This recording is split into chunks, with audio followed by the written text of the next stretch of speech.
Kristin Harmel, and I'd like to dedicate this book to my incredible cancer-fighting team at Advent Health, Florida cancer specialists, and Winter Park Concierge Care, especially Dr. Anu Sehgal, Dr. Sonali Shroff, Dr. Afshin Forazania, Rochelle Drayton, Tara Thomas, Dr. Clark Rogers, and Dr. Neha Doshi. To the thousands of readers who sent cards, emails, messages, and gifts to lift me up through some of the darkest days of my breast cancer battle in 2022 and 2023. And to all those who are overdue for a mammogram, breast exam, or other recommended cancer screening, please call to schedule yours today. It could save your life. Prologue.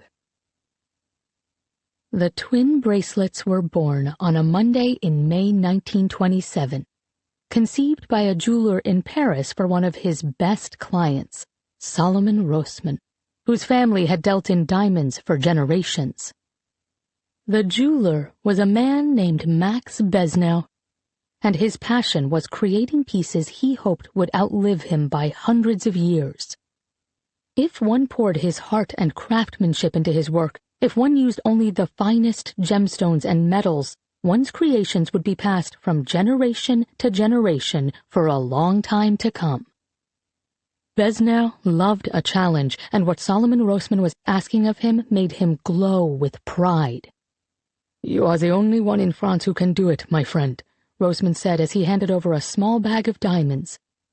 "I want Hélène to know how much I love her. And how much I love our children, too." "Twins, my friend," Besnel replied, beaming. "A blessing." Rossmann's wife had given birth the day before to 2 healthy babies, a son they named Daniel, and a daughter they named Ruth. "A blessing indeed," Rossmann agreed, his voice thick with emotion. "I want them to inherit the jewels one day. But since there are 2 of them, I must make 2 pieces," Besnel concluded. "But my wife must be able to wear them as one," Rossmann said.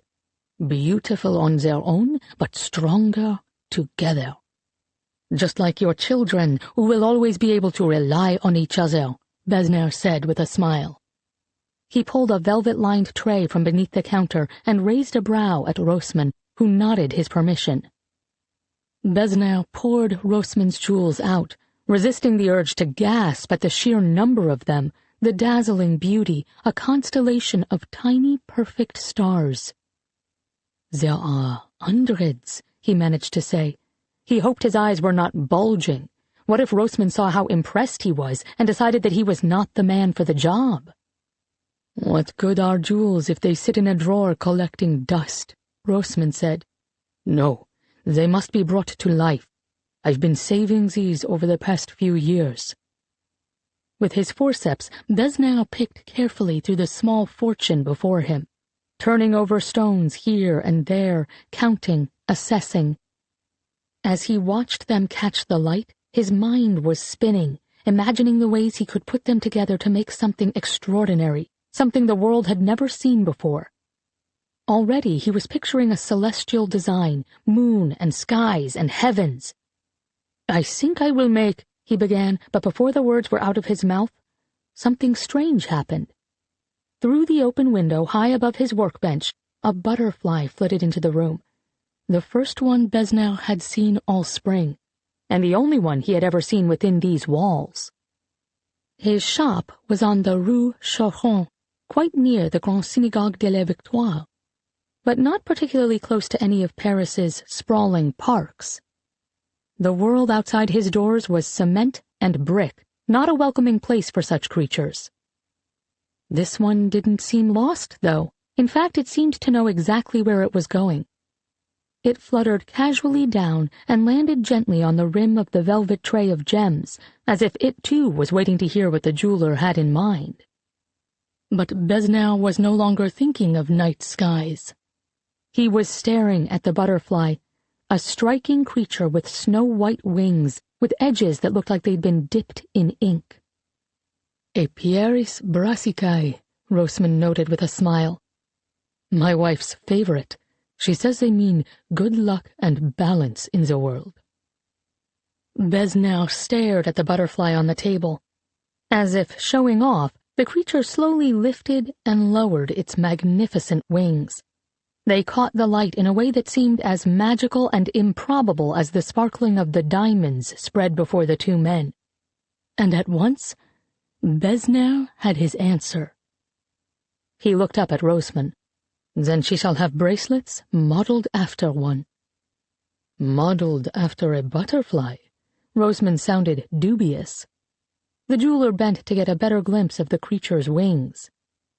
"Twin bracelets," he said slowly, the diamonds already arranging themselves in his mind, pieces of a puzzle only he could see.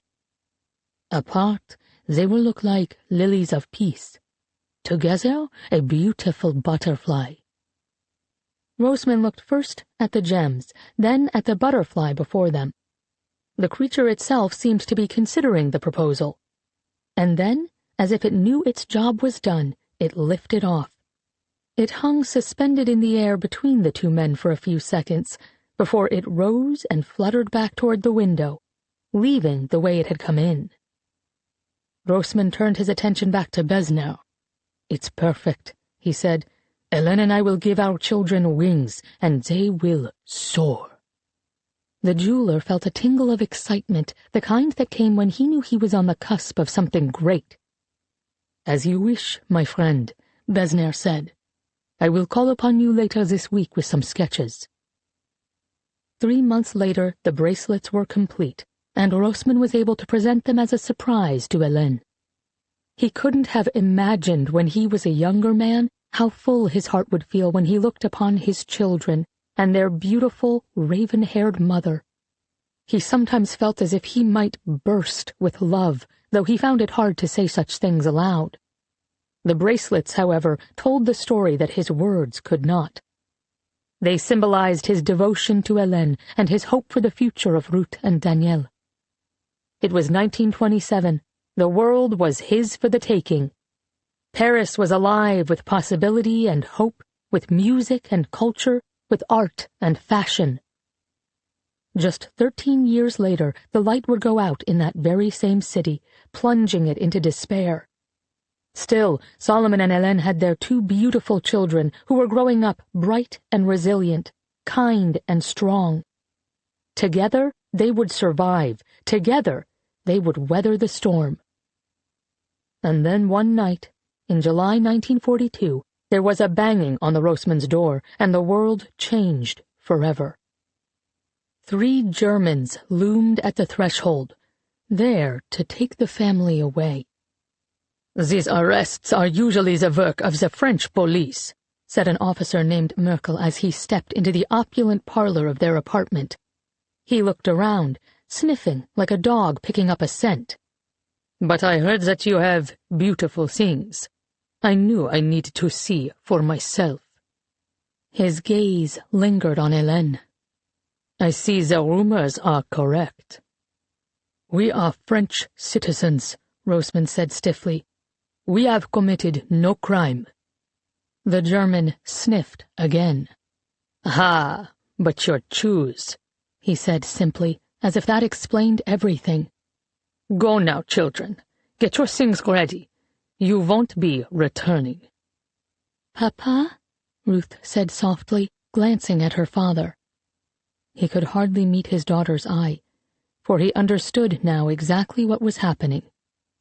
"We are going on a trip, children," he said, trying to keep his tone light. He looked into his wife's eyes and could see there that she too understood the truth, and knew, as did he, that their children must be shielded from it as long as possible. They were 15, nearly adults, but he would protect them as long as he could. "Take your warmest coats. Hurry, my dears." Ruth and Danielle exchanged worried looks, but did as they were told. While they hastily packed, Merkel cheerfully relieved Hélène of all the jewels she was wearing, from her diamond engagement ring to the interlocking butterfly bracelets on her wrist. which she had worn every day since her husband had given them to her a decade and a half before. "Designed by Max Besner, if I'm not mistaken?" Merkel asked. In the years since Rossmann had ordered the bracelets, Besner had become a bit of a celebrity in the jewelry industry. But still, Rossmann was startled to realize that his friend's reputation had reached the Germans. "Yes, that's correct," he said stiffly. "They're extraordinary," Merkel said, holding them up to the light. They twinkled and danced as if showing off for the German. "The way they link together, there's nothing like them." "Please, when will I get them back?" Elaine asked in a small voice, though certainly she had to have known the answer. Merkel just laughed and directed his men to go through all the drawers in the house to uncover whatever other treasures the Rossmanns might be hiding. Solomon Rossmann would not survive the year, nor would his wife, Hélène. Never again would the apartment in the 11th arrondissement belong to their family. Never would the children smell the sweet smoke of their father's pipe, or hear the timbre of his laughter. Never would they taste the challah their mother labored over each week, or hear the soothing sound of her voice as she sang softly to herself in the kitchen. But just as the jeweler had promised, the bracelets would live on. Diamonds always do. Chapter 1 2018 As the canary diamond across the room caught the light, Colette Marceau's fingertips itched, just as they always did before a score. "Patience," she reminded herself. "Steady, girl." She was nearly 90, for goodness sake, too old for this, too wise. But age brought with it some advantages. Yes, it would be harder to make a fast getaway with a bad back, and the arthritis that had begun to stiffen her fingers as the decades passed made it more difficult to undo complicated clasps. But should she ever be caught, claiming senility would be an easy defense.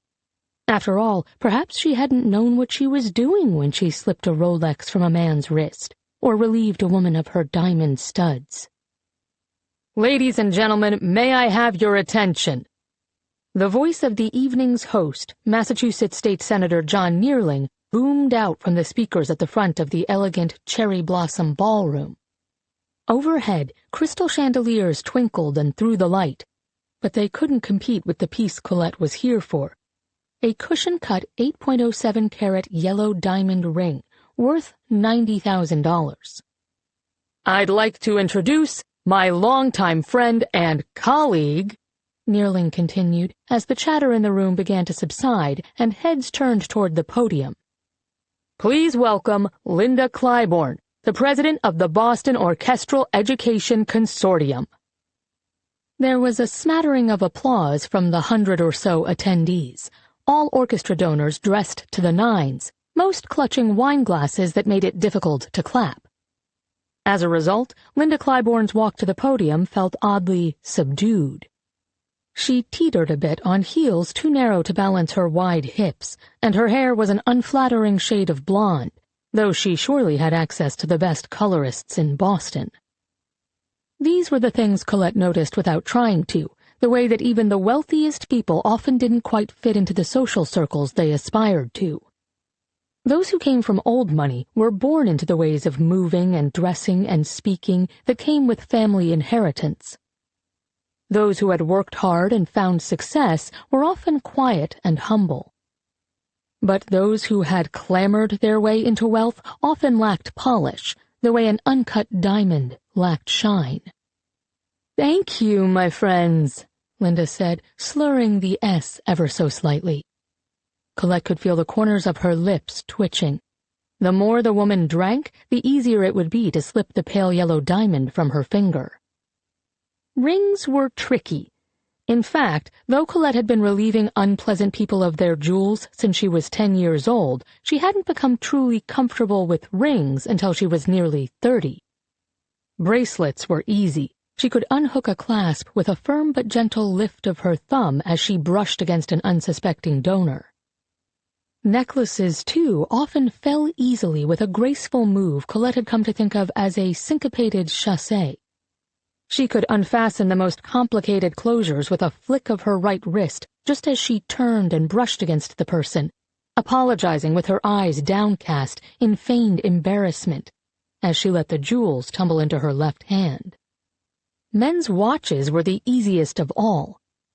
The fold-over clasp of a Patek Philippe was no more challenging than the Audiobook buckle of a Piaget, though it had taken her countless hours of training to release both without directly touching the wrist of the wearer. Rings, however, were a different story. It was feasible to steal them only when they were visibly loose, which eliminated a fair number of potential scores. It was also impossible to steal a ring without a fair amount of physical contact. The key, therefore, was distraction. Her favorite move for a female mark was to wait until there was a visibly inebriated man, or at the very least a visibly pompous one, in the vicinity.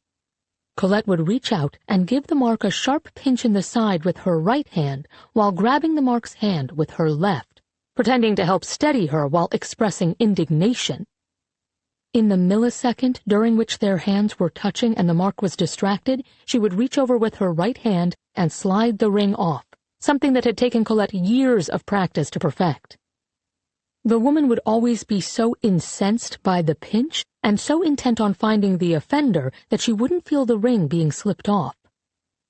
Later, when she reported the loss of the jewelry to the police, she would almost inevitably mention the pinch, but never the small-framed woman who had come to her aid before melting back into the crowd. Most of the time, the marks never saw Colette's face at all. Up at the podium, Linda was thanking a laundry list of fellow millionaires for their support. No one ever thanked the underpaid assistant who kept things running behind the scenes, or the third-grade teacher who'd once told them they could be anything they wanted to be. No one thanked the second-chair bassoonist, or the play's understudy, the stagehands, or the ushers. If a mark ever broke protocol, and for instance addressed a member of the catering staff with genuine respect, or held a door for a hotel housekeeper, Colette would abort her mission and assume she'd gotten things wrong. That had never happened, though, because Colette never chose her targets carelessly. No decent person deserved to have their possessions taken. It would go against the code Colette had sworn allegiance to as a little girl. She had lived her life by that code. Her own mother had died by it. And now, Linda Claiborne's number was up. Not only had she maneuvered to block her husband's 3 daughters from inheriting anything from his estate after his untimely, and some said suspicious, death at the age of 60, but she had also been linked definitively to a neo-Nazi group, which she was helping to fund using the proceeds from her late husband's substantial estate. Colette had experienced enough Nazis to last a lifetime, thank you very much. Having lived in occupied France 7.5 decades earlier, she simply had no room for them here in Boston in the year 2018.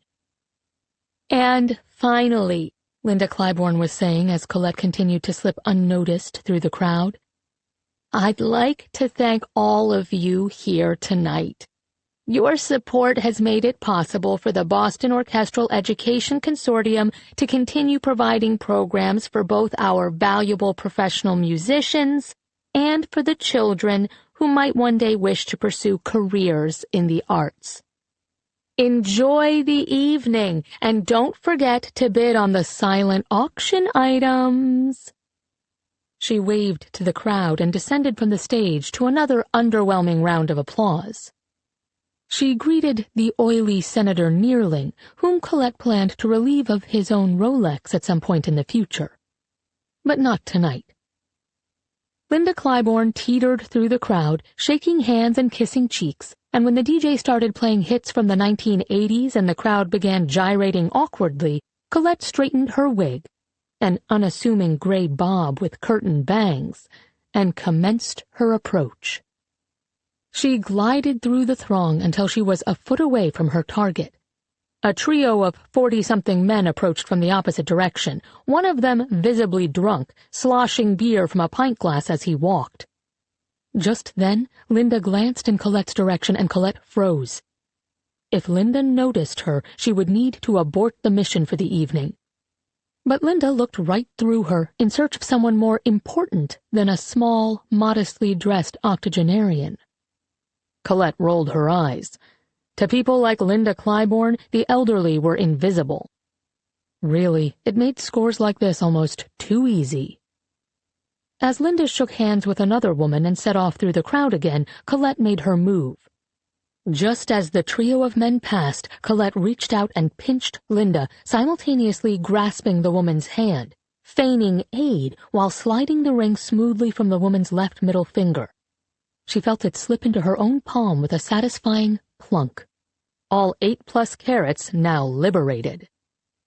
She quickly closed her hand around the prize and slid it into her pocket as Linda Claiborne whipped around, focusing her rage on the drunkest of the 3 men, who was stammering a confused apology, unsure what he was being accused of. As the pitch of the woman's voice rose, Colette melted backward into the crowd. Later, when Linda Claiborne discovered that her ring was gone, no one would remember a small gray-haired woman in a nondescript black cocktail dress making her way casually toward the exit, as her mark's aggrieved shrieks rose from the dance floor. Chapter 2 1934 Annabel Clement was born to be a thief, just like her mother, her grandmother, and her great-grandfather before her. It was a responsibility she had taken seriously from the very first time her own mother had sat her down to explain that she was descended from the real Robin Hood, and that she was expected to carry on the family tradition. When she became a mother herself, she knew that as soon as her daughter was old enough to understand, she would share the legacy with her, too. "It is who we are," Annabel explained a few days after Colette's 6th birthday, pulling her close in their apartment in the 11th arrondissement of Paris, miles away from the West Yorkshire village where she'd been raised. She had fallen in love at 18 and followed her new husband across the channel to his native France. On this evening, Roger, a school headmaster who had never warmed to Annabel's calling, was working late, leaving Colette and Annabel alone. "It is who you are born to be. When you turn 10, I'll teach you how to steal, just as my mother taught me at that age." "But stealing is wrong, Mum," Colette said in a small voice. "Isn't it?" Annabel loved that the girl addressed her with the British term of endearment rather than the French maman. It made her feel a bit less homesick for her own hometown, tucked into England's Barnesdale forest. "It is only wrong in a world that is black and white, darling. If you can take from people who are cruel and unkind and use what you've taken to make the world a better place, then what you have done is heroic, not criminal. It is your destiny, Colette." Colette's face scrunched in concentration. "Then why can't I learn to steal now?" Annabel chuckled. "It's important that you understand first why we do what we do. That's why we always start with the history in our family. The stories are who we are." Colette sighed. "Very well, Mum." Annabel smiled down at her. "Once upon a time, in the village of Wentbridge, lived a man named Robin Hood. He felt strongly, as do I, that no one who has earned his money or his worldly possessions honestly should be parted from them, even if he's far richer than anyone should be. But he who has evil in his heart, or has used his fortune to bring harm to others, no longer has a claim on his property. Those are the people Robin stole from then, and they're the people we steal from now." "But why did he steal, Mum?" Colette asked, looking up at Annabel with wide eyes. "What happened to him?" "You see, the king at the time was a bad man who was making life worse and worse for his subjects. Robin and his friends tried to get by, but the taxes grew, and soon the local sheriff started to imprison those who didn't have the ability to pay. We must make a change then, Robin decided. and he began to free those who'd been falsely imprisoned and to take back the things that had been stolen from the townspeople. He was a hero then. That he was, my darling. And do you want to hear my favourite part of the story? Colette nodded. Yes, Mum. Annabel smiled and pulled Colette closer. High above the Barnesdale forest, near Wentbridge, where Robin lived, flew a white-tailed eagle who believed in Robin's quest for justice. He looked over Robin and his men, keeping them safe. When there was danger, he called out, Kee, kee, kee! Can you say that? Kee, kee, kee! Colette repeated with a grin. Annabel threw her head back and trilled, Coo, coo, coo! She smiled down at Colette. That's how the eagle always ended every call. To this day, that's the way a white-tailed eagle sounds, if you listen closely enough. I've always thought it sounded a bit like, Come, come, come, as if the descendants of that first eagle are urging us to follow him into adventure. Did you hear the eagle? Colette asked, when you were my age. Annabel nodded, a wave of homesickness washing over her. She loved Paris, and of course she loved Roger, but there would always be a piece of her heart in England. Every day of my childhood, my darling. You'll hear it one day, too. 4 years later, on the day Colette turned 10, Annabel sat her down again, just as her own mother had done with her a generation before. I've told you stories of your forefather since you were old enough to understand, Annabel said gently, staring into the wide green eyes of her firstborn. Annabel and Roger had just welcomed their second child, a daughter named Liliane, who lay sleeping beside them in her bassinet. One day, Annabel would teach her about her legacy, too. Now it is time for you to begin following in his footsteps. I'm ready, Mum. You must promise me, my sweet Colette, Annabel said, that wherever you go, you will never forget who you were born to be. Colette nodded solemnly. I promise. And, Annabel had said, leaning in to whisper, you mustn't tell Papa. She felt guilty asking Colette to keep secrets, but she knew that Roger would put a stop to Colette's training if he knew. Over the years, he had tolerated Annabel's need to steal, but he had never approved of it. Early in their marriage, she had often come home with a new piece to fence, wanting to tell him about all the good she would do with the proceeds. But his face always hardened into a scowl, and he held up his hands to stop her from speaking, saying that the less he knew, the better. As time had gone on, she had mostly stopped trying. You must keep this between just the two of us. I know, Colette said, casting a nervous glance toward their apartment door, through which her father might enter at any moment.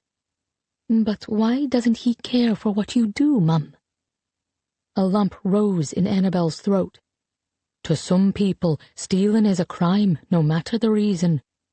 But I firmly believe that as long as we ensure that we only take from those who are cruel, and we always find a way to help those who are kind, we are on the side of God. Then Papa will understand one day. He has to. I hope you're right, Colette. But enough of that. Let's begin with our training, shall we? Annabel started not with lessons about undoing clasps and distracting marks, but rather with etiquette sessions, so that Colette would easily blend in wherever she went. She taught her daughter everything from the correct forks to use to how to politely exit a conversation without giving up any personal information. On weekends, they took long walks to the Bois de Boulogne, the closest thing Paris had to the Barnesdale forest, so that Colette could learn to run long distances over rough terrain, to forage and to climb trees, all things that would help her to survive should a robbery ever go wrong.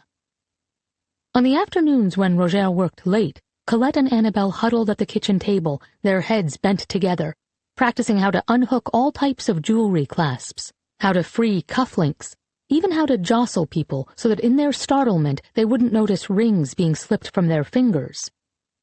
Colette stole her first piece in the summer of 1938.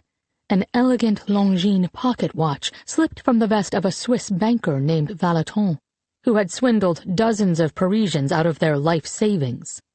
He had a few friends high up in the police prefecture, and he had become untouchable. The authorities simply looked the other way while he destroyed people's lives. "I'm nervous, Mum," Colette said softly as they finished their drinks.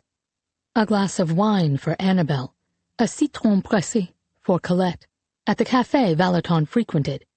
He was a creature of routine. He ordered a Ricard on the terrace of the same café each day at precisely 5 o'clock, which made him very easy to target. He was the perfect mark for Colette's first score. "Don't be worried, my dear," Annabelle said, putting her hand over her daughter's and giving a comforting squeeze. "Valeton is notoriously self-absorbed. He's the easiest type of person to steal from, for he won't even notice your existence." At 5 o'clock on the dot, Valeton strode up to the café, sliding like an oil slick into his usual chair.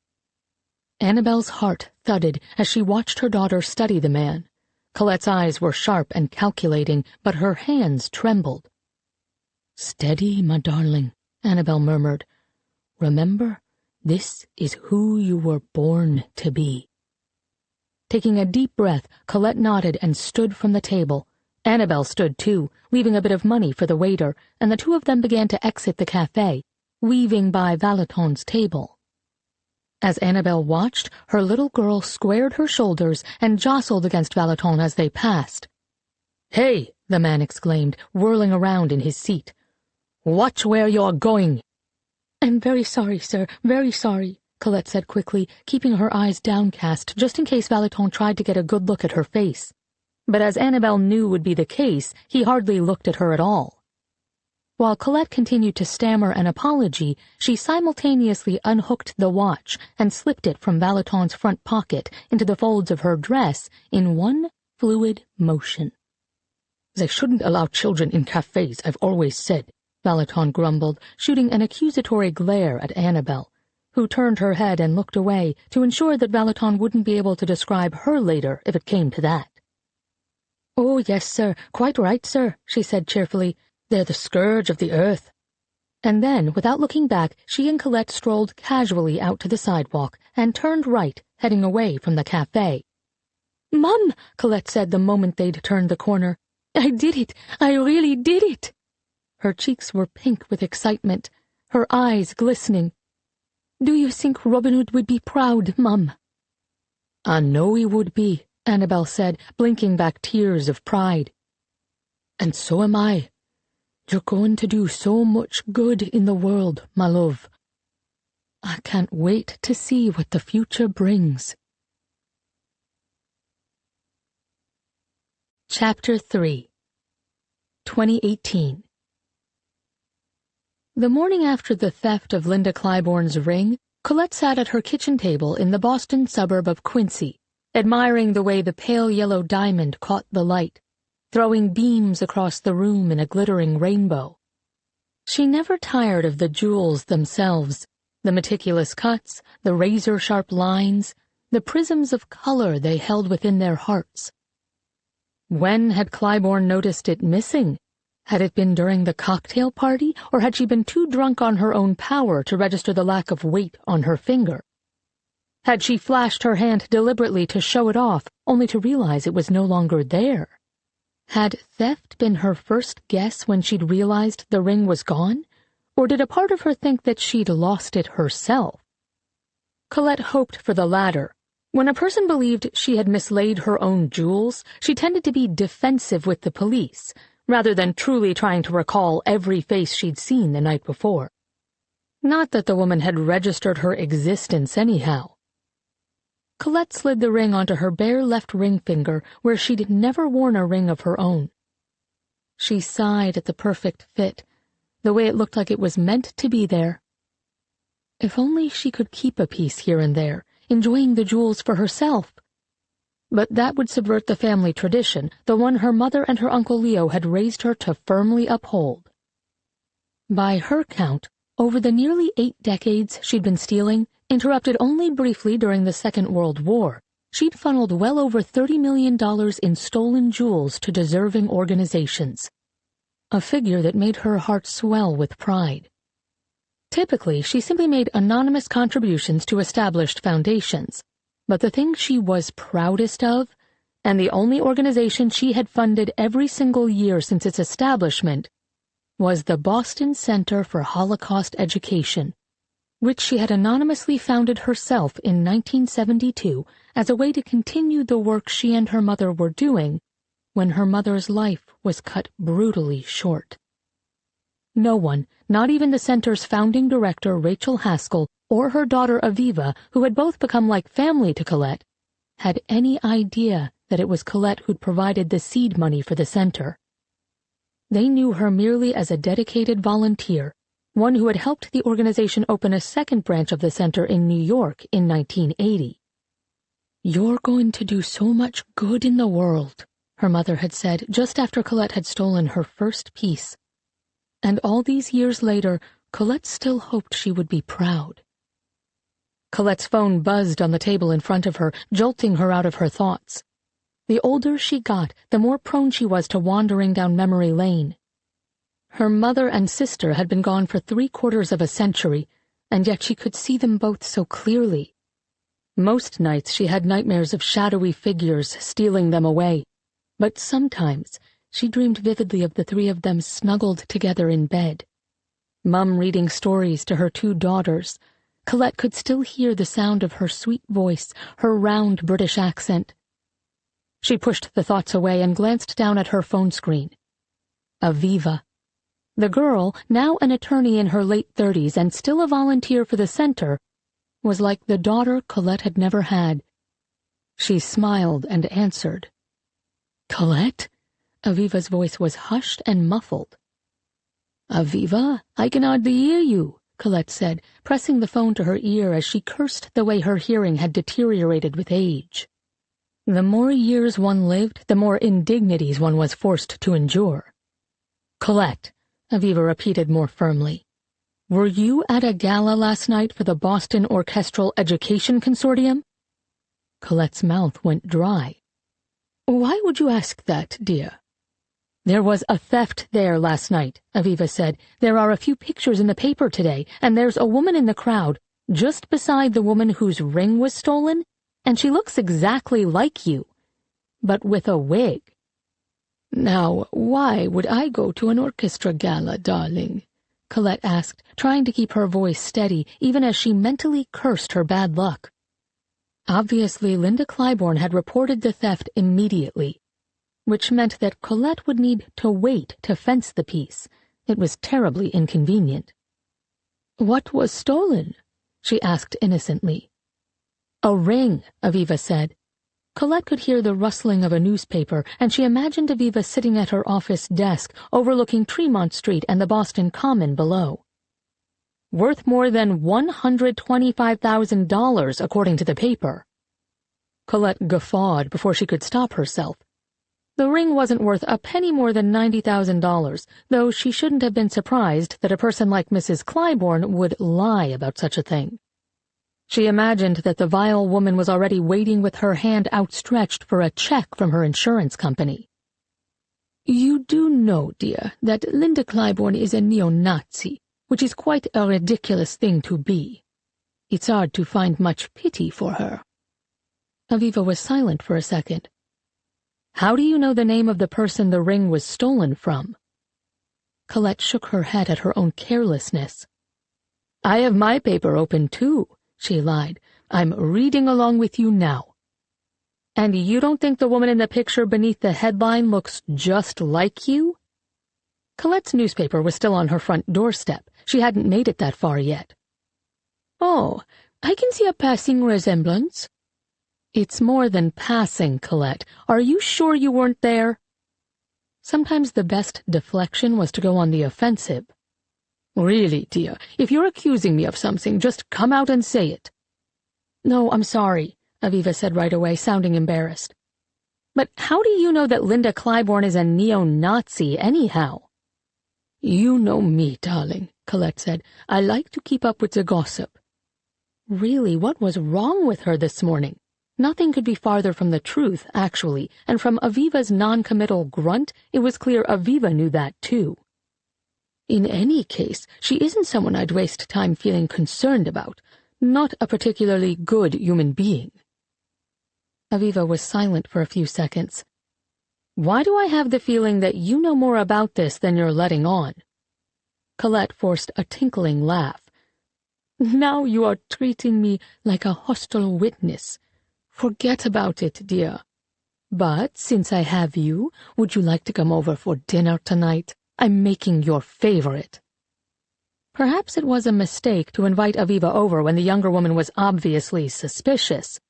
But Colette felt a sudden loneliness, a sense that the years were slipping away before she'd righted any of the wrongs of the past. Being around Aviva always made her feel a bit more centered, like she had a purpose. Besides, she needed to change the subject somehow. Dijon chicken? Of course. It was Colette's specialty, a dish she remembered her mother making before the war. Chicken breast cooked in a thyme-laced Dijon cream sauce. Say, 7 o'clock? Aviva hesitated before sighing. You know your chicken is the way to my heart. I'll be there. Colette hung up and then shuffled to her own front door to grab the newspaper that awaited her there. Flipping to the local section, she stared in disbelief at the photograph below the fold on the front page. It was indeed a picture of her, as clear as day, as she moved in on Linda Clybourne. If the photographer had taken it 30 seconds later, he would have caught her in the act. How had she not realized that there was someone there snapping photos of the crowd? Her heart thudded as she contemplated just how close she had come to being caught this time. Her phone rang again, and this time it was Marty's name on the caller ID. Hey, kid, he said when she answered, and she smiled at the term of endearment, which should have felt ridiculous at her age, but which warmed her heart just as it had since the first day she'd met him 66 years before. She'd been 24 then to Marty's 26, but he'd made her feel like a schoolgirl. In a different life, she imagined that they might even have fallen in love. Have you seen today's paper yet? He asked. I have, she said, glaring at the offending picture once more. He chuckled. Am I to assume, then, that you have a delivery for me? He was being cautious, as he always was, in case there was a tap on either of their lines. But it felt ridiculous at this point. They'd been doing business together for 6 decades, and neither had ever fallen under suspicion. Who was going to suspect an 89-year-old woman and a 91-year-old man of running a massive jewelry theft and black market resale operation? Maybe, she said, but only for safekeeping. Only for safekeeping, Marty agreed immediately. They both knew that the piece would be too hot to move for at least a couple of weeks. But I'll reach out to my contacts to begin gauging interest. Could you bring it by in a bit? Are you free for lunch today? He knew as well as she did that she was free for lunch nearly every day, unless she was volunteering at the center. With no relatives other than Aviva, the closest thing to family she had, there was no one to need her. I'll have to check my calendar, she deadpanned, and Marty laughed, as she knew he would. Why don't you come by at noon? I'll see you then. Colette hung up with a smile on her face, and snuck one last look at the newspaper before crumpling it up and shoving it straight into the recycling bin. After she'd had her coffee and gone for her morning walk, she walked 3 miles daily to keep her blood flowing, Colette got dressed for the day, chiding herself for the care she took in selecting the perfect outfit. Though she'd been in the States since 1952, Paris would always be a piece of who Colette was. Her wardrobe was full of Breton stripes, smart black trousers, crisp button-downs, and simple black dresses for the nights she needed to blend in with upscale crowds. Her hair was cut into a short French bob, and when it began to lose its dark color 2 decades ago, she'd let it. Now it was the color of snow, the perfect shade to make her signature red lipstick pop. That was another secret of hers. When she went on missions to steal jewels, she kept her makeup understated and natural, and her wigs the color of dishwater. All the better to blend into a crowd. But at all other times, her red lips were her trademark. Now, she tried on 3 different pairs of wide-leg trousers before she settled on one with a high waist that accentuated her slim figure. She pulled on a cream-colored, narrow-cut silk blouse and carefully tucked it in before slipping into her favorite pair of cap-toe ballet flats and assessing herself in the mirror. Some days, she wondered where the time had gone. The pages had turned too quickly, leaving her somehow at the end of her story in the blink of an eye. She didn't suppose it mattered to Marty how she looked. There had been a time in the past when he had cared. She knew he had cared.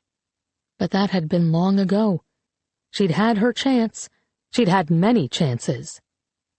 It was far too late now, but she'd be lying if she said she didn't get a little thrill out of the way his eyes still traveled up and down her body every time she saw him.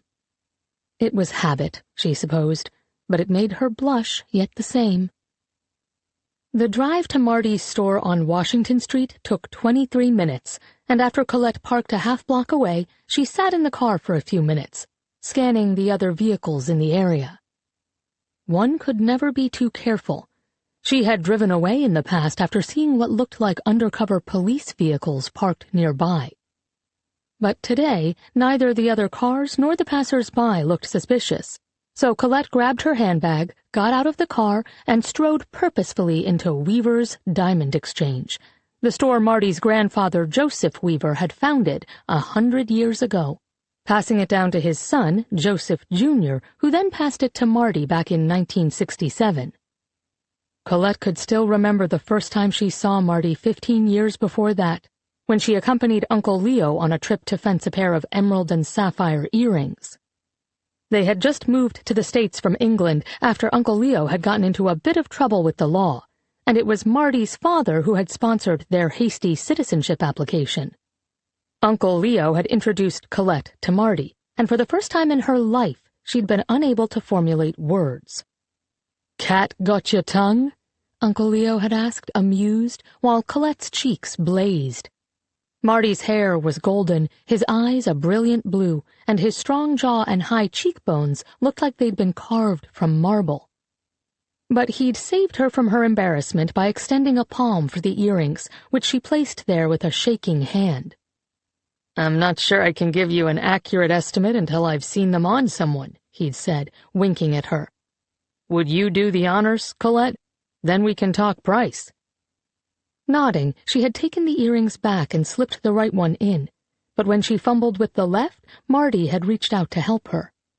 Her skin tingled where he touched it, and she could have sworn he'd lingered for a second longer than he needed to, brushing her cheek with the back of his hand as he withdrew. "Perfect," he'd murmured, and then he'd quoted Uncle Leo a price that was 10% higher than she would have asked for. Uncle Leo had eagerly accepted and then hurried Colette out before Marty could withdraw the offer.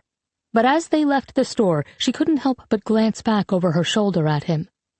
He was watching her just as she'd somehow known he would be, and he raised one hand in farewell, giving her another amused smile. "I think that young man was smitten with you," Uncle Leo had said in the car with a chuckle. "But you watch out for him, Colette. Do you understand? Too dangerous to get connected to anyone who works in the business." When she looked at him questioningly, he'd added, "A jewel thief and the person who sells the thief's loot. It's a recipe for disaster, Colette. Just get it out of your mind." But she hadn't been able to, and since Uncle Leo used Weaver's Diamond Exchange as a fence the majority of the time, it had been impossible to forget Marty because she saw him at least a dozen times a year. Once she began executing bigger scores on her own, she preferred using Weaver's too.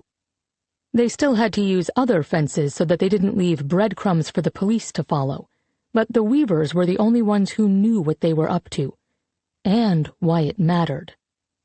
Colette trusted Marty and his father with her life, which was why, The year she turned 26 and Marty asked her on a date, she'd said no. Uncle Leo was right. It was too dangerous. But that wasn't the only reason she'd declined. After all, what did dating lead to but marriage and children? And Colette had already sworn that she would never have a child. How on earth could she be trusted to keep anyone safe after everything that had happened in Paris? He had asked her out on a date 7 times more.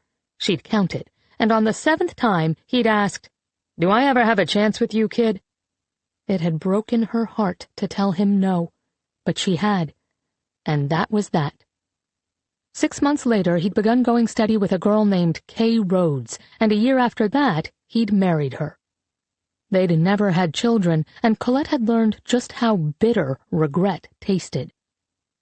Kay had died nearly 20 years ago, and by then she and Marty had been platonic friends for most of their lives.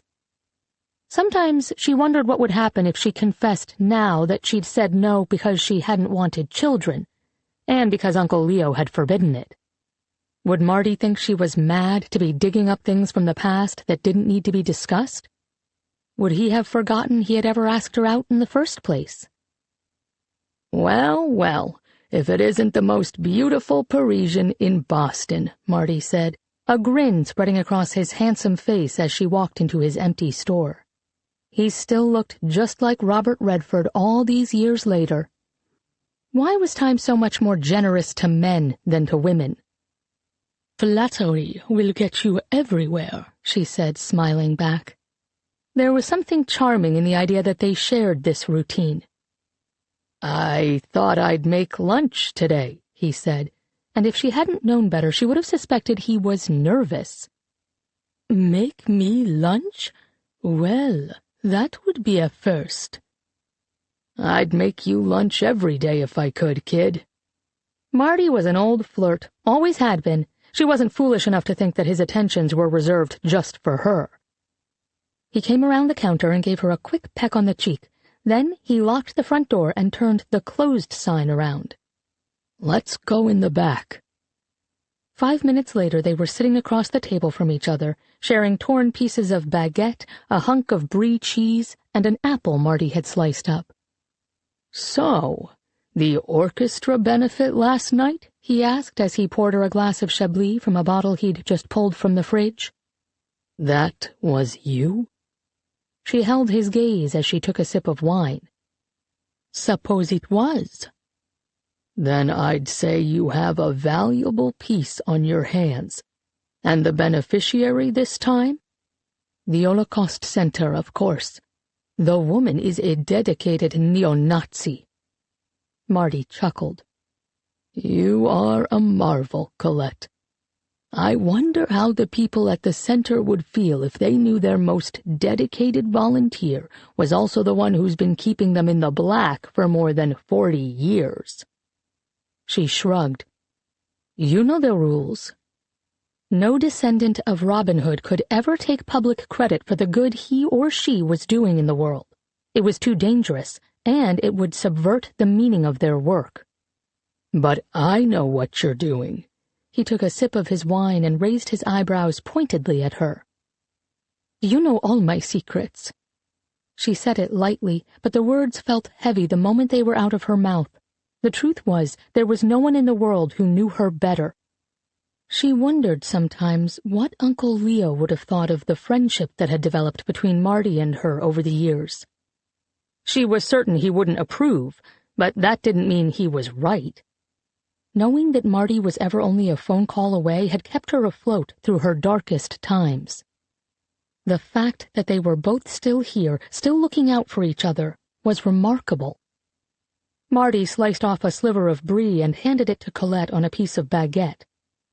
"I'll have to wait a few weeks until the interest cools down."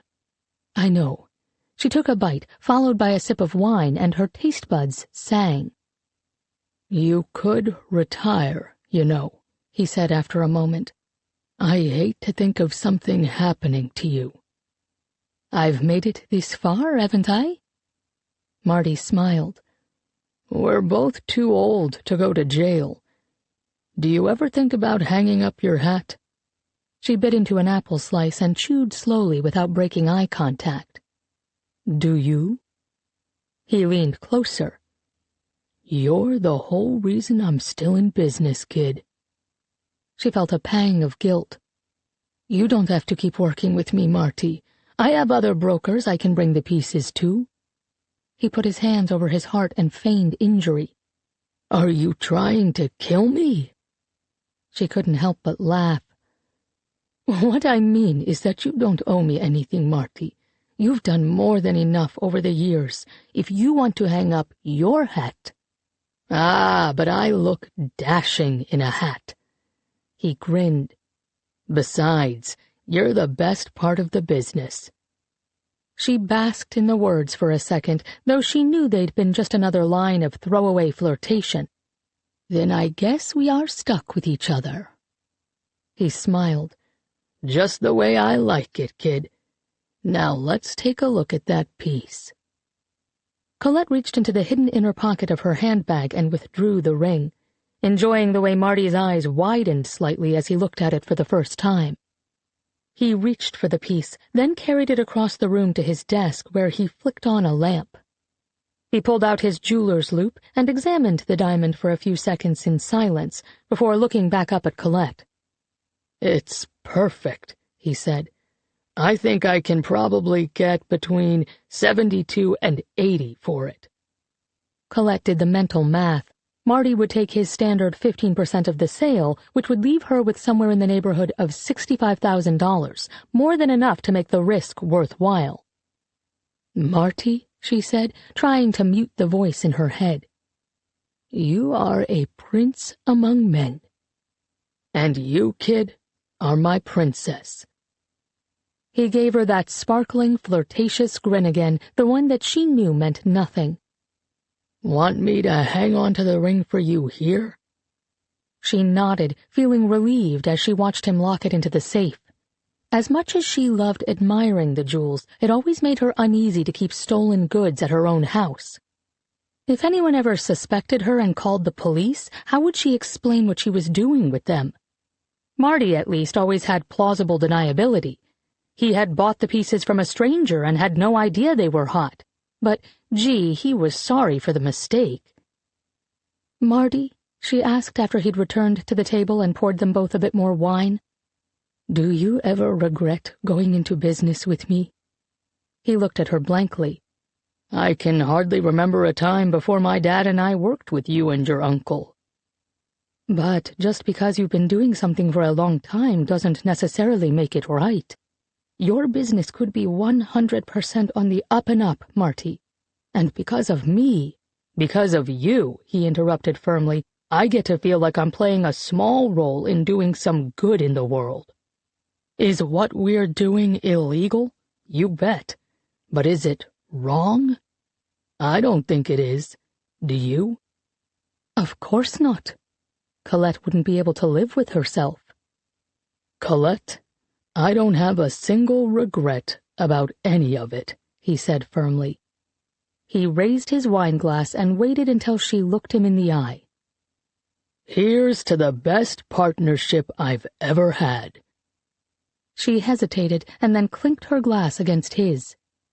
"Cheers," she said, and then she looked away because she couldn't stand the way it suddenly felt as if he could see right through her. Chapter 4 1938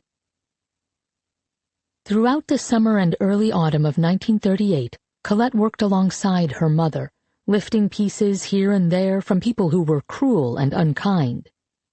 She felt a zing of pride with every successful theft, and each time her mother sold one of her stolen pieces to a jewelry broker, she knew she was making a difference. "That's my girl," her mother said whenever they walked away with a stack of banknotes to donate to one of their favorite causes. And Colette loved the way her mother's face glowed with love when she looked at her daughter, her protégée. One afternoon that fall, Colette came home from school to find Mum waiting for her in the parlor. "Where's Liliane?" Colette asked, looking around for her little sister, who was nearly 8 months old now. "Your Uncle Frederick and your Aunt Marie are looking after her for the night. and Papa has gone to a teachers' meeting in Lyon for the next few days, Mum said. You and I have the whole evening to ourselves, and we have something important to do. What is it, Mum? Mum's eyes twinkled. Your first major score, my darling. It's time. A shiver of excitement ran down Colette's spine. Where are we going? To the opera. I've bought you a new dress. The opera? Colette had never even been to the theatre, never mind to the magnificent Palais Garnier, the grandest opera house in the world, with its soaring pillars and its gilded statues of harmony and poetry looking down on the avenue below. There's a German production on tonight, and there will be plenty of those aligned with the Germans in the audience, Mum said, her jaw tight. Colette blinked at her, trying to catch up. Are the Germans bad? Mum smiled. Sometimes I forget you're only 10. She seemed to be searching for words. No, my darling, there are many wonderful German people. But the German Chancellor is a man named Hitler, who destroys anyone who stands in his way. He's threatening to invade Czechoslovakia, and in Germany he has begun doing terrible things to Jews. But why? Colette's best friend Sarah was Jewish, and she was the nicest girl in the whole class. What could Germany's chancellor have against people like her? Because Hitler is a very bad man, and those who are complicit in taking rights away from their fellow citizens are just the kind of people who deserve to have their jewels stolen. If my sources are correct, the wife of Ernst Balkenol, the second-in-command to Hitler's propaganda minister, will be in attendance, wearing a very expensive diamond choker. She's our mark? Colette asked. Ingrid Balkenol is your mark, my darling, Mum said. Now go change, and I'll tell you more on our way there. 30 minutes later, Colette had slipped into the simple short-sleeved black cocktail dress Mum had laid out for her. In the mirror, fastening the pearls Mum had loaned her, she appeared at least 12 or 13. She nodded to her reflection on the way out the door, whispering to herself, You can do this. The key, Mum murmured as they walked west on the Rue Réaumur through a crisp fall evening, is to act aloof, like you couldn't possibly care less about anyone's opinion. Don't look anyone in the eye. Always appear to be searching the crowd for someone. Don't make yourself memorable in any way.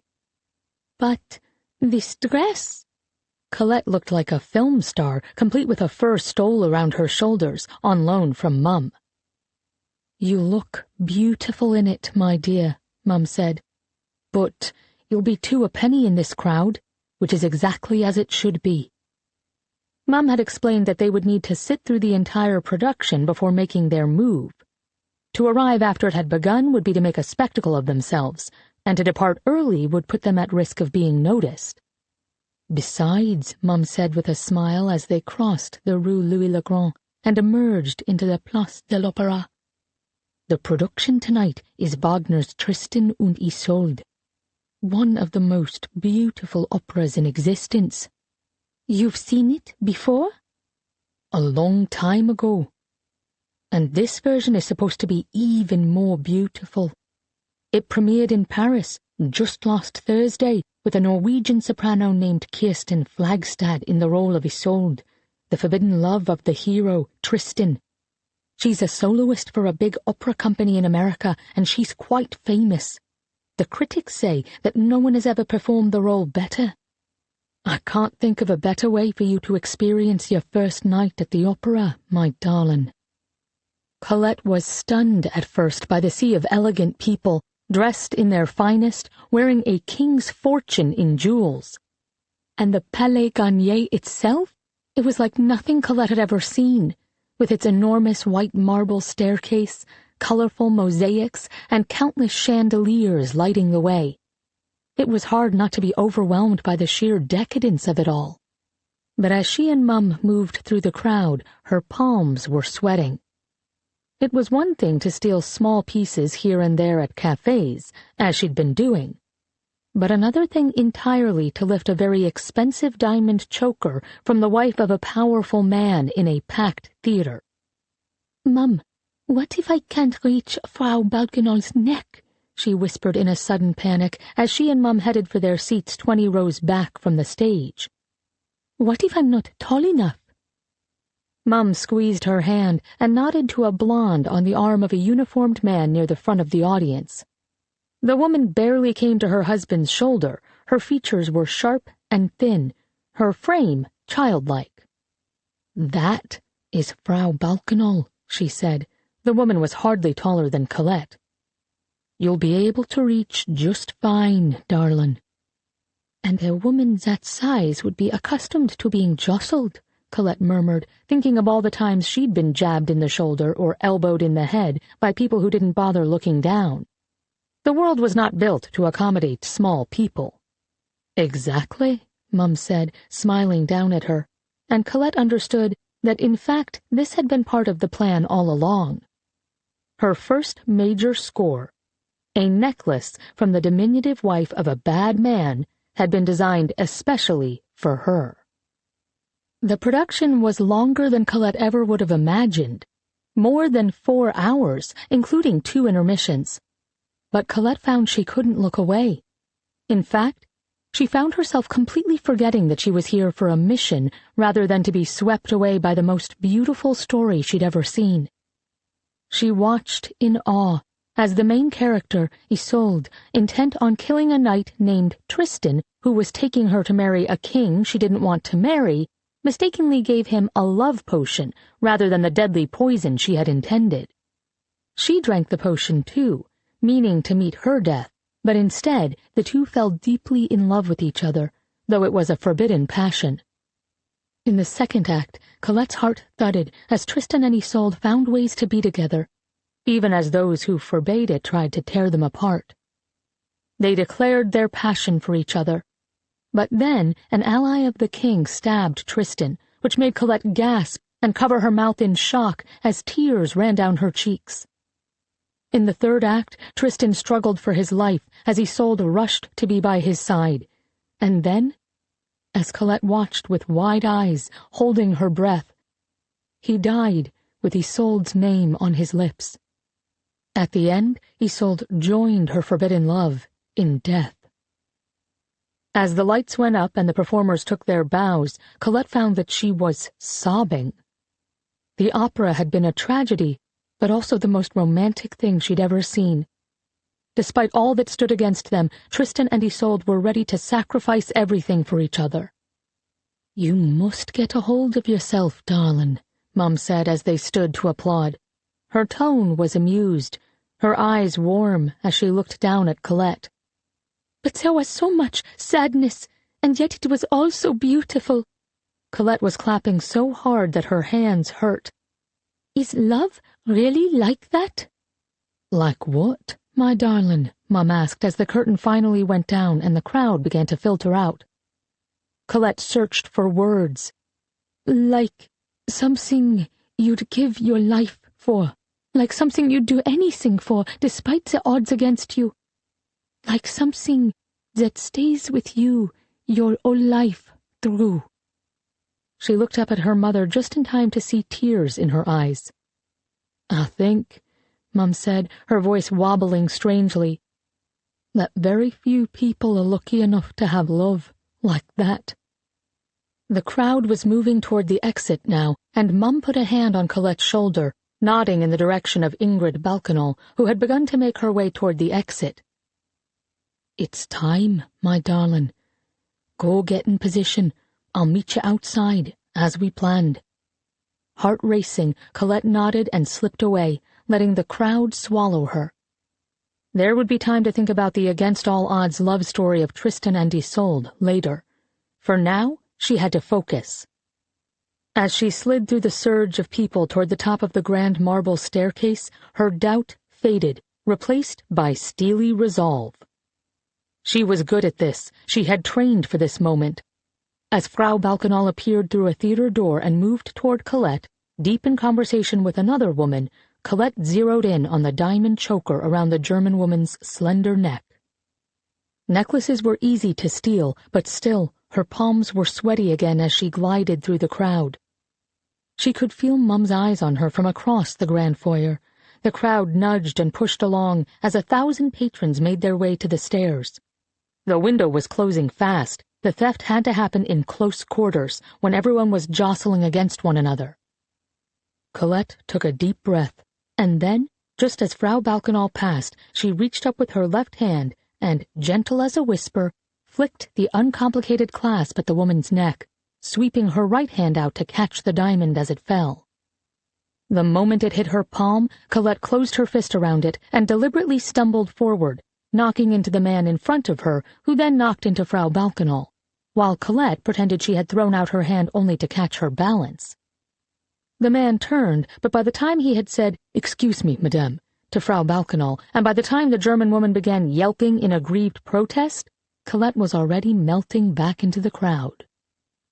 Across the foyer, Mum nodded her approval and vanished into the sea of departing opera-goers, leaving Colette to casually make her own way outside. As she exited the Palais Garnier and the night air wrapped its icy fingers around her, she pulled her fur stole a bit tighter to shield herself against the chill. Keeping her right hand closed in a fist around a fortune in diamonds, she ducked her head and hid a small smile of triumph as she hurried away, resisting the urge to look back. Chapter 5 2018 Aviva arrived for dinner promptly at 7 p.m., and when Colette answered the door, she noticed first that the younger woman had brought a nice bottle of Napa Sauvignon Blanc, and, belatedly, that Aviva was also clutching a folded section of the newspaper. Colette forced a smile and gave Aviva a quick hug and a peck on the cheek. "Come in, dear, come in," she said, and as Aviva stepped over her threshold, Colette snuck a look at the newspaper in her hands. Indeed, it was the same offending piece of garbage that she had thrown out once already. Colette accepted the bottle of wine but turned her back on the paper, striding down the hall toward her kitchen with Aviva trailing behind her. Aviva's mother had died more than 20 years earlier, when Aviva was just 18, and for a time, Colette had taken Aviva in. They'd been close since then, and Aviva knew nearly everything about her, except for her hobby of jewel theft. "My favorite wine," Colette said over her shoulder. "Thank you for remembering." "Of course. I brought the Globe, too." "I told you I'd already seen it." Colette didn't meet Aviva's gaze as she reached into her cabinet for 2 wine glasses. She made quick work of the bottle's cork with her wine key and poured them each a healthy splash. Finally, as they toasted, Colette could avoid Aviva's gaze no longer. To refuse to look at the other person while clinking glasses was an invitation for bad luck, and she couldn't afford that. "I know," Aviva said, taking a small sip of her wine, "but you were so cagey earlier that I wanted to see your reaction for myself." "Is that right?" "It is," Aviva continued, though Colette couldn't tell whether the girl was amused or annoyed. "And now I can see that you're acting even weirder than you sounded on the phone today." Colette took a long sip of wine and then hazarded a glance at the newspaper, which very clearly featured a photo of her. "Is there a reason you are treating me like a criminal?" Finally, Aviva softened. "Colette, I'm just trying to understand what happened. Why would you lie to me about being at the benefit?"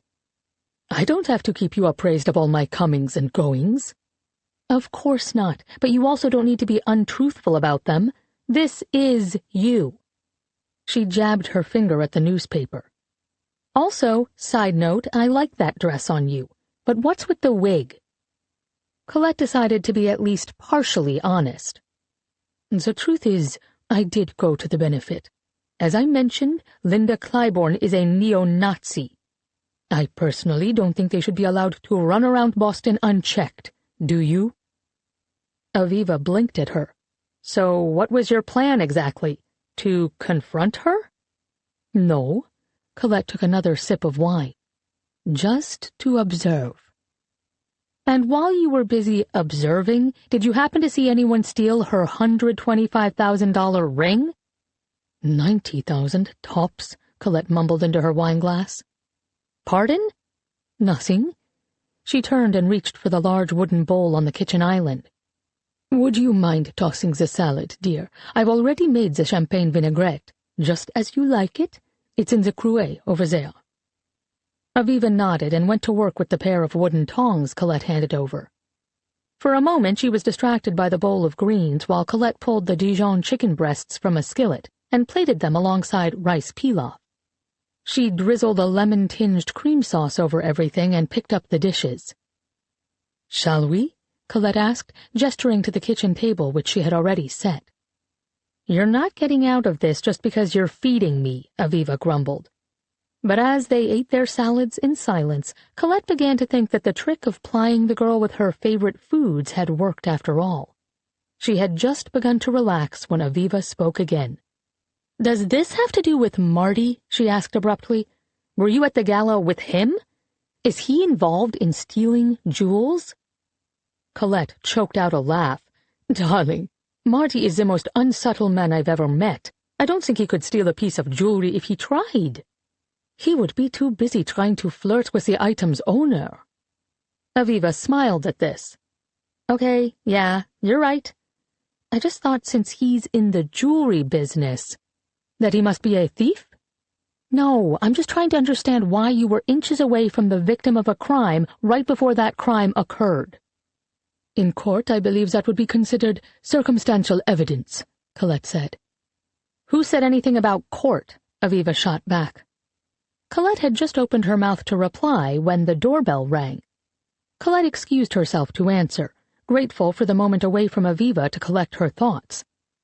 Aviva had always been like a dog with a bone, which had served her well in her professional life. She never rested until she got to the bottom of things. But Colette had never been on the receiving end of one of her interrogations before, and she realized she didn't particularly like it, though she couldn't help but feel a bit proud of Aviva for her persistence. Just as she was rolling her eyes at the instinct to replace her annoyance with pride when it came to the girl she considered family, she looked through the peephole and registered with a start that the stranger there in an ill-fitting suit was holding up a badge. She hesitated and then pulled the door open. "Boston Police Department, ma'am," the man said as she stared at him, wordless. In all her years of jewel theft, this was only the second time the police had shown up at her door, and the first time, during the war so many years ago, had ended in tragedy. "I'm Detective Aldo Damien. Do you have a moment?" Was all Colette could manage, and she and the detective stared at each other for a moment, in what Colette imagined was a face-off, though the detective likely only registered that he was staring down a confused old lady. "Ma'am?" the detective asked with some concern when Colette still hadn't unfrozen. "Can I help you?" Aviva's voice came from behind Colette, and Colette turned to see Aviva approaching, her gaze steely as she regarded the detective. She put a hand on Colette's shoulder. "Yes, ma'am. I'm Detective Damien with the Boston PD." He held up his badge again, and Aviva studied it for a second, then nodded. "I'm looking for Colette Marceau." "For what purpose?" Aviva asked. The detective raised an eyebrow. "And you are?" "I'm her friend," she said, "and her attorney." "I see." The detective's expression hardened slightly. "I just have a few questions for Ms. Marceau." "Pertaining to?" Aviva asked. Colette hid a smile. "Pertaining to a theft that occurred last night at a benefit Ms. Marceau attended." The detective stared at Aviva for a moment before dropping his gaze. "Look, ma'am, we're just trying to talk to anyone who might have seen something. A very expensive piece of jewelry went missing." He turned to Colette. "I just need a moment of your time." "Of course," Colette said, recovering herself. "Come in, won't you?" "Colette, you don't need to," Aviva began, but Colette waved a hand to cut her off. "I have nothing to hide, dear. I am happy to answer the detective's questions." Aviva grumbled her disapproval, but she followed Colette and a triumphant-looking Detective Damien down the hall to the formal living room anyhow. Colette gestured to the armchair as she took a seat on the couch, and she was relieved when Aviva settled next to her and reached for her hand. From the concerned glance Aviva cut her way a moment later, Colette realized she was shaking, and she quickly withdrew her hand and placed it in her lap. "Let's get to it, young man," she said to the detective. "Aviva and I were just in the middle of dinner." "It smells good," the detective said, smiling at her. "It is good, and now it's getting cold," Colette said. "Now what can we do for you?" The detective looked flustered. "You see, a very expensive ring was stolen from a woman at the gala you attended last night." "And what makes you think Colette was at this gala?" Aviva cut in. The detective scratched his head.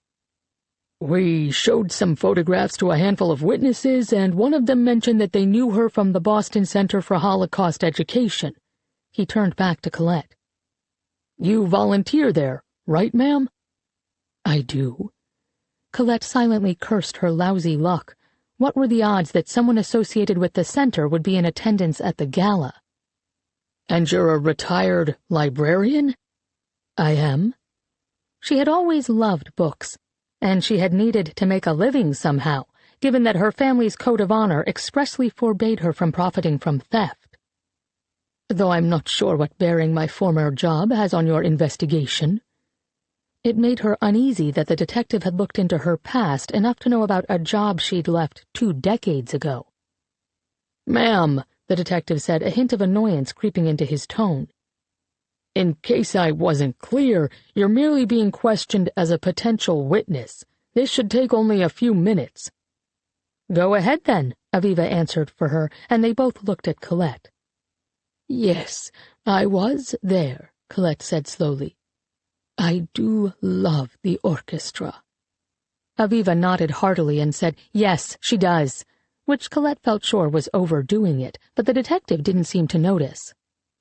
"And, ma'am, did you see anyone suspicious in the vicinity of Linda Clybourne? She was the woman who spoke from the podium last night." Obviously, he thought that Colette was a dolt. Oh well, she could use that to her advantage. "A speech," she said slowly, pretending to think about it. I wasn't paying much attention." Aviva shrugged and gave the detective a look of faux sympathy. "Would you mind if I show you a few photos?" He didn't wait for an answer before pulling out 3 mugshots, all of men who appeared to be in their 40s or 50s, from a manila folder. "Did you see any of these people at the gala last night?" She looked down at the unfamiliar faces. "Who are they?" "Jewel thieves known to operate in this area." "Jewel thieves? Oh, my. Well, that would make it easier to deflect attention. Why, yes, I do believe I saw that young man," she said, pointing at random to one of the photographs.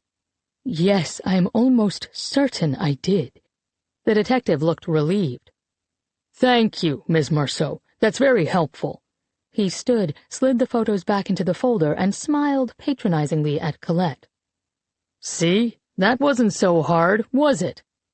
"Oh, very easy," she agreed, like the old bat he thought she was. "I do hope you catch the thief. Aviva, would you mind showing the nice detective out?" "My pleasure," Aviva said. The detective smiled again at Colette, and then Aviva marched him to the front door, opened it pointedly, and slammed it behind him. "You didn't need to be rude," Colette said when Aviva returned to the living room. But Aviva didn't answer. She was staring at Colette like she'd never seen her before. "You took that ring," she said in awe. It was a statement, not a question. "That's ridiculous," Colette said, looking away. "Is it? Then look me in the eye and tell me it wasn't you." Colette swallowed hard and returned her gaze to Aviva, but she didn't say a thing. "You took that ring," Aviva repeated slowly. "Colette, why would you do such a thing?" Perhaps this was the universe giving her an opportunity. "Attorney-client privilege?" she asked, and when Aviva nodded, slowly, Colette drew a deep breath and blurted out the words she'd been wanting to say for so long. "I've been a jewel thief since I was a child, as was my mother before me, and her mother before her." Aviva stared at her as if Colette was speaking a language she didn't understand. "What?" "Come, dear, the chicken is getting cold." She started back toward the table. "I'll tell you everything, but I can't do it without a glass of wine." That night, after Aviva had left with a dazed expression, Colette stood at her bathroom sink and stared at her reflection in the mirror. She had taken off all her makeup in preparation for sleep, and the woman who stared back at her appeared exhausted. Without her armor of lipstick, mascara, and blush, she looked every one of her 89 years, though she hardly felt that age. Sometimes she was tempted to rue the way her features had dropped, the way her neck had creased like a fan, the way the years stripped women of the right to be noticed in the world. But each time she started down that road, she reminded herself that her mother hadn't grown old at all. She had died at the age of 36 at the hands of the Nazis. And how could Colette turn her nose up at years her mother hadn't had the chance to live? She sighed and turned away from the mirror, flicking off the bathroom light. "I told her, Mum," Colette said aloud as she climbed into bed and turned out the light. "I told Aviva the truth, and now I have to wait and see if it changes things between us." Colette didn't speak to her mother often. She was no fool, and she knew that her mother had been dead for 76 years. But on nights like tonight, when she felt the past catching up with the present and forcing her hand, it brought her comfort to speak her thoughts into the silence and to imagine that her mother was out there somewhere, still listening, even after all this time. "A detective came to the door tonight. I suppose you saw that," Colette added after a long pause. "Maybe Marty's right, and I should quit while I'm ahead. You were always so much better at this than I." The only reply was the same crushing silence that always surrounded her. Sometimes she wondered if the reason she never felt her mother's presence was because her mother was still disappointed in her. The final promise Colette had made to her mother was that she would find Liliane and bring her home. Colette had failed in this last sacred task, and she had never forgiven herself for it. Her father hadn't forgiven her either. She had spent her entire life trying to atone, but there was no coming back from a sin like that. She closed her eyes and tried to let sleep take her, but slumber proved just as elusive as forgiveness. Finally, she flicked the light back on, got out of bed, and walked over to the safe tucked into the back of her closet. She didn't like to keep pieces in the house, for fear that they could be used against her if the police ever showed up for a raid. Marty insisted that here in the United States the police needed probable cause to get a warrant. But his rationalization had fallen upon deaf ears. Colette knew all too well that the authorities could simply show up and take you away whenever they pleased. But the small safe in her bedroom closet contained the one thing she couldn't live without: the diamond-studded bracelet her mother had sewn into the hem of Colette's nightgown just a few nights before it all ended. It was half of a pair Mum had stolen from a German, the theft that had gotten her arrested. Mum had sewn the other half into the hem of Liliane's gown, and it had gone missing forever the night Liliane was taken. Colette had enlisted Marty's help years ago in tracking it down, but to her great regret, the piece had never resurfaced. Colette had become more and more certain over the years that it never would. For all she knew, it was lying at the bottom of the Seine. Now Colette pulled her half out, opened the clasp, and slipped it onto her narrow wrist. To anyone who hadn't seen the matching bracelet, the one she wore now looked like two lilies swaying in the breeze. 4 golden veins ran through each flower, each made of a constellation of flawless, colorless diamonds, set on a gold filigree web and tipped with tiny black diamonds. Colette's half alone was worth hundreds of thousands of dollars. Together, the bracelets, which came together to form a butterfly, would be worth nearly $1 million. Colette knew that her mother had never intended to keep the bracelets. She normally sold her stolen pieces to finance the French resistance. But this set had had special meaning. She had taken them because they'd been stolen from her friend, a woman named Hélène Roseman. "One day," her mother had said, "I will return the bracelets to Madame Roseman. In the meantime, you and Liliane will each keep half, just in case. If the worst comes to pass, having the bracelets to bargain with will keep you safe." But the bracelets hadn't kept them safe at all. And now, the single bejeweled ring that sparkled in the dim bedroom light on Colette's age-speckled wrist was all that remained of Colette's mother and sister, who had lost their lives so many years before. Chapter 6. 1939. In September 1939, Germany invaded Poland, and everything in Colette's world changed in an instant. "We must be careful," her mother began saying tersely, giving Colette fewer and fewer opportunities to steal. "It's getting more dangerous." Although France's borders hadn't been breached, the world was at war. "But surely we can help people, can't we?" Colette had asked just before Christmas. "Our work is more important than ever." "Indeed," her mother said. "But Paris is no longer safe, my darling. It's only a matter of time before the Germans are here, one way or another." And then, in May of 1940, her words came true. The Germans poured easily into the Netherlands and Belgium, and then over the French border. By the first week of June, they were closing in on Paris. Colette, her little sister Liliane, and her parents were among the hundreds of thousands who fled the capital, fearing that there would be heavy casualties as the Germans tried to take the city. The roads were crowded with those trying to escape, pockmarked with recent bomb craters and lined with bodies. Mum kept Liliane's eyes shielded from the chaos as much as she could. But Colette knew none of them would ever forget the things they'd seen. They made it as far as Valençay, some 250 kilometers south, where they found temporary lodging in a barn owned by a sympathetic farmer. But there was never enough to eat, and anyhow, word soon reached them that Paris had fallen to the Germans.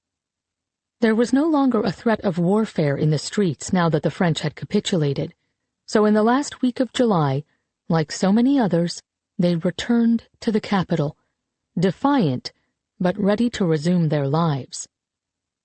A swastika flag now hung from the Arc de Triomphe. The clocks had been set forward an hour to German time. The museums and libraries had been stripped bare. French soldiers were marched through the streets, their uniforms in tatters, on the way to prison camps. And German soldiers now filled the cafes that Colette and her family had once frequented.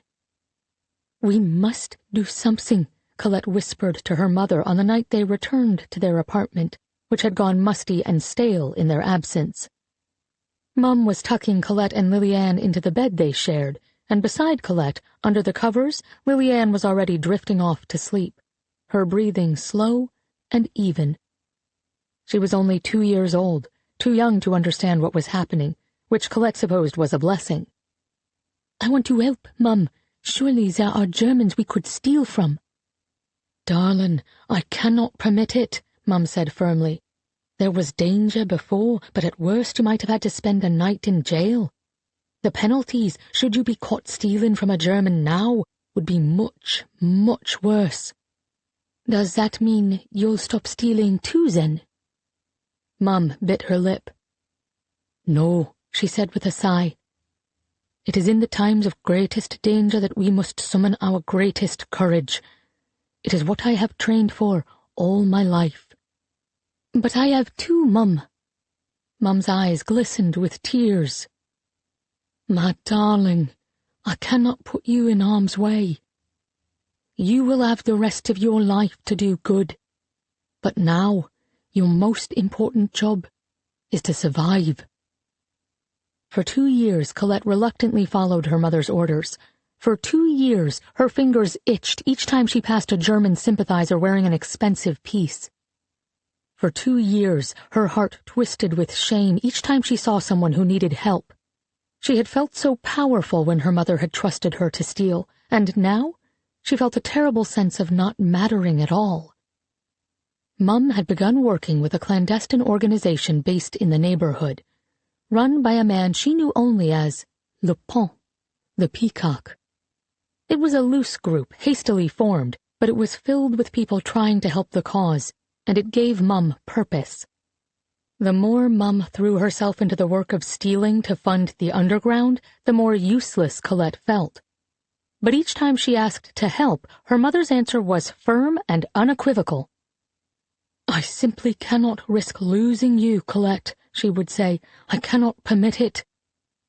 But by the time Colette turned 14 in the summer of 1942, things had gotten much worse for all of them, and Colette could no longer ignore her urge to do something, anything.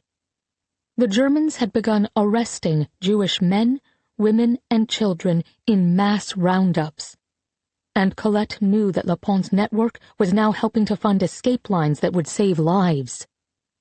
She wanted desperately to help, too. She had the skills and the training to make a difference, and it was high time she tried. She knew enough, though, not to tell her mother, and to wait for the right mark, the right opening. Mum had taught her well. For her first target in 2 years, Colette settled on Madame Vierloge, a dressmaker who had become quite wealthy in the last several months, fabricating designer knockoffs for German officers to send home to their mothers and wives.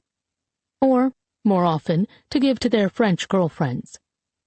Madame Vierloge had a stable of 8 women who cut and sewed patterns, and the rumor was that she had them beaten by one of her henchmen when a dress didn't come out exactly to her liking.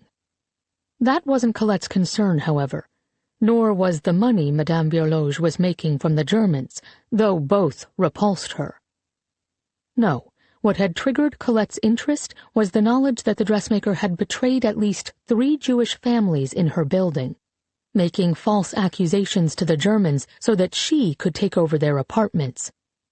In this manner, she had secured for herself the entire second floor of a building on the Rue Saint-Sébastien. Her betrayals had so far resulted in the arrests and deportations of several adults and 6 innocent children, 2 of them just 4 years old, Liliane's age. For weeks now, Colette had been taking the long way home from school, weaving a few blocks out of her way so that her route would take her down the Rue Saint-Sébastien. She hadn't been lucky enough to spot Madame Vierloge on any of her previous passes. But today, as Colette rounded the corner, she saw the portly dressmaker standing outside the front door to her building, smoking a cigarette as she talked to 2 German officers. A narrow diamond and onyx bangle twinkling on her right wrist. Her platinum hair was in a severe twist, and her immaculate lipstick was blood red. Hatred sizzled within Colette, and before she could talk herself out of it, she crossed the street and slipped into a throng of people walking past the dressmaker's building. Colette hardly had time to consider what she was going to do, and though she hadn't stolen anything in ages, instinct took over as she approached. There were 7 other people moving by in a group, including 3 young women and 2 older men. Heart thudding, she reached out and grabbed the purse strap of one of the women, giving it a hard tug to create a distraction. It was a move she and Mum had practiced several times before the war. She could easily create a confused commotion if she involved not 1, but 2 strangers at the same time. The woman shrieked, spinning around and immediately spitting accusations at the 2 old men behind her. The melee distracted Madame Vierloge and her Germans, and as the little knot of people passed, Colette used the opportunity to jostle one of the men into Madame Vierloge at the very same moment Colette herself slipped the bangle from the dressmaker's wrist. Madame Vierloge yelped and began to hurl obscenities at the man as Colette melted back into the crowd, her heart thudding. She had done it. She had taken a diamond bangle from one of the cruelest women in Paris. Exactly the kind of theft her storied ancestor would have cheered on. But as Madame Mirloge continued to rant at the now cowering old man, one of the Germans she'd been in conversation with was peering around. And as Colette hurried away, his gaze landed on her. When their eyes met, his expression hardened, and he took a step forward. And that's when she made her mistake. Instead of continuing on her way as if nothing was amiss, as she'd been trained to do, her flight instinct kicked in, and she took off, running. She knew instantly that she'd reacted incorrectly, but it was too late. Heavy footsteps sounded behind her, and then the soldier called out in German, ordering her to halt immediately. But he was an older, slightly overweight man, and his speed was no match for hers, propelled as she was by sheer terror. She circled her own block a few times before she was certain that she'd lost him. Finally, she turned onto the Rue Pasteur, where she had lived since the day she was born, and stopped across the street from her own apartment building. She was breathing hard, and it wasn't until she stopped running that she realized she was shaking uncontrollably. Suddenly, the German came around the corner from out of nowhere, panting heavily. Colette gasped and quickly backed into a doorway, pressing herself into the shadows as she held her breath. If the man continued down the block, he'd pass her hiding space in less than 2 minutes. There was nowhere left for her to go. What had she done? The German paused at the corner and then began walking again, more slowly now. His eyes narrowed as he scanned the doorways along the street.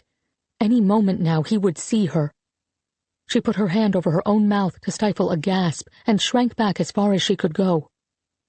From the opposite direction, a boy she recognized vaguely from the neighborhood was hurrying toward them. He was about her age, with thick dark hair and long lashes, and he wore a yellow 6-pointed star outlined in black. It had just been announced a few days earlier, on the 1st of June, that Jews must wear them everywhere. For a few seconds, Colette forgot all about her own predicament. Go back, she wanted to cry out. As perilous as the city was for all Parisians now, it was 10 times more dangerous for Jews, who could be arrested and even executed without cause. But the boy only quickened his pace, as if he hadn't noticed the danger at all. Finally drawing to a halt just a few meters away from the frowning soldier. Slowly, deliberately, the boy bent to tie his shoe, right in the path of the German. What was he thinking? The German stopped short, glowering down at the boy in his path. "Who do you think you are?" he barked in thickly accented French. "Pardon?" The boy looked up, his face expressionless. It was as if he hadn't noticed the massive German approaching, and even now he didn't seem particularly ruffled. The German sneered down at him. "Well, where did the girl go?" "Who's that?" the boy asked just as blankly, sounding far calmer than he should have. "There was a girl, you stupid Jew. She was running." "I'm afraid I haven't seen anyone," the boy said. "Sir," the German said coldly, assessing the boy. "Pardon?" "You haven't seen anyone, sir. You will address me with respect, Jew." "Yes, sir. Of course, sir. I'll let you know, sir, if I spot anything suspicious, sir."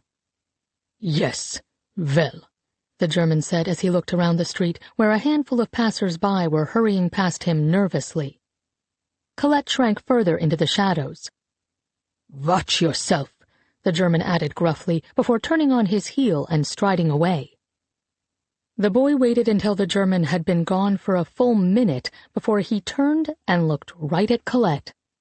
He gave her a small smile and jerked his head, beckoning her to come out from her hiding place. Still, he didn't move. It was as if he was rooted to the spot.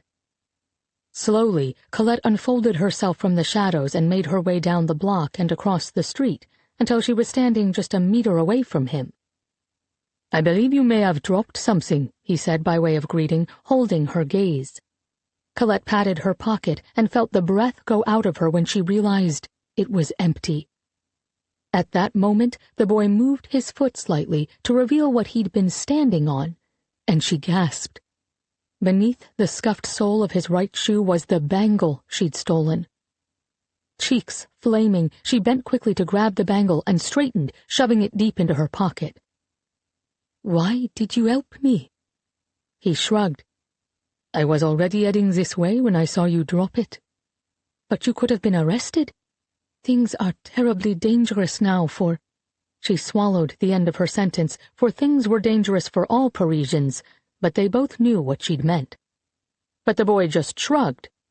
One should always help if one can. The words did something to her, for it was just how she felt, too. "Indeed." "Forgive me for asking, but is the piece yours, mademoiselle?" "Not exactly," she hesitated, "but the woman it belonged to is a collaborator." He looked confused, so she added, "Think of this as a redistribution of riches." He chuckled, then his expression melted into one of concern. He stared at her for a moment, and she had the sense he was assessing her. "You shouldn't be caught with something that has gone missing, not until the Germans have stopped looking." He was right. What would happen if she brought the bangle home to her mother and the Germans came door to door looking for it? No, she would need to hide it somewhere until the threat had passed. "But where will I keep it?" "I have an idea." He gestured for her to follow, and after a second, she started after him. He led her halfway down the block to a building with a dark green door and pushed it open. "But this isn't where you live, is it?" she asked as she followed him through an archway into a small courtyard. The space was surrounded on all four sides by the building, but above it was open to the sky. Someone had planted a small garden here, and in the midst of bricks and stone, several rows of flowers reached for the sun. "I've lived on this street my whole life. I would know you if you lived here." "You're right. I live a few blocks away, but there's no lock on the door here. I suppose because it only leads into this courtyard. You must enter through that door over there to get inside the building itself," he said, pointing to another dark green door on the other side of the garden. "I come here sometimes when I need a moment of peace. There's something about seeing these flowers survive against the odds that makes me feel hopeful." Colette's gaze flashed to the yellow star on the boy's shirt, and as their eyes met again, his cheeks turned pink. "It's beautiful," Colette said after a moment, looking back at the flowers. "But I am not sure it would be safe to hide something here, out in the open." He smiled. "I very much agree. But you haven't seen this yet." He walked to the wall on the left side of the courtyard and paused, looking up at the windows above. He scanned them quickly, and then, seemingly satisfied that no one was watching, he moved so that his body was blocking the wall, and quickly slid a brick out. "Here," he said, his voice low. She gaped. The gap behind the brick was the size of a jewelry box, large enough to secret away a few small treasures. "But ow!" He smiled. "I noticed the loose brick last month. I've been watching. I don't think anyone knows but me." "You would share your spot with me?" The boy nodded. "But why?" "Because the best secrets are meant to be shared. Don't you think?" He held her gaze. Maybe one day she would tell him her secrets, too, that this wasn't an isolated incident, that she was a jewel thief, that she was determined to risk everything to restore justice. But for now, it was enough to feel that she was the keeper of his confidence, and so she pulled the bangle from her pocket, and they both looked at it as it sparkled in the sunlight. "It's beautiful, isn't it?" she asked after a moment. But when she looked back at the boy, he was no longer looking at the bracelet. He was looking right at her. "I think perhaps it is the loveliest thing I've ever seen." Chapter 7, 2018. Colette thought often of the boy from Paris, the one with the yellow star who had shown her the hiding place in the courtyard. He had not survived the war, but his words that day had stayed with her, imprinted on her soul. "One should always help if one can," he'd said. It was a principle that had guided her life since then. The morning after the detective's visit, Colette woke before dawn after a mostly sleepless night. Her stomach knotted with worry, and the visions from her nightmares, ghosts and demons stealing her mother and sister away, still dancing in front of her eyes. What if Aviva couldn't accept Colette for who she really was? What if she didn't understand that Colette had only ever tried to do good in the world? And what if the detective came back, triggered by Colette's unease during their interview? What if he realized that she wasn't simply a confused old lady, but rather a cunning thief whose arrest could close decades of open cases? It felt to Colette as she got out of bed and shuffled to the bathroom that she was standing on a precipice. And she didn't know yet whether the ground would stay solid beneath her feet or would crumble to dust, sending her plunging into the deep unknown. She washed her face, made herself a cup of coffee, and got dressed, taking care with her makeup as she always did, adding her signature red lipstick and black mascara, though she expected no visitors today. She was just preparing some eggs for breakfast when her doorbell rang. She looked at the clock on the wall, her heart hammering. It was barely 7 o'clock in the morning, and nothing good arrived at one's door so early. Could it be the detective, returning to confront her with evidence? Her throat started to close, but then she realized that it could equally be Aviva, here to say that she'd thought about Colette's words overnight, and that she understood. She forced herself to breathe normally as she hurried to peer through the peephole. But it was neither the detective nor Aviva standing there. It was Marty, his face oddly pale. She wasn't sure what unsettled her more, his strange expression, or the fact that he was here at all. "Marty?" she asked after she'd opened the door, just in case she was seeing things. They always stayed away from meeting anywhere except the store, or at a neutral location such as a restaurant downtown, just in case he was ever followed. "Are you all right?" "I need to talk to you," he said, not answering the question, and her stomach began to churn. "If this is about me being careless at the benefit, I've already gotten an earful from Aviva, not to mention the detective who dropped by yesterday." "What?" He looked horrified enough that she knew instantly that wasn't what he was here to discuss. "There was a detective here?" He turned to scan the street, and Colette did the same. What if the detective was out there watching? But neither could see any vehicle that looked like an unmarked police car. "I don't think he knew anything," Colette said, as Marty turned back to her, his eyebrows raised. "He showed me mugshots of 3 known thieves and asked if I'd seen any of them at the benefit." Marty's eyebrows went up even further. "And I assume you pointed one out." "Of course." Marty laughed, his face relaxing. "Poor bastard." Colette shrugged. "He shouldn't have gotten himself nabbed in the first place." Marty shook his head, the smile falling from his face. "Look, kid, I'm not here to talk about the benefit. It's something else. Can I come in?" Colette nodded and moved aside, closing the door behind him after he'd stepped over the threshold. Her nerves were jangling, but she busied herself with pouring Marty a cup of coffee and fixing it just the way he liked it. Cream and 2 sugars. He had always been the sweet to her bitter, the light to her dark. "So?" she asked, trying to keep the worry out of her voice as she handed him his coffee. "What is it, Marty? Don't tell me you're in some kind of trouble." "No, nothing like that." He cleared his throat. "I've found it." She looked at him blankly. "Found what?" "The bracelet, Colette. I found the bracelet you've been looking for all these years." She was certain she'd misunderstood. "Which bracelet, Marty?" She needed to hear him say it. He held up a copy of the glossy Boston Monthly magazine, folded open to a story about an upcoming jewelry exhibit. "The bracelet, Colette."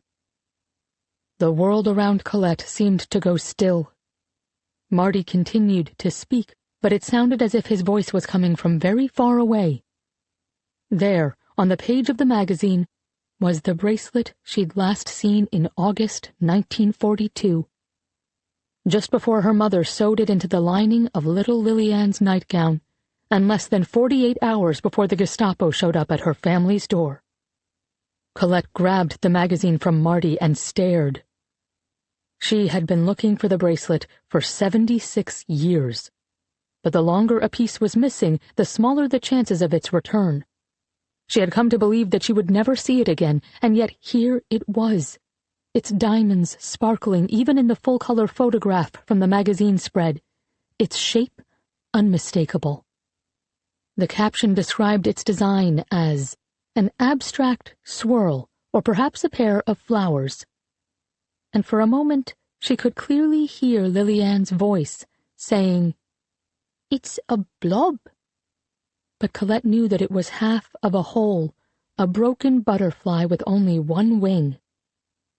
"I have always thought," she said carefully, hearing the tremble in her own voice, "that if I found the bracelet, I would find the person who took my sister." The words still hurt to say. "Now's your chance," Marty said quietly. "But don't you see?" She looked up at him. "It's too late. It's been 76 years, Marty. Whoever took Lilianne would be long dead by now. The bracelet may be here, but the answers won't be." Marty reached to pull her into a hug and spoke gently as she laid her head on his shoulder and wept. "You don't know that," he said. "Someone owns this bracelet. Someone knows where it came from. Maybe the monster who took your sister made a deathbed confession to a son or daughter. Maybe they can be persuaded to tell you what they know." Colette sniffled and pulled away. He was selling a pipe dream, and she wanted so badly to buy it. "Where is the bracelet, Marty?" "The Diamond Museum." Colette knew the place. It was a small seasonal museum just a few blocks from Marty's store, housed in what had once been an opulent private home, built in the 1790s, and donated a decade ago by a wealthy jewel collector named James Franklin Cash III. He had left explicit instructions in his will asking that his soaring historic house be turned into a museum that celebrated the gemstones he had loved all his life. "It's in an exhibit on early 20th century European jewelry that's opening in a few days," he added. "But where did it come from?" Colette whispered, more to herself than to Marty. "How did the bracelet get here? Where has it been all these years?" "We'll find out, Colette," Marty said, pulling her back into his arms. "I promise you, we'll find out." After he'd finished his cup of coffee, Marty offered to stay, but Colette needed time to think. And besides, if the detective returned, having a jewel broker on hand wouldn't exactly help her case. Marty departed with regret etched across his face, leaving the magazine with her. After he was gone, she read and reread the brief article that accompanied the picture, but it told her very little. There was no indication of where the bracelet had originated. As with previous exhibits at the Diamond Museum, the article said, most of the pieces are on loan from private collections in deals secured by museum director Lucas O'Mara. She'd never met O'Mara, though his name was familiar. The Boston Globe had run a nice feature on him last year, and Marty had mentioned him a few times in glowing terms. O'Mara was in his mid-40s, and he'd had a career as an engineer early on, before changing course and enrolling at the Savannah College of Art and Design to study jewelry design. And while he'd never made it as a professional designer, he had been hired as the founding director of the museum after a short stint at the Boston Museum of Fine Arts. Now, he curated rotating collections of jewels in partnership with the New England Diamond Alliance. Instead of making jewels, O'Mara had figured out how to celebrate them. Surely this O'Mara was the kind of person who understood just how much jewels could mean to a family's history. Could he be the key to finding out where the bracelet had been all these years? Could it be as simple as approaching him to ask? But of course, if she questioned O'Mara herself, it would be impossible for her to later steal the bracelet without being at the top of the suspect list, if it came to that. And she couldn't send Marty in to do it. As a jewelry broker, asking questions about a piece that subsequently went missing would be career suicide. And it would risk exposing decades' worth of illegal jewel sales. But then something occurred to her. What about Aviva? Aviva could question O'Mara without raising suspicion, especially if she could frame it as part of a mission for the Holocaust Center. With his walls down, maybe he'd admit what he knew. Before she could second-guess herself, she picked up the phone and tried Aviva, first on her cell and then, when she didn't answer, at her office. "I'm afraid she isn't in yet, Colette," said Marilyn, who'd been Aviva's legal assistant for the last decade. "It's still quite early, even for Aviva." Colette checked her watch and realized that although it felt like she'd already lived several days since she'd gotten out of bed this morning, it was only a few minutes after 8 o'clock. "What are you doing there already, Marilyn?" Colette asked, flustered. Marilyn laughed. "My granddaughter has a baseball game this afternoon. I figured I'd get a jump start on the day so I could leave early." Colette closed her eyes for a second. What would it be like to have grandchildren to shape one's life around? It had been entirely her decision not to have children, but it still stung sometimes to realize how much she had missed. "I hope her game goes well, Marilyn. Can you tell Aviva I am coming in to see her?" "Is she expecting you?"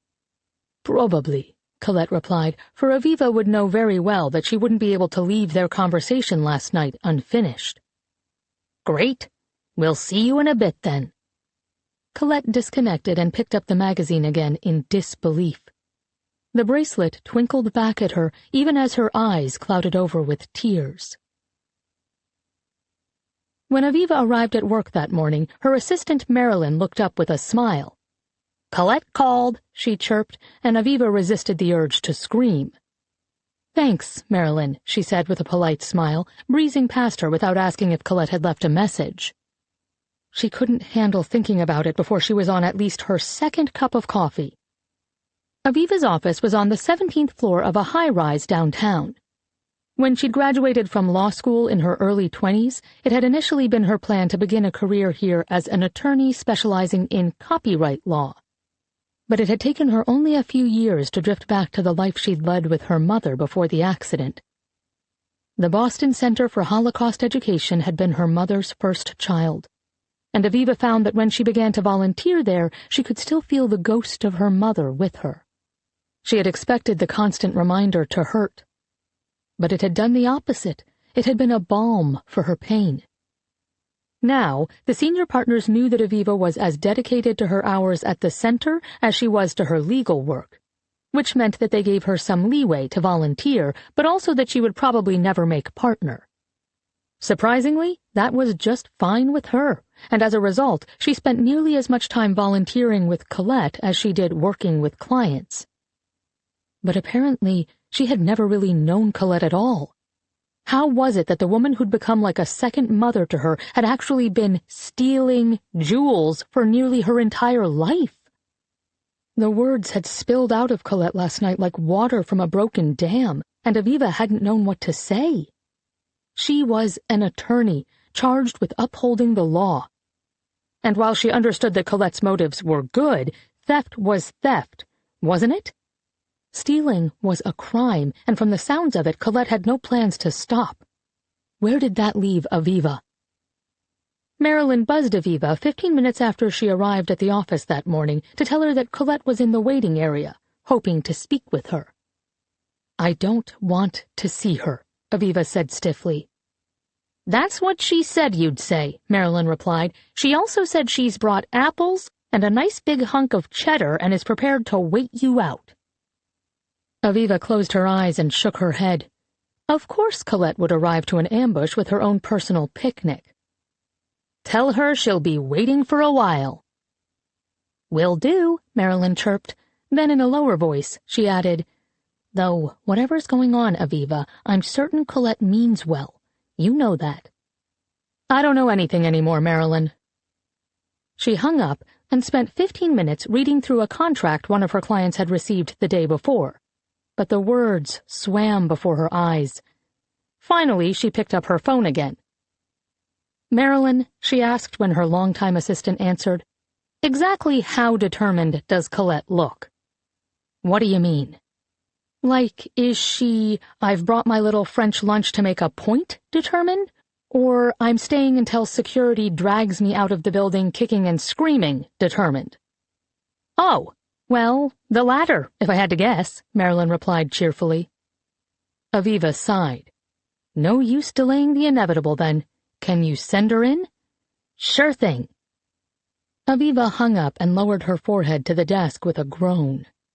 That was the position she was in a few seconds later as Marilyn showed Colette in. She's all yours, Marilyn murmured before backing out and pulling the door closed behind her.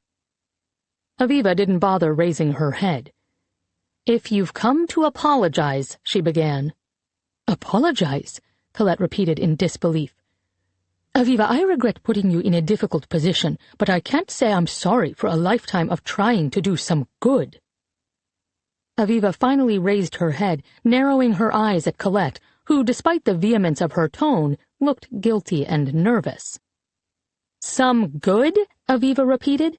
People do good by volunteering for nonprofits or creating scholarship funds, not by becoming criminals. People do good in many different ways. Not in that way, Aviva shot back. Colette, laws exist for a reason. What if everyone in society decided they could just steal from one another whenever they wanted to? That's why my family has always lived by the strictest of codes, Colette said. I have never once stolen for personal gain. Yes, and I'm sure that would hold up in court. Colette shrugged. They'd have to arrest me first. Aviva stared at her like she was crazy. Have you already forgotten the visit from the detective last night? They're the ones who arrest people, you know. Colette held up her wrists. Do you see handcuffs here? Aviva exhaled in annoyance. Not yet. May I have a seat? Colette asked, or are you going to make me stand the old time? I don't remember asking you to stay, Aviva muttered, but when Colette just raised an eyebrow, Aviva gestured to one of the chairs across from her desk, and Colette took a few steps forward and sat down, wiggling her narrow hips around a bit until she was settled in the seat. Comfortable? Aviva asked, without bothering to keep the edge from her voice. Very much so, Colette said agreeably. I've always liked these chairs. I'm so happy I can accommodate you. Aviva leaned back in her chair and crossed her arms. She didn't even know where to begin. So, tell me, stealing. How exactly have you been able to do some good? She made air quotes around the words. Colette looked hurt. I see you don't believe me. I believe that you believe it, Aviva conceded, but how much good can you actually do by stealing a few trinkets here and there? They are hardly trinkets. Fine then. Baubles? What would you call them? I'd call them more than $30 million worth of jewels that have gone to charity over the years, straight from the wrists, necks, fingers, and pockets of cruel people, Colette said, sitting up a little straighter in her chair and looking Aviva right in the eye. Aviva felt her jaw fall open. 30 million? She repeated, aware that her voice had gone up an octave. Please tell me you're joking. Colette shrugged. It's been a long career, dear. Aviva stared at her for a long time, trying to put the pieces together. If Colette was telling her the truth, she was surely one of the most successful jewel thieves in America, not to mention someone whose illegal activities would land her in prison for the rest of her life if she was caught. It put Aviva in a terrible position. Colette, she finally said, trying to stay calm, if you have really stolen $30 million in jewels over the years, you're in a huge amount of trouble. If they can pin anything on me, which they won't be able to, I'm very careful. Aviva could feel a headache coming on. Colette, yes. I mean, again, assuming that you're not exaggerating, how much good have you really been able to do, balanced with the amount of risk you've taken? Ah, Colette said, sitting back in her chair. She seemed to be considering something. What is it? Aviva finally asked when Colette still hadn't spoken. I never told your mother, Colette said slowly. because I always worried that she wouldn't understand. Understand what? Aviva, I suppose it's time you know that it was stolen jewels that funded the opening of the Holocaust Center. Aviva blinked at Colette rapidly, trying to process what the woman was saying. You look a bit like you're having a stroke, Colette said mildly. I'm sorry, but I could have sworn that you just said the Holocaust Center was founded by money that came from illegal criminal activity. The center that my mother dedicated her life to and that I've worked for since I was a teenager. That's right, dear, Colette said calmly. It's how I continue to fund it, too. It's vital, you understand, though, that the only money I've ever funneled to the center comes from avowed Nazis and neo-Nazis. If they are foolish enough to align themselves with such an abhorrent way of thinking, it's only fair to use their money to fund Holocaust remembrance. But Aviva couldn't think of a single thing to say. I know, it's a lot to absorb. I was up all night worrying about it, thinking about whether to tell you. But then something happened this morning and it forced my hand. I need to ask you a favor, and I don't feel I can do that without being honest with you. Aviva felt dazed. A favor? You want me to do you a favor? Colette nodded. Marty came over this morning with some news and— Marty, Aviva interrupted, does he know about this? Your career as a thief? Your founding of the Holocaust Center with the proceeds from stolen jewels? It still didn't feel real. Of course he does. I probably should have told you sooner, too. And there will be plenty of time to talk about this later, dear, but for now, I need your help. Colette took a deep breath. You see, there's a bracelet in an exhibit about to open at the Diamond Museum, and if you think I'm going to lift a finger to help you steal— No, Colette said quickly. I would never ask you to do that. This isn't about taking the bracelet. It's about finding out where it came from. Aviva narrowed her eyes. Why? Because it disappeared the same night my sister was kidnapped and murdered. For the second time this morning, Aviva felt like someone had knocked the wind out of her. Murdered? When Colette's eyes filled and she nodded, Aviva added, But you've never even told me you had a sister. Yes, well, I did. Her name was Liliane. It's very painful for me to talk about, you see.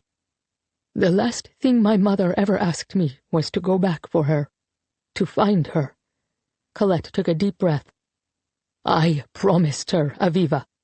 I failed, and I've lived with that for 76 years. But if I can find out where the bracelet has been for all these years, maybe, at the very least, I can learn who took it. And who took Liliane? Aviva gaped at Colette for a moment. The woman felt like a stranger to her now, but she had still been Aviva's rock through thick and thin over the past 2 decades. Regardless of what she had done, Aviva owed it to her to listen. You're telling me the truth? This isn't just an elaborate way to get me to stop being mad at you? Dear, I am not that clever, I assure you. Colette drew a deep breath. The night my mother was arrested, Liliane was taken through our bedroom window, and she never came home. She was just 4 years old. Aviva put a hand over her mouth. And you have no idea what became of her? Colette looked down at her lap. No, I'm afraid I do know. Her body was found floating in the Seine a few days later. You see, Aviva, it's my fault. When the police came that night, I was worried about my mother and I left Liliane alone. Never did I imagine that she'd be stolen right from our home. You were just a child yourself. I was 14. Colette choked on the last word, which came out wrapped in a sob. Old enough. I was supposed to protect her. Colette, I'm so sorry, Aviva said, standing and reaching for her, but Colette shook her hand away. This is the bracelet she had with her, sewn into the lining of her nightgown, the night she was taken. She held up the magazine she'd been clutching since she came in the door, and after one more long look at it, She passed it to Aviva. "When her body was found in the Seine, Liliane's nightgown, the hem was ripped open. The bracelet was gone." "Oh, Colette. And now the bracelet is here, in Boston? How can you be certain it's the same one?" "Because," she said, rolling up her sleeve, "I have the other F." Aviva leaned forward to stare at the delicate bracelet on Colette's wrist. It was shaped like a pair of flowers, studded with what looked like 100 diamonds, all of which twinkled in the light. "Aviva, I need you to go to the Diamond Museum," Colette said. "I need you to talk to the museum director and find out where this bracelet has been all these years. He must know who owns it and where it came from." "But don't you want to go and ask him about the bracelet yourself?" Aviva asked, confused. Colette had never been one to hand tasks off to others. She was defiantly self-sufficient. But as Colette looked at her, unblinking, realization dawned. "I see. You can't go in case you want to steal the bracelet." "I hope it doesn't come to that," Colette said. "But you see, I have no legal claim on it. My mother stole it from a German officer in order to return it to her friend, who perished in the Holocaust. So even if we can establish where it has been all these years, I may not be able to claim it through official channels. I might have no choice." "Colette, I want to help you," Aviva said, "but I can't aid and abet a crime." "I am not planning a crime right now, Aviva," Colette said. "I am trying to find out who betrayed my mother and murdered my little sister. I just need you to go in and explain to the museum director that you do pro bono work with the Boston Center for Holocaust Education and are hoping to feature the bracelet in a newsletter article about jewels lost during the Second World War." "Why not just be honest?" Aviva asked. "Why not tell him what happened to your sister?" "You don't think he'd be immediately defensive or try to protect the wealthy patron who has shared the jewels with the museum? The rich look out for their own, Aviva, and we know nothing about this O'Mara character or where his allegiances lie." Aviva groaned. "So you want me to lie to this poor guy?" "Would it actually be a lie if you did write an article for the newsletter?" "Do we even have a newsletter?" Colette gave her a look. "It goes out electronically to both the Boston Center and the sister center in New York. Are you not signed up?" Aviva rolled her eyes. Colette sat back. "Look, I know I'm probably the last person you want to help right now. If you aren't comfortable with this—" She let the words hang there. Finally, Aviva sighed. "I'm your family. Let's see what I can find out from the museum director, and we'll go from there." Chapter 8 1942 When Colette came back for the diamond and onyx bangle a week after the boy showed her the hiding space, she half expected that it wouldn't be there anymore. After all, she didn't know the boy, and she hadn't seen him since the day he showed her the loose brick in the wall. Had it all been a trick? Had he absconded with the piece and sold it himself? Maybe she'd been too quick to trust a stranger. The worst part was that it was too risky to check on the bangle right away. What if the German had somehow seen her hide it? She could be walking into a trap. "What are you doing?" asked her sister Liliane on the 7th day she caught Colette staring out the window of the bedroom they shared, her palms pressed to the glass. They lived on the ground floor, which didn't afford the best view of the neighborhood, but she could easily see the front door to the building down the street, the one with the boy's hidden garden. "Looking for someone." "Who?" Liliane was 4 years old now, and she followed Colette around like a shadow. Most of the time Colette didn't mind, but today she didn't want to explain herself to a child. "You don't know him," Colette answered impatiently. "I know everybody you know," Liliane protested. "You do not." Finally, Colette turned and bent to her sister. "Liliane, sometimes people have secrets that they don't tell anyone." Liliane's eyes went wide. You have a secret from me? I have lots of secrets from you, Colette said, but she regretted the words instantly, for Liliane's big green eyes filled with tears. But I don't keep any secrets from you, Liliane said indignantly, her lower lip wobbling. You're 4. What secrets could you possibly have? I don't know, Liliane shot back, crossing her arms and glaring at her sister. But if I had any, I'd tell you. Fine. Colette turned back to the window. I'm looking for a boy, if you must know. Well, what is his name? I don't know. Well, why are you looking for him if you don't know his name? Liliane pressed. Colette clenched her hands into fists. He has something that belongs to me, okay? What does he have? Liliane persisted. Finally, Colette spun around and put her hands on her hips. Liliane, sometimes you have to leave a person to herself. She didn't wait for her little sister's reply before striding out of the room. Colette! Liliane called after her, but Colette had had it. It was time to see if the boy had kept his promise. Outside her apartment building, she scanned the street, and then, satisfied that no one was watching, she hurried across the way to the big green door.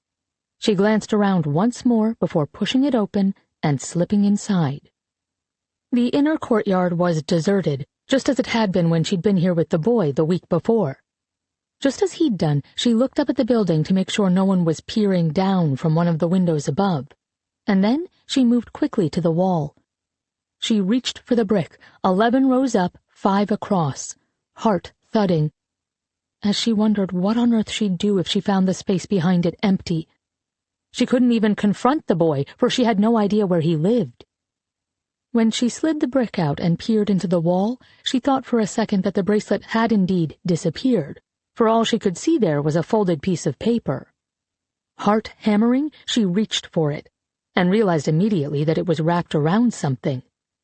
She slid the paper out and glanced nervously around once more. Then she unfolded it and breathed a sigh of relief as the bangle slid into her hand. Not only was it still there, but it appeared that the boy had returned at some point to conceal it even better. Why would he take another risk to help her? She was about to shove the paper back into the hole when she realized that there was something written on it.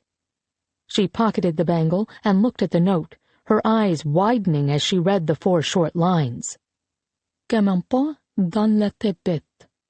Elle est mon refuge dans le conflit.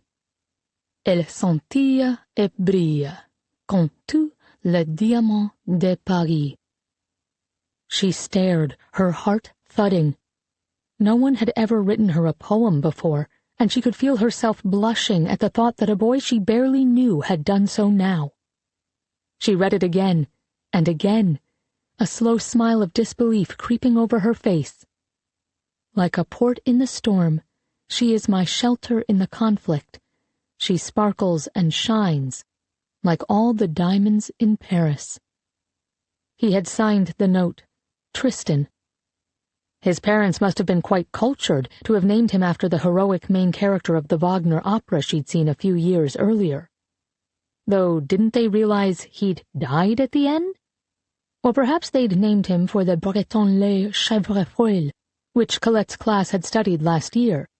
It was where the tragic tale of Tristan and Isolde had originated, but in Chèvrefeuilles the focus wasn't on Tristan's death, but rather on the love he and Isolde shared, described by the poet as so true, so pure. Ever since the night she'd gone to the opera with Mum, Tristan had been Colette's favorite literary hero. So it felt a bit like fate that a boy with that name would be writing her poetry now. Folding the note quickly into her pocket beside the bangle, she slid the brick back into place and hurried away. For the next 2 days, she kept watch at the window, waiting for Tristan to return to the courtyard. As she stared out through the glass, she repeated the poem softly to herself. Comme un pas dans la tempête, elle est mon refuge dans le conflit. Elle scintille et brille, comme tout le diamant de Paris. What are you doing, Colette? Liliane interrupted at one point. Mummy says you are acting very odd. I'm looking for the boy I told you about. But why? You don't even know his name. Yes, I do. It's Tristan.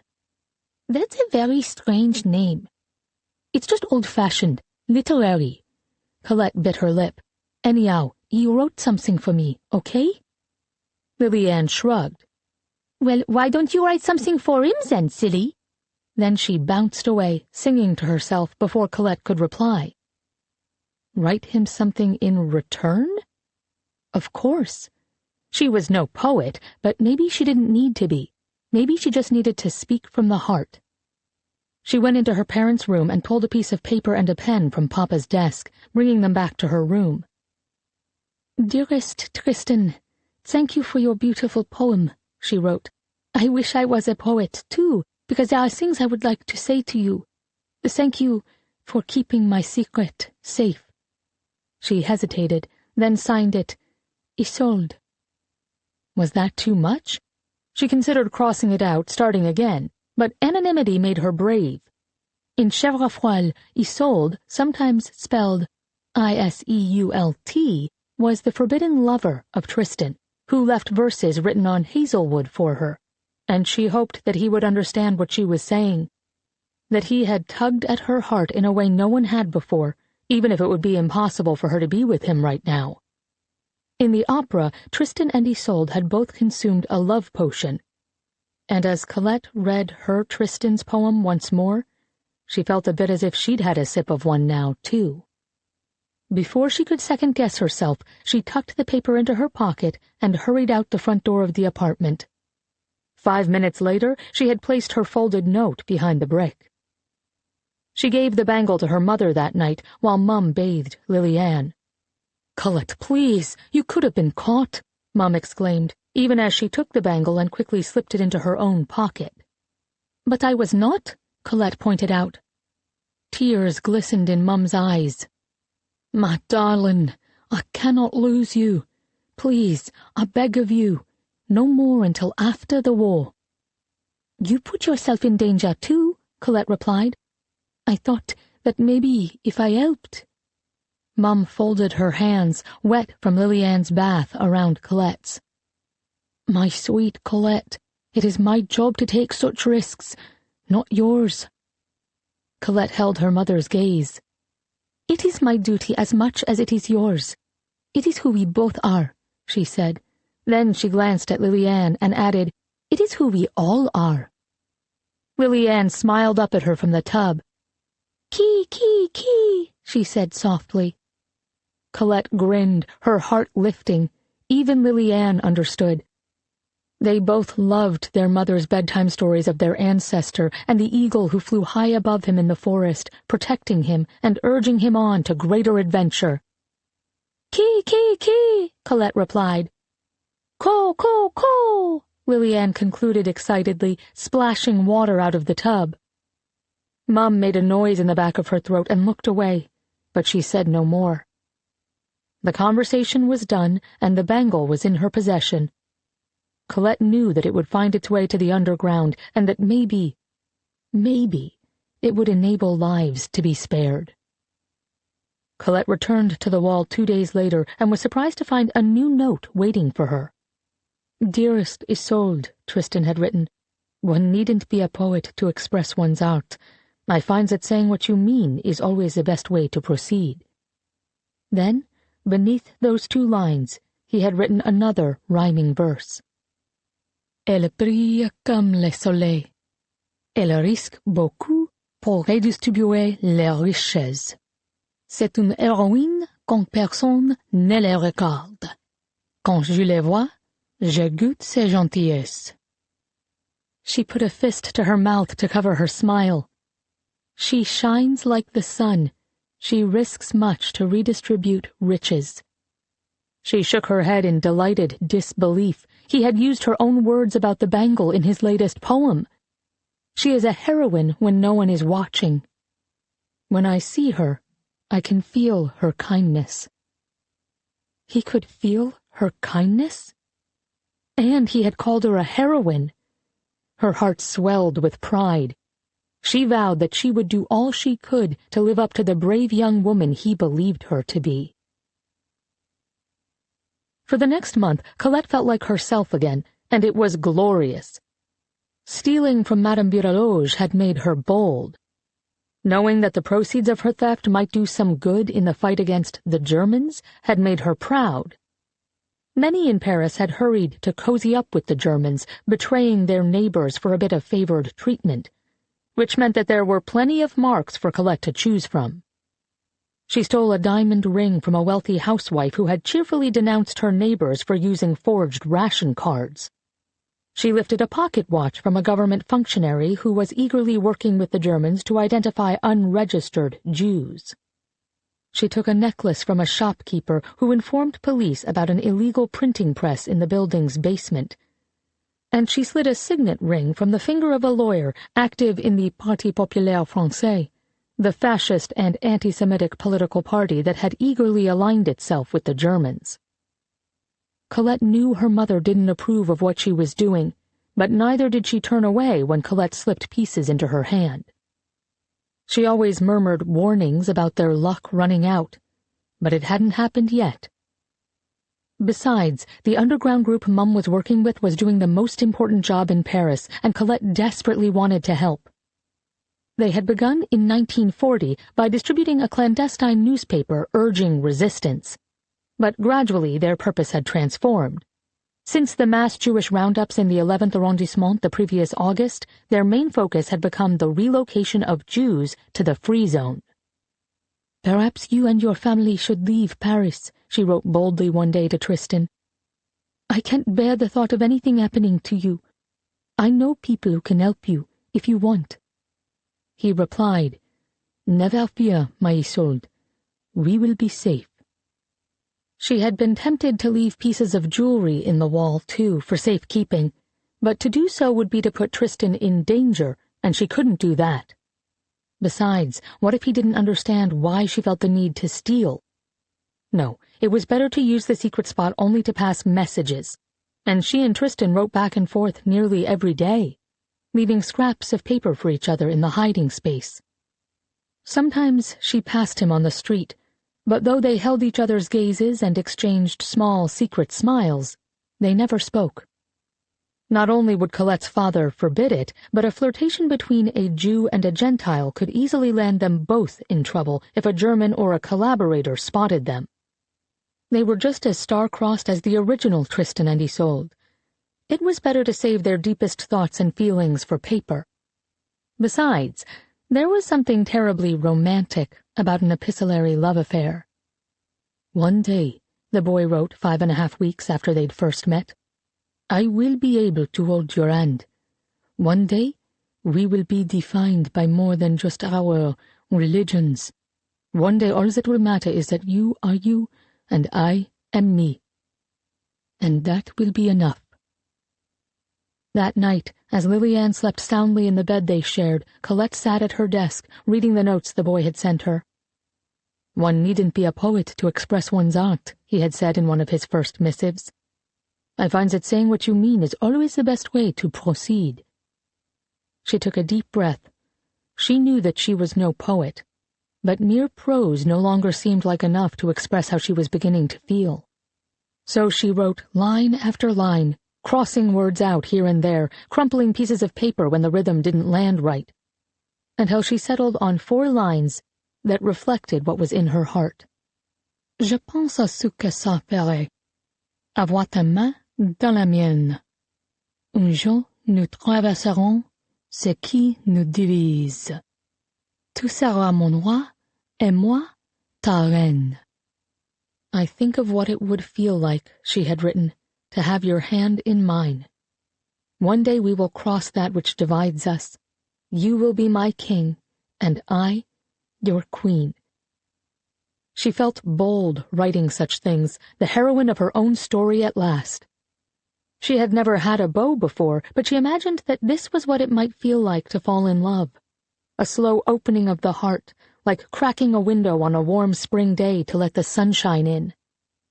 "I hope I haven't been too forward," she added at the bottom of the note. "But I think that in times of darkness, we must find a way to be daring. Don't you agree? Your Isolde." She slipped the poem into the wall the next afternoon, her heart thudding. The poems and the notes had brought her to life in a way she couldn't have imagined, filling her with purpose, reminding her that she was valiant and strong and could change the world. "She is a heroine when no one is watching," the boy had written. His words had lit a fire within her, and she vowed to be the girl the boy believed her to be, someone heroic and courageous. What would he think when he read her poem? Would it touch his heart the way his words had touched hers? They were writing their own love story, and how else could it end but happily ever after? As her family passed a quiet Bastille Day at home that evening, toasting to the resilience of France, she found herself thinking only of Tristan, and wondering where he was, whether he was safe, and how soon she might hear from him again. Chapter 9 2018 The historic home that housed the Boston Diamond Museum was a soaring 3-story colonial mansion with a small bronze sign out front. Aviva parked a block away and approached the entrance, hyping herself up for a professional pitch to the museum's director, a man named Lucas O'Mara. She still couldn't believe she'd agreed to this. Squaring her shoulders, she tried the front door, but deflated when she found it locked. She shouldn't have been surprised. The exhibit's grand opening wasn't for another 2 nights, so there was no reason to think it would be open to the public yet. Still, certainly Lucas O'Mara and his team had to be inside, setting up. And she wasn't doing anything wrong, was she? It wasn't as if she planned to steal the bracelet, and finding out information wasn't a crime. As Colette had pointed out, there actually was a newsletter for the Boston Center for Holocaust Education, and now Aviva was even signed up for it. Colette had apparently already put in a call to Chana Baruch, the director of the center, who also edited the newsletter, asking if Aviva might contribute a piece. "Chana was thrilled," Colette had chirped on the phone just this morning. "She asked if you could take photos of any Holocaust-related pieces, too." "Sure, why not?" Aviva had deadpanned. "Maybe I could sing and tap dance on the museum floor while I'm at it." "Whatever feels right to you, dear," Colette said, refusing to take the bait. "Just make sure you take pictures of the bracelet." Aviva had rolled her eyes and hung up. Now she would just need to figure out how to spin her visit to the Diamond Museum into a newsletter story while subtly asking questions about the only piece she cared about. She knocked on the front door, and when there was no answer, she pounded harder. A moment later, the door swung open, and Aviva found herself face-to-face with a tall, broad-shouldered man with gray-flecked dark hair, a few days of salt and pepper stubble, and the greenest eyes she'd ever seen. She recognized him from the About Us section of the museum's website as Lucas O'Mara, though the photo hadn't done him justice. "Can I help you?" he asked, looking down at her. His pale blue t-shirt was streaked with what looked like grease, and his dark jeans were tucked into scuffed work boots. "We're not open to the public yet, I'm afraid." "I know," Aviva said quickly, casually planting a foot in the doorway, a trick from her early days working in the district attorney's office. It was harder, both physically and mentally, to close a door on someone if that person had already taken a step inside. "I'm Aviva Haskell, and I'm with the Boston Center for Holocaust Education. We have a monthly newsletter with a vast readership." Was she overselling it? She cleared her throat. "I was hoping to talk to you about your exhibit for a few minutes. Our members are very interested in jewels that may have come through Europe during the Second World War." The man looked down at her foot as if he knew she was hiding something. As his gaze traveled up the length of her body to her face, she could feel herself blushing.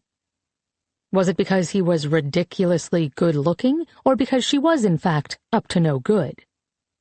"Our PR agency didn't let me know you were coming, Aviva Haskell from the Boston Center for Holocaust Education's newsletter," he said. "I didn't go through them." Aviva hadn't realized the museum was represented by anyone. She would have looked much less suspicious if she'd gone through the proper channels. "The truth is, I'm a volunteer for the center. I don't want to let the boss down, you know?" Could she sound like any more of an incompetent idiot? "You must be Lucas O'Mara, the director?" She framed it like a question, though she already knew the answer. "I must be." The man was still staring as if he was trying to read her but couldn't quite pin down the language she was written in. "So, after nearly 10 years on this same block, and after I've pitched the Boston Center for Holocaust Education about collaborating on our last 3 20th-century European exhibits and haven't gotten a response, you appear out of the blue?" She silently cursed whoever had ignored O'Mara's overtures in the past. She hesitated and then settled on the truth, or a version of it. "To be honest, I saw the photograph of the diamond bracelet from your upcoming exhibit in Boston Monthly, and I was intrigued." "Were you?" "It's a beautiful bracelet. I wondered where it had come from." "Did you? Just out of curiosity, are you planning to answer every one of my statements with a question? Because I could do this all day." Lucas finally cracked a smile. "Could you?" he asked, but when his smile widened a second later, she realized he was teasing her, and she smiled slightly in return. "May I see it?" she asked, cutting to the chase. "The bracelet?" He raised an eyebrow, then stepped aside. "Who am I to stand in the way of a journalistic mission?" Aviva followed him in and waited as he locked the door behind them, noting as he did so that the display cases lining the hall were all empty. "Don't you need jewels for a jewel exhibit?" she asked as he joined her. He followed her eyes to the blank spaces. "Ah, you truly are an intrepid reporter." "Okay, full confession, this is, the first time I've written for the newsletter." "And what is it you do when you're not penning riveting newsletter features, Ms. Haskell?" "Call me Aviva, and I'm an attorney." He arched an eyebrow. "Well, that explains all the questions." "But I've volunteered for the center for years. My mother was the founding director, so it's a place that means a great deal to me." She cleared her throat. "So, the jewels?" "Ah, yes. Well, once the museum opens, we'll have security guards 24 hours a day, along with a rotation of off-duty police officers. But until then, it's just me. So having the pieces in the cases now would be like an invitation to jewel thieves to come and help themselves." "Right. Of course. Wouldn't want that, Mr. O'Mara." Aviva swallowed hard and forced herself to maintain eye contact with him. What would he say if he knew that the newly minted attorney for Boston's oldest jewel thief was standing right in front of him? Fortunately, Lucas was the one to look away first. "Come on, safe is in the back. And you can call me Lucas." He led her through a darkened room filled with more empty display cases toward a narrow stairway down a hall at the back of the building. "How long have you worked here, Lucas?" Aviva asked as they walked to the second floor. "Since the museum opened," Lucas answered, not giving her more. He unlocked the office at the top of the stairs and held the door open for her. "Have you always been interested in jewels?" she asked as he flicked the light on, illuminating a small space with an antique-looking wooden desk and walls lined with bookshelves. She glanced at the shelf closest to her and was surprised that the volumes weren't about gems. They seemed to be his personal collection. Everything from Hemingway to Louise Penny, Fitzgerald to Lisa Scottolini. She ran her fingers along a few of the spines. He had good taste. "I have," he replied, crossing to open a closet in the back. In it, there were 5 massive safes built into the wall. They were so large and imposing they looked like bank vaults, but she supposed that was just the kind of security a diamond museum would need. "When I was working at the Boston Museum of Fine Arts, I brought in a traveling exhibit of gems from Amsterdam's Diamond Museum, and the New England Diamond Alliance took notice." "The New England Diamond Alliance?" Aviva asked, though she already knew what it was. Marty was a member. But it was good to get a witness talking about innocuous things he was comfortable with. It made him an easier nut to crack when the hard questions rolled around. Not that Lucas O'Mara was a hostile witness, she reminded herself. "A trade group of jewelers and jewel brokers in this part of the country," Lucas explained. "They hired me on to host a rotating collection of exhibits from around the world." "So there's no permanent collection?" she asked sweetly, though she knew this, too. Lucas shook his head as he bent to spin the dial of the second safe from the left, his broad shoulders blocking Aviva's view of the numbers. "No. It's why we're not open year-round. We host an exhibit for a month or two, and then I go back to negotiating shows for the year ahead. We rely on the generosity of collectors, who share items for a few months at a time." The safe popped open, and Lucas reached inside, pulled out a velvet bag, and shut the safe behind him. He turned to Aviva, pulled a handkerchief out of his pocket, and used it to slip the bracelet from the bag and place it into his palm. "Voila," he said, as Aviva stared. Aviva could feel her heart thudding in recognition. Of course, she'd seen a picture of the bracelet the night before in the magazine Colette had handed her, but seeing it in person, an obvious match to the piece Colette had been wearing, took her breath away. It was hewn of the same delicate filigree, attached to a thick rope of gold, had the same narrow golden veins, and had a constellation of diamonds that shone like a twinkling spill of stars. It was clearly a mirror image of Colette's piece. She pulled out her phone and snapped a few pictures. These would have to do for the newsletter. "Lilies," Lucas said quietly, and Aviva looked up to see that he'd been studying her while she studied the bracelet. "Pardon?" "They're lilies, made of diamonds," he said. "Here, do you want to hold it?" Aviva took the bracelet from him as carefully as she could. It sparkled, even in the pale light of Lucas's office, and it felt heavy in her hand. Did it carry the weight of what it had witnessed? Had it seen what became of Colette's sister? "Where did you come from?" she murmured as she turned the piece side to side, admiring the way the gems caught the light. "Are you talking to the bracelet?" Lucas asked, sounding amused. Aviva looked up, feeling foolish. I was just saying that it's very unique." "It's one of a kind," Lucas said, his voice suddenly tender, and Aviva had to bite her tongue to stop herself from telling him that no, actually it was two of a kind. "When we mount themed exhibits like the one we're about to open, we often reach out to collectors who have pieces that fit. In this case, as you probably know, the show that opens Friday features pieces from Europe, handcrafted around the turn of the last century. This piece was made in the 1920s, between the two world wars." "Fascinating. Who loaned it to the museum?" Aviva asked, trying to keep her tone casual. Lucas's eyes moved from the bracelet to her face, and he lingered there for a second, like he was still trying to figure something out. "I'm afraid the owner wishes to remain anonymous." "Off the record?" Aviva said, trying a conspiratorial wink, which only earned her a frown of confusion. Lucas plucked the bracelet from her hand, and she resisted the urge to grab it back. "I'm afraid I can't reveal that." "Are they from France?" she persisted, knowing immediately that she'd gone too far.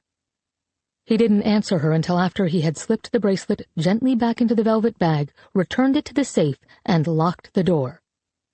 "What makes you say that?" he asked, turning back to her. "Just a guess. It looks like something someone would wear in Paris." Okay, now she just sounded like an idiot. He stared at her for a moment. "The owner is originally from France. Yes," he conceded. Not quite an answer, but she knew it was all she was going to get. "Is there anything else?" She knew she had to somehow salvage this situation. She hadn't been subtle enough in asking about the bracelet, and now he was suspicious. Blood diamonds," she blurted out, and the second the words were out of her mouth, she knew it had been the wrong thing to say. She tried to recover. "What I mean is, how do you make sure the newer diamonds in your pieces are ethically sourced? For the newsletter." Lucas's expression grew even colder. "What on earth does that have to do with the Boston Center for Holocaust Education?" "Well, Look, that's something I take very seriously, okay?" Lucas said. "Diamonds come from the earth itself, and when they're sourced ethically and cut expertly, they're beautiful and enduring. But when there's blood on the hands of the companies that mine the diamonds, it stains the jewels forever. Yes, some of the older pieces we have were almost certainly mined irresponsibly. But it's important to me, to this museum, to work with the Natural Diamond Council, which ensures that diamonds are now mined both ethically and sustainably going forward. Okay?" "Right, sure, of course," Aviva said quietly.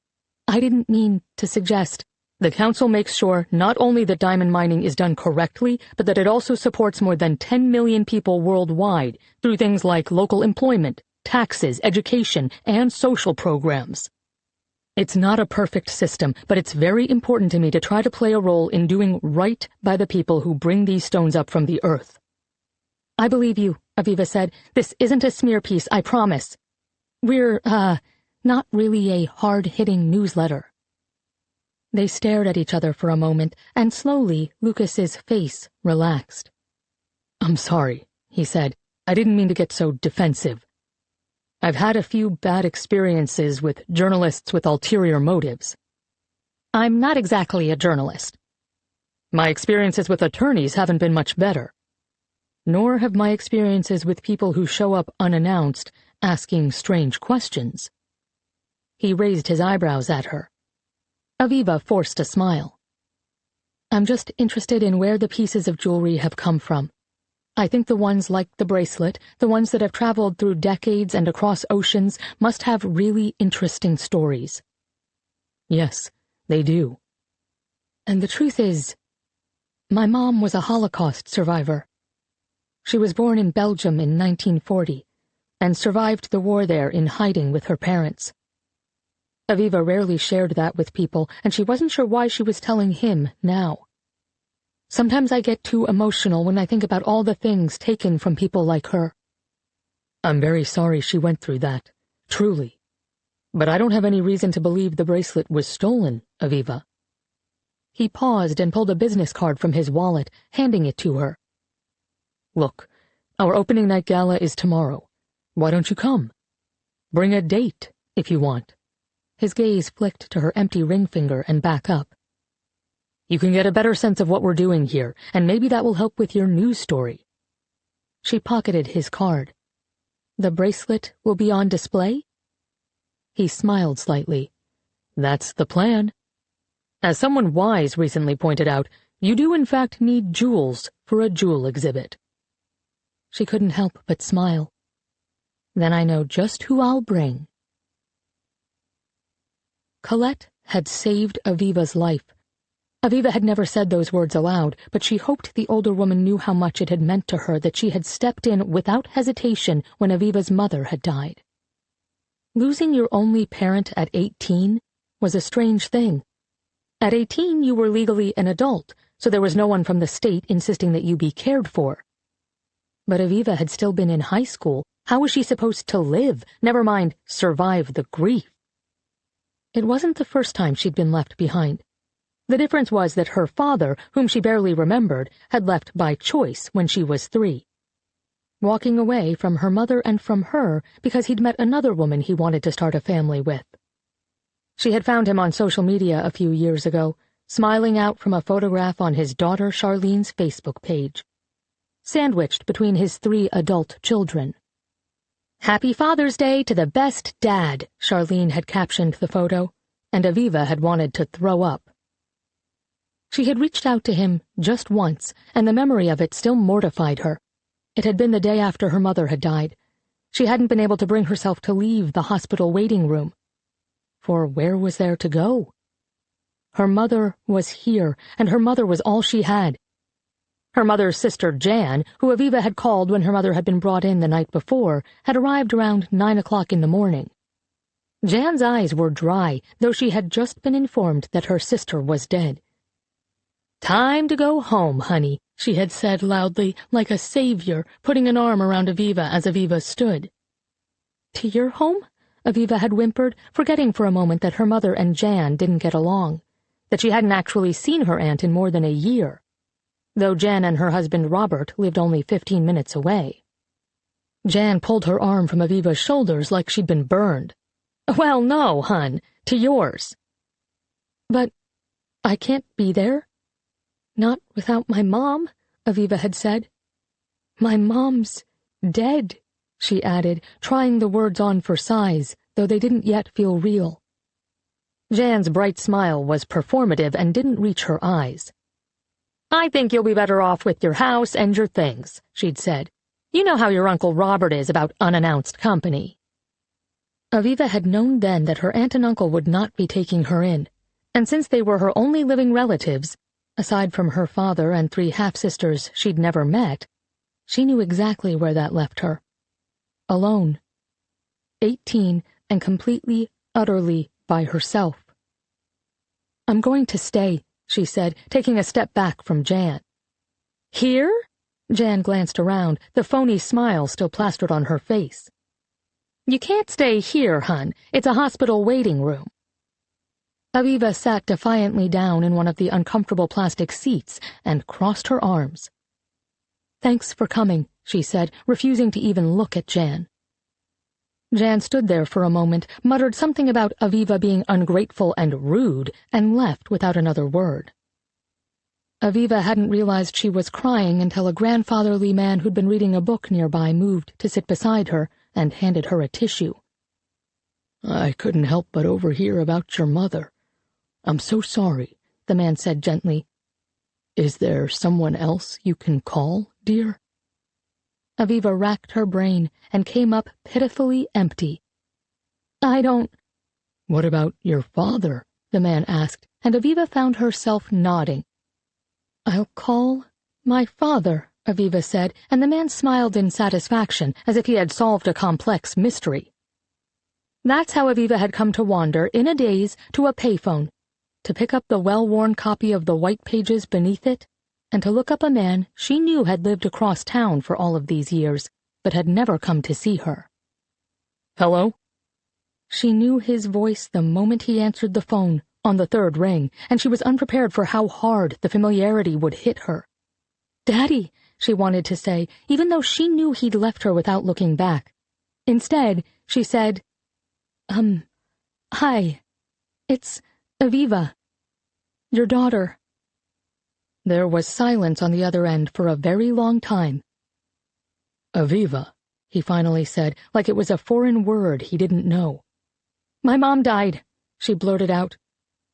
More silence. "I'm very sorry to hear that, Aviva." He didn't offer anything more. Had she really expected him to? That after all these years, he'd fling open the doors to his house and invite her in? That he'd be a father once again? She could hear noise in the background, then his muffled voice telling someone that he was on the phone, to give him a minute. When he returned, he spoke more quietly. "Sorry, Aviva. That was one of my daughters." "I'm one of your daughters," she wanted to remind him, but it seemed he had already forgotten. "What am I supposed to do?" she asked, feeling pathetic. "I'll send you some money if you need it," he said finally. "Is that why you're calling?" That's when she had hung up and promised herself that she would never speak to him again, because what kind of father left in the first place? And then, when given a second chance he didn't deserve, made sure that his daughter knew once and for all that she meant nothing to him. She'd been sitting alone in the waiting room 3 hours later when Colette Marceau, one of the longtime volunteers at the Holocaust Education Center that Aviva's mother ran, had swept in, breathless, her eyes red from crying. "I just saw the story of your mother's car accident on the news, Aviva," Colette had said, rushing over and wrapping her arms around her. Aviva wasn't that close to Colette, but she knew that the older woman, nearly a generation older than Rachel, was one of her mom's favorite people. On the days Aviva had to stop by the center after school, Colette was the only one who seemed to take a genuine interest in her, asking her questions about school and friends and her plans for college. "How did you know I'd still be here?" Aviva had asked, not hugging back, but not rejecting the hug either. Finally, Colette released her and sat down next to her. "Because I lost my mother too, and I remember not wanting to leave the last place I'd been with her. Like there was a piece of her still there. But there wasn't, Aviva. The pieces of her were all already inside me, like the pieces of your mom are for you. You'll carry her with you, wherever you go." Aviva's tears had begun to flow for the first time since the doctor had come out hours before to tell her that her mother had died on the operating table. "How will I do that?" she asked. "By being yourself," Colette said. "Your mother raised you. She already poured herself into you, into who you are.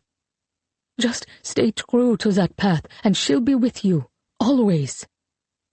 Colette put an arm around Aviva as she sobbed, and after a while she said, "We don't have to leave until you want to, but when you're ready, I'll take you home." "I don't want to go home," Aviva sniffled. "I can't. Not yet." Colette didn't look thrown by this in the least. "Of course, Aviva. What I meant is that you are welcome to come home with me." At this, Aviva had looked up. "With you?" "For as long as you'd like," Colette said. "But why?" "Because I know what it's like when your whole world disappears in an instant. I won't sit here and pretend to understand everything you're feeling, but I do know what loss feels like. And I was fortunate enough to have people offer me a home when I needed one most. It would be my honor to do that for your mother, to do that for you." Aviva wasn't sure what to make of Colette at that moment. It was the most they'd ever said to each other. "I don't want you to feel obligated just because you and my mom were friends." "I don't do anything I don't want to do, Aviva." Colette held her gaze. "And I don't make offers I don't mean." Aviva stared back for a long time, and in Colette's green eyes she saw strength and determination, and the hope that if she could, like Colette, survive the worst, maybe one day she'd be strong enough to stand on her own too. "Okay? Thank you." Colette had patted her hand, but she hadn't gotten up, nor had she suggested that Aviva follow her. Instead, she had waited another 2 hours, quietly, her hand resting on Aviva's, until Aviva had stood on her own and said that maybe she was ready to leave. It was in those 2 hours, during which Colette had simply allowed her to be, that Aviva understood that caring for someone wasn't about fitting them into spaces that you'd already cut out. It was about allowing them to exist in their own way. That was why she owed it to Colette to do all she could to find the answers the older woman sought. After more than 20 years of Colette's generosity, maybe she could finally begin to return the favor. She could hardly wait to tell her that she'd be able to see the bracelet for herself the following night. Chapter 10 1942 "I think Colette has a beau," Annabelle confided to her friend Hélène Roseman the day after Bastille Day. They were sitting in the parlor of Hélène's apartment, near the Jardin May Piqueret, just a few blocks from Annabelle's home, drinking Ursat's coffee and discussing the future. "At a time like this?" Hélène asked, taking a small sip. She was a few years older than Annabelle, a slender, statuesque woman with a chic, dark bob and impeccable style, whose wrists and fingers twinkled with the jewels given to her over the years by her husband, Solomon, a diamond merchant who was now forbidden to work due to the mounting Jewish restrictions. Annabelle and Hélène had met less than a year earlier at a meeting for Le Ponce Underground Network, but Annabelle felt as if she'd known the other woman for much longer than that. They were kindred spirits, the only 2 mothers in their small group. "Perhaps I should be worried," Annabelle said. "But there's a glow to her, Hélène. She's in love, I think." Hélène smiled, her expression wistful. "Ah, to be young again." Annabelle sighed. "It's beautiful to watch, but young love makes one reckless, doesn't it? I can't help but worry." "You have told me what a smart girl she is, Annabelle," Hélène said, patting her friend's hand. "She won't do anything rash." She leaned in a bit closer, her eyes twinkling. "Who's the lucky boy, then?" "A boy named Tristan, it seems. I've found scraps of letters she started to him. She sits at the desk in her bedroom for hours each night, crossing out her words and starting over. I've never seen her like this. I'm certain she thinks I don't notice, that she's being discreet." Hélène laughed softly. "She's not old enough yet to realize that mothers see everything." Annabelle had met Hélène's twins, Danielle and Ruth, during a visit to the Rosemans' apartment last month, and she had found them both polite and kind.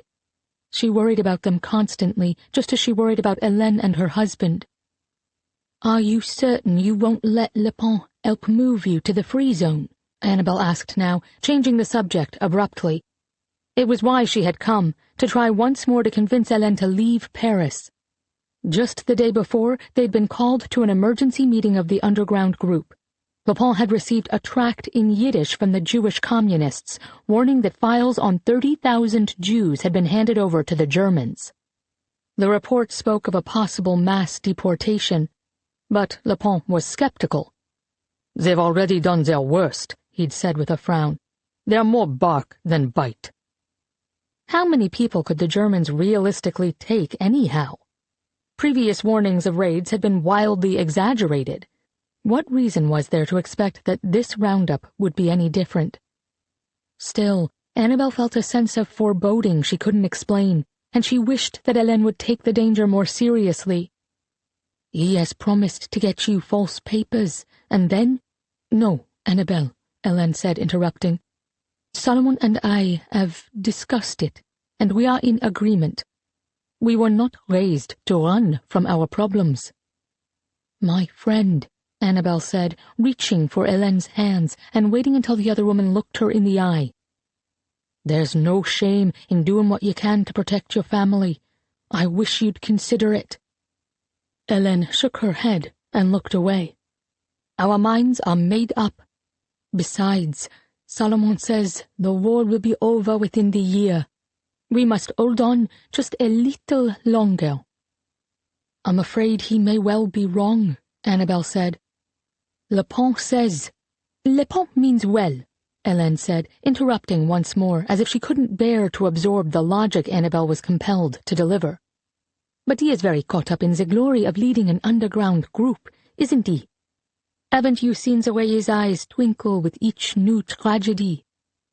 Annabel had to admit this was true, but she didn't interpret Le Pont's zeal quite the same way. He wasn't delighted by the mounting catastrophes, but rather energized by them, inspired to do more to help. "I think," Annabel said carefully, "that he simply believes we have a long way to go before dawn." "Perhaps," Hélène said, and for a moment the two women sipped in easy silence, Annabel trying hard not to wrinkle her nose at the acrid aftertaste of acorn and chicory with each sip. What she wouldn't give for a real cup of coffee. "Annabel," Hélène asked sometime later, "do you worry about what would happen to Colette and Liliane should you be caught stealing?" Annabel felt a surge of fear at the question. "Every moment of every day." "But then, why do you continue to do it?" Hélène asked gently, no judgment in her tone. "Because," Annabel said, her eyes downcast. "The underground needs money, and I can get it for them. How do I turn my back on that?" "Don't you see, that is how Solomon and I feel," Hélène said. "As long as we stay here in Paris, we can help. But every decision you and I make shapes the course of our children's lives in ways we can't yet see, doesn't it? There is both exquisite joy and boundless heartache in being a mother," Annabel agreed. "I would do nearly anything to protect my girls, but I cannot abandon my country in its moment of need." Hélène nodded, tears in her eyes. "If something were to happen to you, though, what would become of them?" "Roger has no involvement in my activities," Annabel said, trying not to sound bitter. After all, Roger's aversion to helping the underground didn't make him a bad man. It simply made him a cautious one. He would look out for the girls until I came home, should I be arrested. I also sew pieces of jewelry into the linings of their clothing to protect them." Hélène raised an eyebrow. "The linings of their clothing?" Annabel allowed herself a small smile of pride. "I'm stealing more than you can imagine, my friend. New pieces nearly every day. I can't move them right away for risk of being caught, so I hide them in the hems of their skirts and nightgowns. They are perfect spots for safekeeping, and if the girls ever find themselves in a jam, they'll always have something with which to buy their way out. And the girls know of these hidden treasures. Annabel nodded. Even Liliane understands our family's heritage, and she knows never to tell anyone about the jewels, unless her life is in danger. Hélène looked down at her own hands, adorned with 3 beautiful rings, a wedding band and a diamond solitaire on her left ring finger, and a ring studded with emeralds and diamonds on her right. After a pause, she slid the emerald ring off and held it out to Annabel. "Then in that case, would you keep this ring safe for me, Annabel?" Annabel looked at the ring and then at her friend. "You'll keep it safe yourself, Hélène." Hélène's eyes filled with tears as she placed the ring on the table between them and waited for Annabel to take it. "But what if I can't? What if you're right and the worst is coming? What if staying is a terrible mistake? What if something happens to me or to Solomon? I want the children to have something to remember me by. This was a 10th anniversary present from Solomon. He designed it himself. Please, Annabel, take it. You'll return it at the end of the war one day over a real cup of coffee, surrounded by people who don't want to erase my very existence. My friend, sew it into one of your daughter's dresses, and if they need to use it one day to keep themselves safe, I would be proud to know that I played a role in protecting them. Jewels are just jewels, Annabel. They mean nothing and everything all at once. But I have to believe that reason will prevail and that this will all be over soon." "God willing," Annabel replied, but then she pushed the ring back across the table and waited until Hélène looked up and met her eye. "I won't take this from you, my friend. Taking it would be an admission that we think something will happen to you. And I don't believe that. I can't. You'll be fine, and so will Solomon and your children."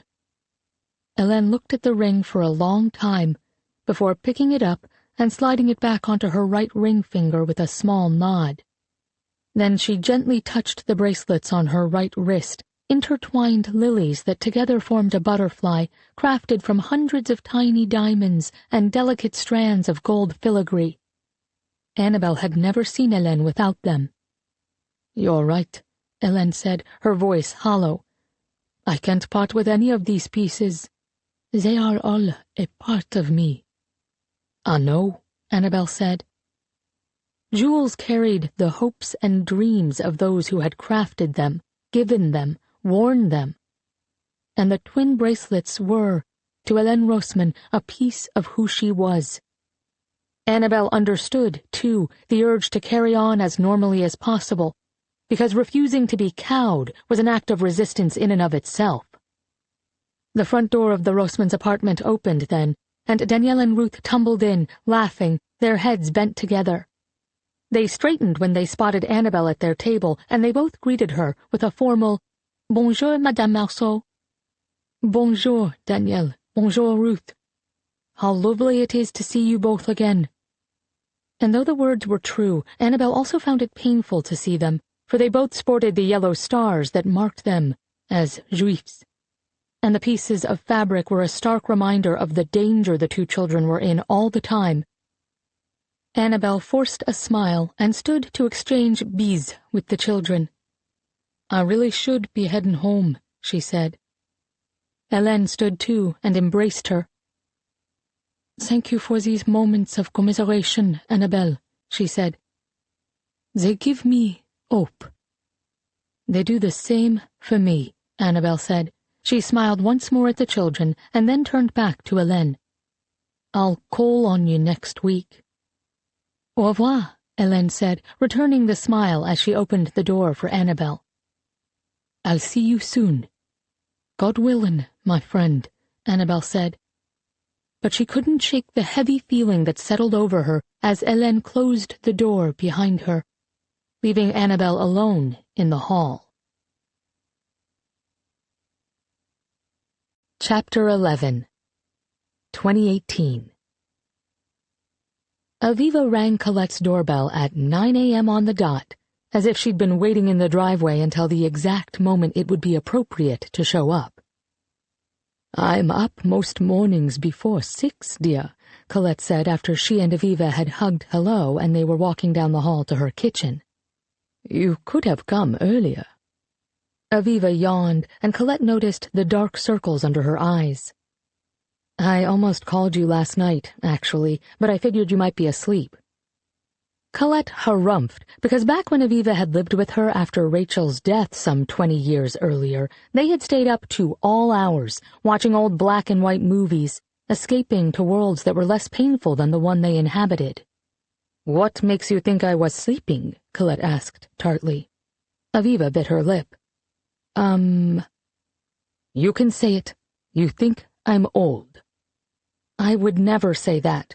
Aviva looked uncomfortable. Colette cracked a smile. "Fine, you win. I was asleep on the couch before 9.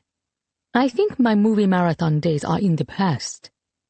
She could still close her eyes on the sofa sometimes and imagine the shape of Aviva there beside her, breathing in and out in the darkness.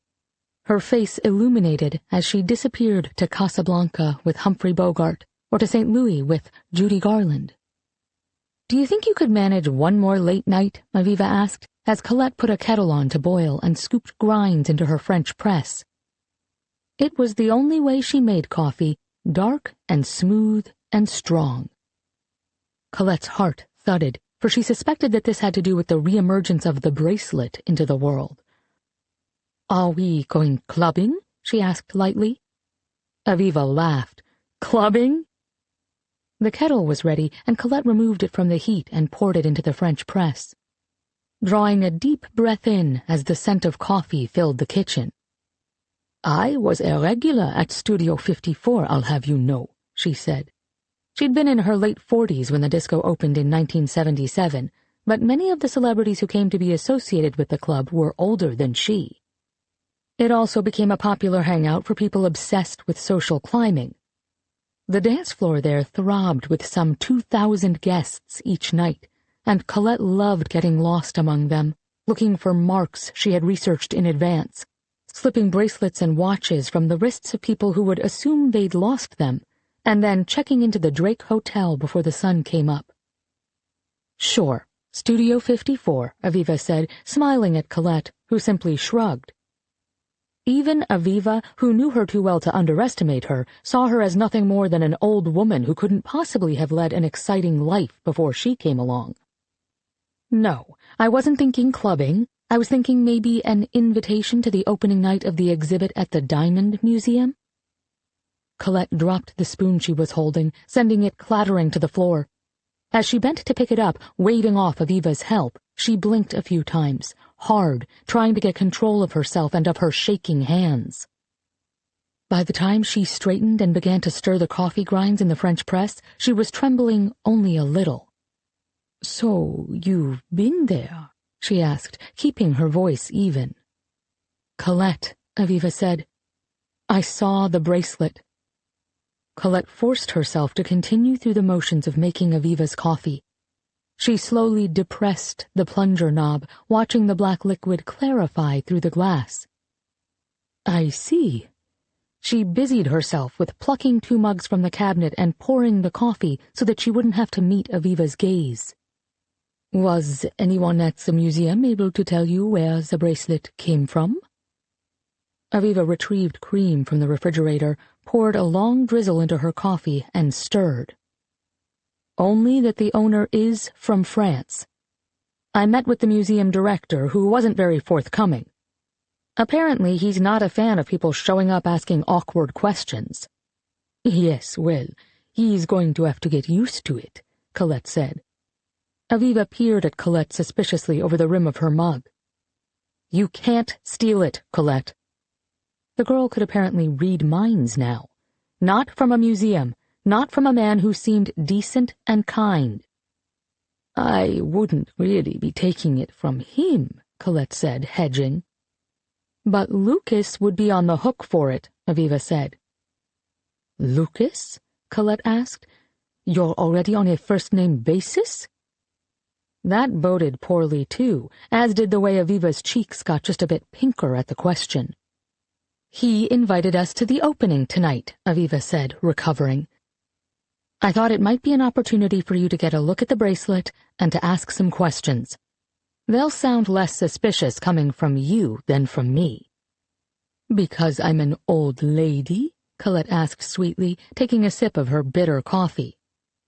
Because I've already told him I'm writing an article about the exhibit, Aviva corrected. But if you don't want to go— Of course I do, Colette said firmly, forcing herself to take another sip of her coffee. She would need all the stamina she could muster. What time do we leave? Aviva left after finishing her cup of coffee, perhaps sensing that Colette desperately needed some time to herself. And Colette did need that, of course. But instead of using it to get a hold of her runaway emotions, she spent it getting even more worked up as she Googled the name of the museum director. Perhaps she would have to come clean about why the bracelet meant so much to her if she had any hope of learning its secrets. First, though, she needed to know who she was dealing with. Where did Omara's loyalties lie?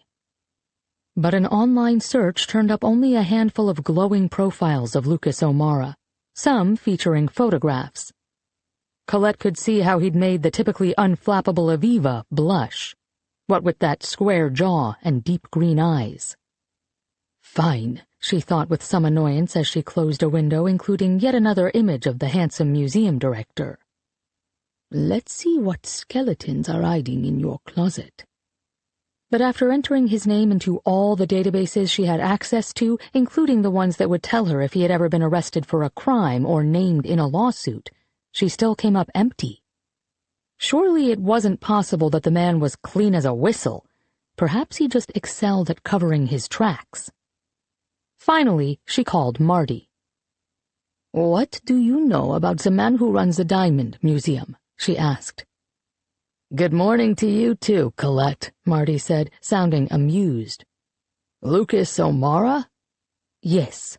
She didn't have time for pleasantries. This was too important. "Do you know him?" "We've met a handful of times, yes. Nice boy." "He's in his 40s, Marty." "That's still a child to you and me." Colette couldn't argue with that. She could be O'Mara's mother, maybe even his grandmother. "So, who's he in bed with? The Irish mob? The Italians? A European jewel fencing ring?" Marty laughed. "Last I checked, his only allegiance was to his daughter." "His daughter?" "Mindy, or Millie, or something like that, off to college now, I think. The mom died a few years ago when the daughter was in high school." "Oh." That stopped Colette in her tracks. A widower who had been raising a daughter alone? She couldn't steal from someone from whom life had already stolen so much. Her heart sank. "He's above board, kiddo," Marty said, an apology in his voice.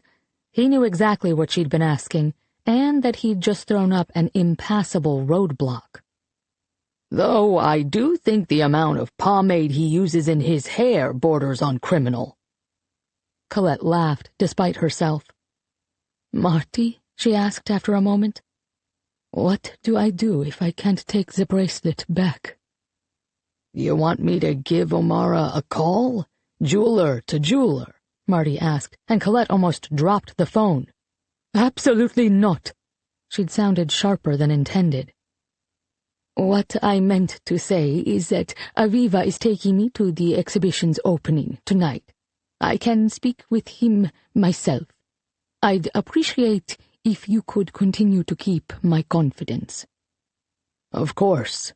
Marty hesitated. "Are you all right, Colette? I mean, with the bracelet turning up after all these years." "Certainly," Colette snapped, resenting the implication that she was ever anything less than fully in control. "Goodbye, Marty." "Good luck tonight, kid." He sounded sad as he hung up. Colette set her phone on the counter and stared at it for a few minutes, wishing it could tell her what to do. She felt antsy, itchy, her fingers twitching of their own accord as if they wanted to be anywhere but here. She clasped her hands to still them, but she could feel it, the urge in her bones to steal. Her mother had spent so much of her short life trying to do good for others, as had her Uncle Leo, who took her in after the war. Colette had tried so hard to follow in the footsteps they laid out for her, to honor her family tradition. But did it all come to naught if she failed at this most important test? Over the years, she had anonymously funded women's shelters, drug rehab centers, food banks, children's hospitals, cancer research, nursing homes for Holocaust survivors, and programs for foster children who had aged out of the system. She knew she had brought honor to her family, though she had failed at producing an heir to carry on. Robin Hood's centuries-old bloodline would die with her. But perhaps it was time. Colette had always believed if she had a chance to get some form of justice for her murdered sister, it would make up, in part, for her failings. She would give anything to turn the clock back to that terrible night, but that was impossible. Would finding out where the bracelet had been all these years clear her conscience, or just make things more complicated? Colette shook her head. Enough of that. The only way to cure a mood like this was to steal. Colette had had her eye on Franklin Gorich for more than a year now. She rarely stole from someone without months and months of research to ensure that she was taking only from people who deserved it, whose choices had led them to the kind of justice her family had spent hundreds of years dispensing. She hadn't planned to move so soon, but she knew exactly where she would find Gorich this time of day, and at the very least he'd be wearing his Rolex Submariner. Today called for the salve of a satisfying score, and Gorich was the closest target. Gorich had been indicted last year for his role in a scheme to bribe a United States senator. The senator had been convicted of taking payoffs in exchange for approving the sale of arms to a foreign government. But Gorich, the go-between, had cut a deal in exchange for his testimony. He had gone back to his job at the high-powered PR firm he co-owned without missing a beat, and the firm had lost only a handful of clients as a result. As Colette waited outside his office building on Beacon Street, her fingers itched with purpose. He'd almost certainly be emerging soon for the short walk over to Parker's, where he ordered the clam chowder and baked Boston scrod every Tuesday. He exited his building at 11:50 on the dot, briefcase in his left hand, cell phone in his right. He was so busy FaceTiming with someone on his screen that he crossed a lane of traffic without realizing he'd nearly been hit. Colette rolled her eyes as she followed a half-block behind him, but she had to admit his complete lack of regard for anyone else made her task exponentially easier. At the restaurant, he sat at his usual table near the window, not bothering to lower either his voice or the volume of his phone's speaker. Colette sat at the bar and pretended to read a menu while Gorich ordered his usual, and then, as she knew he would, got up from the table to use the bathroom. She, too, excused herself from the bar with a polite smile, telling the bartender she'd be back in a moment after she'd used the ladies' room. She sauntered slowly toward the restrooms and was just in time to collide with Gorich as he made his way back to his table a moment later, once again absorbed in a loud FaceTime call on his phone. The force of their collision knocked the phone out of his hands, and, as she had counted on, his annoyance about having his call interrupted outweighed everything else. "Watch it, lady," he barked in her general direction without bothering to give her even a glance, which worked out just fine, because it meant he didn't see her at all as she feigned a momentary injury, which allowed her to lean on him long enough to slip the Rolex from his wrist as he bent to retrieve his phone. "Some old lady ran into me," he explained to the person on his phone screen as he brushed her off and returned to his seat. Colette shook her head, pocketed his Rolex, continued to the restroom, and returned to the bar a few moments later for a glass of white wine. Leaving early would only make her look suspicious. But what thief in her right mind would stay for a drink after ripping off a $10,000 watch? She observed from the bar as Gorich continued to talk on his phone, berated his waitress, and finally departed after leaving the same meager tip he always did, $5 on a $55 meal. Colette, on the other hand, left a 25% tip on a $16 tab and slipped out, her head down. As usual, her age acted as a cloak of invisibility. Later, when Gorich realized his watch was gone, not a soul would remember her face.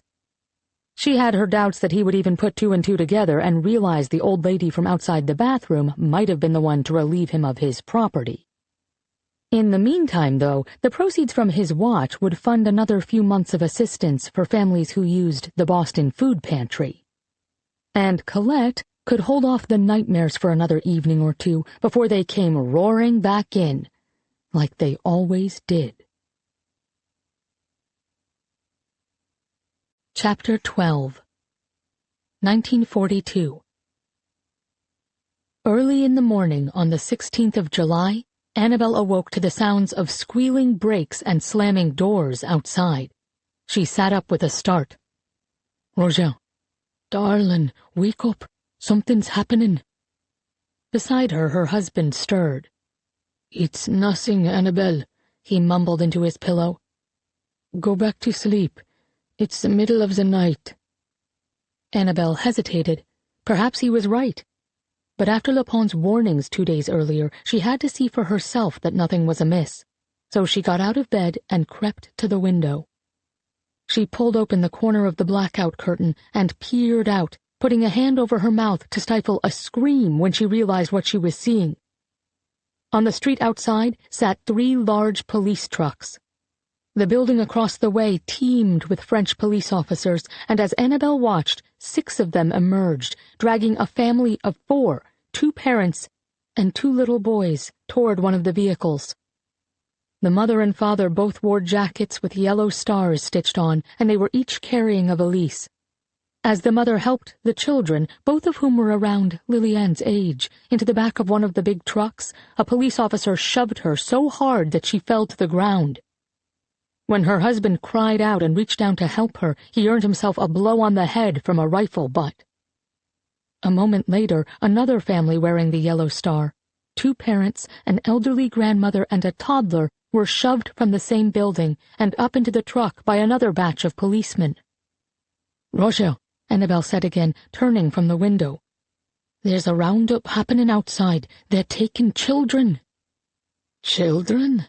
Roger repeated groggily, sitting up in bed. "But that doesn't make sense. The Germans are after able-bodied adults who can labor for the Reich." The vehicle filled with Annabelle's neighbors was pulling away now, and down the block she could see another Jewish family meeting the same fate. "Roger, I don't think this is about free labor." Roger got out of bed and crossed to stand behind Annabelle. Together, they peered out the window in stunned silence. "What could they want with the children?" Roger asked after a while, his voice hollow. The only answer Annabelle could think of was one she didn't dare say aloud. "I have to warn Hélène," she said softly, turning from the window. "They won't be on the deportation list," he said confidently. "The Rossmans are French, aren't they? Certainly they're only taking foreigners." "I don't think it matters tonight." "You'll go see them first thing in the morning," he said after a moment. "It's too dangerous right now. You can't be caught breaking curfew, not with police about." "I know," Annabelle said, biting her lip to stop herself from crying. Never had she felt more helpless. She had stolen at least 200 pieces since the start of the occupation and had funneled an enormous amount of money to the underground, but at this moment, none of that mattered at all. It hadn't been enough to save her neighbors. And it meant nothing if Hélène Rossmann and her family had been arrested too. Sleep was impossible. So Roger and Annabelle sat in the parlor, holding hands and listening to the sounds of distant screams, as they waited for the sun to rise on a city that would never be the same. On the morning of July 16th, Colette awoke into a nightmare. When she made her way yawning out of the bedroom she shared with Liliane, she found her parents side by side on the sofa, staring at the wall and looking as if they hadn't slept a wink. "Mum? Papa? What is it?" she asked, her stomach suddenly knotted with fear. Had Papa discovered that Colette had been stealing? Were they waiting for her to awaken so that they could punish her and forbid her from working with the underground? But that wasn't it at all. "It seems there has been another Jewish roundup overnight, my darling," Annabel said, her voice breaking. "We watched from the window as several families were taken." "Families?" Colette repeated blankly. "They were taking everyone," Papa said, when her mother seemed unable to reply. "Children, too." "But why?" Colette asked, her heart beginning to thud. If they were taking whole families, did that mean Tristan was in danger? She bit her lip before she spoke rashly. Though she suspected her mother knew she had a beau, could she call him that? She was certain neither of her parents would guess the boy was Jewish. Her Tristan was just as forbidden as Isolde's lover had been. "I'm going to see what I can find out in just a little while," Mum replied. "I'm not sure the police are done with the raids and it might not be safe yet." "The French police?" Colette asked. Her mother's eyes were watery as she focused on Colette. "I'm afraid so." Colette's heart sank like a stone. "But if the French police were carrying out the raids," she said slowly, "that would mean they were able to arrest far more people, far more quickly, than if the Germans were going door to door." When her mother nodded, the knots in Colette's stomach tightened.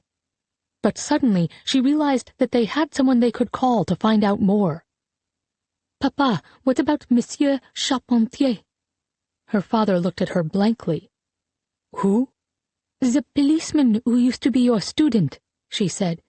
"He always says hello to Liliane and me, remember?" He was a relatively young man, perhaps in his 20s, and seemed pleasant enough, though his face reminded Colette of a weasel's. "Perhaps he knows something." Papa's forehead creased in concentration, and then his expression cleared. "Ah, yes, Guillaume Charpentier. Charpentier, Charpentier, celui à grande oreille," his schoolmates used to say. It bothered her that her father was so casual about his students mocking the size of the young man's ears, but that didn't matter now. "Could you call on him, Papa? Perhaps he can tell you what has happened." With a grunt, her father nodded, and 20 minutes later he had left the apartment in search of news. He returned quickly to report that Monsieur Charpentier hadn't yet come home from the police prefecture and that his wife knew nothing about the raids. "I'll go see the Rosemans," said Mum, "and then we'll speak with Lapon. I'll return with news." While she waited for her mother to come home, Colette slipped across the street to the hiding place she shared with Tristan. But when she moved the brick aside, she found only her own poem there, still untouched. That meant nothing, she reminded herself. She had left it just 2 days ago. He simply hadn't had time to claim it yet. He would be here. But a lump of fear rose in her throat, threatening to choke her. What if something had happened to him? 2 hours later, Mum returned, her face ashen. "Thousands of Jews have been taken across the city," she reported, her voice trembling. "They are being held in the Veldiv." Colette had been to the cycling stadium near the Eiffel Tower. The place wasn't large at all. "Thousands? But surely they can't fit." "Any word on Madame Roseman?" Papa asked, coming into the room. Mum shook her head, her eyes filling. "There was no answer at their door, and no one I've spoken with has heard from them. I fear they've been seized." "Or maybe they fled," Papa said. "Perhaps they were warned." "They were warned," Mum said in a small voice. "Lepon warned her, and I tried to persuade her, but Hélène didn't believe they were at risk." A silence fell over the three of them as the truth sank in. "Mum," Colette said a moment later, summoning her courage. "There is a boy, named Kristin, who lives in our neighborhood. How would I find out if something happened to him?" Papa frowned and looked at Mum. "Who is this Kristin?" "A boy Colette has been writing letters to," Mum said. She turned back to Colette, concern in her eyes. "Darling, only Jews were taken last night." "I know," Colette mumbled. Papa turned to peer at her suspiciously, and when she didn't say anything, his eyebrows slowly rose. "Colette, is this boy you've been writing letters to Jewish?" "He is." She looked down at her toes. "Colette! You don't understand, Papa." He took a step toward her. "Relationships with Jews are forbidden by the Germans. Do you know what could happen to you, to your mother, to our family if your activities brought suspicion to our door?" Colette cowered for a second before the boy's words came back to her. She is a heroine. She is brave. She took a deep breath and pulled herself up to her full height, forcing herself to look her father in the eye. "I have only followed my art, Papa. If we let them tell us how to feel, we've already lost, haven't we? Kristin and his family are no different than we are. We are all humans. We are all—" Her father interrupted her by slapping her hard across the face, and then, muttering under his breath, he strode out of the room. Colette put her hand to her burning cheek, too shocked to feel the sting, as Mum approached with tears in her eyes and wrapped Colette in a hug. "I will do what I can to find this boy," Mum promised. But as Colette cried into her mother's shoulder, she knew it was already a lost cause. She didn't know Tristan's last name or where exactly he lived. How on earth could her mother find out a thing? For 2 days after the mass roundups, Colette drifted around the apartment, aimless and bereft. She returned to the wall 4 times, hoping against hope that Tristan had returned to read her poem. But each day her piece of paper still sat there, undisturbed. "You're sad," Lillian said in a small voice as Colette put her to bed 2 nights after the arrests. "Why?" Mum was out at a meeting of her underground organization, and Papa was so upset that Colette had been corresponding with a Jewish boy that he refused to talk with her. She was glad for the excuse to close herself away in the bedroom she shared with her sister. "Some very bad things are happening in Paris right now," Colette said. "Is that why Mummy is sad too?" Colette sighed. "Her friends were taken away by the police, and so is the boy I write letters to, I think." "Why did the police take them away?"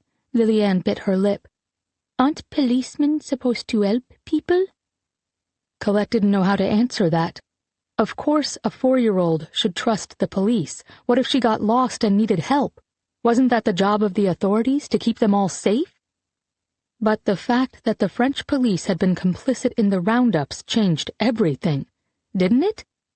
That wasn't something she could explain to Lillian, though, so she settled for saying, "If something bad happens, Lillian, it's okay to ask a policeman for help.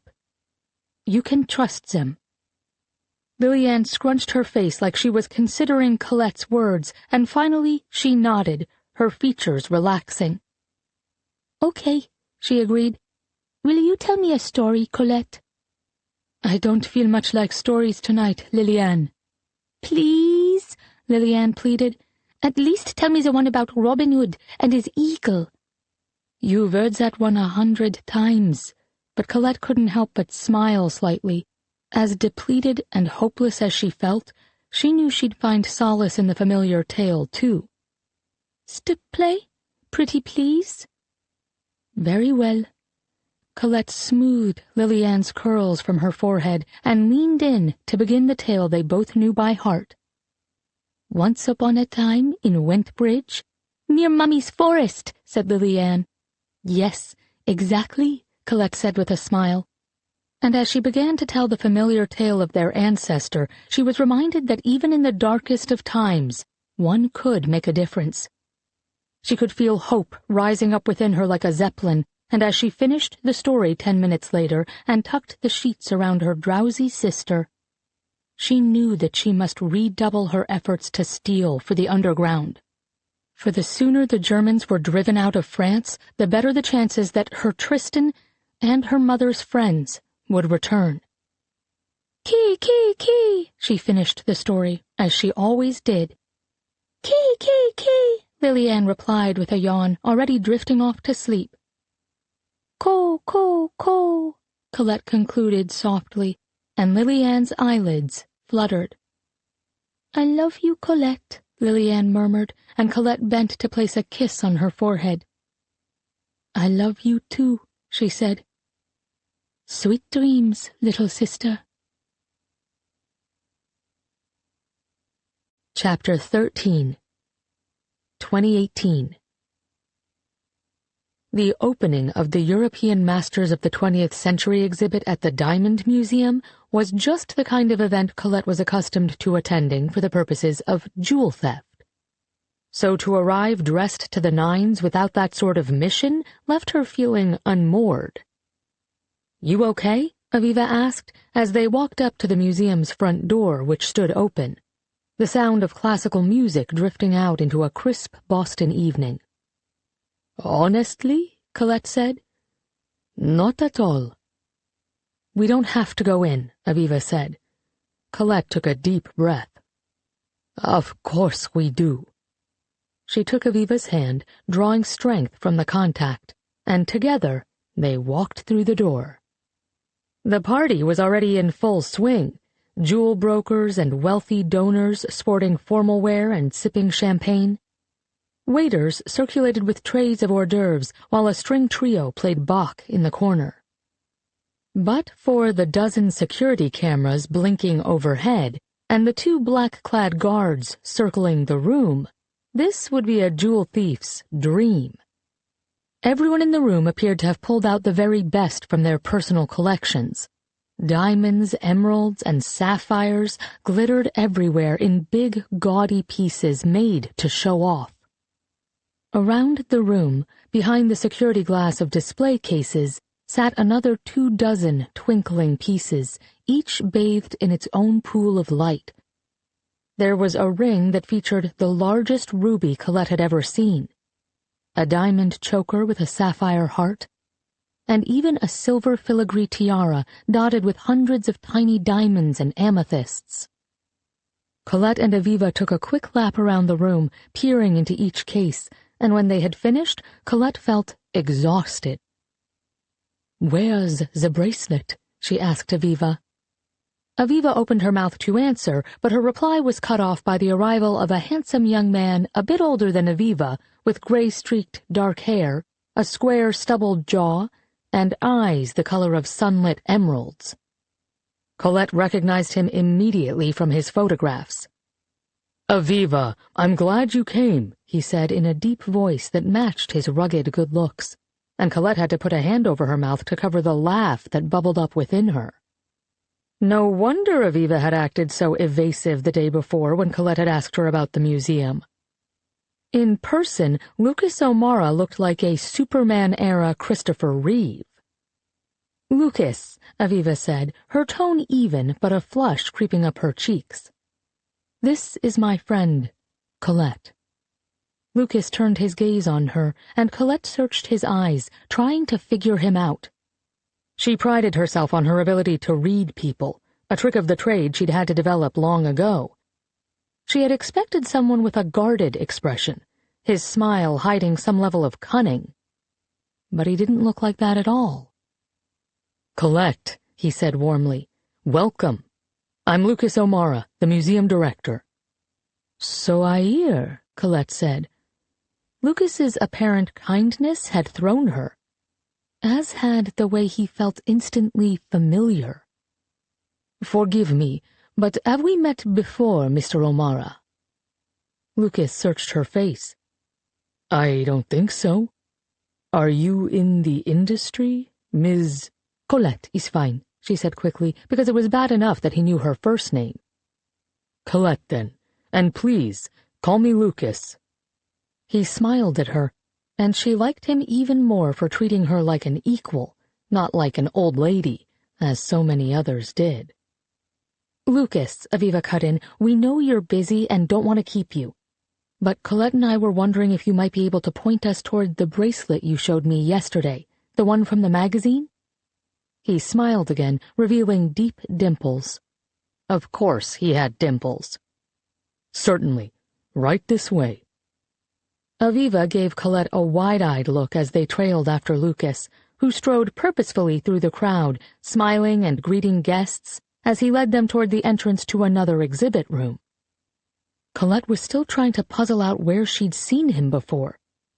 She tended to stay away from gatherings of jewelers so as not to become a familiar face, but perhaps she'd spotted him in passing at Marty's shop, or at one of the handful of other stores where she occasionally sold pieces. Here we are, ladies, Lucas said, gesturing into the back room. The exhibit's cornerstone pieces are on display in here. You'll find your bracelet along the back wall. Your bracelet. The words felt oddly accurate, and Colette did her best not to react. Thanks, Lucas, Aviva said, and Colette noticed that the two held each other's gazes a beat longer than necessary. Ready? Aviva asked, after Lucas finally smiled at them and walked away to mingle. But Colette barely heard her, for the couple standing near the back wall of the secondary exhibit room had shifted, revealing the jewelry case behind them. Even from across the room, she could see it, glimmering in the light, beckoning to her like a beacon to the past. Hardly aware of Aviva hurrying after her, she floated across the room. And then, at once, she was standing in front of the bracelet she had last seen 76 years ago, separated from it by merely a barrier of glass. It was just as she remembered it, a near mirror image of the bracelet she'd kept all these years, its diamonds beckoning to her. She could feel the low moan that rose from her throat, but hadn't realized she had grown unsteady on her feet until Aviva put a hand on her back to brace her. It's all right, Aviva whispered in her ear. No, Colette said softly, staring at the bracelet. It isn't all right at all. To the bracelet, she whispered, Where have you been? What did you see? The couple who'd been admiring the piece gave her a pitying look. She knew she sounded like an old bat who'd lost her marbles. But one thing was certain, if the bracelet could talk, it would tell Colette where it had come from, and what had happened to her sister all those years ago. Now that the bracelet was here, really here, she was more determined than ever to find the answers, and to reunite the butterfly wing with its other half, at last. It was one final thing she could do for her mother and sister. Perhaps then she could find some peace. Colette? The museum director had appeared at her side at some point, and when he touched her elbow, she jumped, snapping out of her reverie. Are you all right, ma'am? She looked into his eyes, and there was something about the penetrating concern in his gaze that reached inside her, to a well of grief she hadn't known was so deep. Before she knew it, she was crying, tears sliding down her cheeks. To whom does this bracelet belong? She asked, and something changed in his expression then, a shuddering, like the curtains had been drawn and they were standing in darkness. The owner has asked to remain anonymous, he said, the warmth gone from his tone. Please, I must know. Her voice was raspy with desperation. I'm afraid I can't break that confidence. He was watching her now, appraising her, and she felt unsettled by it. And then, all at once, she could see it. There was something personal about the bracelet to him, and he was bothered that she was asking questions. Is it yours, Lucas? He blinked a few times. Why would you ask that? She stared at him, trying to see through him. But the uneasy silence dragged on too long, and Aviva broke it by stepping between them, clearing her throat, and saying something to Lucas in a voice too low for Colette to hear. Lucas gave her one last look, a strange blend of defensiveness and pity, before mumbling an excuse and drifting away. Colette? Aviva asked after a moment of silence. The museum director, she said flatly, not taking her eyes off the bracelet. "Lucas O'Mara is hiding something." And then, while the party swirled around her, Colette simply stood and stared. Her palms pressed to the glass, studying the piece of her past she had been certain was gone forever. Aviva sat at her desk the next morning, her head pounding. She'd been rattled by seeing the normally unflappable Colette so anguished, and insisted upon sleeping in Colette's guest room, just in case Colette needed her. But Colette hadn't said a word, hadn't even mustered an objection to Aviva's attempts to dote on her, and that worried Aviva as much as anything else. Never in the whole time Aviva had known the older woman had Colette allowed herself to be taken care of. But last night, she'd stared mutely at the wall, while Aviva laid out pajamas for her, put toothpaste on her toothbrush, and tucked her into bed like a small child. Aviva hadn't slept a wink, and around 5 a.m. she had pulled out her laptop, settled in at the kitchen counter, and, yawning, wrote up a quick article for the center's newsletter. She'd emailed it, along with a few photographs of the bracelet, to Hannah just before 7 o'clock. 30 minutes later, Colette had shuffled into the kitchen, hair mussed and dark circles under her eyes, looking as if she hadn't had a moment of sleep either. "How about I take the day off and hang out with you?" Aviva had offered as she made coffee. Colette looked at her dully. "Thank you, dear, but I'd prefer to be alone." Now, Aviva gazed at the monitor of her office computer, frowning. Colette's words last night about Lucas O'Mara knowing something had rattled her. Colette was never wrong about people. She bit her lip as she opened a search window and typed in Lucas's name. She had looked him up to get a sense of him before she turned up at the gallery, but her search had been cursory. A standard background check to verify that he didn't have a criminal record, and a Google search to see if his name had popped up in any articles related to the jewels he featured at the museum. Now, though, she was looking for something different. The bracelet couldn't actually be his, as Colette had suggested. Colette had placed its worth at hundreds of thousands of dollars, and knowing that he had raised a daughter by himself, she couldn't imagine he had saved enough to buy it on his museum salary. So what possibilities did that leave? Could the bracelet belong to someone in Lucas's family? She puzzled that over for a moment as she pulled up a LexisNexis search through her law firm's account. She found a few articles that seemed to match, including a decades-old paragraph in the Patriot Ledger listing him as the valedictorian of his graduating class at Pembroke South High School, and noting that he was the grandson of a well-known South Shore contractor.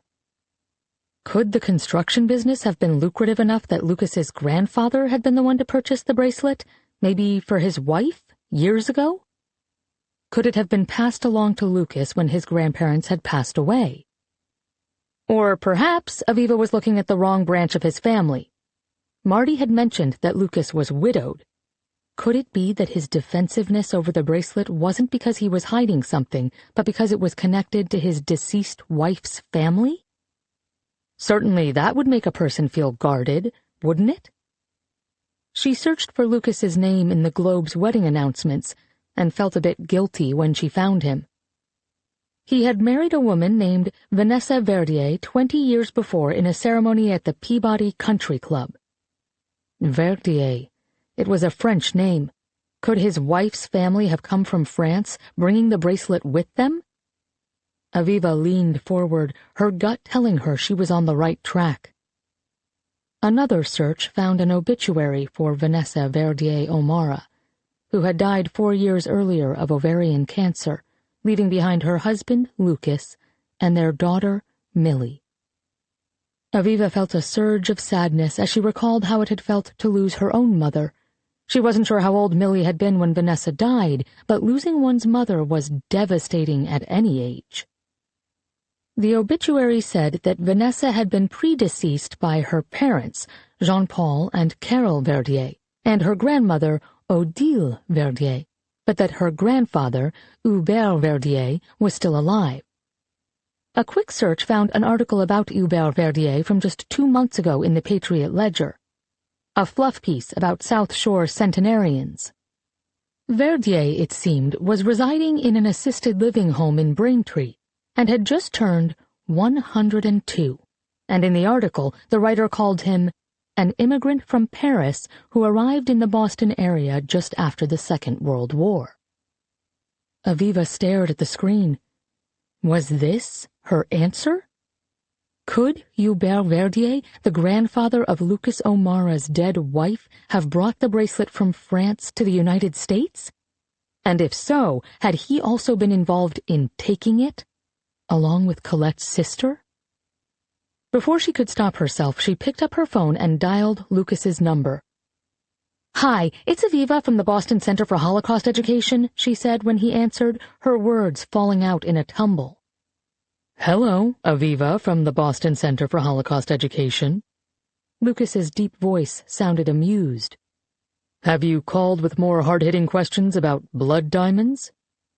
She cleared her throat. "Actually, I'm hoping that the question I have will be easy for you. It's just that, well, I'm afraid I might be crossing a line." "Is that so?" He sounded guarded now. "Look, I'm going to be honest with you," she said. "I have a personal interest in the bracelet, the one we talked about in your exhibit, because I have reason to believe it was stolen during the Holocaust." "What?" His tone sounded both defensive and confused. "But that can't be true." "I'm afraid it is." When he said no more, she took a deep breath and blurted out, "It belongs to your wife's grandfather, doesn't it? Hubert Verdier?"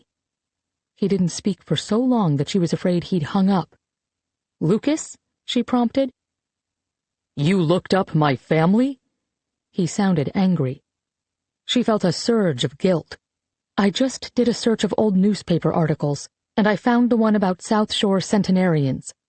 It said that your wife's grandfather had come from Paris and that he's 102 years old now, which would have made him 26 years old the summer the bracelet was stolen."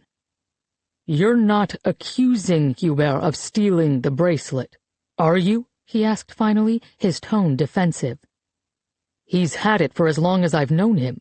I'm sure he didn't take it from anyone. He's not that kind of man." "Of course," Aviva said instantly, her heart suddenly racing. "But if he bought it from someone before he left France, perhaps he can give us a lead that will help track its provenance." "As you so astutely pointed out, Aviva, he's 102. I doubt very much that he's going to be able to remember where he purchased a bracelet 70 years ago." "Anything would help. Please, it's vital we find out." She could hear him breathing. "Lucas, you work with jewels," she said when the quiet had gone on too long. "You understand how much they can mean to people. The bracelet in your exhibit once belonged to a Jewish family in Paris. It was taken from them by the German who sent them away to their deaths. And then it disappeared. It wasn't the whole truth, but it would do. I'm just trying to find some answers." She held her breath. "Please, I'd really like to speak with him." "Look, Aviva, the story you're telling is tragic, and I'm very sorry to hear it, I really am. My own grandparents lived through the Second World War too, and I know how painful those memories are. But Hubert has had 2 heart attacks in the last year. I understand that it's important to you to get some answers, but I can't agree to that at the risk of his health." "Please, this is just a chat to see what he knows. It's very important to Colette." "The woman you brought to the opening?" "The people the bracelet was stolen from were friends of her family." She bit her lip. Again, it wasn't the full story, but it wasn't as if she could casually tell him that she suspected Hubert Verdier of murder. Lucas went silent again. "Just a conversation," he said finally. "Just a conversation."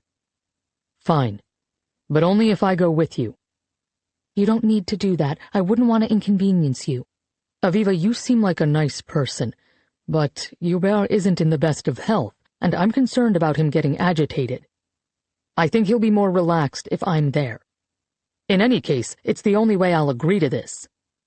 "Right, of course." Though it might be harder to ask Verdier tough questions in front of Lucas, perhaps it would also make the older man comfortable enough to be honest. Lucas exhaled. Look, if the bracelet was stolen and Hubert knows something, I agree that you and your friend Colette deserve to know. Just go easy on him, okay? I promise. Thank you. But as Aviva hung up after arranging to meet Lucas in a few hours at Verdier's assisted living home, she wondered if that promise would be impossible to keep. If Hubert Verdier was somehow involved in the death of Colette's sister, he had given up his right to be left in peace a long time ago. Chapter 14 1942 In the days following the roundups of July 16th and 17th, the details trickled in through Mum's contacts in the underground. In all, more than 13,000 Jews had been seized across the city. More than 8,000 were being held in the Velodrome d'Hiver, the small covered stadium near the Eiffel Tower, while single adults and couples without children had already been sent on to the Drancy transit camp on the edge of town. "We must do something," Colette's mother had said again and again since the morning after the raid, and she looked as if she hadn't slept a wink. While Papa quickly went back to business as usual, heading into his office to prepare for the commencement of a new school year, Mum disappeared for hours at a time, coming back with her eyes bloodshot. "There was a transport yesterday," Mum said on the fourth morning after the roundups, as Colette and Liliane ate breakfast in silence. Papa had already gone to work. Mum was floating around in a fog, opening and closing drawers like she couldn't remember what she was looking for. "A transport?" Colette repeated. Mum turned and looked at her, her gaze unfocused. "Probably 1,000 people moved out of the Veldiv on buses. I stood there and watched, Colette. It was terrible. The children were crying. There were elderly people who could barely walk." Her voice trailed off. "But where was it taking them? Surely those who are very young or very old aren't able to work for Germany?" Her mother's eyes filled. "I don't know, Colette. I can't imagine that the Germans have anything good in mind for them. And at the rate they were moving them, my guess is that they intend for the entire population of the Veldiv to be sent away in the next few days." "Did you see Madame Rossmann there?" Colette asked. "Or her family?" "I was too far away. But perhaps if there's another transport today." "Let's go," Colette said instantly. When her mother looked at her blankly, she added, "Perhaps we can find Tristan, too." Mum rubbed her temples. "I can't bring you and Liliane there, darling. The conditions inside." Mum trailed off and drew a ragged breath. "One of the members of Lepon's group went in as a Red Cross volunteer, and she says there's barely room to move. People are desperate, they can't breathe, they're starving. Illness is spreading like wildfire, children are screaming. And there are no toilet facilities. It's hell on earth, and it's so crowded that it's impossible to know who's in there." "Certainly those guarding the Veldiv must have a list," Colette said, her voice small. Mum shook her head sadly. "It's chaos. Lepont is doing his best to find the names of those who are arrested. But so far, we have nothing. No confirmation that the Rosemans were taken at all. But they aren't in their apartment, and Madame Rossmann wouldn't have fled without leaving word." She hesitated and added, "I persuaded the Rossmans' concierge to let me into their apartment yesterday, Colette. Everything is gone. All of Madame Rossmann's beautiful jewels, all of Monsieur Rossmann's diamonds." Colette bowed her head. "Please," she said, "let's try the Veldiv today. Maybe we'll find them this time. Maybe we can catch sight of them if they're scheduled for a transport." Mum looked like she was wavering. "Very well.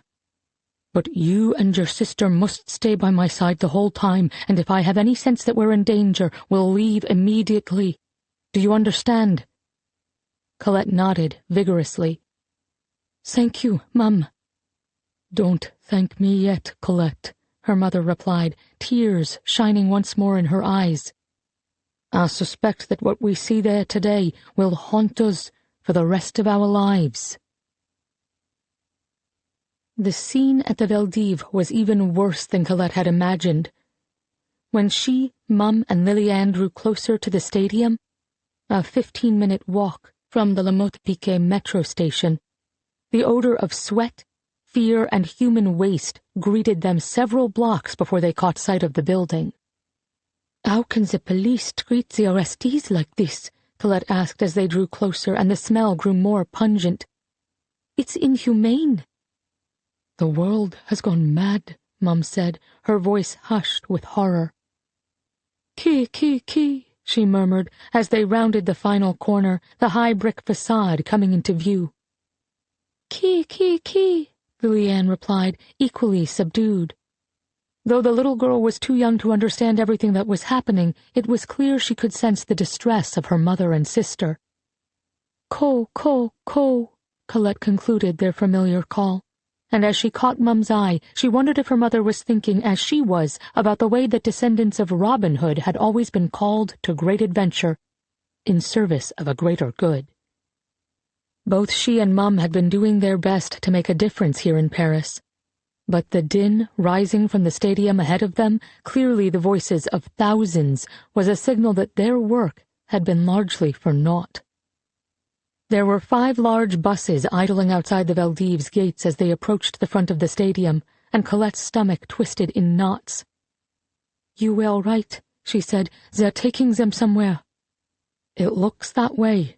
Mum hesitated and then bent to Liliane. "I want you to stay right here, holding Colette's hand, my love." Then she straightened and said to Colette, "Don't move. I'm going to see what I can find out." Before Colette could protest, her mother had slipped away and was hurrying across the street to the front of the massive building. Colette watched as Mum exchanged words with one of the French policemen out front, a baby-faced fellow who looked hardly older than Colette. His cheeks were pink, and he was shaking his head vehemently as Mum peppered him with questions. Just then, an older officer emerged from the stadium, his uniform pristine, his scowl plainly visible even from across the street. He barked something at Mum, shooing her away from the door, and when she tried to stand her ground, he shoved her hard, sending her stumbling backward. Colette gasped and took a step forward out of instinct, but her mother looked up, met Colette's gaze, and shook her head firmly. Colette forced herself to stay still, holding Liliane's hand, though every molecule in her body wanted to cross the street to defend her mother. Mum said something to the senior officer, who sneered and raised his hand as if to strike her, lowering it a second later with a look of disgust. He muttered something back, and Mum nodded and hurried back across the street to her daughters. "Are you all right?" Colette asked, rushing forward as Mum rejoined them. "I'm fine," Mum said, her words clipped. "They're about to move some of the prisoners." No sooner had she said the words than the large doors of the Veldiv opened, and people began to shuffle out toward the buses, surrounded by a line of police officers, who looked on menacingly and shoved those who weren't moving quickly enough. Colette's mouth went dry with panic and grief. It was clear that the prisoners had suffered greatly during their 4 days in captivity. Most looked weak, disheveled, and frightened. Children's nightclothes were filthy. Many adults wore fine dresses and smart trousers that had been soiled and torn. Some were crying, some looked dazed, some appeared stoic, others furious. Colette, Liliane, and their mother inched closer, made anonymous now by the crowd of Parisians around them who had stopped to watch the show. Some looked on with pity, some reached out to touch the hands of the prisoners, perhaps to give those poor souls the comfort of human contact, but others sneered and barked out taunts and slurs. "Go back to where you came from, Jew!" yelled a teenage boy who'd shuffled up beside Colette, and before she could stop herself, she spun into him and kneed him hard in the groin. When he grunted and doubled over in pain, she feigned embarrassment. "I'm so very sorry," she exclaimed sweetly. "I must have stumbled. Perhaps you'd be better off if you went back to where you came from." "Colette," her mother hissed through gritted teeth, "this is not the time to make a scene." Colette glanced at the boy, whose face was still red and who was backing away from her and muttering obscenities under his breath. "I'm sorry, Mum," she said, "but I don't think I was the one making the scene." Her mother sighed and shook her head. A second later, she gasped and started forward. "Hélène!" Colette followed her mother's gaze to the middle-aged woman who'd just emerged from the Veldive. She was tall and thin, with bobbed hair that hung limp and lifeless. There were dark circles under her eyes, her face was pale, and her violet dress was filthy. She looked up dully at the sound of her name. "Hélène!" Mum cried again, her tone anguished. Colette clutched Liliane's hand and followed her mother forward. "Mum, be careful," Colette said as they drew closer to the prisoners. "Please, you'll get yourself in trouble." But Mum ignored her. "Hélène!" she said for a third time, and the woman finally found Mum in the crowd, her eyes glassy and unfocused.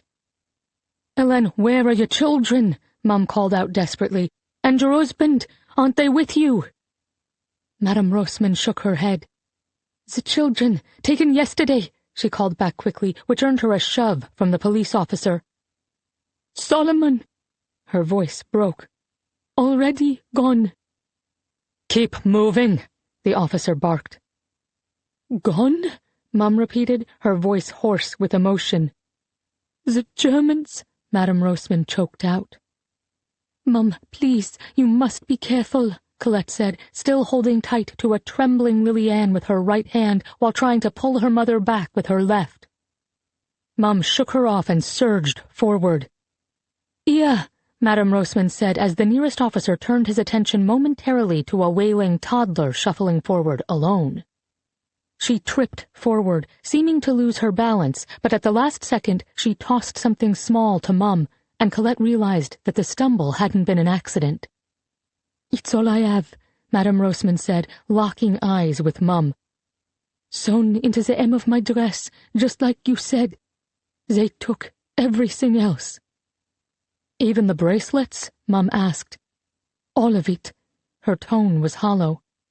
"It's why they came for us." She was almost to the bus door. "An officer named Merkel. He knew exactly who we were." "I'll find the bracelets, Hélène," Mum called out, her voice shaking. "I'll find them, and you'll have them back when you return, I promise." Madame Roseman gave a small nod as she was shoved onto the bus, where she disappeared from view. Mum finally allowed Colette to pull her back into the crowd surging behind them. A moment later, the bus's door slammed closed, and it pulled away. "She'll be back, Mum," Colette said, trying to project a confidence she didn't feel. She'd been searching faces desperately for any sign of Tristan, but so far she hadn't seen him. Her heart felt heavy. "The Rosemans will be back." "Will they?" Mum asked as the bus turned the corner and disappeared from their view. The next bus in line was pulling out now, puffs of black choking from its tailpipe, the wails of its passengers muted by the closed windows. "Of course they will," Colette said. But as the third bus pulled away and she locked eyes with a crying child whose face and palms were pressed to the glass, the last of her hope went up like the exhaust from the bus, disappearing into the air. "Won't they?" "I don't know," Mum said, her voice hushed. And then the street fell quiet, the last of the buses gone, the passengers on their way out of the city they'd thought was safe, the city they'd called home, the city that had turned its back on them. "I honestly don't know, my darling." Then, and only then, did Colette begin to cry.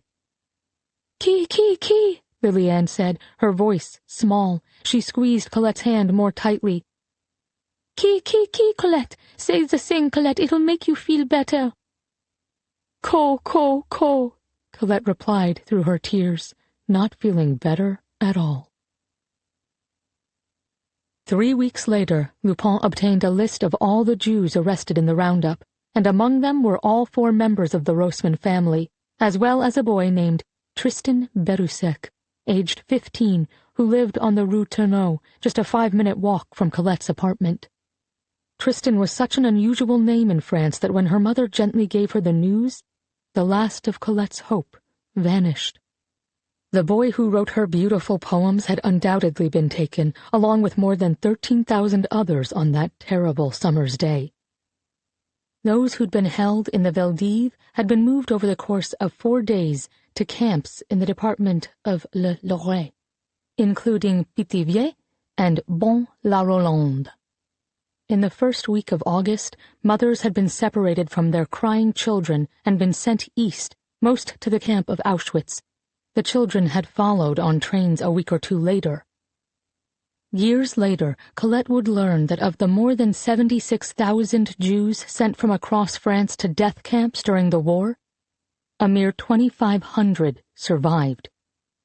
A decade after the war, Colette was heartbroken to find Tristan Berusec's name on a list of deportees who had died at Auschwitz in the autumn of 1942. She had known him for barely a month, but his memory was with her always, along with the memory of losing her mother and sister. All of them reminders of why it was so important to remember the past and try to do good in the world, for in doing so it might just be possible to turn back the darkness. Chapter 15 2018 Colette was absently washing dishes at the sink early in the afternoon when the doorbell rang. She set the mug she'd been scrubbing in the drying rack, turned off the water, and wiped her hands on a dish towel. Then she walked to the front door in a fog. She was unsurprised to see Aviva standing at the door, but she wasn't prepared for what the younger woman had come to tell her. "Colette," Aviva said, something dark and disturbing and unreadable in her expression. Her voice cracked as she said, "I've found him." Colette's throat went dry. "Found who?" "The man who owns the bracelet." Aviva pulled a piece of paper out of her purse. "Does the name Hubert Verdier ring a bell?" Colette searched her memory and put a hand over her mouth as realization dawned. "Verdier," she whispered. "There was a policeman named Verdier in my old neighborhood. Aviva, I spoke with him once, after the war." She trailed off. Remembering the brief interaction so long ago felt like recalling a scene from someone else's life. Could it be the same man? Colette peered down at the printout Aviva handed her. On it was a grainy newspaper photo of an old man staring right at the camera from a slouched position in a recliner. His eyes rheumy, his expression annoyed, defiant, righteous. Colette searched his face for evidence of someone she remembered, but all she could see was an old hunched man. "Hubert Verdier," Colette repeated in disbelief. "He's the grandfather of Lucas O'Mara's wife, the one who died a few years ago," Aviva said. "Lucas told me today that the bracelet is Verdier's and that he lived in Paris during the Second World War." "It could be him, Colette." Colette stared at the photograph, trying to see evil beneath the wrinkles and jowls and white hair. "Did you take my sister?" Colette whispered to the man in the image. Aviva put a hand on Colette's back, trying to comfort her, but the contact only made Colette jump. She couldn't bring herself to look away from the man's face, though. If he had been the man to murder Liliane, it was desperately unfair that he had lived more than a century, while her sister had died at the age of 4. And had she really been face to face with her mother's betrayer, her sister's murderer, all those years before? Had she let a killer simply walk away because she'd been too foolish to see him for what he was? Colette didn't know she was crying until she felt a tear slip down her right cheek. "We have to go talk to him, Aviva." Aviva exhaled slowly. "I know. I've already called Lucas." Colette stared at Aviva. "He's fine with us confronting his family member about the fact that he's quite possibly a murderer?" "I didn't exactly tell him about what happened to your sister. Just that the bracelet had once belonged to friends of your family, and you wanted to understand where it had been all these years." I see. Colette frowned. You and Lucas seem to be getting awfully close. Aviva's gaze slid away. He's kind, Colette. He was genuinely upset when I mentioned that the bracelet had disappeared during the Holocaust. He offered to come with us to speak with Verdier. He's coming with us? It was the only way we were going to get in to see him, Colette, Aviva said with a sigh. Maybe I should be the one to question Verdier. It might be hard for you, and if it turns out he's not the same man, I'll be all right, Aviva. Please stop treating me like a fragile old lady. Fine, Aviva said, but I'm calling Marty, too. Marty? Whatever for? Because he'd do anything to protect you. You know that, right? Colette's cheeks felt warm. Well, of course. I'd do anything for him, too. He's my oldest friend. Aviva smiled. You really don't see it? See what? He's in love with you, Colette. What are you talking about? Colette said in astonishment. Marty is like a brother to me. Aviva rolled her eyes. Believe me, the way he looks at you is extremely unbrotherly. Colette's cheeks felt warm. That can't possibly be true. For someone so good at reading people, Aviva said with a smile, you're awfully blind when it comes to yourself. The assisted living facility in Braintree was painted a cheery yellow with white trim, like a lemony cake piped with buttercream. It sat on the corner of a busy intersection near South Shore Plaza, which Colette had driven through a dozen times in the last year alone. She had been searching her memory since Aviva said the name Verdier, but she couldn't reconcile the vague image of a pasty, shifty-eyed man with the reality that he might have killed her sister. She could barely remember their interaction, but she recalled that he'd struck her as a greedy, manipulative man, not a killer. Had she somehow read him incorrectly? How could she forgive herself if it turned out that she'd had the chance to bring him to justice more than 70 years before, and had foolishly missed it? Then again, maybe this wasn't the same man. Verdier wasn't a terribly uncommon name in France, but his ownership of the bracelet couldn't be coincidence. Marty met them in the parking lot. You don't have to go in there, he said, once he'd greeted both Aviva and Colette with kisses on the cheek. I can take care of it for you. Colette searched his face for evidence that he might secretly be in love with her, but he looked just the same as he always did. What on earth was Aviva talking about? Thank you, but I have waited nearly 80 years for answers, Colette replied, surprised by the steeliness in her own voice. If this is the monster who murdered Liliane, I can handle it. I owe it to my family. Aviva and Marty exchanged looks. Of course, Marty said, reaching for her hand and giving it a squeeze. But we're right here with you, okay? I appreciate that, she said, looking down at their intertwined fingers and then back up at him. Was it her imagination that he looked flustered as he dropped her hand? A moment later, they were walking toward the front desk, where, true to his word, Lucas O'Mara was waiting for them, chatting with the receptionist. How nice that you could all come, the woman chirped.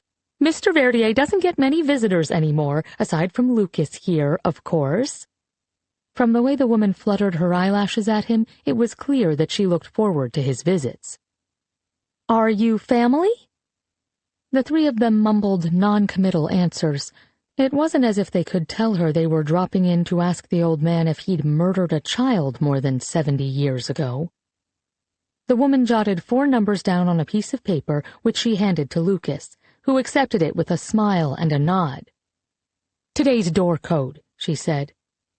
Door code? Aviva repeated. For the memory care unit, the woman confirmed, it changes every day. She beamed at them, and Colette's heart plummeted like a stone. Memory care. Of course she shouldn't be surprised. The man was 102 years old, for goodness sake. But exactly how far gone was he?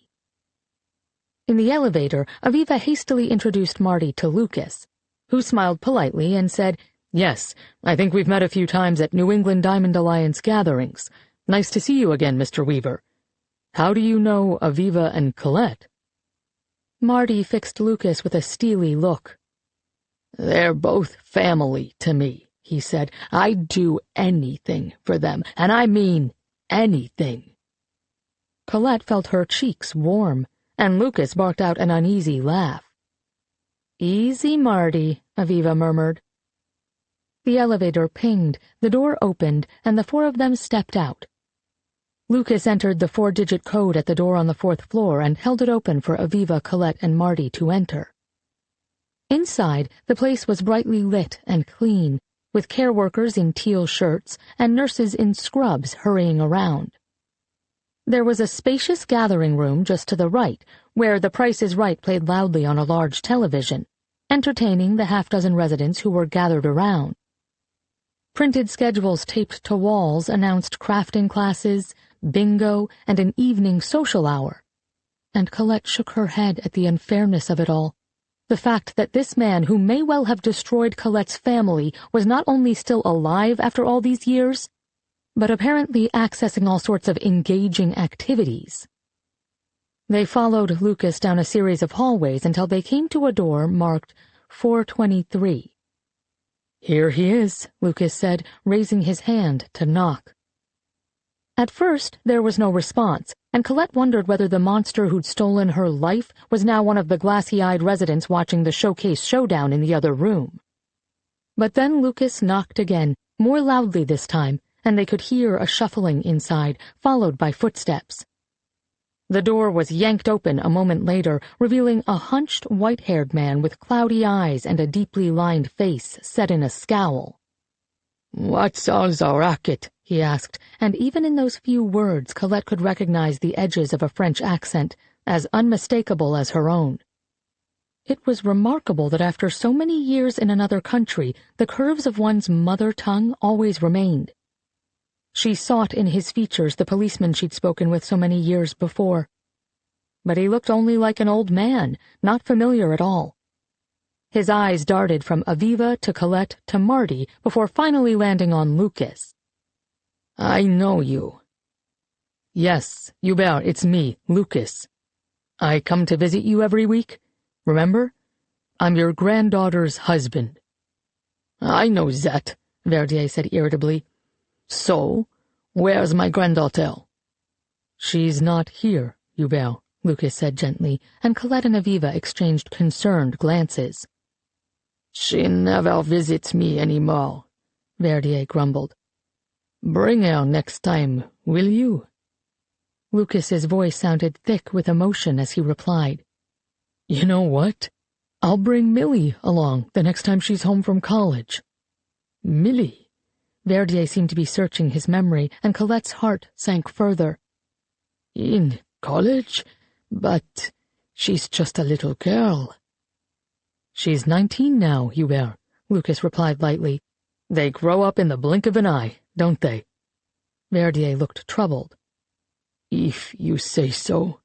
His eyes moved back to the three strangers standing behind Lucas. "You've brought friends?" "Yes, sir. Meet Aviva, Colette, and Marty." Verdier reached out and shook each of their hands. Colette could feel a tremble running through him, and as their palms touched, she shuddered. Were these the hands that had killed her sister? Verdier squinted at Marty. "This one's very old." "Have you looked in the mirror lately, buddy?" Marty shot back, and Colette elbowed him. "Can we come in for a quick chat, Hubert?" Lucas cut in before Verdier could reply. The old man shrugged, turned his back, and began to shuffle down the hall of his apartment. The four of them followed, Lucas closing the door behind them. Verdier led them into a room on the left, which was flooded with light from large windows overlooking the parking lot. "Home, sweet home," he said wryly, gesturing to a stiff brown couch against the far wall. He lowered himself into one of the two worn recliners on the other side of the room, wincing as he did, and Colette sat gingerly on the couch, Aviva settling on one side of her and Marty on the other. Lucas sat in the other recliner, and the old chair creaked in protest. "Now, what is this all about?" Verdier asked. "Hubert, these folks here would like to ask you a few friendly questions," Lucas said. Colette detected an emphasis on the word friendly. At Hubert's nod, Colette took a deep breath and said as calmly as possible, "We met once, I think, you and I." Verdier narrowed his eyes at her. "I don't remember that." "I do. There was a man named Lupin, who sometimes slipped you bribes for information. He set up a meeting between us." "Lupin?" Something in Verdier's eyes flickered and his nostrils flared. As he darted a nervous glance at Lucas, Colette's skin tingled. She'd struck a chord. "I don't know anything about bribes." "I think you do," Colette replied, trying to keep her tone calm. "But this isn't about bribes."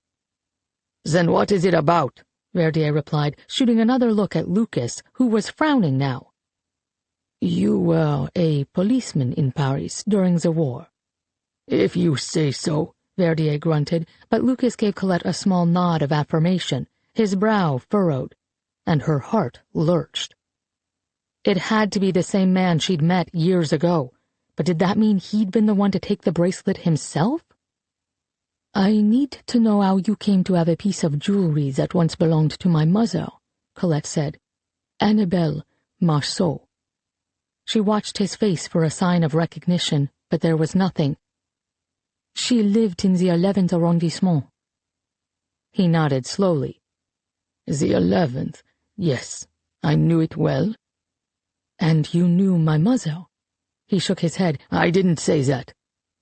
"So, how did you get the bracelet that disappeared the night she was arrested in 1942? He blinked at her a few times, his expression suddenly shuddering. "I've stolen nothing," he snapped, which made Colette's heart beat a bit faster because she hadn't mentioned theft. She was about to respond when he barked, "Who told you that?"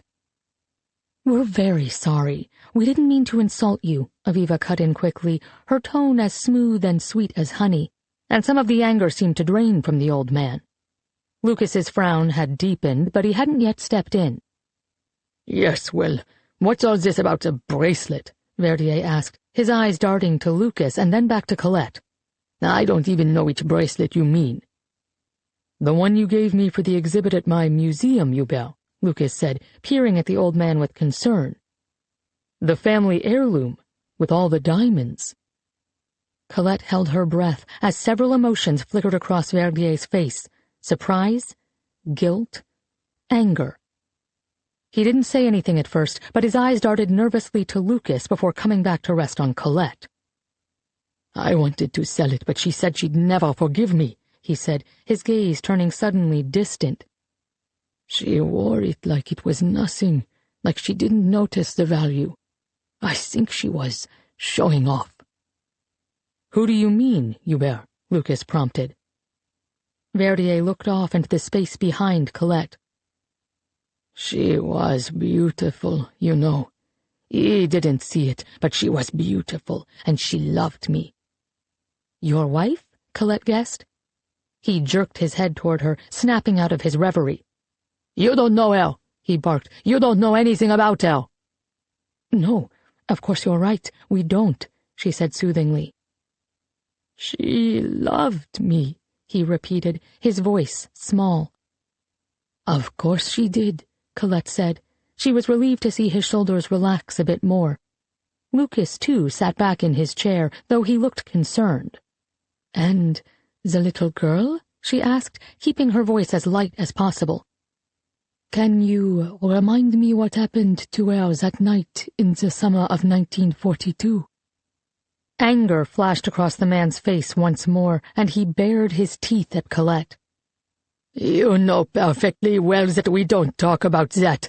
Who do you think you are?" "I think it's time we leave Hubert alone," Lucas cut in as he stood up from the low, sunken recliner. He was glaring at Colette now, but she wasn't finished. Verdier had reacted like a guilty man, and she hadn't gotten this close after 76 years only to turn away. "Tell me what happened that night, Mr. Verdier," she said. "Colette," Lucas said in a warning tone. But Verdier didn't seem to hear Lucas. Instead, he looked up and met Colette's eyes. "You already know." "But I don't. Please." She could feel herself starting to cry. "Why did you take her? Why did you kill her?" The man reared back. "You're accusing me?" "But you said—" "I was a policeman. Doesn't that mean anything to you? I upheld the law." "All right," Lucas said firmly, stepping directly in front of Colette, blocking her view of the old man. "It's time to go." "You killed my sister, didn't you?" Colette cried, tears running down her face, but Lucas was already firmly guiding her out of the room, pushing her away from Verdier and the truth. "Please, Lucas," Aviva said in a low tone, rushing to Colette's side as Lucas propelled her to the door. "She deserves answers." "You promised me you'd go easy on him," Lucas snapped at Aviva as Marty appeared at Colette's other side. "And you come here accusing him of murder?" "Lucas, if he did this," Aviva began. "He didn't," Lucas shot back. "He may be a lot of things, but he's not a murderer. I can't believe you'd attack him like this." "But," Aviva said. "Out, now," Lucas said firmly. "All of you." And with that, he opened the door to Hubert Verdier's apartment and practically pushed the three of them into the hall, slamming the door in their faces. When Colette looked up at Aviva, the girl's face was red. "Lucas is right," Aviva said softly. "We pushed too far." "But he was about to tell us," Colette began, but Aviva cut her off. "He wasn't," she said, pulling Colette into a hug. Marty put a hand on Colette's back as Aviva continued. "He was frantic. He was losing his grip on reality. He's had 2 heart attacks already," Lucas said. "We can't give him a third."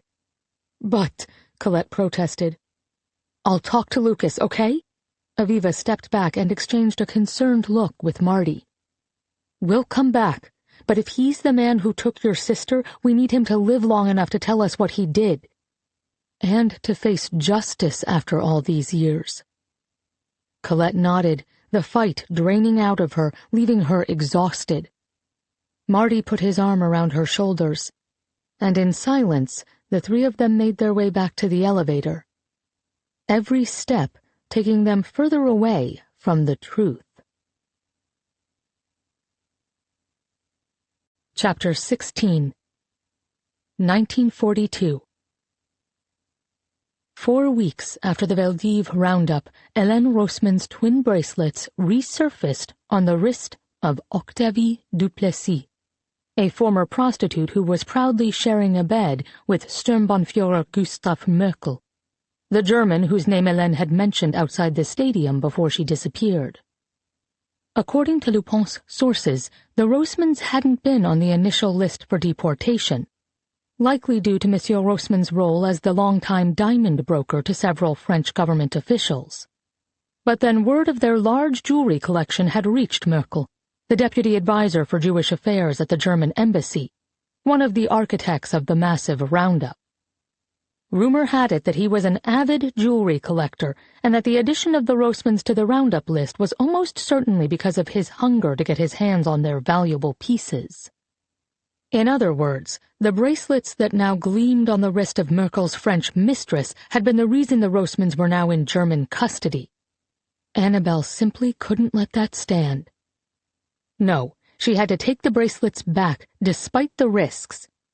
She knew better than to make theft personal, of course, and she was being reckless by doing so now.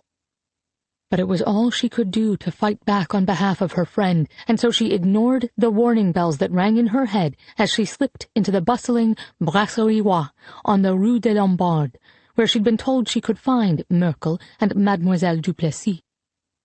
It made Annabelle's blood boil to see what had become of the place.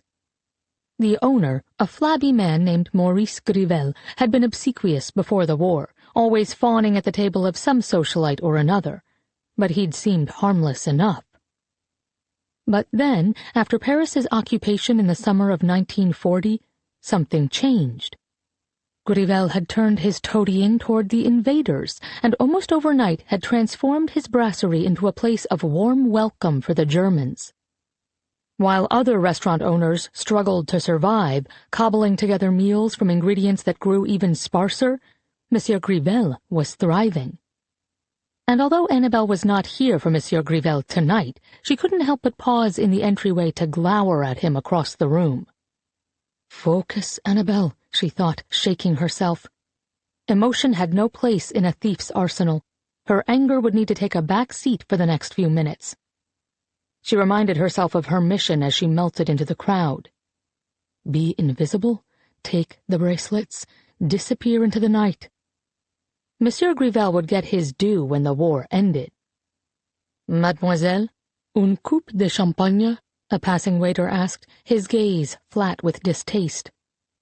Ordinarily, Annabelle would be worried that she'd been singled out and spoken to, but she knew, from sliding in and out of the WWII over the last month, that this was just the way the place did business. She was a woman alone, thus she was presumed to have come here in hopes of an advantageous liaison with a German officer. Perhaps it was easier to fall into bed with a Nazi if one could somehow drown out the voice of conscience. She declined the offer of bubbly and glided across the room, her gaze cast downward. People sometimes remembered you when they'd looked you in the eye. They tended to forget when you were simply a shadow. Conversations wafted by in German as she passed. Sieg, Neuerigen, die Überlegenrasse. Victory, new regulations, the superior race. She knew only a little German, but these were words she'd come to recognize, tossed casually around in conversation at places like this, as men in crisp uniforms patted one another's backs and bragged of their exploits, pompously giving voice to secrets that surely weren't meant to be mentioned in public. Annabelle knew that more than once the underground had been able to warn members of imminent arrest thanks to spies in places like this. People who pretended to be fawning German sympathizers but would blow the place up in a heartbeat if given the opportunity. But tonight, Annabelle saw no friendly faces, just Germans and French police whose eager embrace of the occupiers made Annabelle physically ill. She moved toward the back of the restaurant, head down, until at last she spotted her target. The vile collaboratrice horizontale, the name the French called those who went to bed with the enemy, stood in the corner, clutching a coupe of champagne with her right hand, and the arm of her German lover with her left. The interlocked bracelets twinkled like crystalline snowdrops on her left wrist, too close to the sleeve of the German, so Annabelle would need a distraction to induce the woman into pulling her arm away. Annabelle quickly assessed the layout of the crowd, settling on a younger German officer, barely old enough to shave, who stood just 2 paces away from Mademoiselle Duplessis. His back turned to her, clutching a beer and deep in conversation with a Frenchwoman whose cleavage spilled dangerously from her blouse. Annabelle knew just what she needed to do. Head still down, she slid toward the young officer, angling her right shoulder into his before quickly ducking away in the opposite direction. Beer sloshed from his glass as he regained his footing by taking a step backward, directly onto the feet of Mademoiselle Duplessis, who shrieked dramatically. Merkel turned to see the cause of her distress, advancing menacingly on the younger officer, who was holding up his hands in defense, one still clutching his beer. At that moment, Annabelle made her move, swiftly unhooking the dual clasps of the bracelets on the whore's wrist with 2 flicks of her right thumb and middle finger, and reaching up to catch the jewels with her left palm as they fell.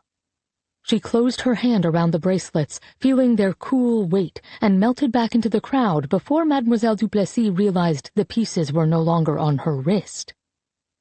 All had gone according to plan, an easy get if there ever was one. So why then was the hair on the back of Annabelle's neck suddenly standing on end? She looked furtively around, and her eyes locked with those of a broad-shouldered French policeman, his dark uniform perfectly pressed, his eyes black and burning.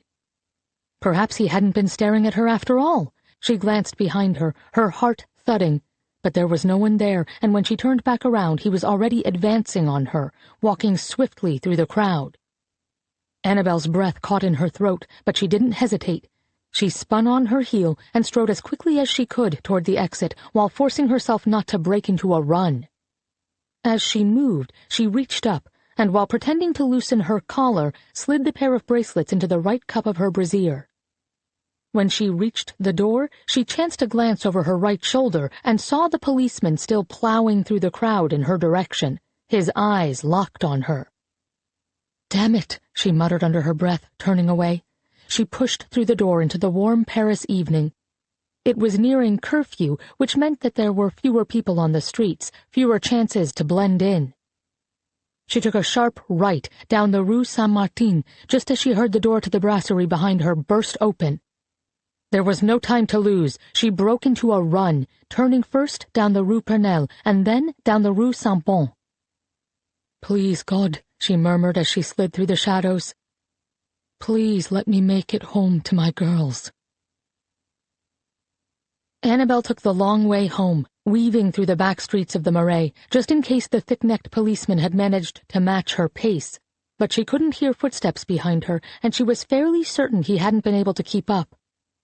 But he had seen her face, which was nearly as alarming, and if he hadn't realized immediately that she'd taken the bracelets, he was sure to put two and two together once news of the brazen theft circulated.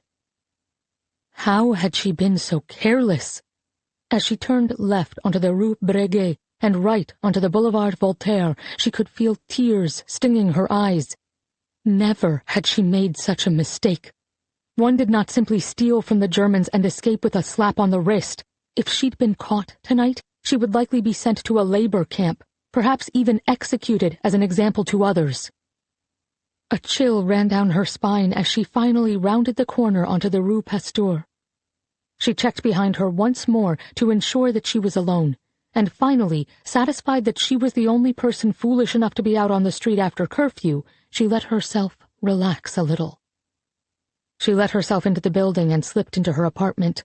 Roger was in the parlor, reading the newspaper, and he looked up when she entered, still panting.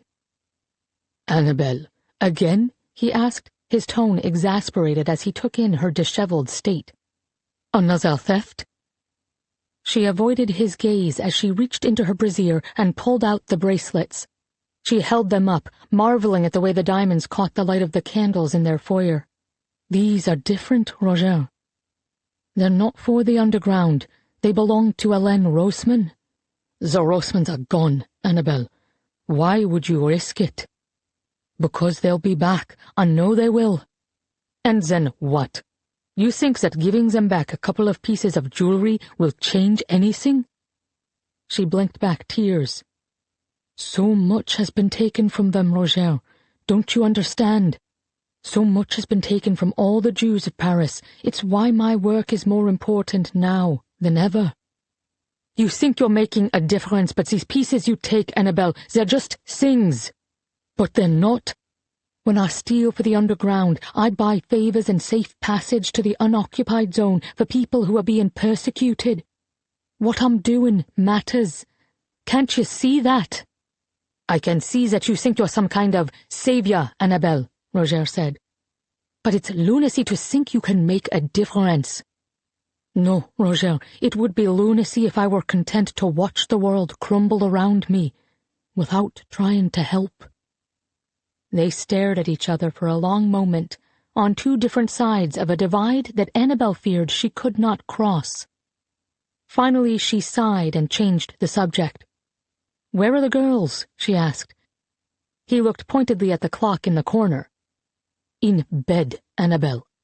Heat rose to her cheeks. "Of course, I didn't mean to be so late." "Yes, well." He was exasperated with her. "Roger," she began, not knowing quite what she wanted to say, but realizing she owed him an apology. She also desperately wanted to feel his arms around her. She was weary and frightened, and wasn't she supposed to be able to draw comfort from her husband in times like these? "Annabelle, I'm tired," he said, cutting her off. "We'll discuss everything tomorrow.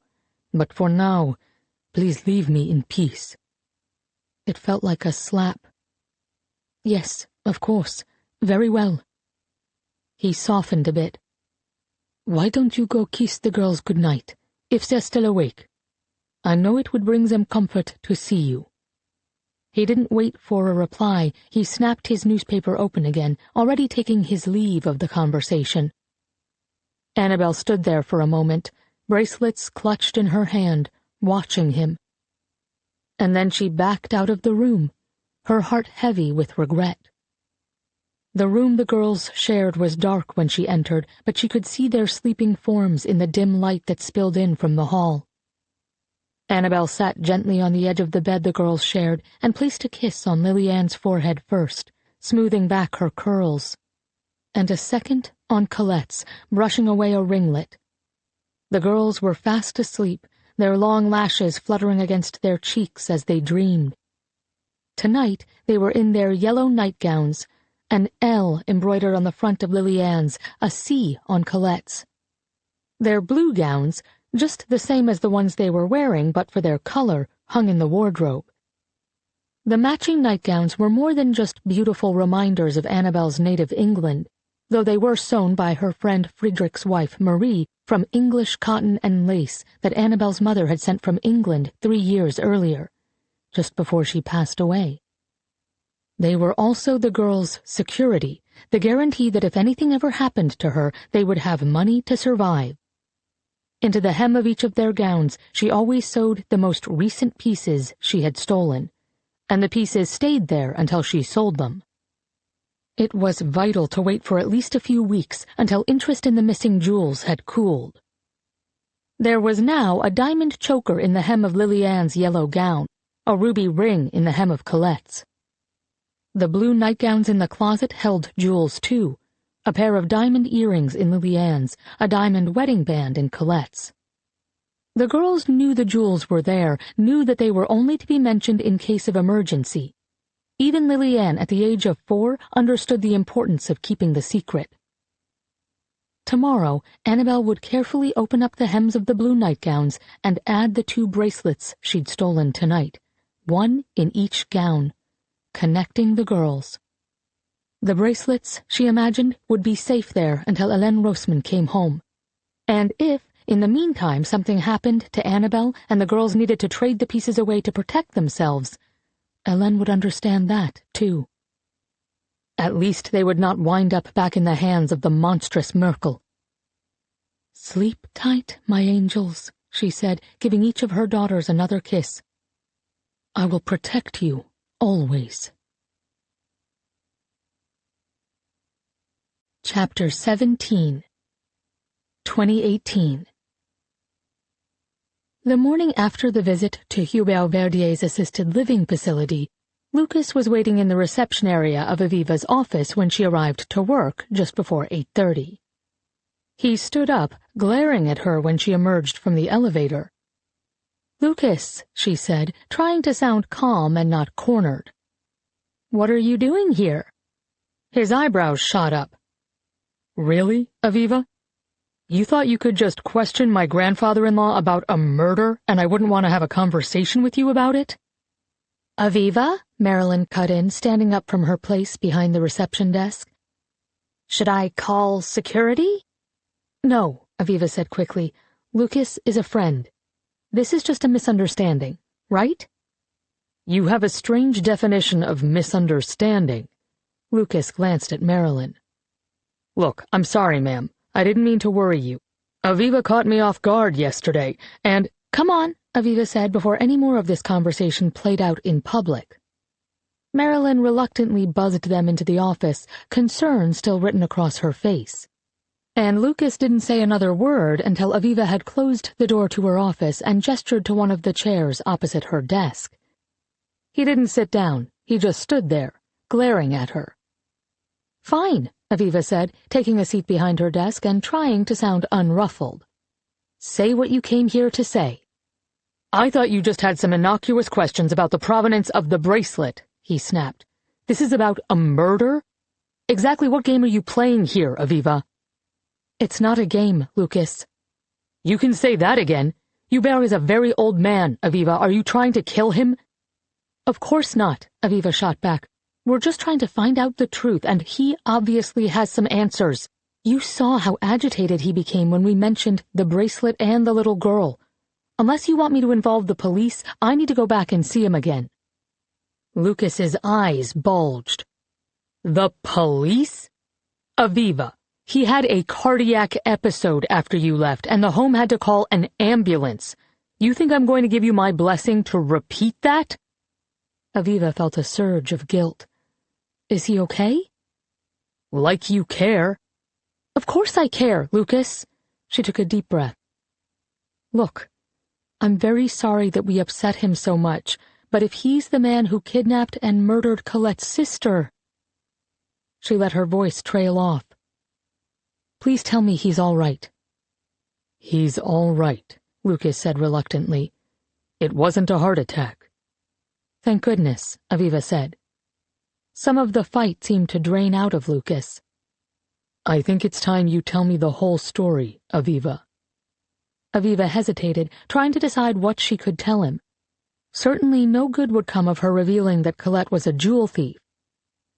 "Colette and her mother were both active in the French resistance," Aviva said carefully. "Someone betrayed Colette's mother, and the night the Germans came for them, Colette's younger sister, Liliane, disappeared. She was later found dead, and the bracelet that had been sewn into the hem of her nightgown for safekeeping has been missing for nearly 80 years. Until it turned up in your museum." Lucas's eyes went wide, and she was certain from his expression that he hadn't known about the old man's past. "And you think Hubert somehow betrayed your friend Colette's family?" he asked, sinking into one of the seats across from her desk, his anger melting into bewilderment. "This is the Jewish family you mentioned the bracelets belonging to?" "No, not exactly. Colette's mother took the bracelets back from the German who stole them, and then she was betrayed by someone who may have been a French police officer, and who we think now might be Hubert Verdier." "Aviva, it just isn't possible that Hubert did something to the little girl. I've known him my whole life. He and his wife were my grandparents' closest friends when I was growing up." "That's how you met your wife? Through your grandparents?" He turned a bit red. "We were the only grandchildren on both sides, and we were the same age. It was always just sort of expected that we'd wind up together." Aviva studied him, feeling a surge of pity. Not that she knew much about marriage, but his didn't sound like a match made in heaven so much as a foregone conclusion. It also meant that when he'd lost his wife, he'd lost someone he'd known his whole life. "I'm very sorry you lost her." He sighed. "I am too. It's had a huge impact on our daughter's life, and I worry about her every day." Aviva softened. "I'm so sorry. You said she's 19? "Yeah. She was a freshman in high school when Vanessa passed 4 years ago. I'm so thankful that my grandfather lived just down the block from us. He really stepped in and helped raise her when I was still trying to get my bearings, and with my own mother gone." His voice trailed off, and he shook his head. Aviva blinked back tears. "Your grandfather was still alive then?" "He's still alive now," Lucas said with a small smile. "Nearly 100 years old, and still sharp as a tack. He likes to say he's like the Energizer Bunny. He keeps going and going." "And your mother? You said she's gone?" He smiled slightly. "Is this part of the Inquisition, or have we transitioned into the friendly conversation part of this meeting?" "Friendly conversation," Aviva answered honestly. "I lost my mom when I was 18, and my dad was never in the picture, so I know what it's like to be without parents." He held her gaze in a way that made her stomach do a little flip. He said, and then cut himself off with a slight shake of his head. "I'm very sorry, Aviva. What happened to your mom?" "Car accident." It was still hard to say the words after all these years. "God, I'm sorry." "I don't know what I would have done without Colette," she said, sinking into the strange sense of camaraderie she felt with others who had suffered such a formative loss. "She made me feel loved when my whole world had fallen down." "So you feel especially protective of her?" "I get that. I feel protective over Vanessa's grandfather, too." I think that being responsible for Hubert now makes both Millie and me feel like we're honoring Vanessa's memory, you know? Aviva nodded. I'm sorry I didn't tell you what we suspected before we went to see him. I really am. I still think he knows something about the bracelet and about what happened to Colette's family. But it wasn't fair to blindside you like that. She could feel heat creeping up her neck. I should also add that your daughter is really lucky to have you. I wish my dad had stuck around long enough to play a role in my life, but he was long gone way before I lost my mom. Lucas leaned forward and folded his hands around hers. That is very much your father's loss. He looked into her eyes for long enough that she had to look away. So, he said, clearing his throat, do you have time for a cup of coffee? Playing verbal chess makes me thirsty. He smiled at her. Coffee? Does that mean you don't hate me? It means I understand where you're coming from. It means that I'll try to talk to Hubert myself, and it means that now that we have all that out of the way, it might be nice to just talk with you. That is, if you want to. Aviva smiled. She had 45 minutes before her first appointment of the day. I think I would like that very much. 2 days later, during a volunteer shift at the Holocaust Center, Aviva was still thinking about the coffee she'd had with Lucas. She couldn't remember the last time she'd felt so listened to. He had seemed genuinely intrigued by everything she'd had to say, and he'd offered stories of his own, about how proud he was of his daughter, about how thrilled he was with the museum's success, and about his concern over his own elderly grandfather living alone. And by the time they parted ways, she felt almost as if she'd been on a date. He was a genuinely nice guy, and that complicated things. She could see the wheels turning in Colette's head. She wanted the bracelet back. Now that Aviva knew Lucas better, though, she couldn't let that happen. If an enormously valuable piece disappeared while on loan, the Diamond Museum's reputation would be tarnished, and Lucas would be ruined. Okay, out with it, she said to Colette, once they were alone in the Holocaust Center's copy room, stuffing mailers for an outreach campaign. Out with what? Colette asked innocently as she folded a flyer into an envelope and sealed it. Out with whatever it is you wanted to talk to me about. Who said I wanted to talk with you about anything? Colette said, avoiding Aviva's gaze as she stuffed another mailer. Come on. You're thinking about stealing that bracelet, aren't you? But that would be illegal, dear, Colette said sweetly. I certainly wouldn't mention it to an attorney if I had plans to do something like that. Colette, Aviva said firmly, you can't steal from Lucas. Colette was quiet for a moment as she filled and sealed a few more envelopes. Getting attached to Lucas O'Mara is a bad idea, Aviva. Why? Aviva demanded. I finally meet someone who seems kind and decent, and you want me to forget about it so that you can steal from him? Please keep your voice down, dear, Colette said, finally looking up. And no, Aviva. It's that I wonder whether he really is the decent, kind man you think he is. That family is hiding something, and he's right at the center of it. He's not, Aviva insisted. Colette, this isn't like the Robin Hood stuff you told me about. You don't know why his family has the bracelet or where it came from. You can't take it without knowing those things. Besides, didn't we already tip our hand when we went to see Hubert Verdier? And stealing from Lucas would be— They were interrupted by the center's director, Hannah, poking her head into the copy room. Call for you, Aviva, she said. Call for me? Aviva shot Colette a puzzled look. But I don't work here. Who would call me here? It's one of the volunteers at the New York Center, Hannah said with a shrug. He read your article in the newsletter and assumed you were on staff. I told him he was lucky you were around this evening. I told you people read the newsletter, Colette sing-songed. Aviva ignored her. What does he want? He said he wanted to talk to you about the bracelet you mentioned in the article, Hannah said.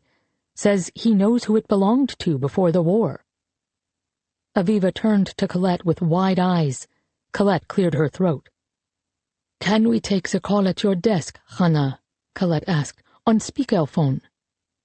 "Anything for our center's longest-serving volunteer." Hannah turned away and headed back for her desk, while Colette and Aviva followed. "Sir, you're on with Aviva Haskell and Colette Marceau, both of whom are volunteers here at the center," Hannah said, after pushing a few buttons on her phone. "Can you hear us?" "Clear as day, ma'am," boomed a man's French-accented deep voice. "Miss Haskell, Miss Marceau, thanks for taking my call. I realize this is a bit unusual." Hannah picked up her water bottle, gestured for Colette to take her seat, and walked away. "Hannah said you were interested in the bracelet in the newsletter," Aviva said, cutting to the chase. "Very much so," the man said.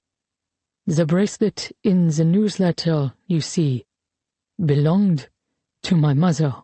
He spoke slowly, his voice trembling. "To your mother?" Colette asked dubiously, exchanging looks with Aviva. "Yes." He hesitated. "You may not know this, but the bracelet was one of a pair." Colette went completely still as he continued. "They fit together, you see. My father commissioned them for her when my sister and I were born. My mother wore them each day, two halves of the same whole, just like us. Apart, the bracelets appear to be lilies.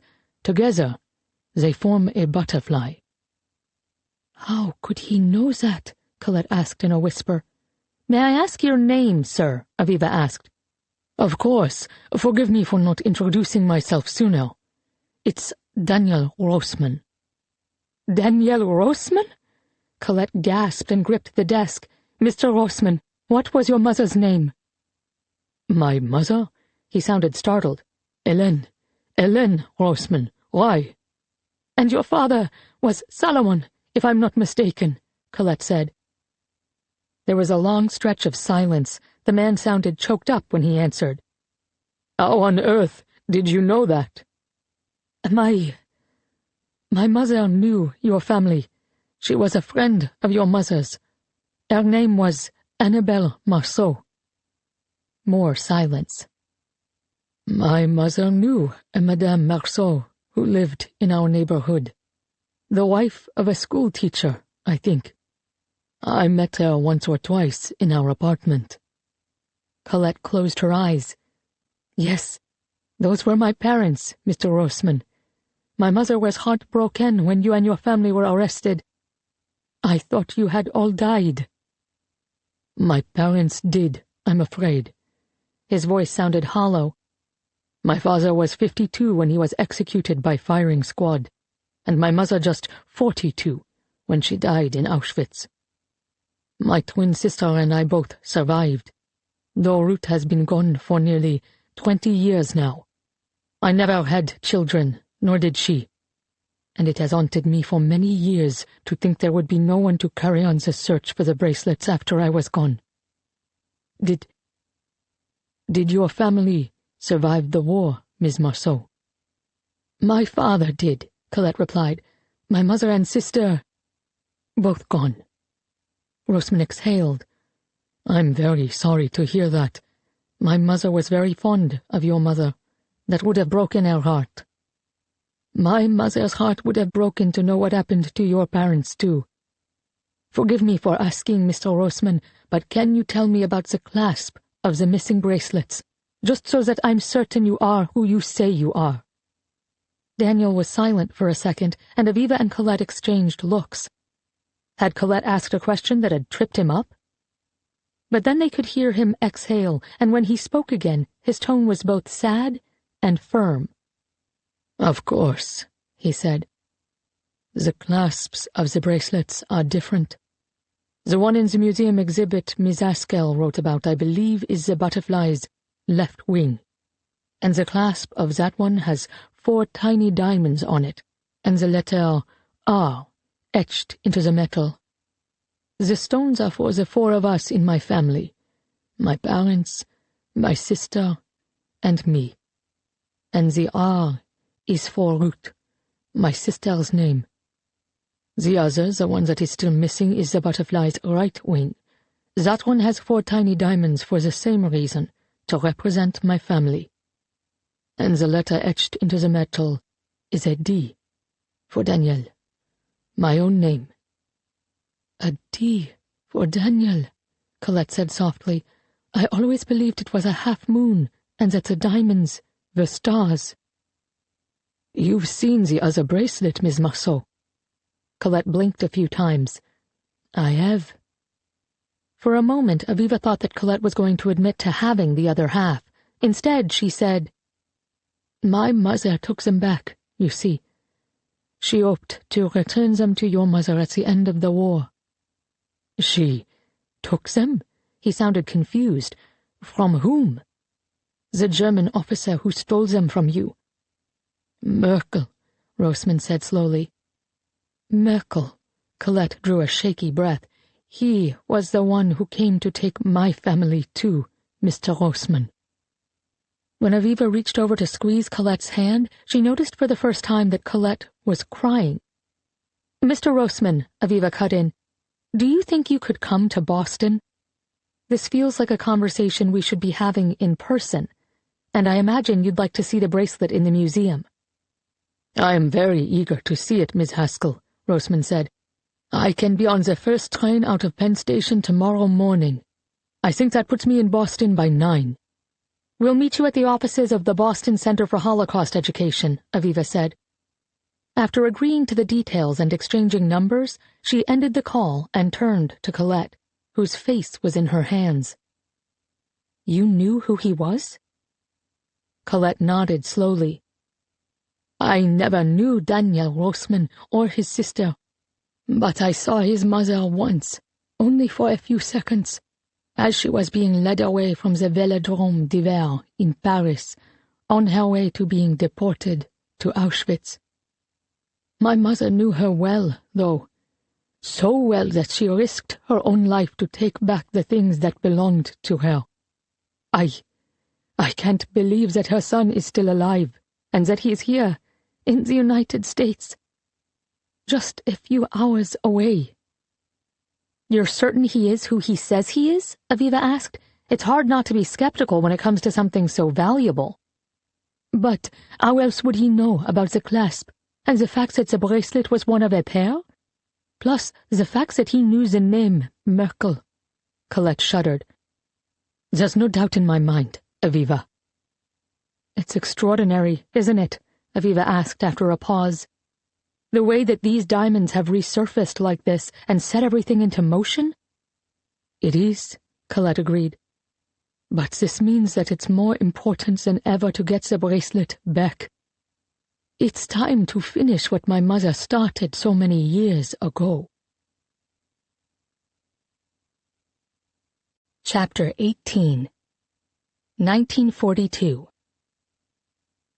The night it all ended had begun just like any other. Mum had made dinner, a watery soup of rutabaga and carrots, and helped Lillian change into her blue nightgown, reminding her, as she always did, of the treasures sewn into the lining, just in case. Remember, my dear girls, you must only tell a grown-up you trust about the jewels, and even then, only in an emergency. I know, Mum, Lillian murmured as Mum leaned forward, breathing in the sweet spun-sugar scent of her younger daughter's curls. It's our secret. Colette lingered after Lillian had trotted out to the other room, neighing like a horse, in search of her father to beg him to play a game involving knights and princesses. Mum? Yes, my darling. Colette's stomach swam with unease. Things are getting more dangerous, aren't they? Mum put her arm around Colette. Oh, my darling, we'll be all right. She paused. But if something should happen to me, you must promise me you will look out for your sister. Colette studied Mum's face. Was there something she wasn't saying? Of course, Mum. I promise. I'll always protect her. Mum blinked a few times, and Colette could see the tears in her eyes. I know you will, my sweet girl. From the other room they could hear Papa snapping at Lillian that he was busy and didn't have time to play. He acted as if the very existence of his children was an inconvenience these days, and Colette could see how upset he was that Mum had continued to steal. He didn't understand that what she was doing was more important now than ever. Colette could hardly imagine his rage if he discovered that she too had been taking jewels from Germans and collaborators. As Papa's tone of annoyance drifted in from the parlor, Mum pressed her fingers to her temples and took a deep breath. "Liliane," she called brightly. "Come here, darling. Colette and I will play with you." Liliane horse-trotted back into the room, and Colette jumped up and grabbed her little sister's hand. "Come on," she said, forcing a bright smile. "We get to be knights of the round table, and Mum is our horse." "Nay," Mum replied solemnly, and Colette laughed and pulled her little sister in for a hug. Later that evening, Colette played quietly with Liliane in their shared bedroom, pretending that Liliane's dolls were ballerinas, while Mum washed the dishes and Papa read the newspaper on the sofa. As they made the rag dolls dip and dance, Colette's mind wandered to Madame Roseman's bracelets in the hems of their gowns. Was that why Mum had been acting so unsettled? Was it worry for her friend? Or concern about keeping such valuable pieces safe for the duration of the war? The theft of the bracelets a week earlier, Colette knew, went against her mother's usual moral code, for she hadn't stolen them to fund justice, she had stolen them to avenge a friend. Then again, perhaps the theft had been right in line with Mum's ideals after all, for she'd clearly been trying to right a wrong. But was that even possible, with the Rosemans already in German custody? They'd already lost so much, and the return of the bracelets would surely do little to soothe the horror they'd endured after they returned. Colette understood the need to do something, anything, to restore some sense of justice. It was just what she'd been doing for the last several weeks, stealing frequently, almost desperately, in an attempt to balance out the disappearance of Tristan. She hadn't even told her mother about most of the pieces yet. Mum would scold her for being reckless. But if avenging something so terrible didn't justify a response, what did? As Liliane made her dolls pirouette and leap on the imaginary stage of the bed, Colette absently fingered the hem of her own nightgown, which was cleverly lined with an extra layer of cotton to prevent anyone from being able to feel the pieces hidden there. Colette could just barely make out the weight of her half of the bracelet pair, and of Hélène Roseman's emerald ring, which her mother had also placed there for safekeeping.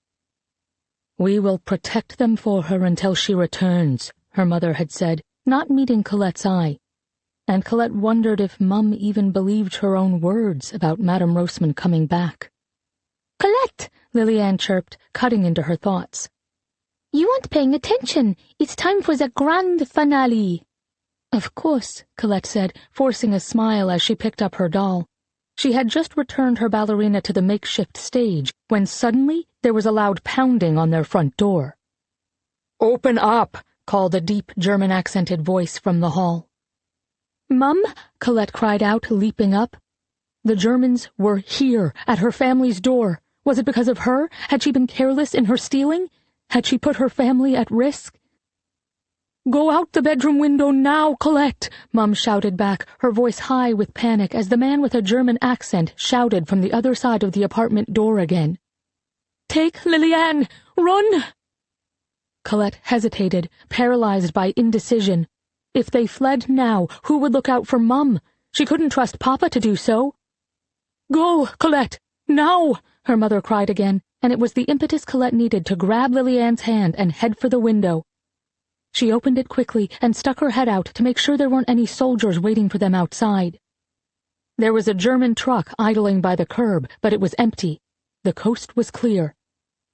"Come on, Liliane, hurry," she said urgently, pulling her sister toward the window. They were on the ground floor, so there would be only a small drop to the sidewalk once she hoisted Liliane out. She had just lifted her sister up when there was a loud, splintering sound from the outer room, and suddenly heavy footsteps sounded in the apartment, along with several German-accented voices, all yelling commands to Mum and Papa at once. There was the sound of a slap, and Mum screamed a blood-curdling scream, and something in Colette snapped. She couldn't abandon her mother. "Wait here, Liliane," she said quickly. "Don't go," Liliane whimpered. "I'm scared." "I'll be right back, I promise. I just have to help Mum." "All right," Liliane agreed in a hushed voice, tears pooling in her eyes. "Key, key, key," she whimpered under her breath, but Colette had no time to respond. Colette ran from the bedroom and burst into the parlor, where 4 uniformed Germans seemed to take up all the space in the room. One was holding her father, another had her mother's hands twisted behind her back, and the remaining 2 were opening drawers and cupboards, pulling all the contents out and tossing them onto the floor. "Let them go!" Colette cried before she could stop herself. "No, Colette, no!" her mother cried, locking eyes with Colette, and Colette knew that her mother was telling her to turn around, to go back, to protect Liliane. But it was already too late. One of the Germans who'd been pulling out drawers had turned and was advancing on her menacingly now. "And who do we have here?" he asked in thickly accented French, grabbing Colette's arm with such force that she yelped in pain. "Don't hurt her!" Mum screamed, which earned her a backhand across the face from one of the Germans. "Mummy!" Colette whimpered as the German twisted her arm, sending pain ricocheting up her shoulder. At that moment, a middle-aged German officer with close-cropped hair and ice-blue eyes stepped through splintered remains of the doorway, and the men who'd seized the family promptly snapped to attention. Mum gasped, shooting a terrified glance at Colette. The man strode into their apartment like he owned the place, stopping just a foot away from Mum. "Annabelle Marceau," he said flatly, as if he was disappointed in her very name. "At last we meet." I don't know who you are," Mum said. In response, the German holding her shook her a little, and the officer laughed, his face devoid of humor. "Oh, now, I don't think that is true at all," he said, his perfect French tainted by his German accent. "We would have met last week, in fact, had you stopped to say hello. Or was there not time while you were committing your theft?" Papa's head snapped around and he glared at Mum. Colette could feel his fury across the room, not anger with the Germans, but anger at Mum for putting them in this situation. "Rocher, Mum said softly, tears in her eyes, but he looked away in disgust and muttered something to the German holding him. "In case you need a reminder, Frau Marceau, I'm Sturmbannführer Gustav Merkel," the officer said, his voice a practiced purr. "But perhaps you'll remember me better as the owner of the 2 bracelets you stole." "I don't know what you're talking about," Annabelle said, holding her chin high. Merkel took a step closer, his nose nearly touching Mum's now, and then he lifted his palm and slapped her once, hard, across the right cheek. Mum gasped in pain, and Colette yelped, which only made the German holding her twist her arm more tightly.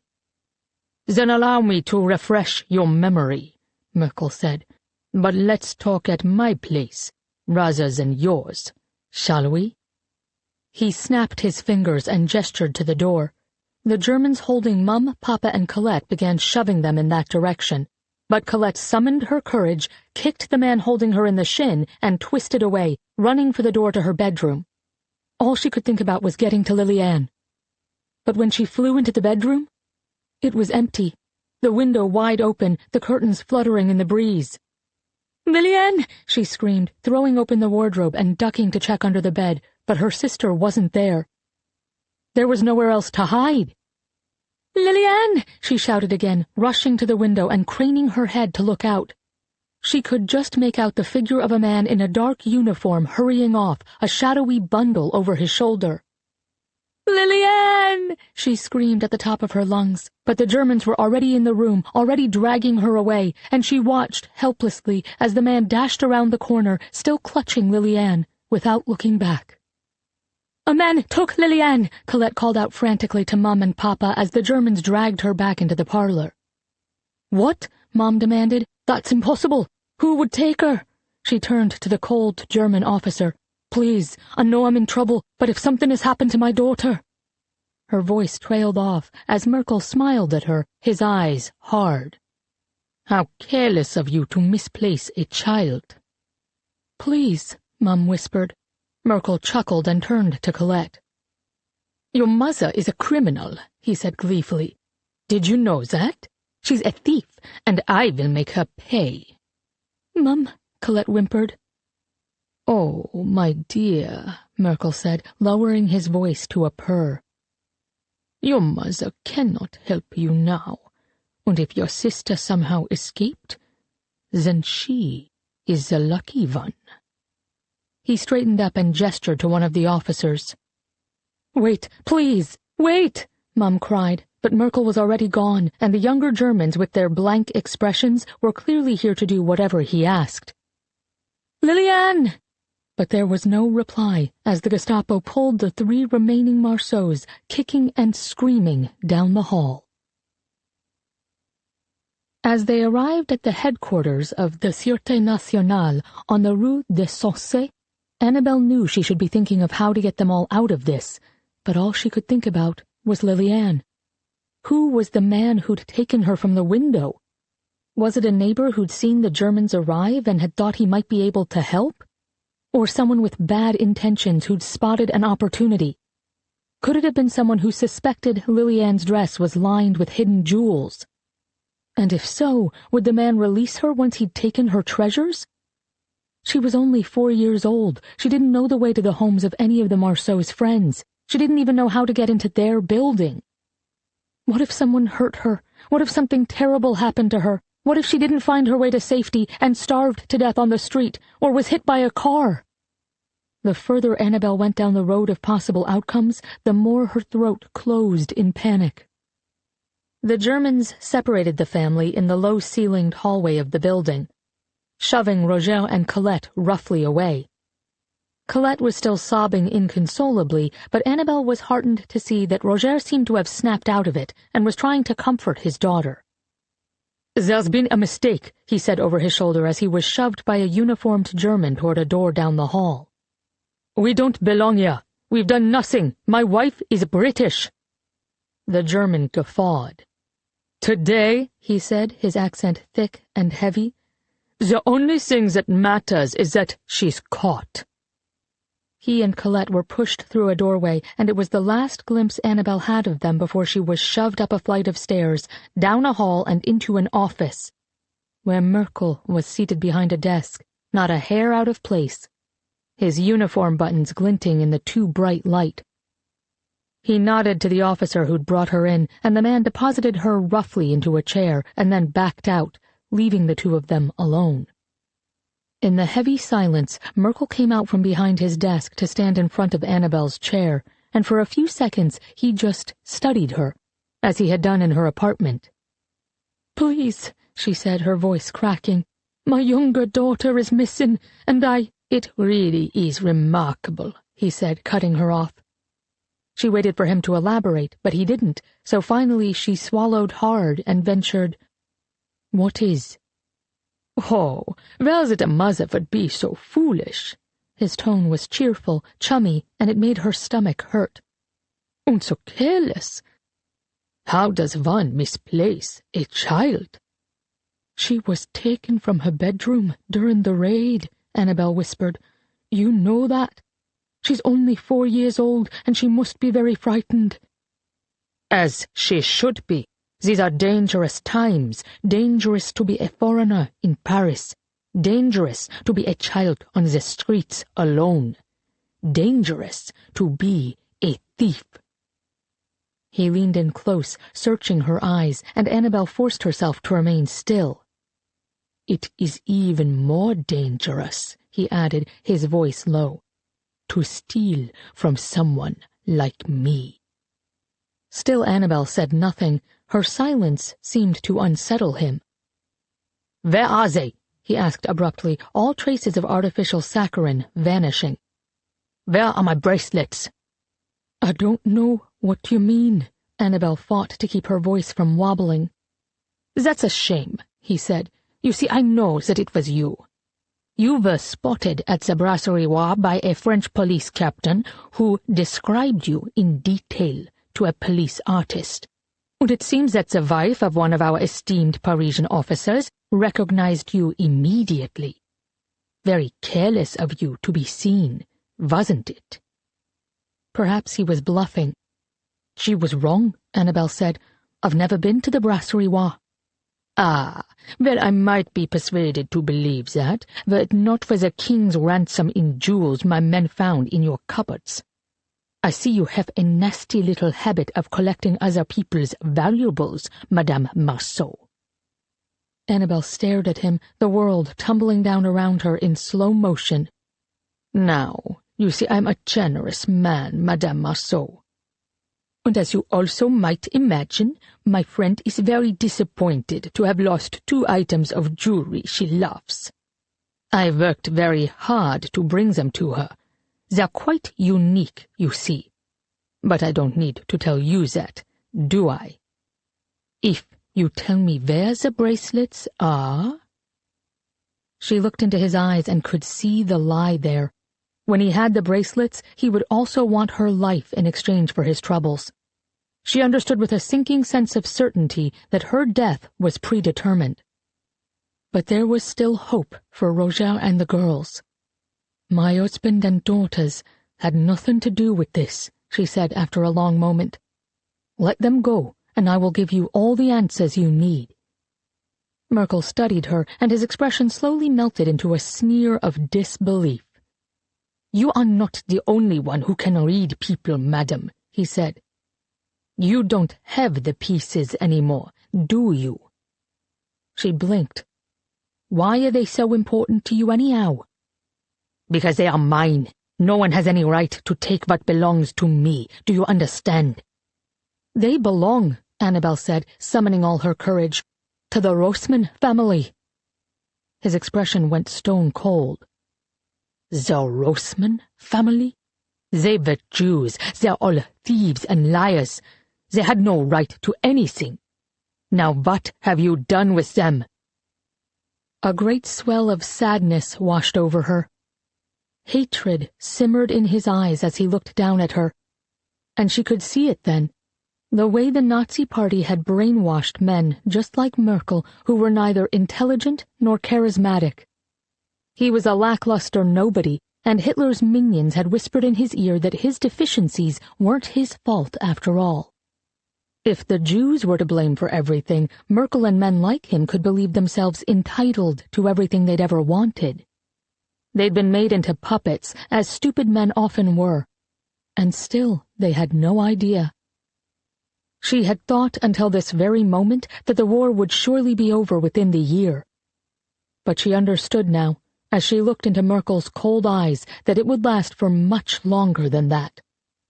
The strings of men like him were pulled by a faraway puppet master, a tale as old as war itself.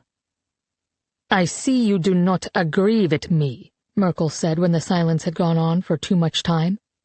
"Am I right, then? Are you a Jew, too?" Annabel looked up. "What does my religion matter? I'm a human, just as you are, though you seem to have forgotten." He backhanded her hard across the face, and she bit her lip to stop herself from screaming. "Solomon Rossmann said the same, just before I had him executed." Her heart stopped for a second. He had confirmed what she feared, that at least one of the Rossmanns wouldn't be coming home. "Yet you remember his name," she said. This abhorrent man had a conscience, even if it was buried deep.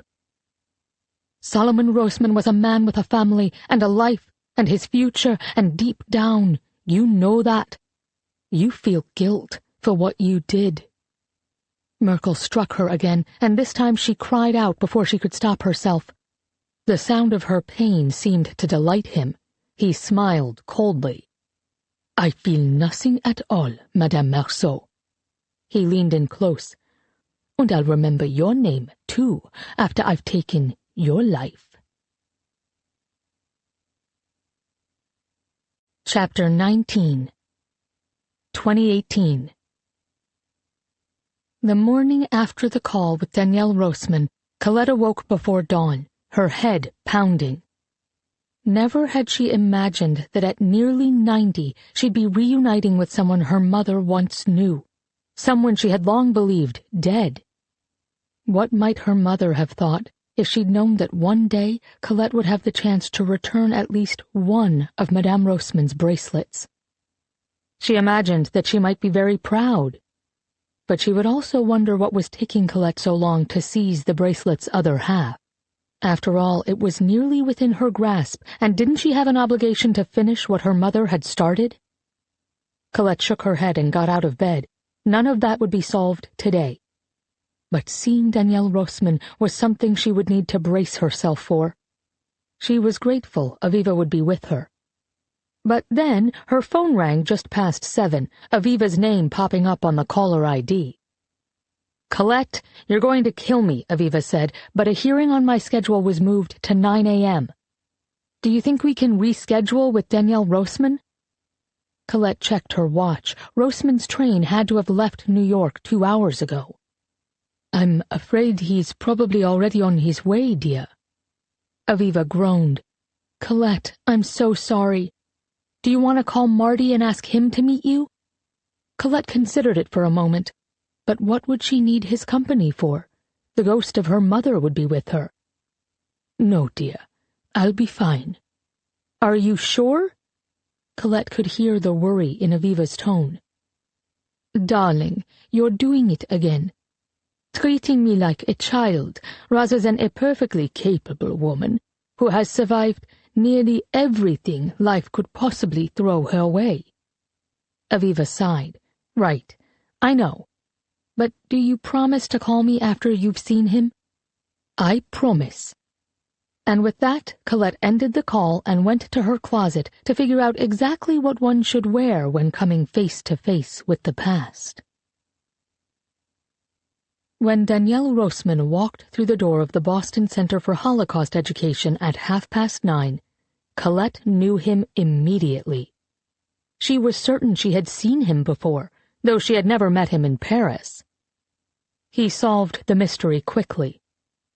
"You must be Colette," he said with a smile after he'd approached, his gait confident and even. "I know you, don't I? Have we volunteered together in the past?" "You look familiar to me, too," Colette admitted, standing and shaking his hand. His grip was warm and firm, and when his fingers closed around hers and he looked her in the eye, Colette registered with some surprise that he was a very good-looking man. He had to be around her age, but his back was straight, his shoulders broad, his silver hair thick, and the deep wrinkles around his eyes a sign of a life lived smiling.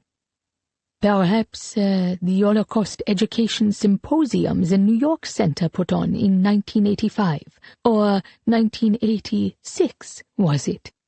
He beamed at her. "86, yes. I was the chair of that event. You were there, too?" She nodded in astonishment.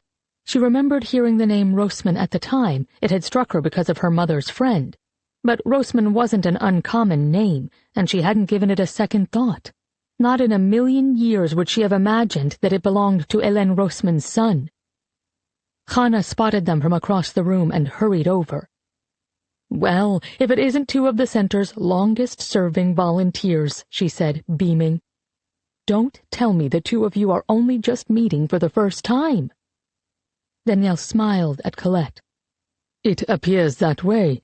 In fact, Ms. Marceau and I were just recalling an event we both attended some 30 years ago." "Please, Mr. Roseman, you must call me Colette." "Only if you'll call me Danielle." Hannah looked amused. "Danielle, Colette here was one of our very first volunteers, way before my time, back when the center opened in 1972.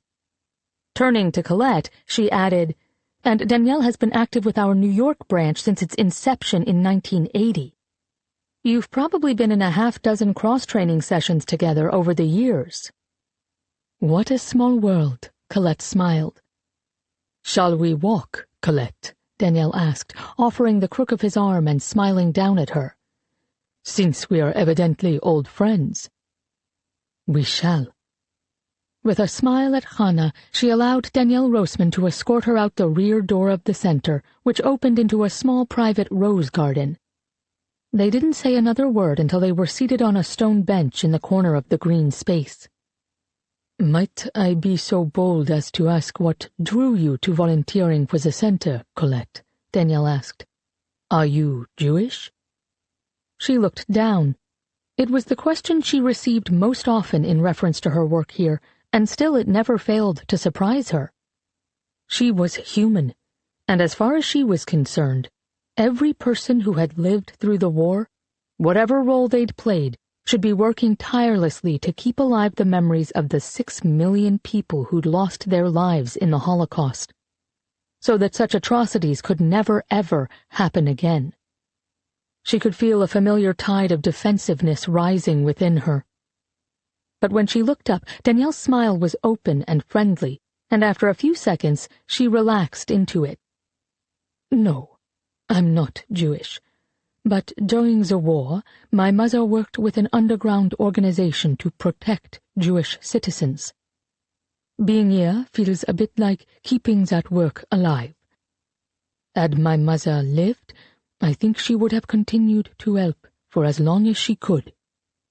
"Your mother sounds like a tremendous woman," Danielle said. "She was, and I know she thought the world of your mother." "May her memory be a blessing," Danielle murmured.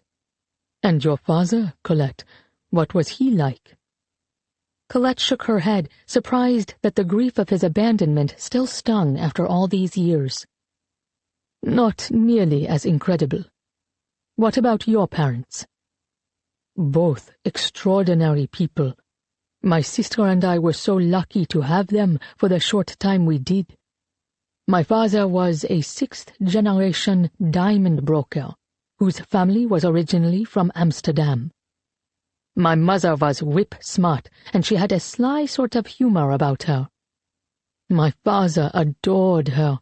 He would have done anything for her.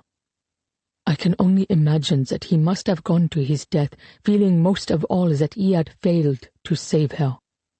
"But the fault was not his," Colette said instantly. "And yet, don't we all feel that way when we fail to save those we love the most?" Colette looked at her hands. "It is certainly how I feel about my sister." He held her gaze. "You mentioned on the phone that she died during the war. Do you mind if I ask what happened to her?" She looked away. "She disappeared the night we were all arrested in 1942. Her body was found floating in the Seine soon after. She was only 4. "Oh, Colette." Danielle surprised her by putting a hand on her shoulder. "I'm very sorry to hear that." "Yes, well, the bracelet from the exhibit," she trailed off, drawing a deep breath. "It disappeared with her, and now that it has turned up—" Understanding flickered across Danielle's face. "You might finally discover what happened to her if you can trace its journey, of course." She studied her hands. "You can see why it means a great deal to me. You know, my mother always said that jewels carry a piece of anyone who has touched them," he said. "I'd like to think, therefore, that there are pieces of my parents in that bracelet, and pieces of your mother and sister, too. And I know my mother would want you to find some peace. I'm not sure I deserve that." She didn't know why she was being so frank with a virtual stranger. "I turned my back for a second, Danielle. It's my fault she disappeared." "Colette, if I may be so bold, none of us bears the responsibility for those we lost in those terrible times." "Thank you for that, even if I can't quite believe it." She finally met his gaze. "I know the bracelets are yours, Danielle. My mother would want you to have them back." "They?" he asked quietly. "You don't know where the other one is, do you?" Her breath snagged in her throat. Every piece of her wanted to tell him no, to keep the bracelet for herself, It was the last thing she had to remember her mother and sister by. But it had never really been hers. And giving it back to the Rosemans was what her mother had always wanted. So after a brief moment of hesitation, she slowly rolled up the sleeve of her silk blouse and held out her wrist full of diamonds so that they sparkled in the morning sunlight like stars. Daniel didn't say anything at first. He simply stared, as if he couldn't quite believe what he was seeing. Finally, he reached out to touch her wrist, sending a jolt through her. "Colette," he breathed, still staring at the diamonds. "My mother sewed it into the hem of my nightgown to keep it safe. Just before she was arrested," she said. "The other half was with Liliane. I've had it all these years, Daniel. It was the last thing she gave to me, you see. But if I had known you survived—" She felt the crushing weight of regret. What had she done by keeping the peace from the Roseman family for so long? Why had she simply accepted that they were dead? Why hadn't she looked harder for them? It was her fault that he had gone nearly his whole life without knowing the pieces were safe. "This belongs to you." Finally, he looked up. "My father always said that diamonds never really belong to anyone. They'll witness births and deaths, war and peace, feast and famine, and yet they'll live on for millions of years. They have witnessed the past, and they will witness a future we can't begin to imagine." "He sounds like a wise man." She began to unclasp the bracelet, but Daniel reached out and folded his hand over hers, stopping her. "No, Colette," he said. "But it's yours, I insist.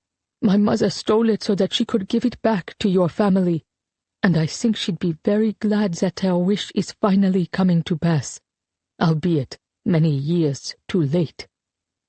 Daniel hesitated, but after a long pause, he nodded, tears in his eyes. "In that case, thank you, Colette." She smiled weakly and reached again for the clasp, sliding the constellation of jewels from her wrist. Tentatively, he accepted the bracelet, staring at it for a long time before folding his palm around it. He looked up at her. "Now, do we have any idea where the half in the museum came from?" "I think we've found the man who took it," Colette said, already missing the bracelet, but knowing she'd done what her mother would have wanted her to do. "Who may well have taken my sister. Now I just have to get him to remember the past." To his look of confusion, she clarified. "He's in an assisted living facility about a half-hour outside Boston. Aviva and I, along with our friend Marty, went to speak with him a few days ago. But he wasn't very lucid. I'm not sure if I'm setting myself up for failure, but I'd like to try again." "Well then," he stood and held out his arm. "Shall we?" She looked up at him, confused. "Let's go remind him." He looked once again into her eyes, as if he was searching for something.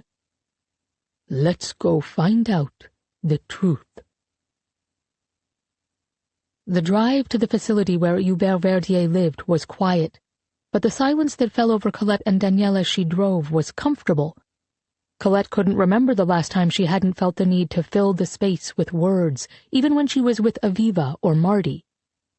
But there was something about Danielle, perhaps their shared backgrounds as children of long-dead parents, immigrants from France, survivors of a war, that made her feel as if she'd known him forever.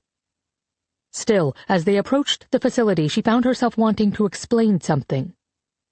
"You may as well know that the article in the newsletter was part of Aviva's cover. When she went to the museum asking about the bracelet, she had to tell the museum director something." Daniel chuckled. "And then he would have grown suspicious if she never wrote about it. Perhaps not the best-laid plan. Nor was my plan to barge in on Hubert Verdier and accuse him of murder." She cleared her throat. I know you don't know me very well, but I'd like you to know that I'm not the type of woman who ordinarily goes around accosting old men. Who could blame you, Colette? After all this time, to be face to face with the man who may have taken something so precious from you. I can't say I wouldn't do the same. He smiled slyly at her. In fact, I can't promise I won't do the same right alongside you in just a few minutes.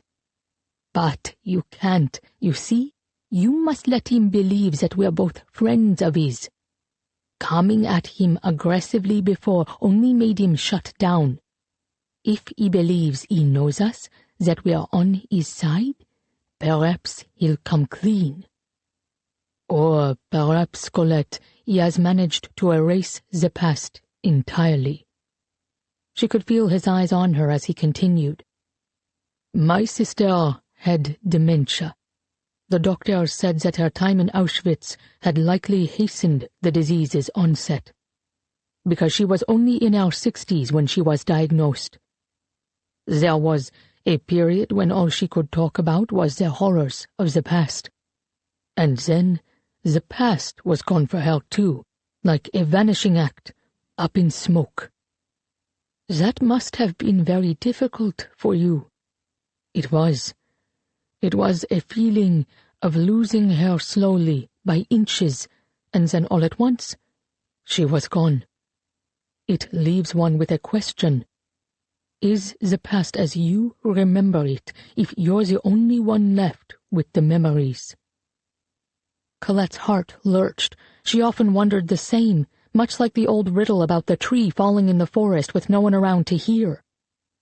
If you'd sustained great tragedy, but all those who'd been with you were now dead, did your recollections become less valid? Less real? You and I have both had to carry our memories alone for a great while. We are fortunate to have lived so long, I think. But there's a particular curse to surviving with one's memory entirely intact, isn't there? They slipped into an easy silence once more, and Colette didn't speak again until she'd taken the exit to Braintree. Do you ever wonder how different the world would have been if the people we loved hadn't been taken from us? Even a single death changes the world forever. And in the Second World War, it was millions. The thought is staggering. He paused. I do think often about how different my own life would have been. My sister and I had to fend for ourselves after the war. We had to wrestle with grief we couldn't process. And the guilt of living while they died, it never really leaves you, does it? No, it doesn't. Colette pulled the car into the parking lot of the assisted living facility and cut the ignition. They both sat for a moment without moving. I think I've wasted a great many years not knowing how to move on, how to forgive myself for surviving. She felt suddenly choked up. I feel just the same. He reached over and folded a hand over hers. But it's not the end of the road for us yet, Colette. And being here with you reminds me that as isolated as we might feel, perhaps we're not so alone after all. He paused and drew his hand back. Now, shall we see what we can find out? Are you certain you want to be a part of this? It is part of the story of the bracelet, he said, reaching for the door handle. And that means it is my story, too. Chapter 20 1942 Annabelle knew this was the end. She could see it in the way Merkel looked at her, like a shark circling his next meal. She knew, too, that he was not the sort to make empty threats. When he had promised to take her life, he meant it. In her small, windowless cell at the Schurschmidt prison, she paced, her heart hammering. She would die for this, for the family legacy she had tried so hard to honor. But her husband and daughters should not meet the same fate. They simply couldn't. Have they found my daughter yet? Annabel asked the German woman who seemed to be in charge of the female prisoners. The large, broad-shouldered woman who wore a black shirt emblazoned with the Nazi symbol was obsequious to the Gestapo officers, but there was a hard glint in her steely gray eyes, and Annabel knew better than to trust her. Still, she was desperate for news. "My younger one, Liliane." "No," the woman said, the word clipped. "You're certain?" Annabel asked, bile rising in her throat. "I expect she's safe and sound." The German overseer already sounded bored with the conversation. "Why do you say that? Have you heard something?" "It is just that with the situation you're in, well, God couldn't possibly be so cruel." "Oh," Annabel said, her heart sinking. She tried to remind herself that at least the lack of news meant that nothing terrible had been confirmed yet.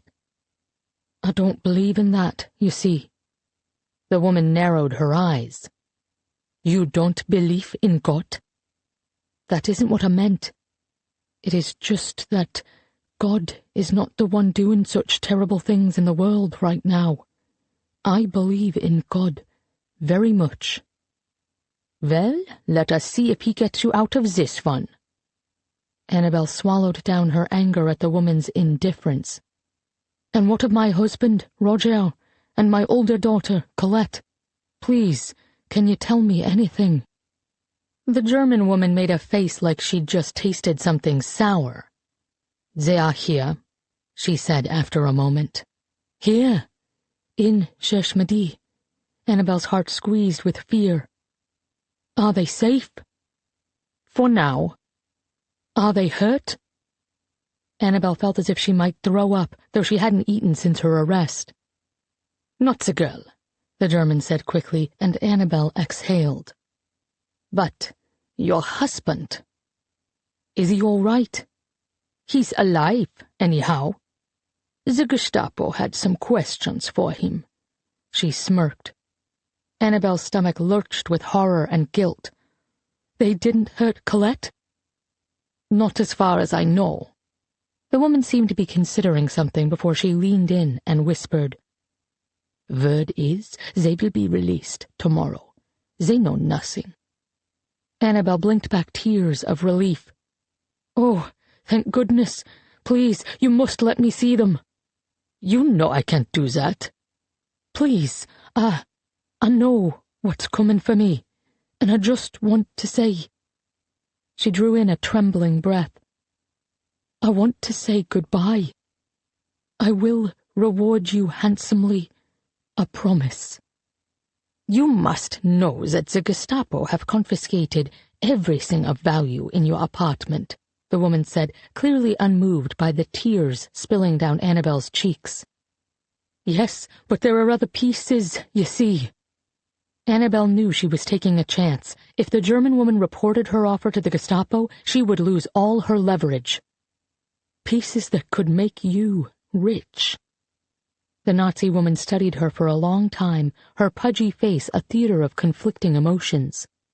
Annabel watched as guilt and greed, compassion and fear waged war there, until finally the woman's expression went slack. "And how will you get these pieces to me?" Annabel sagged in relief. "After they're safe, I'll tell you." "No," the woman cut her off. "What if you're lying? Or if they do not keep you alive that long? If you want me to help you, you must tell me now." She knew she couldn't do that, for to tell the overseer the location of her hidden jewels, her insurance policy, would leave her with nothing to bargain with. And she would take to her grave the secret of the bracelet sewn into Colette's gown. If Merkel had any idea that the piece he desperately wanted was right here, beneath his nose, Annabel had no doubt that he'd punish Colette for harboring it, and she couldn't let that happen. No, the pieces would have to come from the outside. "If you bring me to them, I will give my husband a letter," Annabel said at last. "He will bring it to the person who is holding some of my valuables for me." "And what is it you are promising me?" Greed burned in the overseer's eyes. A diamond ring with a stone as big as the pit of a cherry. It was a piece Annabel had stolen just last week from a jewelry store that sold to Germans, owned by a collaborator who had betrayed several Jewish families in his neighborhood. The woman stared at her. "This will not buy your freedom, you understand? You would give me something of such value simply for a chance to see your husband and daughter one last time?" Annabel bowed her head. "Please, I must know they're safe, see it with my own eyes. I never intended for them to be caught up in this." "Why did you do it, then? Why would you do things that put your family in so much danger?" "I thought I was making a difference," she replied, an answer that was true but that sounded foolish now. "Mankind was not bettered by your thievery, then?" the woman asked, sounding amused. It turned Annabel's stomach. "You give me your word that I will receive the ring." "Bring me a pen and paper, and I will write the letter now." The woman stared at her for a long time. "I will make trouble for your husband and child if you have misled me. They'll be the ones to pay for your lie." Her heart skipped, but she forced herself to remain calm. "I understand." "Very well. Let me see what I can do." The German overseer came to Annabel's cell sometime in the middle of the night, her face barely visible in the inky blackness. Annabel hadn't slept a wink, for she'd been determined to stay awake in case the woman came. Now the steely-eyed jailer put a finger to her lips, unlocked Annabel's door, and beckoned for her to follow. As the woman led Annabel through the darkened building, she said in a low voice, "Do you have the letter?" Annabel nodded and held it up. The overseer snatched it from her and mumbled something about reading it outside, and then she grabbed Annabel's arm and squeezed. "You make any move to run, and I'll shoot your daughter." "I understand." The woman brought Annabel into the back alley through a door at the rear of the building, and for a second she was afraid that this had all been a trap. But then she saw Roger and Colette huddled by the door. Roger's face was swollen, his lips split, his left eye blackened. "My darlings," she breathed. Colette whimpered, "Mum." But Roger just stared at her, not moving a muscle. "You have 1 minute," the guard said tersely. Annabel pulled Colette to her, holding tight. "Roger, my dear," she said as he continued to glare at her, "I'm so very sorry. I never intended for any of this to happen." A muscle in his jaw twitched. "And yet, here we are." She blinked away the coldness in his tone. "I'm told you'll be released soon," she said. "You'll find Liliane, Roger? You give me your word?" He looked puzzled. "Of course, Annabel. I am her father." "You must take this letter to Frederick, who has some of my things.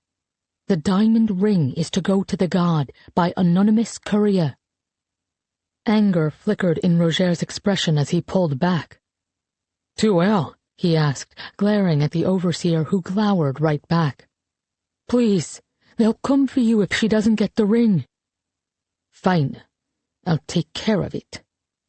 "And once you've found Liliane, you all must leave our apartment immediately, in case the Germans return for you." "But it is my apartment," Roger protested. "It was handed down to me by my parents, Annabel." "And it is the first place they will look for you and the children if they have more questions for you, Roger. Talk to Frederick. He will help you find somewhere else to spend the remainder of the war." He looked into her eyes for a long time, and she forced herself not to look away. As they stood there, she could so clearly see a time not so long ago when they stood just like this, gazing at each other, waiting to say their vows. They had been so naive, so happy, with no idea of what was coming. She hadn't known just how much the years could change a person. Or was this who he'd always been, and it was just that at last the veneer had fallen away? "Very well," he said finally. She had been holding Colette the whole time they talked. And now, as the overseer cleared her throat pointedly, Annabel turned to her older daughter. "You and your father must find Liliane as soon as you're released," Annabel said, doing her best not to cry. "Promise me, my love." "I promise," Colette said, her voice small. "But aren't you coming with us?" Annabel shook her head, her heart aching for all the things she would miss. She wouldn't get to see her daughters grow up. She wouldn't get to tell them every day how proud she was to be their mother. She wouldn't get to hold grandchildren in her arms. "I will always be with you, my love," she said.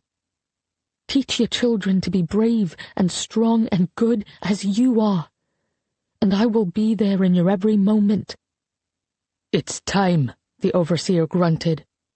Annabel pulled Colette close once more for what she knew would be the last time. "Find your sister," she repeated, "and know that I will love you both for all eternity." "Ki, ki," Colette whispered through tears. Ko, my love," Annabel replied, her throat closing. "I'll be with you, always." Colette was crying as the overseer shoved her roughly away, but there was no time to comfort her because the woman was already dragging Annabel back toward the door. "Back to your cells," the overseer barked at Roger. "You'll be released in the morning." "What about my mother?" Colette asked. The overseer just shook her head, and a shiver ran through Annabel as she saw understanding spark in her daughter's eyes. Colette's horrified gaze turned to her, and it nearly broke Annabel. "I'm so sorry, Colette," Annabel said, her voice cracking. But then Roger grabbed Colette's hand and began to pull her away. "I love you, my darling." "I love you too, Mum." Colette kept her eyes fixed on Annabel until they disappeared into the darkness. But Roger didn't look back even once. Chapter 21 2018 As Colette and Danielle walked through the front door of Hubert Verdier's assisted living facility, Colette braced herself to be turned away. Perhaps their visit a few days earlier had been too disruptive, or perhaps O'Mara had left word that she wasn't to be allowed to visit Verdier again. But the same receptionist sat at the desk, and when she looked up and saw Colette, she smiled. "Lucas's friend, right?" she asked before Colette had a chance to speak. As Colette managed a startled nod, the woman's smile widened. "It's wonderful to see you visiting again, ma'am. Our residents get so much out of interactions with loved ones." "Oh, lovely," Colette choked out. Giving her the day's code to the memory care floor, the receptionist cheerfully waved both Colette and Danielle through. "You may want to check the dining room first," the woman called after them as they headed to the elevator. "They should just be finishing up mid-morning coffee and sweets. The residents love it." "Of course," Colette managed weakly. "Are you all right?" Danielle asked a moment later as they rode up to the 4th floor. "Not particularly. The idea of the man who may have killed my sister sitting upstairs enjoying coffee in his 10th decade of life, while my sister died at the age of 4. He put a hand on her lower back, steadying her. "I'm right here with you. Danielle, what if he's the man who did this? What if I sat across the table from the man who killed my sister more than 70 years ago and just let him walk away?"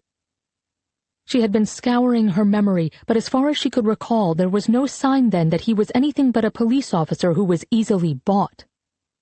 "How would you have known, Colette?" Danielle asked gently. She didn't have an answer for that.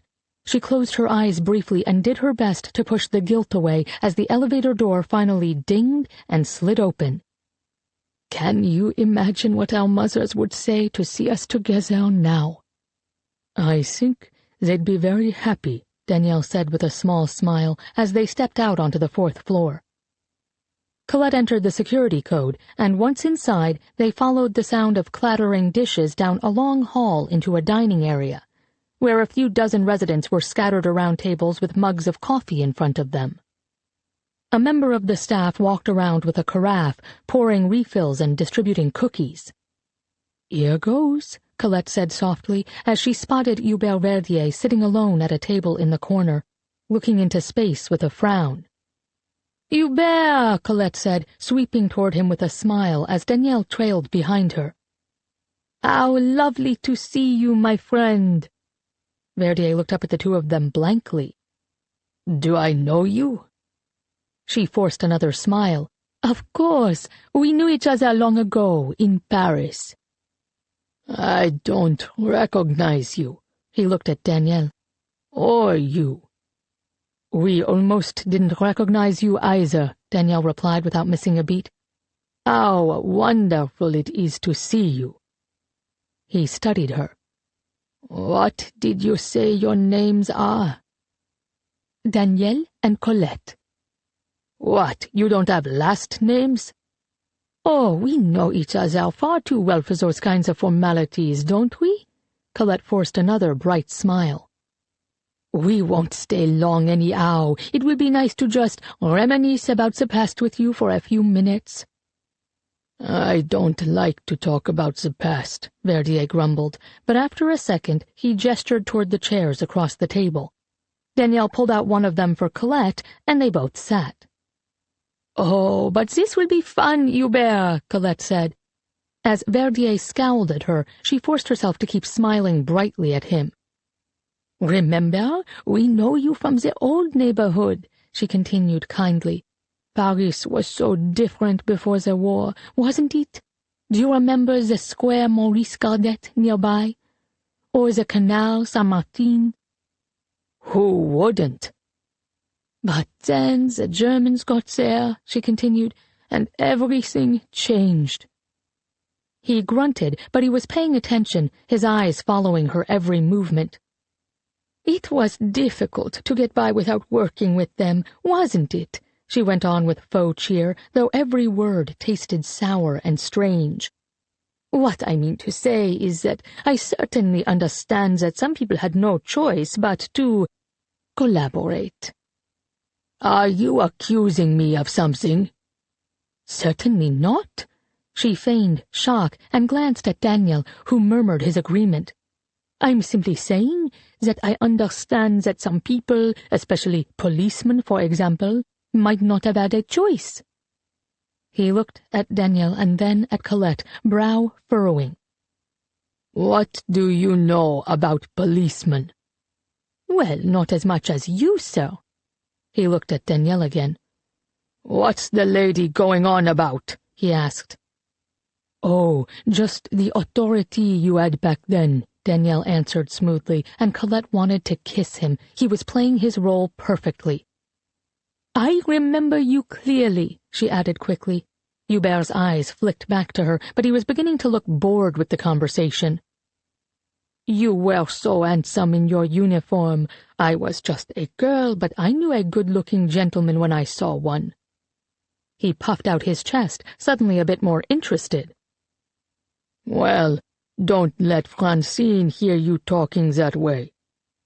"Francine? Was that your wife?"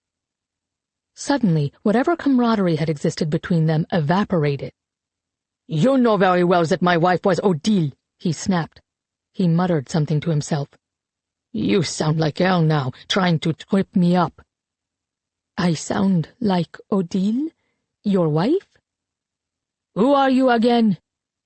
He was beginning to become visibly agitated, his cheeks turning pinker, his eyes watering. "Do I know you?" "I'm an old friend." It was time to cut to the chase. "Hubert, we've come to ask you about the night you tipped the Germans off about Annabelle Marceau." A storm seemed to flicker across his face, shadows, clouds, electricity, all in quick succession. "The Germans?" he repeated. "You told the Germans about the stolen jewels in our apartment, didn't you? How did you know what my mother had done? How did you know where to find the bracelets? Why did you take my sister?" The words poured out with the sting of acid. He stared at her. The silence seemed to swirl around them, heavy and dark. Her heart hammered as she waited for his reply. "The Germans," he finally repeated once again, and then to her surprise, he started to sob. Danielle reached for her hand and squeezed. When she looked at him, he nodded toward the exit. He clearly thought she should stop, but she couldn't, not when she was so close. "Why are you crying?" she asked, pulling her hand from Danielle's and trying to keep the hatred out of her voice. How dare he shed tears over the past when he'd been the one to take everything? "It is my greatest shame," he said. His tears continued to fall, marking the collar of his shirt, but he seemed not to notice. "My greatest shame, you see. The way you betrayed my family, what you did to my sister." He blinked at her. "The things I did under orders from the Germans." "What did you do? I need to hear you say it." He banged his fist on the table, making both Colette and Danielle jump.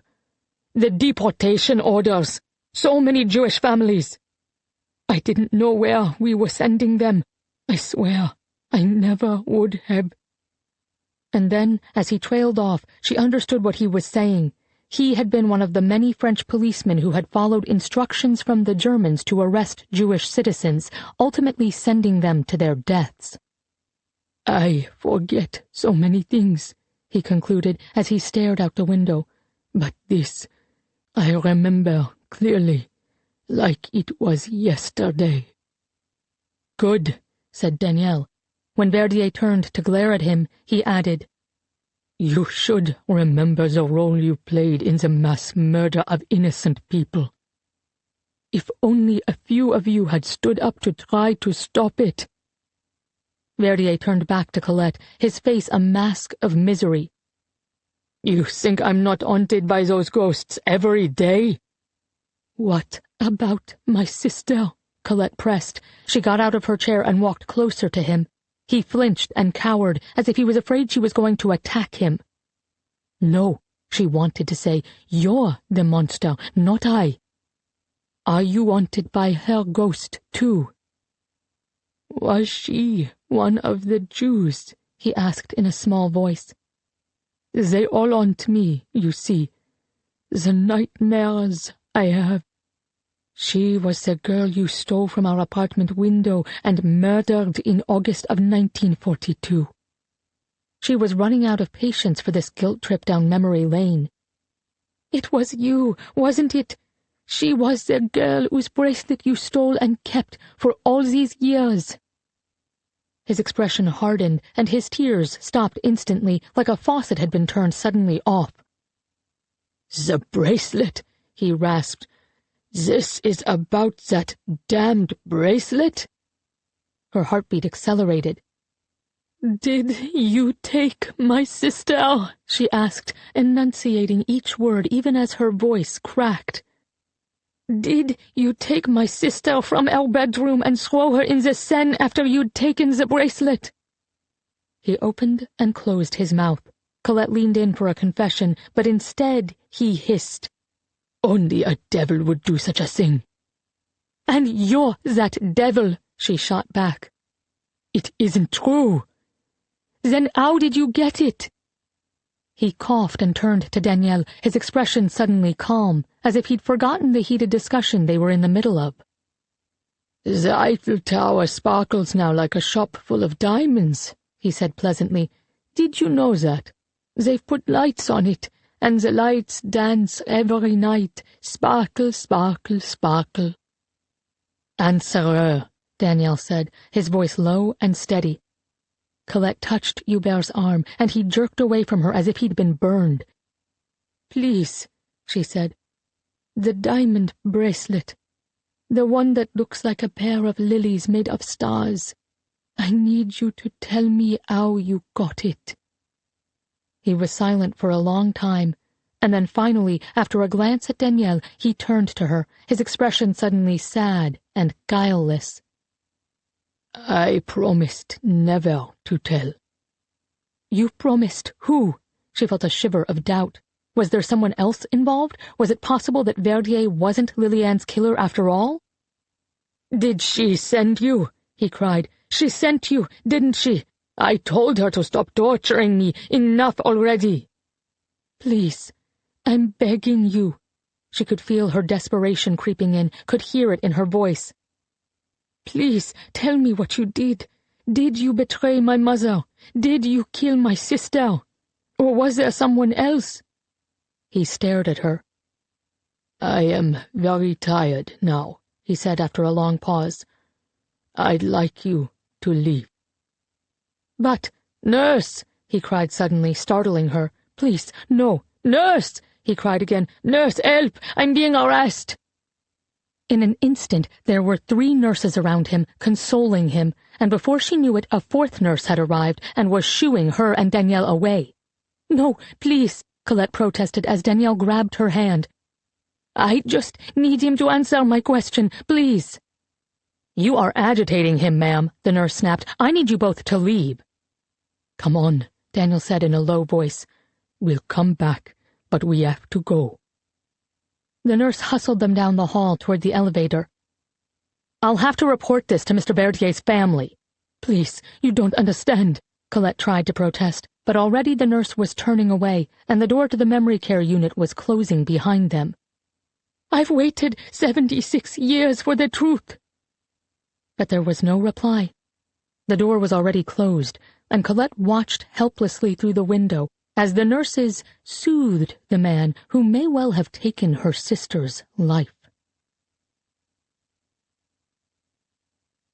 Chapter 22 1942 Colette hurried along the Boulevard Raspail beside her father, doing her best to keep her head down and her mouth shut. "I don't want to hear a word from you until we're home," he'd growled as he tugged her away from the Cherche Midi prison, where Mum was still being held. The 2 of them had been unceremoniously released just before noon. "But what about Mum?" she had asked, already knowing the answer. Tears slid down her cheeks as she struggled to glance over her shoulder. Her father responded by yanking on her arm so hard it felt as if it might just pop free of her socket. "Don't look back." She did her best to keep up with him as he tightened his vice-like grip on her hand and pulled her along. "Please, slow down." "Quiet, I said." "What about Liliane?" she asked as they turned the final corner onto their street. "How will we find her?" "I don't know," Papa spat. "I don't know, Colette, all right?" "Maybe she's already come back," Colette ventured. But when they entered through their unlocked front door, their apartment was still and dark, a table overturned, a chair leaning haphazardly against a window. No sign of life. The Germans had pawed through everything, emptying drawers, overturning furniture, ripping even their mattresses apart. It looked like a wasteland. "Liliane?" Colette called out when her father remained mute, and when there was no answer, she cried her sister's name a bit more loudly. "Liliane!" She hurried into the bedroom they shared and found it as still and dark as the parlor. "Liliane?" she asked once more into the silence, but she already knew that her sister wasn't there. Her father was still standing in the parlor, just where she'd left him when she ran back into the room. "Papa, we must find out." She couldn't keep the tremor out of her voice. There was a knock then on the door, startling them both. "Liliane!" Colette cried, already racing for the door, but her father grabbed her and held her back. "Wait," he said. He looked through the peephole and then opened the door, revealing Madame Nadeau, the building's concierge. Madame Nadeau was perfectly suited for the job of looking after the building, for she was a snoop who always knew everyone else's business. Usually, the way her gaze followed Colette and Liliane with suspicion was an annoyance, but today, Colette was profoundly grateful to see her, for if anyone knew where Liliane was, it would be the nosy Madame Nadeau. "Madame," she said before either of the adults could speak, "is Liliane with you?" Madame Nadeau opened and closed her mouth without a sound, before turning to say something soft and indecipherable to Colette's father, whose face drained of color. He glanced at Colette, and then with a frown said to Madame Nadeau, "Perhaps we should speak in the hall." "Do you know where my sister is?" Colette demanded, ignoring her father. Madame Nadeau looked at Papa, who hesitated, then nodded and turned away. Madame Nadeau regarded Colette, the gleam in her eyes belying the carefully arranged false compassion plastered across her face. "My dear," she said, "I'm afraid your sister is gone." Colette shook her head, not understanding, as Papa let out a low moan. "What do you mean, gone?" Madame Nadeau looked once again to Colette's father, but his head was in his hands. He was no help. "No," Colette whispered, a thick panic rising in her throat as understanding settled over her. When Madame Nadeau spoke again, her words were directed to Papa. "There was a body found in the river. A child." No, he said. "It couldn't be her." "Yes," Madame Nadeau said, sounding just a shade too satisfied to be relaying the worst news possible. "At first we assumed it was just another Jew, thrown to her death." Even through her grief, Colette felt a flash of white-hot rage toward Madame Nadeau for the casual disdain in her words. She couldn't protest, though, because she needed to hear what Madame Nadeau was about to say. She had the strange sense of the walls closing in around them. "But it wasn't a Jew," Madame Nadeau continued excitedly, her faux sympathy nudged aside now by her eagerness to deliver gossip. "I saw the body myself, you see. I recognized her instantly." "No, it isn't possible," Colette said. "Oh, but I'm afraid it is, dear," Madame Nadeau said. "She was wearing a nightgown just like the one you have on now." Colette looked down at her filthy blue nightgown, which she'd been wearing when the Germans dragged them off 2 nights ago. "But—" "I'm quite certain. I saw her with my own 2 eyes. What a tragedy for our building. The neighbors are very upset. So many people to console. It's all been very exhausting for me." Colette's heart was hammering. Her palms were sweaty. Her skin suddenly felt like it was on fire, a fire that would never be extinguished. And Colette wanted to claw her way out of her own body, to scream at the sky, to demand that God return her sister, for there had been a mistake, a terrible mistake. Before she knew what she was doing, she had rushed at Madame Nadeau, hammering the smug woman with her fists and screaming, "No, no, no, no!" Until finally Papa pulled her off and held her tight. "I'm very sorry," he said to Madame Nadeau, his voice cracking as Colette wailed.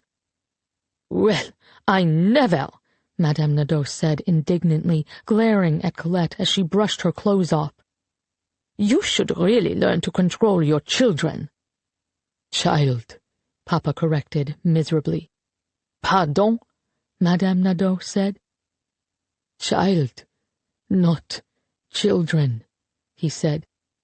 "Now I have only one." Annabelle passed 3 more days in Cherche-Midi, knowing she was living on borrowed time. The German overseer spoke not another word to her, and Annabelle's tiny cell, no bigger than a broom closet, felt smaller and more claustrophobic by the hour. The lumps of brown bread slipped through her door were hardly enough to subsist on. The small sips of water she took from the jug in her cell made her stomach rumble in protest. At night she could hear other prisoners whispering, and the realization that there were others around her in a similar predicament both saddened her and brought her the comfort of knowing she wasn't alone. On her 2nd night in prison, after another visit from Merkel in which he'd demanded to know if she was working with an underground group, and then watched with a smile as one of his men beat her so savagely that she lost both of her top front teeth, she heard the distant strains of other prisoners singing La Marseillaise, which made her heart ache. She joined in softly, tears in her eyes. Even in this terrible prison, even with all of them facing death or deportation, the spirit of France was alive and well. And when the song concluded with a hushed but enthusiastic chorus of Vive le Général de Gaulle, Annabel began to sob. There was hope for this country's future yet, even if she wouldn't live long enough to see it. As long as there were men and women willing to risk their reputations, their safety, their lives for what was right, there was the promise of a better tomorrow for her daughters.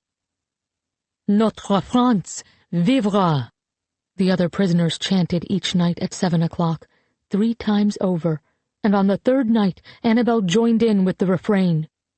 Our France will live. The words were true. Annabel could feel it in her bones. She could no longer sleep, and at night she closed her eyes and imagined Colette, Liliane, and Roger safe and well, perhaps on their way out of Paris. They would make it through the war. They would survive losing her.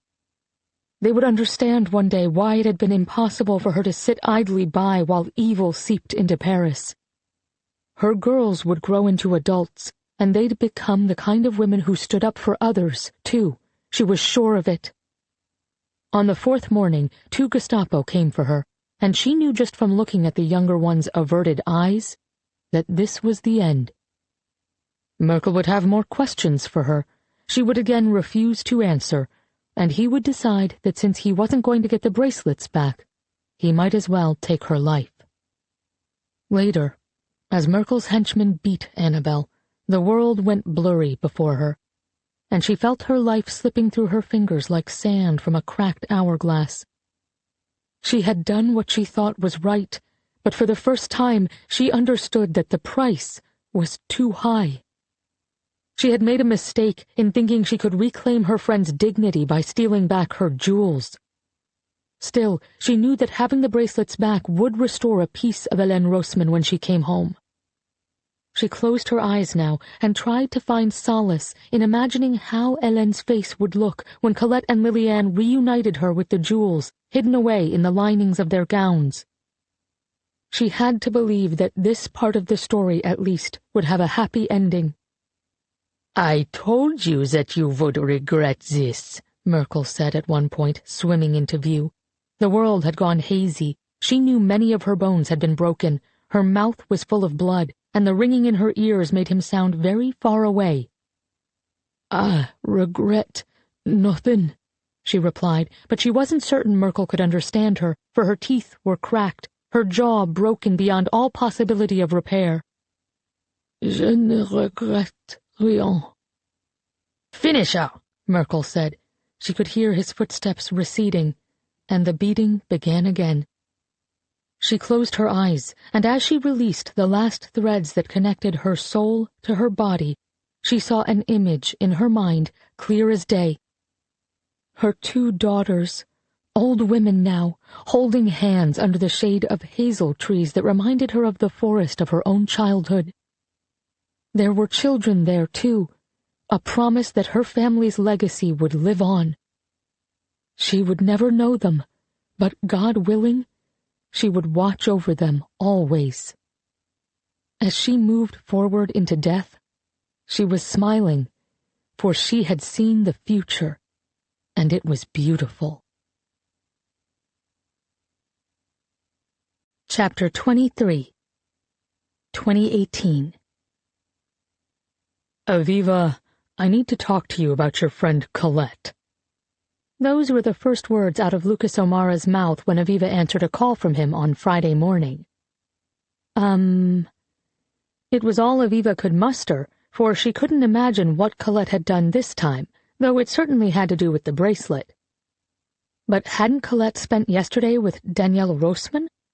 Aviva had tried calling her after work, but Colette had merely texted back saying that they were on their way to the museum so that Mr. Roseman could see the bracelet in person. Surely she hadn't undertaken a heist while she was there, had she? What did she do? She gritted her teeth while she waited for the answer. "She showed up at the assisted living facility again," Lucas said. "That's all? Oh, thank God." "That's all? I thought you and I talked about this. The staff said she brought an older man with her this time, and they harassed my wife's grandfather in the dining room." Aviva closed her eyes. "She brought Daniel Roseman with her?" "Who's Daniel Roseman?" Lucas asked. Aviva hesitated. "It's a long story, but it seems that the bracelet belonged to his family before it belonged to Colette. You didn't meet him at the museum yesterday?" "I left as soon as Hubert's home called to tell me what happened. This Roseman is from the family you said it was stolen from?" "Yes." Lucas was silent for a moment. "You do know that I had no idea about any of this, right? That as far as I knew the bracelet was a Verdier family heirloom?" "I believe you, but Lucas, as much as I understand where you're coming from in wanting to protect your wife's grandfather, Colette and Mr. Roseman should have the opportunity to ask how the bracelet wound up here, in his possession." Lucas was silent for a moment. "Hubert has fewer and fewer lucid moments these days, Aviva. It might be too late to expect him to remember anything." "But if there's a chance, he might." "The assisted living facility is insisting that your friend Colette be banned. They're concerned about her repeatedly agitating a patient." "Please don't let them ban her." "It's not up to me, Aviva. But there's someone else who might know what happened, someone whose memories might be clearer anyhow." "Who?" "My grandfather. He's known Hubert since before they both immigrated to the States. He's still sharp as a tack. If Hubert told him where the bracelet came from, he'll remember it." "Have you asked him about it?" "Hubert and my grandfather had a falling out a number of years ago. He's made it clear several times that he has no desire to talk about anything having to do with Hubert." "So what makes you think he'll tell you anything now?" Aviva asked. "Well, he probably won't." Aviva's heart sank. "Okay. But he may tell you." "Me?" "Look, you have a good reason for wanting answers here. My grandfather's a decent man, and if he can give your friend Colette some peace, I think he'd want to do that. Why don't you come with me to his house tonight for dinner?" "Lucas, are you sure?" Aviva asked. "I have plans with him already, and he won't mind if I bring a guest. I'm very aware that someone I consider family might have deeply hurt someone you consider family. I'm doing the best I can to make it right." Aviva's heart squeezed. "I know. Thank you, Lucas." It wasn't a date. Aviva knew that, of course, but she would be lying if she said she hadn't lingered a bit longer than usual in her closet before picking out a navy dress that dipped low in the front, but not too low, and hugged her curves, but not too much. She called Colette on her walk back to the office and was frustrated when it rang through to voicemail. "Call me back, Colette," she said. "I heard what you did at the assisted living facility, and we're going to talk about that. But in the meantime, I'm seeing Lucas O'Mara's grandfather tonight. I'll tell you if I find anything out. In the meantime, don't do anything stupid, okay?" But Colette didn't return the call, and the rest of the afternoon fell away in a blur of drafting motions and briefs. Aviva was waiting in the lobby of her building when Lucas arrived 5 minutes before 5 in charcoal pants and a crisp forest green button-down. "You look beautiful," he said, looking her in the eye. Then something in his expression changed, and he cleared his throat. "I mean, if that's okay to say." "Thank you. You look great, too." He smiled at her. "I suppose it's too late to ditch my grandfather and just take you out to dinner?" She could feel herself blushing. "Can I take a rain check on that?" "You name the day," he said, holding her gaze. "Does your grandfather know I'm coming?" "I called ahead and said I was bringing a friend. I didn't tell him why, though." "Oh, great," Aviva said. "It's an ambush." Lucas shrugged. "I don't think he would have agreed to see us if he knew we were coming to ask him about Hubert. It's complicated. It's better this way."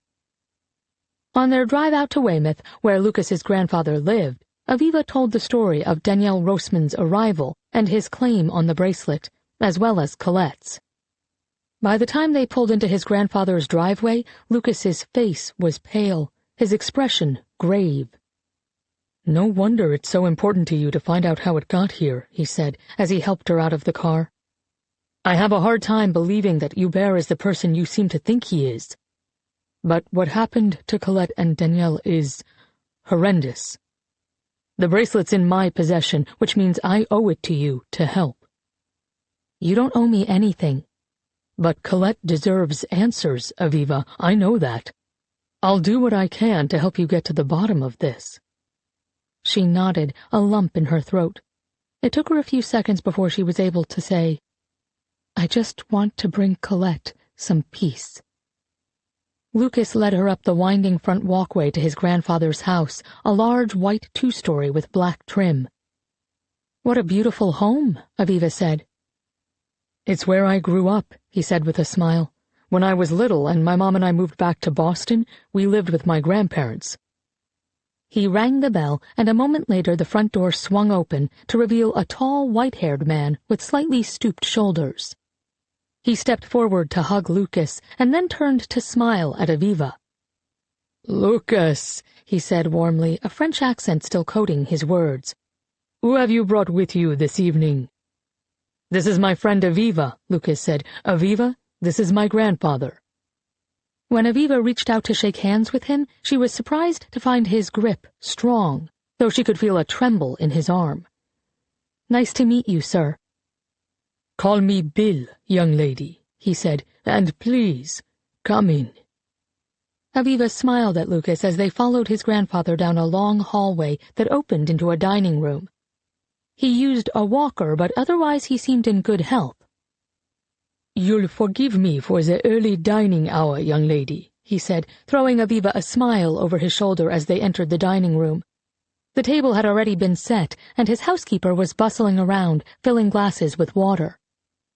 She smiled at Lucas, nodded at Aviva, and then headed for the kitchen. "Back in my younger days, I didn't eat until 9 o'clock most nights, but now I am sorry to say I'm fast asleep by then. Ah, the indignities of age." Aviva returned the smile. "Don't tell anyone, but I love a good early bird special." Bill chuckled. "To be honest, I've found that as long as the meal includes a nice glass of wine, it doesn't really matter what time you take it." "A man after my own heart," Aviva said. "Excuse me, Bill," the woman cut in, re-emerging into the dining room. "Would you like me to uncork a bottle of the Artemis?" "That would be lovely, Sondra. Thank you." He glanced at Aviva. "Aviva, this is Sondra, who's been with me for many, many years. Sondra, this is Lucas's friend, Aviva." Sondra smiled. "It's nice to meet a friend of Lucas's," she said. "I can't remember the last time he brought someone home." "Please, sit," Bill said, sitting down and gesturing to the 2 seats across from him. "Sondra, we'll have that wine now." The woman bustled off as Lucas and Aviva took their seats. "Sondra is a wonderful cook, isn't she, Lucas?" "She makes the best meatloaf in the world," Lucas said. "Well, we are not having meatloaf tonight." Bill winked at his grandson. "It has been a long time since Lucas has brought home a young lady. This deserves a special meal." "Granddad," Lucas began, shooting Aviva an apologetic look. No, you don't have to explain," his grandfather said, raising his palms. "To be honest, Aviva, it means a lot to me when Lucas includes me in his life. It gets rather lonely around here. If I didn't have Sondra, I fear I'd lose my mind." Aviva swallowed hard and shot Lucas a guilty look. "Maybe we should—" But Lucas reached for her hand under the table and squeezed. "What Aviva is trying to say is that we're very glad to be here with you, Granddad, and we do look forward to just talking. But first, we had some questions we want to ask you." Concern flickered in Bill's expression. "Questions?" Sandra bustled back in then with an open bottle of wine, and no one said anything as she went around the table, filling each of their glasses. When she was done, she nodded at Bill, who gave her a distracted half-smile. "To Lucas," Bill said, raising his glass as Sandra disappeared back into the kitchen. Lucas and Aviva exchanged looks and raised theirs, too. "Now, what's this all about? I was under the impression that this was to be a friendly meal with a new friend of yours." "It is, Grandad, I promise, but we hoped you might be able to help us with something." Lucas squeezed Aviva's hand again. "We've come to ask you about the bracelet that belongs to Vanessa's grandfather." A storm cloud moved across the older man's face as Lucas continued. "Like I said on the phone, there's a woman who's been asking Hubert a lot of questions." "What do I care about Hubert?" his grandfather snapped. "I know that the two of you had a falling out," Lucas said. "You don't know anything about it, son," his grandfather interrupted. "And to air our dirty laundry in front of a guest? What were you thinking?" "Sir, I'm sorry. I didn't mean to," Aviva began, but the color was rising in Bill's face, and he seemed not to hear her as he leaned across the table to speak directly to Lucas. "It isn't enough that you displayed that damned bracelet without asking me, and now this?" he demanded. "Questions that have no place being asked in front of a stranger?" Lucas blinked a few times. "But why would I ask you about displaying the bracelet, Grandad? It belongs to Hubert, doesn't it?" "Yes, of course it does, but—" "But what, Grandad?" "But there's so much you don't know." "Okay," Lucas said. "So tell us." Instead of answering, his grandfather stood and walked with difficulty to the mantel, where an old black-and-white family picture was displayed in a silver frame. Aviva had noticed it on the way in. It was a couple in their 30s with a girl who looked to be around 11 or 12. Bill and his wife with Lucas's mother, she assumed. Now, Bill stared at the image for a long time before picking it up. He glanced at Aviva and then back at Lucas, a look of resignation on his face. "Did you know that your grandmother had an affair, Lucas?" Aviva choked on a sip of wine and glanced at Lucas, whose eyes had widened. "Grandma?" he asked. His grandfather nodded. "For many years. I suspect that even when this photograph was taken in 1950, the affair had already begun." "Are you sure?" Lucas asked. Aviva wanted to slip out of the room and leave them to their private family conversation, but then Lucas's grandfather spoke again. "It was the bracelet that gave it away, you see," he said, and suddenly Aviva understood. Just as the bracelet had played a role in the downfall of Danielle Roseman's family members and Colette's, it had been involved in a betrayal of Lucas's grandfather, too. Perhaps the piece was cursed. Wait, Lucas said, his voice stiff. "You're saying that Grandma had an affair with Hubert?" His grandfather looked him in the eye and nodded, seemingly waiting for him to put the rest of the pieces together. "And that's why you and Hubert had a falling out? Because you found out?" Lucas put a hand to his forehead. "Did Vanessa know?" "I don't think Hubert told a soul. But what do I know? I wouldn't have thought him capable of carrying on an affair with my wife beneath my nose, and his wife's for decades either." "Decades? My grandmother and my wife's grandfather were having an affair for decades? How did you find out?" His grandfather finally put the photograph down, turning it away as if he couldn't bear to look at the evidence that they'd once been a happy family. "She came home wearing the bracelet one day." Lucas shot a confused look at Aviva and then turned back to his grandfather. "But that's not exactly evidence of an affair, is it?" His grandfather sighed. "I had suspected for a long time that she was carrying on with someone, Lucas. I just never imagined it was with one of our oldest friends. Apparently—" He trailed off and drew a deep breath. Apparently he let her wear it each time they... He shook his head in disgust. That's why you're so upset that I'm displaying it.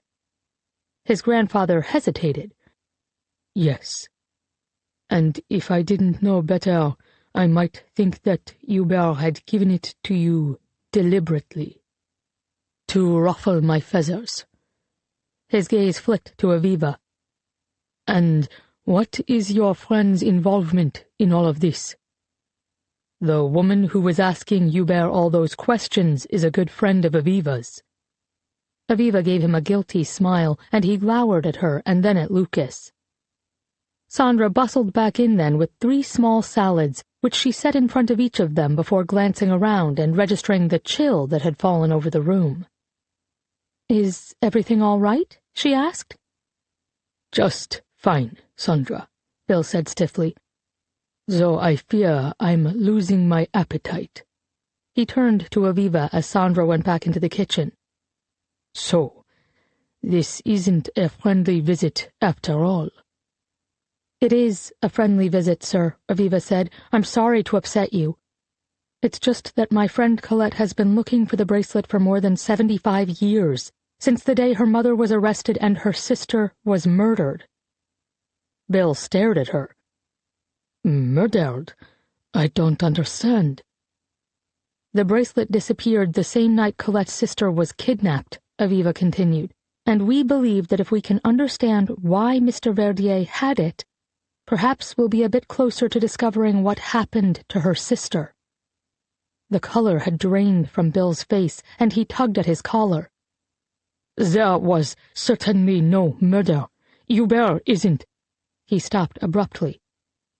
"With all due respect, Grandad, how can you be so sure that Hubert was truthful with you about anything?" Lucas asked. "If he was dishonest enough to have an affair—" "I told you I don't want to talk about that," Bill snapped, tugging at his collar once more. Aviva was beginning to worry about him. It was clear he was becoming agitated. I know, Lucas said, holding up his hands. "I'm sorry, I am. But, Grandad, we need to get to the bottom of this. Aviva's friend deserves to find some peace."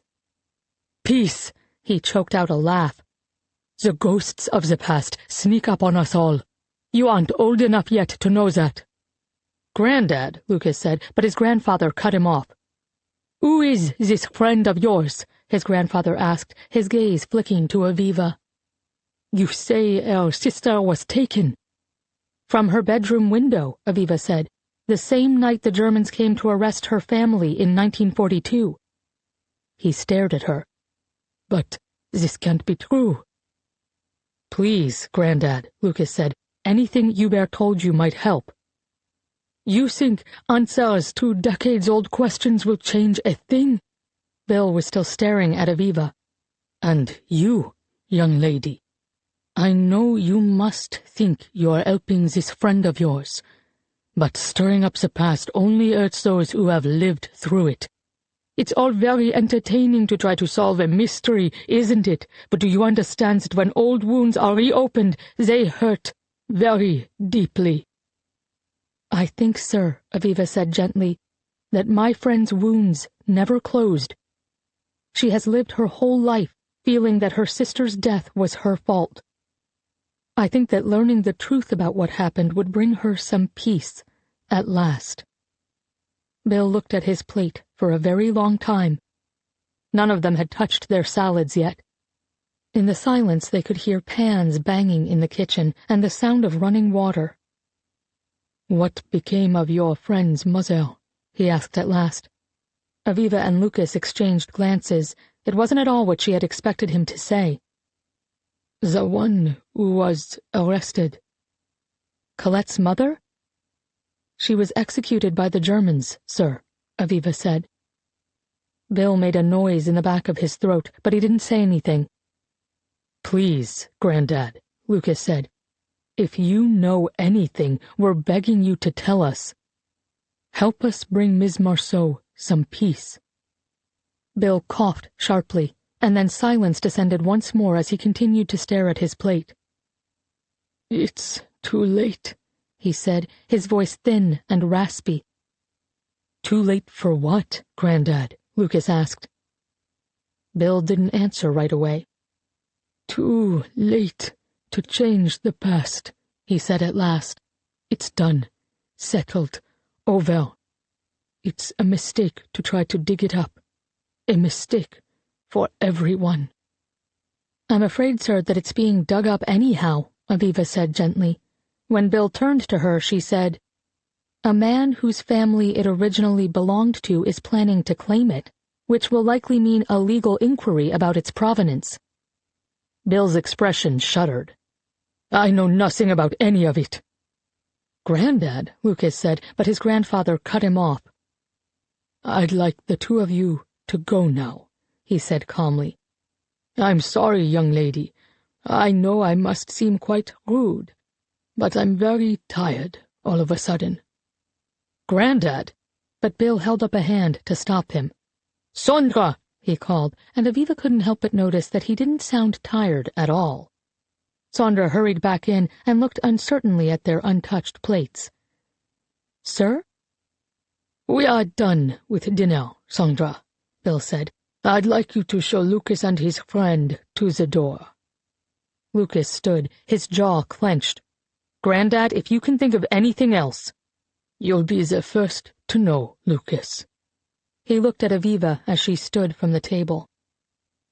Come on, Sondra said firmly. I'll walk you two out.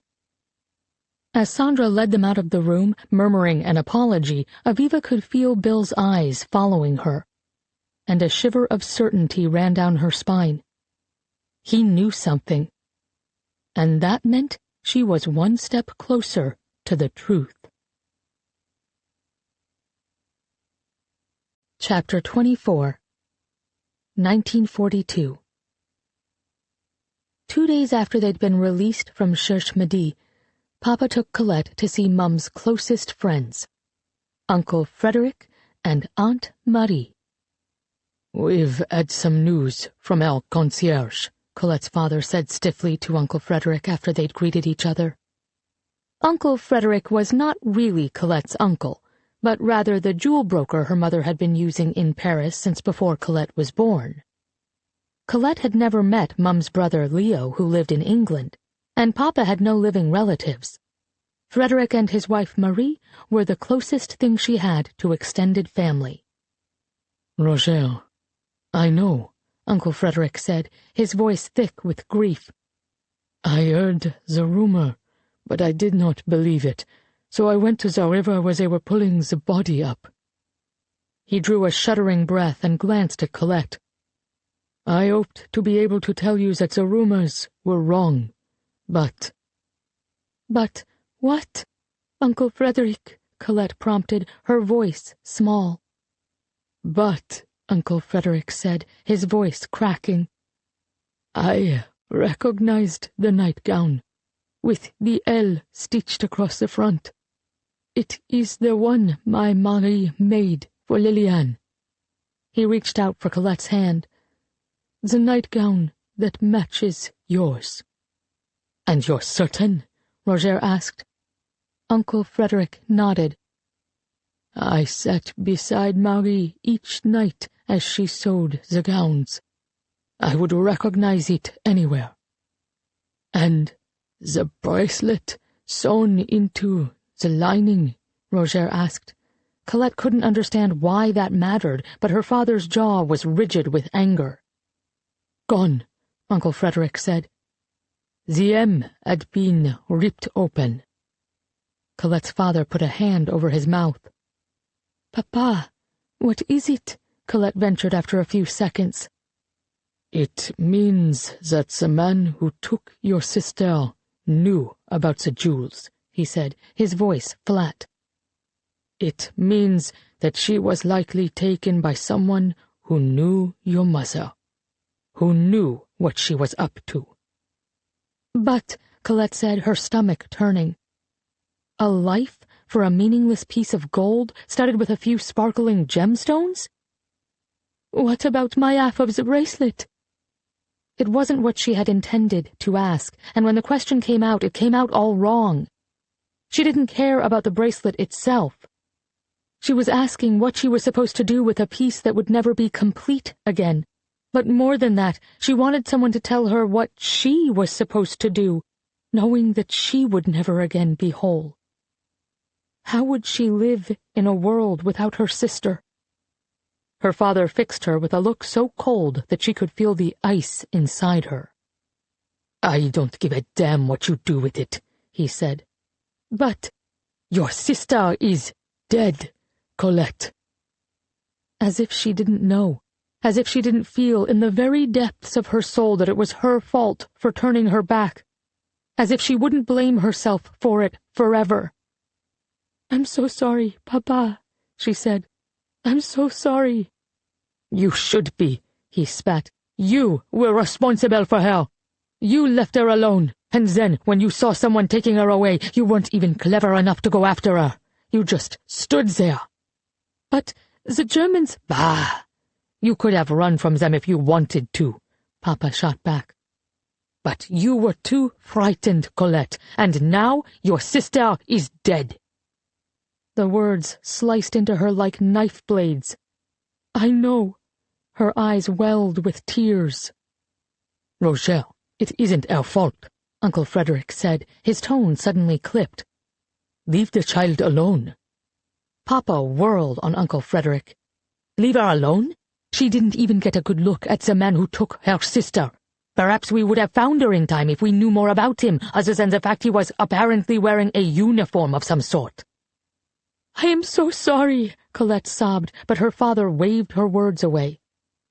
"As far as I'm concerned, you can take that bracelet and every other damned thing your mother stole and throw it in the Seine," he said. "I want nothing to do with any of it." "No, Roger," Uncle Frederick said, a flush creeping up his neck. "Don't now Roger me," her father said, turning on Uncle Frederick again. "It's over, Frederick. I should have put a stop to this madness long ago. I should have forbidden Annabelle from doing what she did. I knew it was a mistake, and now I have to live with the fact that I did nothing about it." "She's a grown woman, Roger," Uncle Frederick exclaimed. "She didn't need your permission. She was doing what she felt was right. She was trying to make a difference in the world, like those who came before her." Colette's father's eyes blazed. "A difference, you say? Look where it got her. Her daughter is dead, and she soon will be too, if she isn't already." Colette gasped. "Papa, what do you mean?" Uncle Frederick glared at Colette's father and put his arm around Colette as if he could protect her from the blow that was coming. "I mean," Colette's father said, his voice dripping with disdain as he turned to her, "that your mother took things too far, and they will kill her for it, Colette. Is that clear enough?" Colette closed her eyes. "No, it can't be." "Roger, to speak this way in front of your daughter," Uncle Frederick said, his voice cracking. But Colette's father interrupted. "I'm finished, Frederick, with all of it." He began to move toward the door, but Uncle Frederick released Colette and stepped into his path. "Now, wait just a moment," Uncle Frederick said. "I know that times are difficult right now, but you have a daughter who needs you, and—" But Colette's father shoved him aside, barely breaking his stride. At the door, he turned. "I'll bring you the rest of Annabelle's jewels tomorrow, the ones that the Germans missed beneath our floorboards. It should be enough to get Colette out of Paris. Annabelle has a brother, Leo, in England. You can send her there." And then, without a look back, he was gone, taking all semblance of normalcy with him. Colette buried her head against Uncle Frederick's shoulder and wept. Colette had been certain, at first, that her father would return for her. He was grieving just as she was, and he blamed her for Lily-Ann's death, just as she knew she would always blame herself. It was true that at 14 she wasn't a little girl anymore, and that all across Europe children her age had lost their parents and were having to learn to fend for themselves. But Colette was no orphan. Her father was still very much alive. Surely he would remember that he still had one child who needed him. She knew how he felt about jewel theft, and she imagined that his feelings had only hardened after what had happened to Mum. So she did her best to ignore her urge to steal. "He'll come back, won't he?" she asked one night over dinner with Uncle Frederick and Aunt Marie. They were kind people, people who had loved her mother, people who had known Colette and Liliane since they'd been born. They had taken Colette in without hesitation when her father had deposited her there 3 weeks before. When he answered, Uncle Frederick looked her in the eye, which she appreciated. He treated her not as a burden or a child, but as someone intelligent he was glad to share a table with. "I fear not, my dear girl," he said gently. "I've had word that he has left Paris." "But where did he go?" "North, I've heard. That's all I know, I'm afraid." Colette glanced at Marie, whose head was bowed. Then she looked back at Uncle Frederick. "Surely my father won't abandon me, though?" Colette said into the silence.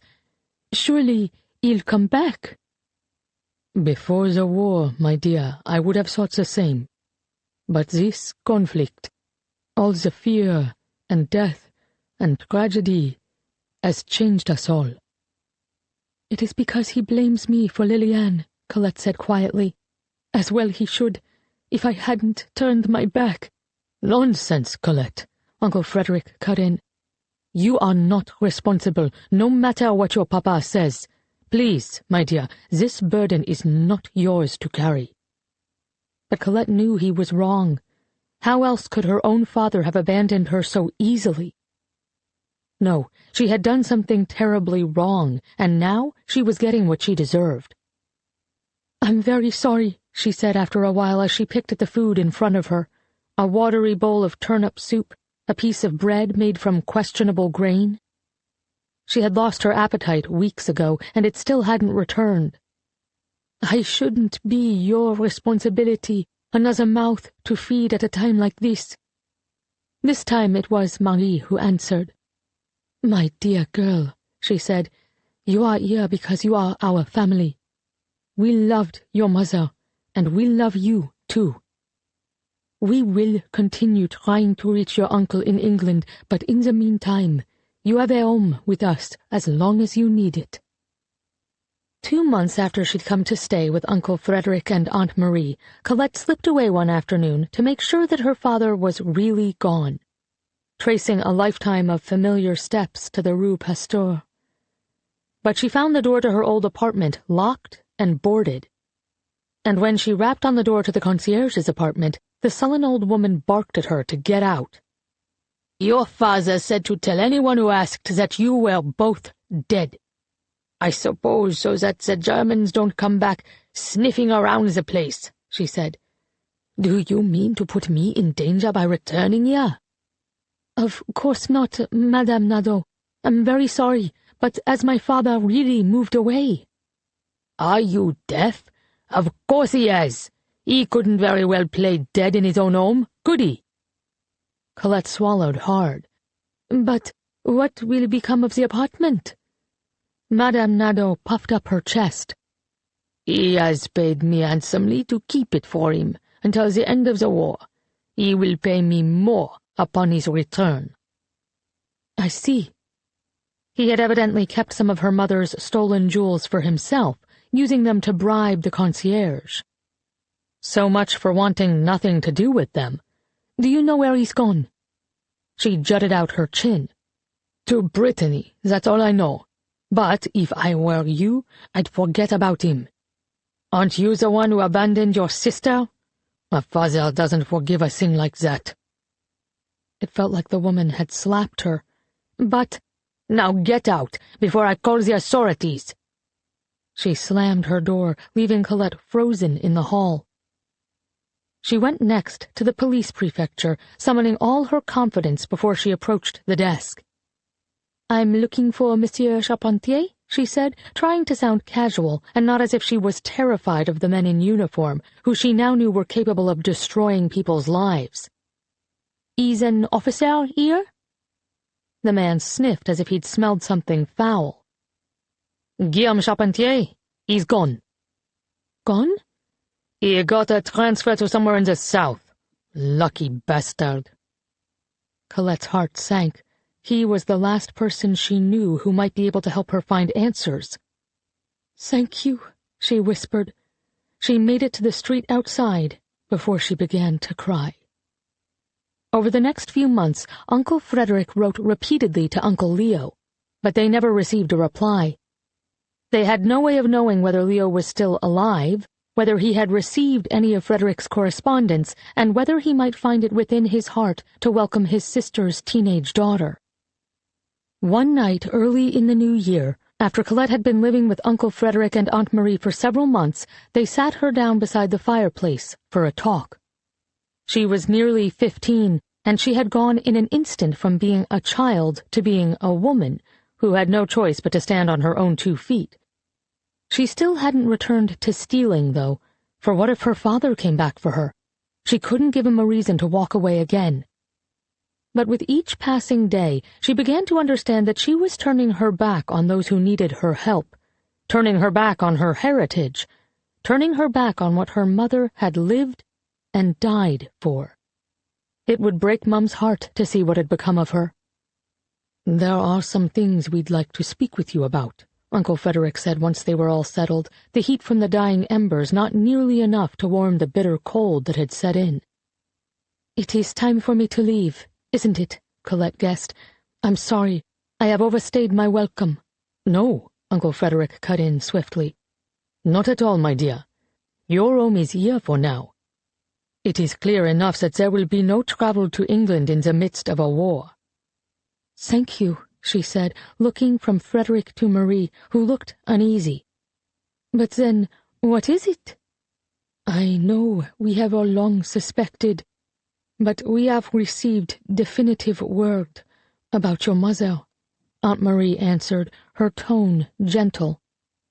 "We weren't sure whether to tell you, but, well, you deserve to know what happened." "She is dead, isn't she?" Colette said, for she had felt it in her soul. Lily-Ann's absence had felt different, but of course that was because it was cloaked in her guilt. "Yes," Uncle Frederick said without hesitation. He looked Colette squarely in the eye, addressing her once again as an adult. "I'm very sorry, Colette. As it turns out, the man she stole those bracelets from is well known for being both cruel and vindictive. She couldn't have chosen a worse target." "It was very important to her to take those bracelets back, though," Colette said. "They belonged to our friend." "Yes, I know," Uncle Frederick said. "I knew the Rosemans too, and I was as upset about what happened to them as your mother was. Your mother was trying to do the right thing to save a pair of pieces that meant their world to that family. But I imagine the German responsible for her death felt humiliated by the theft. He is probably furious that despite punishing her, the bracelets are not back in his possession." Colette thought about her half of the piece, which she'd carefully sewn into the lining of her brassiere. She wore it over her heart each day, and she vowed that whatever happened, she would make sure that Merkel never laid eyes on it again. She would keep it safe until Hélène Roseman returned, just as her mother had wanted. "Do you think Lily-Ann's half of the bracelet will resurface?" "One day. If the man who took her life took the jewels too, it was almost certainly because he intended to sell them, not because he intended to enjoy them for himself. I have inquiries out to every jeweler I know. When the bracelet appears again, we will know." Chapter 25 2018 "Are you okay?" Aviva asked as she and Lucas drove back to Boston. Lucas's knuckles were white from gripping the wheel, his expression unreadable in the darkness. He glanced at her and then looked back at the road. "I'm mortified that my grandfather talked to us like that. It's very unlike him. I'm really sorry." "It's me who should be apologizing to you. It was my questions that stirred all of this up." "But you had every right to ask them." Still, I'm so sorry you had to find out about your grandmother that way. Lucas sighed. To be honest, knowing she had an affair doesn't surprise me. I loved her, she was my family, but she was the most self-centered person I've ever known. When I was a kid, she'd get angry if my grandfather paid attention to me instead of her, even if it was only for a few minutes. I think my mom really struggled with that too. Things were really rocky between her and my grandmother. I don't know how my grandfather lived with her for all those years. Relationships are complicated, Aviva said softly. Lucas choked out a laugh. I'd say that's the understatement of the evening. You must feel like you've stepped into a soap opera. My grandmother having an affair with my wife's grandfather? Honestly, Aviva, I'm very embarrassed. Hey, she said, reaching out to touch his arm. None of this is your fault. Lucas's voice was rough. You have to admit, it's pretty screwed up. We're all a little screwed up, she said. That's what makes us interesting. He laughed and then sobered. How am I going to tell Millie? She never knew my grandmother, but she's always had a great relationship with her great-grandpa, Hubert. He's the last piece of her mother's side of the family left. This is going to break her heart. Aviva shrugged. Maybe she doesn't need to know. It's hard enough losing your mom when you're young. I think that this would feel like another profound loss. Maybe you're right. I try so hard to do the right thing with her, but it's hard to know what that is sometimes, you know? I worry 100 times a day that I'm screwing it all up. I think, Aviva said, that just being there for her, loving her, is the best thing you could be doing. I didn't have that after my mom died. I had Colette, but that wasn't the same as having a parent. I have the feeling that you're an incredible dad, Lucas. It's not about getting it right 100% of the time. It's about showing up and trying. Lucas gave her a small, sad smile.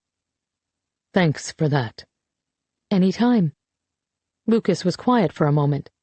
Listen, I know tonight was a complete train wreck, but since my grandfather kicked us out before we had a chance to eat, do you have any interest in having dinner with me now? Aviva turned to him in surprise. Are you sure you want to? After everything that happened tonight? Very sure, if you're up for it. In fact, I can't think of a better way to turn the evening around. Unless, of course, you're completely alienated and want nothing to do with me, which, by the way, I would totally understand, too. Aviva's heart fluttered. I'd love to join you for dinner, she said with a smile. His eyes were warm as he turned to her. Good. How does Italian sound? There's a great little place right by the museum. Italian sounds perfect. 5 minutes later, Lucas had just pulled into a spot along the street and cut the ignition when his cell phone rang, startling them both. Sorry, he said, digging in his pocket. I just have to make sure it's not Millie. Never apologize for being a good dad. She watched as he looked down at his phone, blinked a few times, and then shot her an indecipherable look before picking up. Hello, he answered, and then he was silent for a second as the person on the other line spoke. What happened? He asked, and then a moment later, Okay, I'll be right there. What is it? She asked after he'd hung up. It wasn't your daughter, was it? Lucas ran a hand through his hair. No, it was the assisted living facility. Aviva groaned. Oh, no, not Colette again. No. Lucas took a deep breath. Apparently, Hubert collapsed in the hallway on the way back to his room after dinner. They called an ambulance and he's being taken to the hospital now. They think it was a heart attack. He's not conscious. I have to go. I'll come with you, Aviva said instantly. I mean, if you want me to. Lucas held her gaze. I do, if you're sure. She nodded, and as he turned the car back on and pulled away from the curb, she found herself praying hard that Hubert would survive long enough for Colette to get her answers. Colette sat across the table from Marty, a candle flickering between them in the low light of the Edgewater, Colette's favorite restaurant on the South Shore. She had called Marty earlier in the day to ask how soon he could sell the ring he was holding for her, and told him there was something else she wanted to discuss, too. He'd told her that he had a busy day, but that he'd make a reservation somewhere for dinner that evening. She hadn't expected this, though.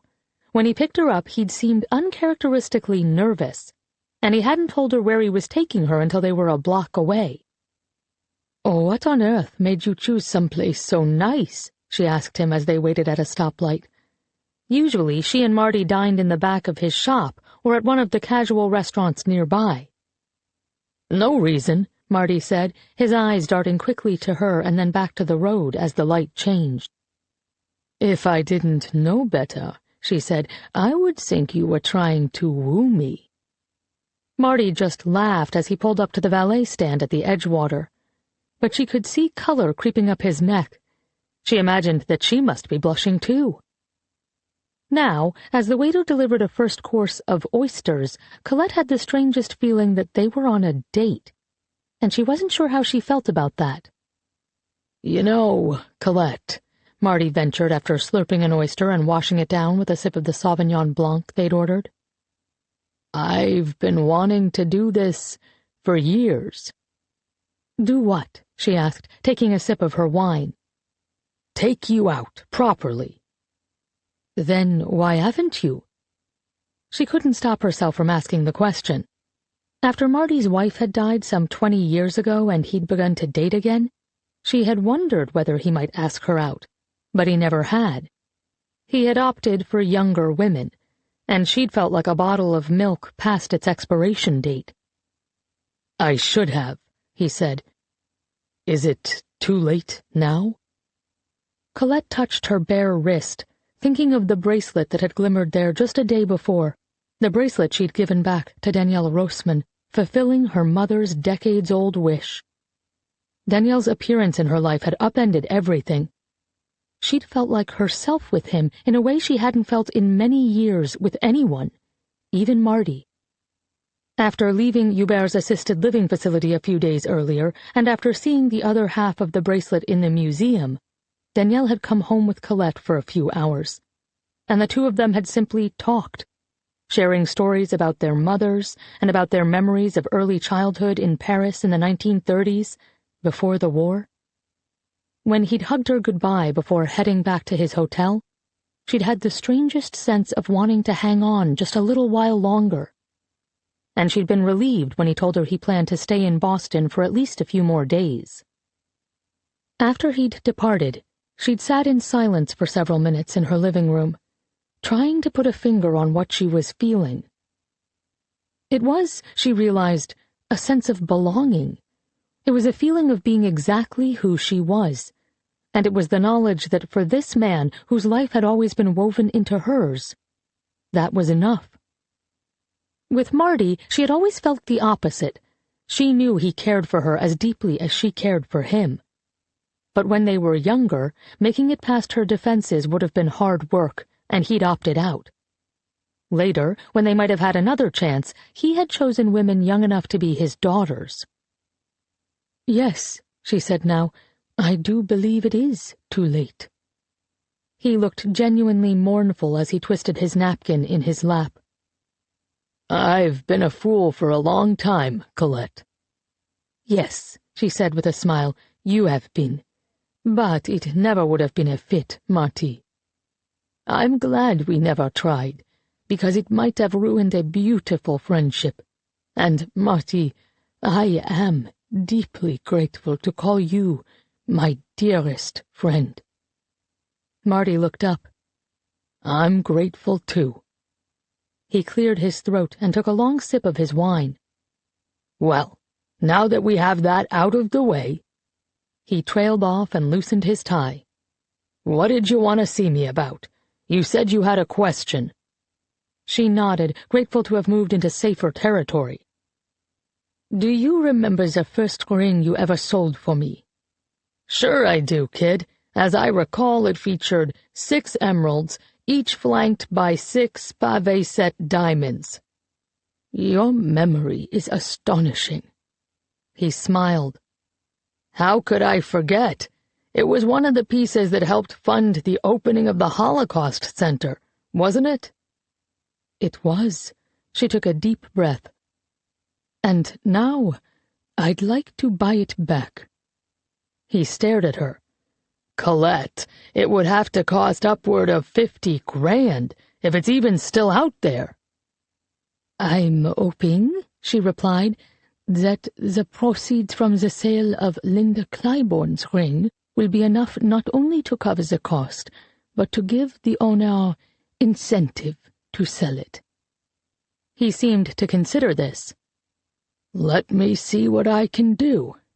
If I recall, we sold it to a diamond broker who was a collector himself. It's possible that he or his descendants still have possession of it. Can I ask why you want it back? She looked at her hands. Because when I sold it, I was doing so to honor the people it had been stolen from. I thought the whole family was dead. But the son survived, and now he's here. The ring belonged to his mother, and I'd like to return it to him. This is about that man in town from New York, Daniel Roseman, the one whose family owned the bracelets, he asked. And when she looked up in surprise, he shrugged. Aviva called. She was concerned about you. Colette exhaled. Yes, she said. It's about Daniel Roseman. Marty studied her face, and she had the sense he was reading her like a diary. This is important to you. Very, she said. I see. Marty cleared his throat, and she wondered if he could see in her eyes why this meant so much to her. She wasn't sure she understood it herself. I'll see what I can do, kid. I promise. Thank you, Marty. The waiter interrupted to refill their wine glasses and to tell them that their entrees should be out shortly. And just as Colette was reaching for a final oyster, she felt her cell phone vibrate in her handbag, which was hanging from the arm of her chair. Excuse me, she said, pulling her phone out to see who could be calling at this hour. She was surprised to see Aviva's name there. The girl called this late only if something was wrong. Marty, it's Aviva. I have to take this. Of course. He took a sip of his wine and watched with concern as she answered. Aviva, dear, is everything okay? Colette asked. No, Aviva said, her voice sounding far away and hollow. I'm on my way to the hospital. Colette sat straight up in her chair, her heart racing. The hospital? What happened? Are you hurt, dear? Marty leaned forward, worried. No, nothing like that. It's Hubert Verdier, Colette. He's had a heart attack. Colette put a hand over her mouth. No, it isn't possible. After all this time. She trailed off. Did they say he'd be all right? The home didn't know anything other than he'd been unconscious when the paramedics arrived. They took him to South Shore Hospital. I'm with Lucas, and we're headed there now. You're with Lucas. I see. Hadn't she told Aviva that getting involved with the museum director was a bad idea? Keep me updated, will you? Yeah, I just wanted to let you know. Aviva hesitated. I'm sorry, Colette. I am too. Colette ended the call and looked at Marty in disbelief. Hubert Verdier has had an heart attack. Aviva is headed to South Shore Hospital with Lucas O'Mara now. Damn it! Marty stood up and pulled several 20s out of his wallet. What are you doing? Colette asked as he put the money down on the table and beckoned for the waiter. I'm driving you to the hospital, he said, offering her the crook of his arm. And I'm going to stay there with you until we get some answers. When she and Marty walked into the waiting room of South Shore Hospital's emergency room 20 minutes later, Colette spotted Aviva and Lucas O'Mara right away. They were sitting side by side near the door leading into the operating room, and Lucas's head was in his hands. Aviva's eyes widened when she saw Colette, and she nudged Lucas, who looked up, his eyes bleary. Colette swallowed down a lump of guilt, She shouldn't be here in this moment of worry for Lucas. But how could she not be? "Colette?" Lucas said, blinking a few times as if he wasn't sure if his eyes were deceiving him. "Marty?" "We were at dinner together when we heard the news," Colette said. "I know I'm probably the last person you want to see right now." Lucas cocked his head and looked at her, his expression confused. Colette cleared her throat. "Because of the interactions I've had with your grandfather-in-law. I would understand if you blamed me for what's happened." Lucas's face cleared and he cut her off. "I don't, Colette. He has a bad heart. This isn't your fault. But I understand why you felt you had to question him. I really do." He glanced at Aviva, who was nodding, and when he looked back at Colette, he appeared suddenly exhausted. "I just hope he survives this. You deserve some answers. We all do. Please, sit down." He gestured to the 2 seats across from him and Aviva, and Colette and Marty slid into them. "Thank you," Colette said, though the words didn't feel like enough. Lucas merely nodded and looked away. Aviva rubbed his back, and after a moment, Marty folded his hand over Colette's. 20 minutes later, a young doctor in scrubs emerged from the door to the OR and asked for the family of Hubert Verdier. Colette lurched to her feet. "Is he awake?" The doctor reached out and gently touched Colette's arm. "I'm very sorry, ma'am, but we weren't able to save him." Colette's knees went out, and Marty caught her, pulling her close before she could go down. She buried her face in his chest for a second before taking a deep breath and returning her attention to the doctor. Lucas exhaled and took a step forward. "I'm the next of kin," he said, and the doctor turned to him after giving Colette a confused look. "Oh, all right then. I'm afraid Mr. Verdier stopped breathing in the ambulance on the way here," the doctor said, pronouncing the name Verdier rather than the French Verdier, though no one corrected her. "We tried to resuscitate him, but he was already gone. I'm very sorry." "He didn't say anything?" Colette asked, her voice small, and the doctor glanced at her with concern. "He wasn't conscious, ma'am. Again, I'm very sorry." She nodded at Lucas and turned away, heading back into the OR. "Of course," Colette murmured, as the last of her hope went up in smoke. She turned to Lucas. "I'm sorry, Lucas. I'm sorry for your loss." She was surprised when he reached out and squeezed both her hands. "And I'm sorry for yours. I know how much it meant to you to get some answers about the bracelet. I promise I'll keep trying to get to the bottom of it." "But this was the bottom," Colette said. "He took all his secrets with him." "Or maybe," Lucas said, glancing at Aviva, "there's still someone out there who knows enough to give you some peace after all these years." Chapter 26 1943 As the bitterly cold winter of early 1943 wore on, Colette came back to life. It began when she was standing in a lengthy queue for Uncle Frederick's and Aunt Marie's allotment of bread. Teeth chattering from the icy freeze, she had been lost in thought about the night Liliane was taken when suddenly she heard a familiar name spoken in a hushed voice by one of the 2 women queued in front of her. "Lupin is holding a meeting this afternoon," said the younger woman, who was wearing a red wool coat. The declaration was followed by something unintelligible, and then Colette heard the woman add, "Trouble paying for documents."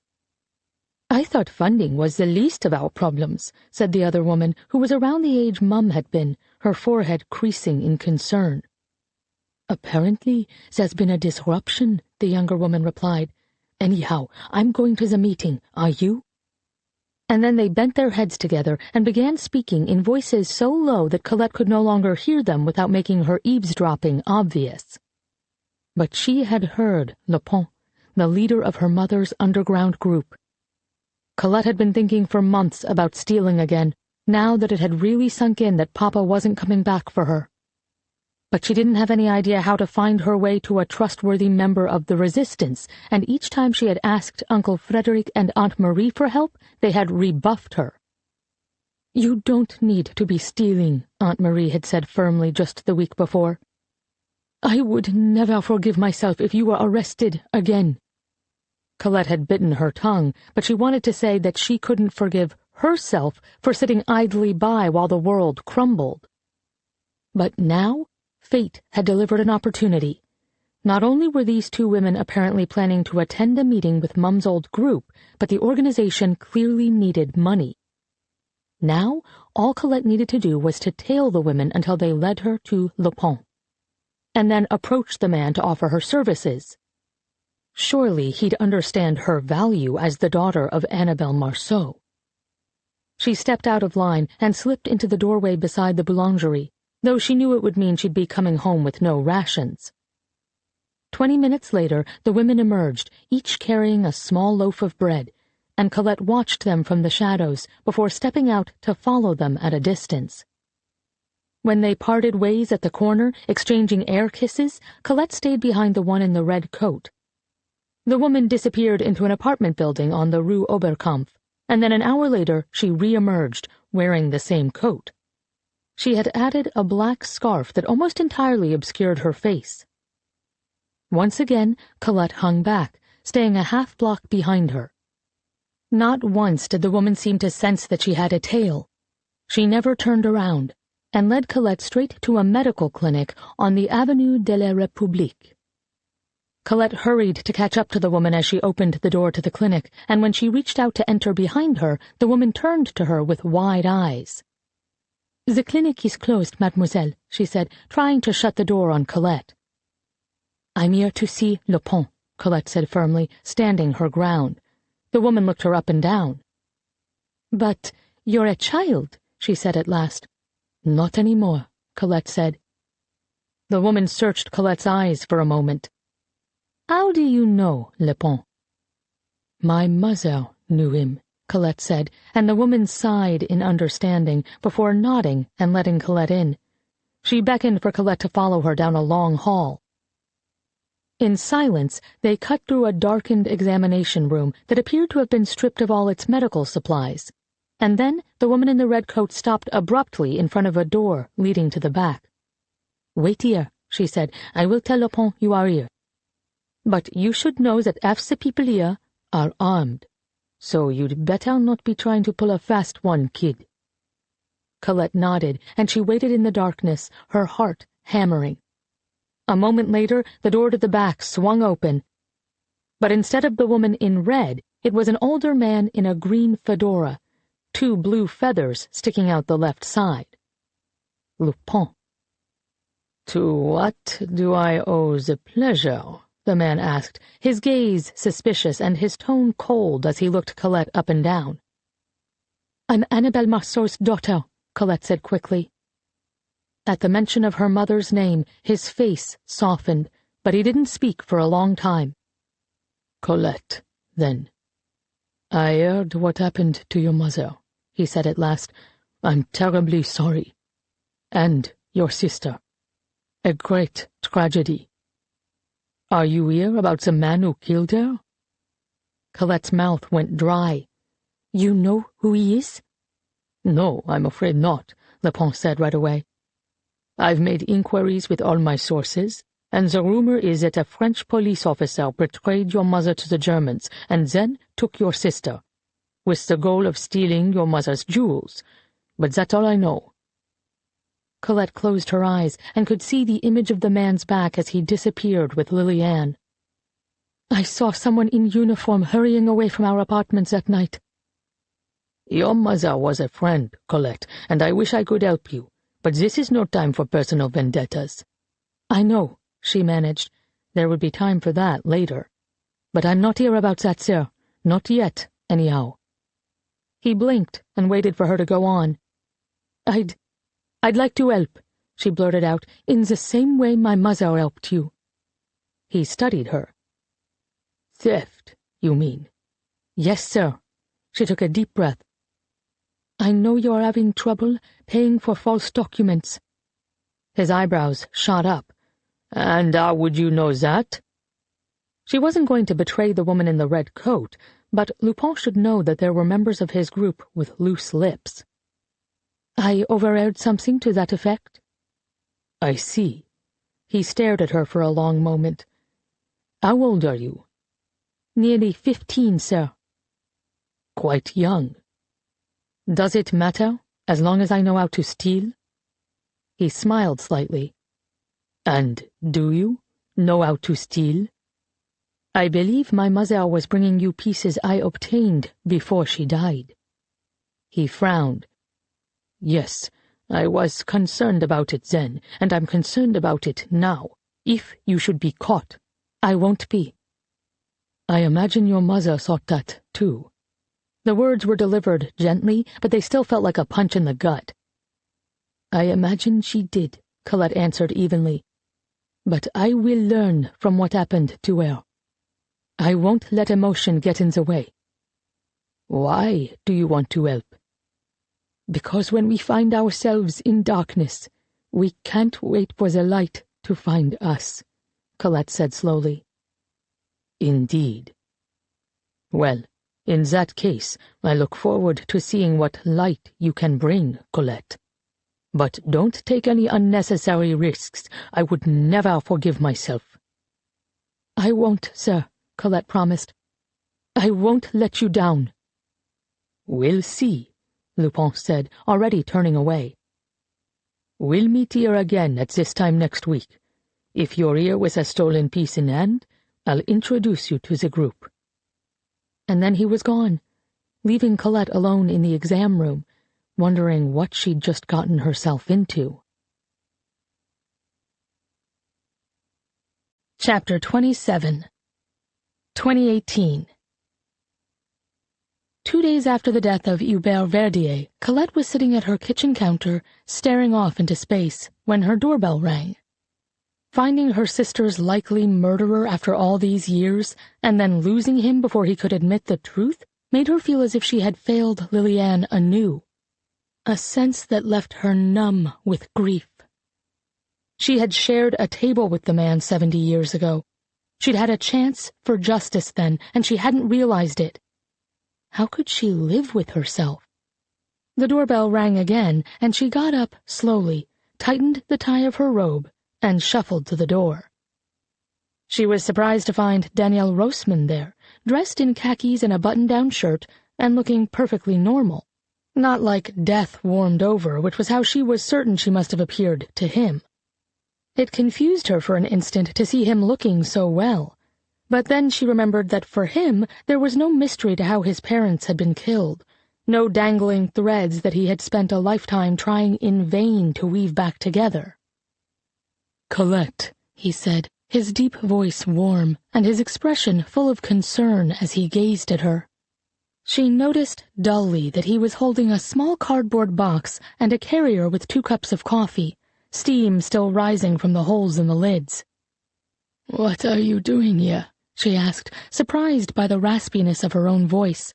She had barely spoken since leaving the hospital. "Aviva told me what happened to Hubert Verdier." He held up the cardboard box. "I have brought croissants and coffee, and I have a proposal for you, if you have a moment." "A proposal?" He nodded. "But first, my friend, you'll have to let me in." There was something about the way he referred to her as his friend that cracked the shell of her grief. She turned away before he could see her tears. How could she explain them? They hardly made sense to her. "Make yourself comfortable," she said over her shoulder. "I'll just get dressed." 10 minutes later, when she walked into the kitchen, she was startled to see that he had taken the croissants out of the box and arranged them on a plate.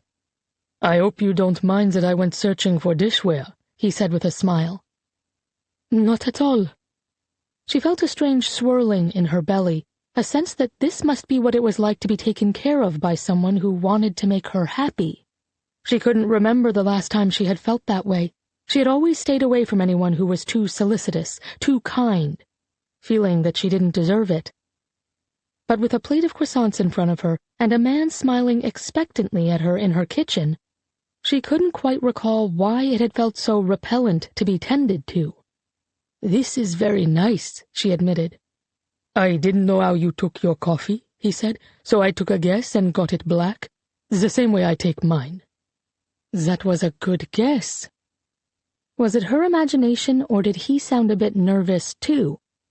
Had he noticed that she had taken extra care with her makeup? Why had she bothered with it? She couldn't quite say. Just that when he smiled at her, she was glad that she had. For goodness sake, she was nearly 90 and acting like a teenager. She shook her head and took a long, bracing sip of the coffee. "This is very good," she said, because it was easier to talk about coffee than to think about the butterflies in her stomach. "I found a little French bakery in Brookline. The hotel concierge assured me it was the best in Boston." "You didn't have to go to so much effort." But she was glad he had. She took another sip. "I would have made you coffee myself." "Perhaps you will next time," he said with a smile, and she found herself smiling back before she remembered that he didn't live here, that whatever was fluttering inside her right now, even if it was just the small joy of a new friendship, was bound to be temporary. "I imagine you'll be returning to New York soon." Suddenly she realized that his departure was probably imminent. He could hire an attorney there to stake his claim on the bracelet at the museum.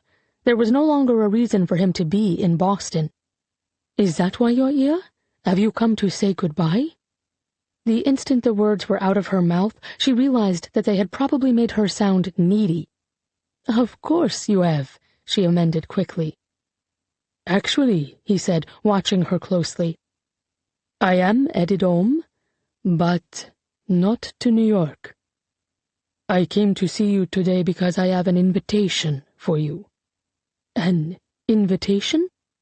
She picked up a croissant and took a bite, just to have something to do. The moment the flaky pastry hit her tongue, she closed her eyes for a moment and resisted the urge to moan in pleasure. This was the best croissant she'd had in years. "This is quite good," she said. He chuckled. "I thought the same thing, just like the ones I remember from Paris before the war." His expression turned serious. "That brings me, Colette, to what I wanted to ask you." He hesitated, and she had the strangest sense he was nervous. "Would you like to go to Paris with me?" She was so surprised she started choking on the croissant, which meant that the next moment was spent with Danielle rushing to her cabinet to locate a glass and pouring her some water, while she struggled to regain her composure. It took her several seconds after she'd taken a drink to spit out, "Paris?" "Yes, tomorrow, in fact." "I'm sorry," she barked out a laugh. "You're inviting me to go to Paris with you tomorrow?" "I know, it sounds quite mad, but Colette, I spoke by phone last night to the great-nephew of the jeweler who made the bracelet for my father. The jeweler died in Auschwitz, like my mother, but after the war his brother took possession of his implements, receipts, and client roster, and tried to open his own jewelry shop in Paris.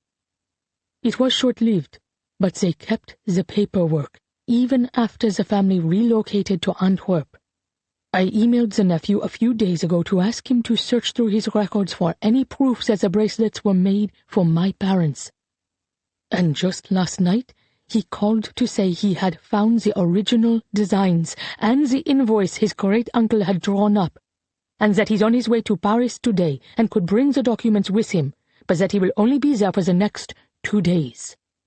He offered to scan the papers and then FedEx them to me, but a scan won't be enough for an attorney here.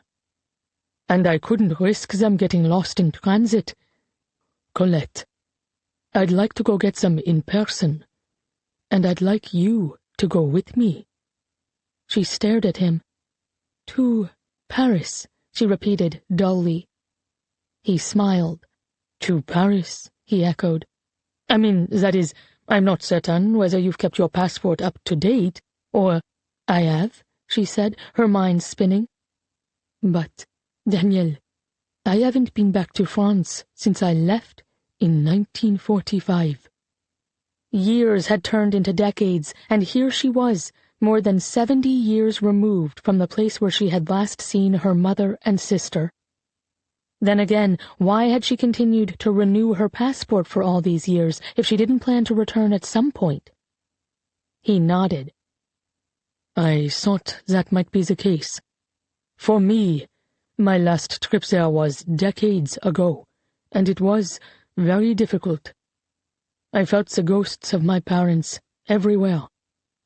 But lately I've been thinking that I'd like to go back before I die. There's something to be said for facing ghosts rather than running from them, and now is as good a time as any. I can still get around pretty well, though I fear my marathon running days are behind me. She laughed, as are mine. Besides, I've been accumulating airline miles for decades. She blinked at him. I can't let you pay for my ticket to Paris. Colette, he said, suddenly serious. It is the very least I can do. In giving your half of the bracelet back to me, you've given me a piece of my parents, my past. I couldn't have imagined it after all this time. She stared at him for a long moment, her heart thudding. He looked right back at her, his gaze steady. She took a deep breath. What about Hubert Verdier's funeral? I know it's ridiculous, but I feel I should be there to see the man buried, if only to make sure he's dead and gone. It feels like one last thing I can do for my sister. It's not ridiculous at all. When is the funeral? She had seen the obituary in the paper just this morning. It had made her blood boil to read of his long life, his successful accounting firm, his membership in the local chapter of the Shriners, as if he had a decent bone in his body. Friday, 3 days from now. Then we'll make it a quick trip. In fact, I'll see if we can leave tonight. Are you certain about this, Daniel? She asked, and certain you'd like to take me with you? Colette, he said, looking at her in a way that set her butterflies fluttering once more. I've never been more certain of anything in my life. She held his gaze. Well, then, she said, hardly believing that she was agreeing to such a thing, I suppose I'd better go pack. Danielle left after booking their tickets with a promise to return in 2 hours to pick her up for their 5:15 flight. Colette packed an overnight bag and then called Aviva, who couldn't believe that Colette had said yes. Are you sure this is safe? Aviva asked. I mean, Daniel Rossman seems like a nice man, but... Darling, Colette said, exasperated, this isn't a stranger. This is someone with whom I have more in common than nearly anyone else on earth. She realized as she said the words how very true it was, on so many levels. Being around Danielle Rossman felt like returning to a home she'd thought she'd lost forever. It's just that it's so spontaneous, Aviva said. You don't really do spontaneous. Well, maybe I should. I'm still going to worry about you the whole time you're gone. Well, that makes us even then, because I'll be worrying about you and Lucas O'Mara, Colette said. She was annoyed that the two of them had looked very much like a couple at the hospital. She still wasn't ruling out the possibility that Lucas was involved in the cover-up about the bracelet, or that he knew more than he was letting on. Aviva's carelessness was further complicating an already tangled situation. I know Lucas O'Mara is very handsome, Aviva. But you hardly know him. The situation he's a part of is very complicated. And, Colette, he's a good man, Aviva said. I promise he understands what's at stake for you. He's doing his best to find out what his grandfather might know. Yes, well, I'll believe that when I see it. Besides, what did it matter if Lucas's grandfather knew a thing or two? The full story had died with Hubert Verdier. "Do you promise you'll call me if anything goes wrong?" Aviva asked. "What could go wrong in Paris?" Colette asked. But the words were absurd, weren't they? The worst moments of her life had happened in Paris. "Just, I love you, okay?" Aviva said. "I know I don't say it often, but you're my family. You always will be." "I love you too, dear," Colette said, touched. They said their goodbyes, and then she sat holding her phone for a moment before calling Marty. "Hey, kid," he said when he answered, sounding entirely like himself, which was a relief. She had been worried that after the awkward dinner they'd had together, culminating in their mad rush to the hospital, things would feel strange between them. "I'm glad you called. I have some news for you. You feel like coming over for lunch today?" "I wish I could." Colette closed her eyes, bracing herself for his reaction. "But I'm going to Paris in a few hours." "Paris?" He sounded confused. "You're joking, right?" "No. Danielle Rossman has tracked down the documents, proving its claim on the bracelets, and we're going to get them." "You're going to Paris with Daniel Rossman," Marty said, his tone flat. "Whom you've known for less than a week." "Technically, we first met in 1986 through a symposium at the center," she said, and Marty let out a guffaw of disbelief. "Marty, you have to understand. His mother and mine were friends. Being with him feels like reclaiming a piece of my past." He was silent for a few seconds. "I see." His tone had suddenly turned stiff and formal. "Well, then, it might interest you to know that I've found another piece of your past, too." She gripped the phone more tightly. "The ring? You've found it?" "Turns out it never left the collection of the man we sold it to in 1972. His grandson recently inherited the jewels, and he says he's open to negotiating a price." "Oh, Marty," Colette said, her eyes suddenly damp. "I don't know how to thank you." "Yeah, well, you can thank me by coming home from France in one piece," Marty grumbled. "I'll let you know when I've reached a financial arrangement with the seller." He hung up before she could say another word, and she wiped a tear away. There would be time to reconcile with Marty later. For now, she had to do what she could to set the past right. There was one more thing to do, though, before she departed. When Danielle arrived in a taxi at 2 o'clock, she asked him to come inside for a moment. After asking the driver to wait, he followed her in and sat opposite her on the sofa. "What is it?" he asked. "Are you having second thoughts about the trip?" "No," she said. "But I want to give you the opportunity to back out if you want to." He cocked his head to the side. "Why would I back out?" "Because I need to be honest about something." She took a deep breath. "I've told you that my mother stole your mother's bracelets back from that Nazi officer. But what I haven't told you is that the theft wasn't an isolated incident.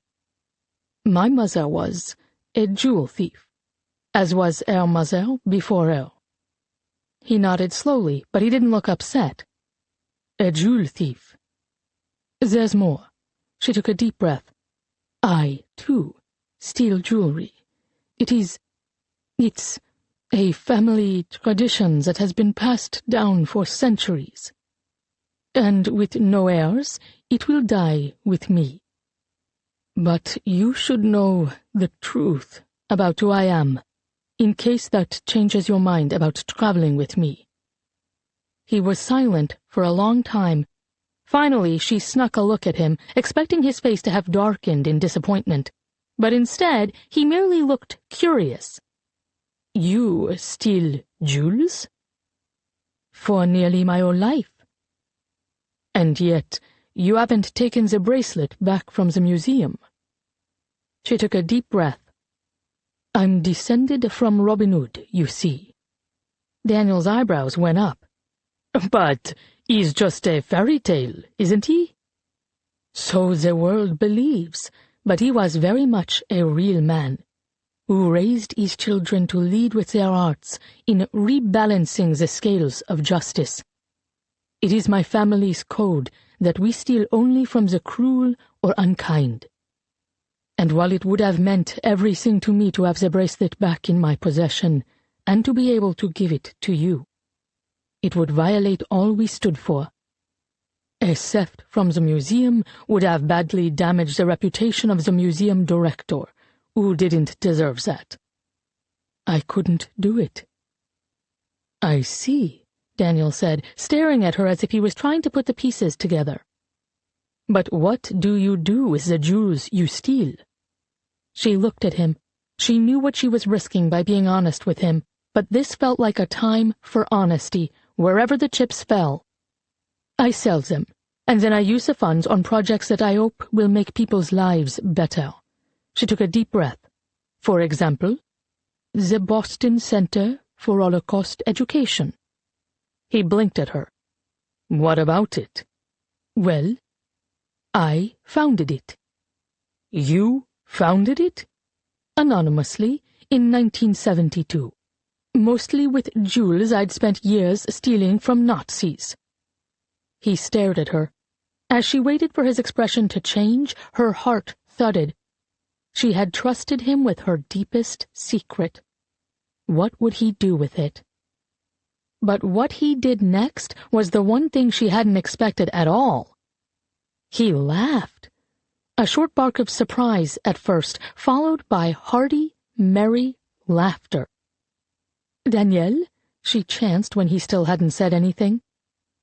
You're telling me that the Holocaust Center was funded by jewels stolen from Nazis?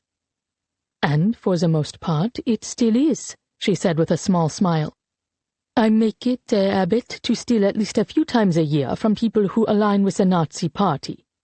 If they are foolish enough to walk around with such beliefs, then I'm happy to relieve them of their valuables. His laughter grew deeper. Colette Marceau, you continue to astonish me. You haven't changed your mind about me, then? She asked hesitantly. On the contrary, he said, his tone suddenly serious. It only makes me want to know you better. At our age, there are few surprises left, but you, Colette, are full of them. She took a deep breath. There's one more thing. He raised his eyebrows. It couldn't possibly be more surprising than what you just told me. She smiled slightly. Well, as it turns out, your parents helped found the Boston Center for Holocaust Education too, and by extension, the New York Center for Holocaust Education as well. His brow creased in confusion. Pardon? You see, my mother, sister, and I went to the Valdiv 2 days after you and your family were taken, to see if we could find you. She blinked to steady herself as the boy she'd lost suddenly flashed through her mind. Tristan. She'd been looking for him that day, too, but it had been too late.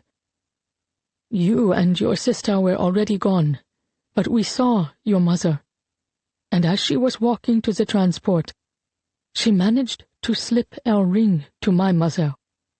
It was such a unique piece, 6 emeralds. Daniel's mouth fell open. And 36 diamonds. My father designed it for her. I was certain Merkel had taken it. Colette shook her head. She had sewn it into the lining of her dress, as my mother had suggested, and then my mother sewed it into the lining of mine.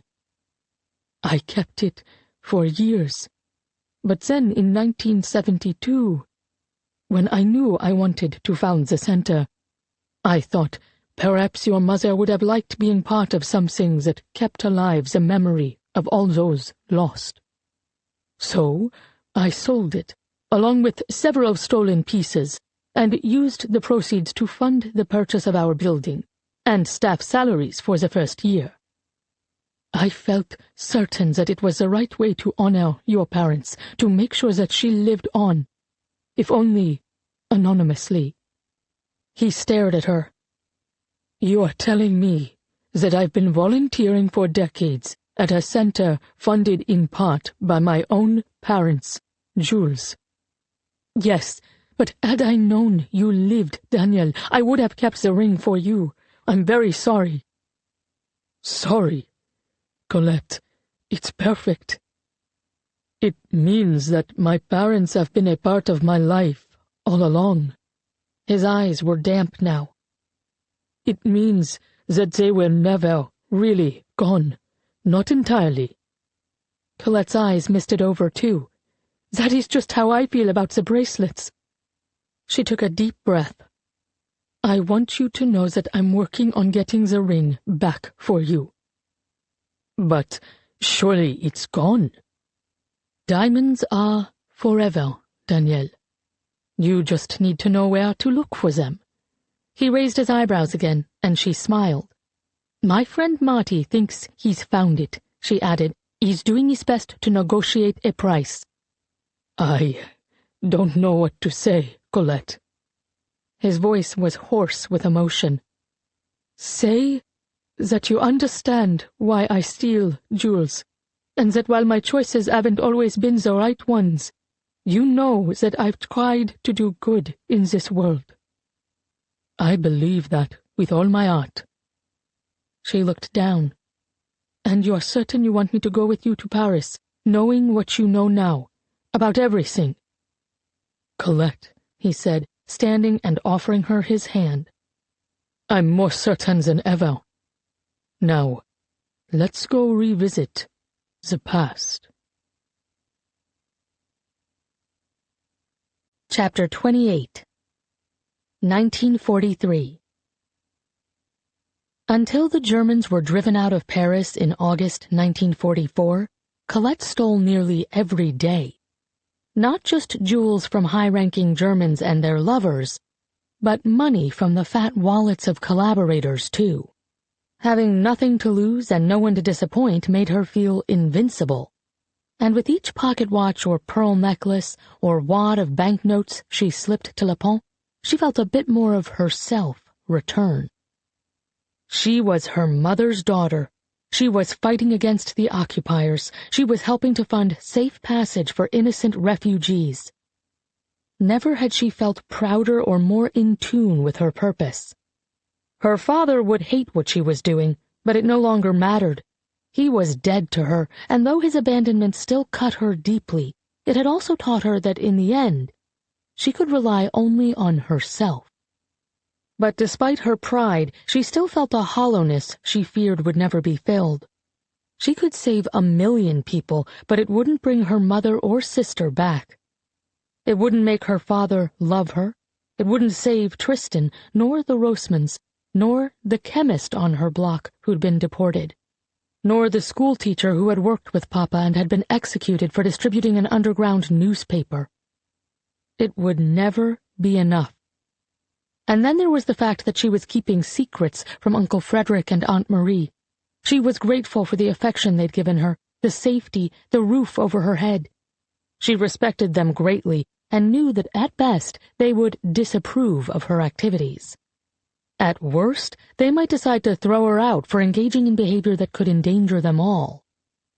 Colette's Uncle Leo came for her on a Sunday in September 1945, several months after the war in Europe had drawn to a close, after one of Uncle Frederick's letters finally made it through. Mum's younger brother was a stranger to her, but when he pulled her into a tight hug and began to sob, she understood how much her mother had meant to him, and that made her feel an instant kinship. "I would like to bring you to England with me," he told her over dinner that night with Uncle Frederick and Aunt Marie, who had given her a home for the last 3 years, but had never really been her family. Lepont's group had long since disbanded, and there was no one to steal for anymore, no call to justice to answer. The lack of purpose left her feeling unmoored. "I'm 17 now." She didn't want to be a burden on Uncle Leo. "You don't need to feel responsible for me. I'm old enough to stay here in Paris on my own." "I'm certain you are, Colette. But in 1940, when it looked certain that France would fall to the Germans, my sister sent me a letter. She asked me to care for her daughters if ever they found themselves alone. I wrote back to swear that I would do so, and I am determined to keep my word. It would be my great honor to show you where your mother came from, and to make sure you grow up in the way your mother would have wanted." Colette held his gaze. "As a Jules thief, you mean?" Uncle Leo glanced at Frederick and Marie and then scratched the back of his head uneasily. "Colette, my dear, I'm not sure what—" "It's all right, Uncle Leo," she said. "They knew who my mother was and what she stood for." "And we loved her for it," Uncle Frederick confirmed. "But it is also what got her killed. And to put Colette in any sort of danger is something I would never do," Uncle Leo confirmed. "I give you my word. But the work I do, the work Annabelle did, is Colette's birthright, you see. I will teach her to follow in her mother's footsteps, to carry on our traditions." "Uncle Leo," Colette said after a pause, "I already know how to steal." "Ah, so your mother began to teach you before the war," Uncle Leo said. "Yes, but also—" She darted a glance at Uncle Frederick and Aunt Marie. "But also I have spent the war stealing to fund the underground." "Did you now?" Uncle Leo said softly, nodding his approval. "Good girl, then." Uncle Frederick was staring at her, stunned. "All those afternoons you went out for a stroll?" "I'm sorry," Colette said, bowing her head. "I was very careful. I did my best to make sure I was never putting you in danger. But I couldn't turn my back on who my mother raised me to be." "I see." Uncle Frederick sighed and looked at Uncle Leo, an unspoken conversation passing between them. Finally, Frederick turned to Colette. "My dear, if you must go, I want you to remember two very important things. The first is that Marie and I love you very much. I know you never felt like you were ours. You had a mother, and your father still exists in the world. But please know that for Marie and me, who were never able to have children of our own, having you as a part of our lives these last 3 years has meant more than you'll ever know." Colette wiped a tear away. "I always feared I was a burden, and now that you know about the stealing—" "Colette, you are a joy, and we will be proud of you for the rest of our lives, wherever you go, whatever you do. Which brings me to the second thing I must say. It is a beautiful thing to learn about one's past. It will make you feel closer to your mother and those who came before her. I know that firsthand. I am a jewel broker because my father was one before me, and his father was one before him. It is my family tradition, just as your family has its tradition." He glanced once more at Uncle Leo before going on. "But please always remember, my dear, that there is a difference between a life that honors the past and a life dictated by it.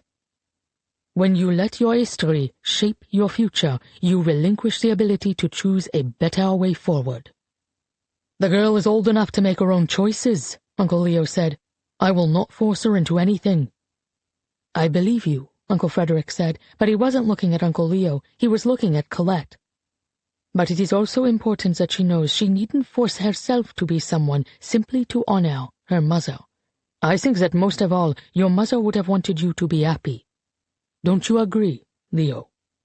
Leo shrugged. "I do. But oftentimes, happiness springs from fulfilling one's destiny." Before she left Paris with her uncle, Colette returned once more to the Rue Pasteur, in hopes of seeing her father one last time. Had he returned now that the war was over? Part of her hoped he had, and that when he saw her, his eyes would fill with tears, and he would realize the error of his ways and take her back. But when she knocked on the door to the apartment that had once been hers, there was no answer. Reluctantly, she knocked on the door to the old concierge's apartment. The war had not been kind to Madame Nadeau, who had sprouted a forest of hair from her nose since Colette had last seen her, and whose wrinkles and waistline had both multiplied. Apparently, while the rest of Paris starved, she had been packing on weight like a squirrel preparing for winter. Annoyance flickered in Colette, but she swallowed it down. "Who are you?" Madame Nadeau demanded with narrowed eyes, and the words cut into Colette. Had she really been that easily and fully erased from her former life? "It's me, Madame Nadeau, Colette Marceau." Madame Nadeau snorted. "The Marceau girl? I've spent years telling people you were dead. I almost believed it myself." "I'm very much alive, Madame." Colette closed her eyes briefly to steady herself. "I'm about to leave Paris, and I thought... well, I hoped to see my father."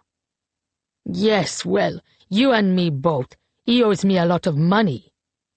"He hasn't been back then. Do you know if he's still alive?" "He'd better be. He keeps sending letters saying that he'll return by the end of the year and will give me the money then. You can remind him, if you find him first, that I'll tell the authorities his apartment is abandoned if he's not here by Christmas." With one last snort, she slammed the door in Colette's face. Colette stood there on the threshold for a full moment before turning and leaving the building. Her father was apparently still alive and hadn't bothered to return for her, though it was now safe to do so. It meant that he still hadn't forgiven her and had no interest in reclaiming her as his daughter. As the building's big door shut behind her, leaving her outside on the street, Colette felt as if the past itself had closed with a thud. Her father was gone forever. She was an orphan. She stood on the sidewalk for a long time, rooted in place, before letting her feet carry her across to number 17, the building with the dark green door and the courtyard, a place she hadn't returned to in 3 years, for she knew how much it would hurt her. She let herself in, the front door still didn't lock, and moved quickly to the wall. She counted 11 up, 5 across, and jiggled the loose brick until it came out, revealing an empty space behind. Her heart sank.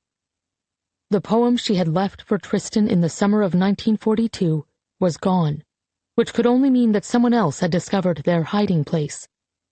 There was no note left in its place, and she felt sure that if somehow Tristan had survived, he would not have kept her poem without leaving one of his own. He had taken his beautiful words with him to the grave. The full impact of all she had lost hit her at once, and she fell to her knees, sobbing. Tristan was gone. Her mother and sister were long dead. Her father had abandoned her. She had nothing. No one. When she finally climbed to her feet a few minutes later, wiped her tears and slid the brick back into place, she knew in her heart that Paris was no longer her home, and it never would be again. Chapter 29, 2018. Paris was not at all as Colette remembered it, but then again, she hadn't really expected it to be. It had, after all, been more than 70 years since she had been here. It was just that it had changed so very much. The drive-in from the airport was astonishing, in fact. What had once been a patchwork of quiet villages and pastures had given way to bustling, graffitied urban sprawl. "It's quite different, isn't it?" Daniel asked from his seat beside her in the back of a hired car. "I wasn't quite prepared for it," she said. "I knew it had changed, of course. It is just that when one leaves a place, one imagines that the place will remain just as it does in one's own memories." Danielle smiled at her. "If only that were true. But change is necessary, I think. It's the only way to pave the road for future generations." "I suppose. But it means that the past really is dead, doesn't it?" Danielle didn't have an answer for that, and as they continued toward the city where they'd lived so long ago, the city that had ultimately turned its back on them both, they fell quiet. The easy silence between them punctuated by honking horns, protesting brakes, and the rumble and whine of passing commuter trains. But as the car entered Paris from the north, through the 18th arrondissement, and the boxy new construction of the suburbs gave way to the more familiar Haussmann buildings of Colette's childhood memories, her shoulders sagged in relief. Though the storefronts were different, and there were exponentially more people crowding the streets than there had been decades ago, it was all familiar. By the time the car turned onto the Rue de Faubourg Saint-Martin and the Porte Saint-Martin came into view, Colette felt as if she was home. "Paris is still Paris," she murmured, turning to Danielle in wonderment. He smiled at her. "Paris is still Paris," he repeated. "I'll just text André to let him know that we're nearly there." Their overnight flight had gotten them to Charles de Gaulle before 6 a.m., but by the time they'd made it through immigration, retrieved their luggage, connected with the driver Danielle had hired, and crept through suburban traffic, it was nearly 10 o'clock. They had both slept lightly on the plane, enough so that combined with the jolt of adrenaline that came from being back in France, and from the double espresso she had ordered at the airport, Colette was nearly vibrating with eagerness. André Besnel, the great-nephew of the long-ago jewelry designer who had conceived the bracelets, was meeting them at 10:30 at his attorney's office, although he had texted twice already to tell Danielle that he understood if they needed to move the meeting to later in the day. As Danielle typed away on his phone, Colette stared out the window. It felt impossible that she was really here after all this time. They were planning to spend only a single night in Paris before an early afternoon flight back to Boston the following day. But Colette already had a list of things she wanted to do. She wanted to see the Eiffel Tower sparkle. She wanted to walk along the Seine, and she wanted to visit her old neighborhood one last time. This would likely be the last chance she'd ever have to bid adieu once and for all to this chapter of her past. The car pulled up a few minutes later to the attorney's office on the Boulevard de Sébastopol, and Danielle offered a hand to help Colette out of the car. Together, they walked into the building and took the elevator up to the second floor. "Are you ready for this?" Colette asked, glancing up at Danielle, who looked suddenly troubled. "I expect it might be difficult for me to see my father's handwriting after all this time," he said softly. "When my sister and I came back to Paris, there was nothing left of our family. Our apartment had been seized, and everything in it had been stolen or discarded. I don't even have a photograph of my parents. To think that something my father wrote with his own hand has survived." Colette reached for his hand and laced her fingers through his. She understood deeply that sense of foundational loss, of having not only your loved ones stolen from you, but also all evidence that they'd ever existed in the first place. Objects were just objects, until they became the last things that remained of a person's life. The memory of your parents is alive in you, and in that way, they're still here. They always have been. She paused and waited until he looked down at her, tears in his eyes. "And so am I, Danielle. I'm right here with you." "That means a great deal," he said, holding her gaze. "Thank you, Colette." In the attorney's office, they were ushered immediately into a conference room, and Colette was startled to realize how familiar it felt to speak French with the pleasant young receptionist. She hardly ever used her native tongue anymore, but it turned out to be a bit like riding a bike. Once she was rolling, it all came back to her. "Welcome, Monsieur Rossmann and Madame Marceau," said the attorney in French as he entered, followed by a man who appeared to be in his late 70s. "I'm Guy Lecuyer, and this is my client, André Besnel. Would you be more comfortable in English?" "No," Danielle said, glancing at Colette for confirmation. At her nod, he added, "It is nice to speak the language we grew up with. It has been too long." "Very well, then," the attorney said in French. "Please, have a seat." Colette and Danielle both shook hands with Monsieur Besner and Monsieur Lecuyer, and the four of them settled around a small conference table with a manila folder between them. Monsieur Rossmann, said Monsieur Besner, I was thrilled when my attorney told me that you might have found the bracelets designed by my great-uncle for your family. Is it true? Danielle glanced at Colette with a smile. It is. Very good news indeed. My grandfather was devastated to lose his brother in the Shoah, so his brother's papers, which he managed to salvage before the Germans got their hands on them, were very important to him. They were passed down to my father, and then to me, and I treasure them too. They are all that remains of that branch of my family. No, Danielle said. The jewelry created by your great-uncle remains too, Monsieur Besner. My father always used to say that diamonds would outlive us all by many millennia. Think of all the lives the bracelets will be a part of long after we are gone. In that way, a piece of Max Besner will live on and on. Monsieur Besner smiled. Did you know him yourself? Danielle's gaze turned far away. Quite well. When I was a small boy, he used to keep a jar of candy on his desk for the days my father would bring my sister and me along on his visits to his shop. Monsieur Besner sat back in his chair. Then I am even more moved to be sitting here today with you, sir. It feels like an improbable miracle. All of this, Danielle replied with a glance at Colette, feels like a miracle. Colette felt a shiver run down her spine. And that brings us to why we are here today, Monsieur Besner said, nodding at his attorney. Indeed it does. Monsieur Rossmann, I believe these belong to you. Monsieur Lecuyer reached for the manila folder that sat on the table before him, spun it around so that it faced Danielle, and flipped it open, revealing several pieces of worn-looking paper. Colette could hear Danielle's sharp intake of breath as he leaned forward to look at the loose slip on top of the small stack.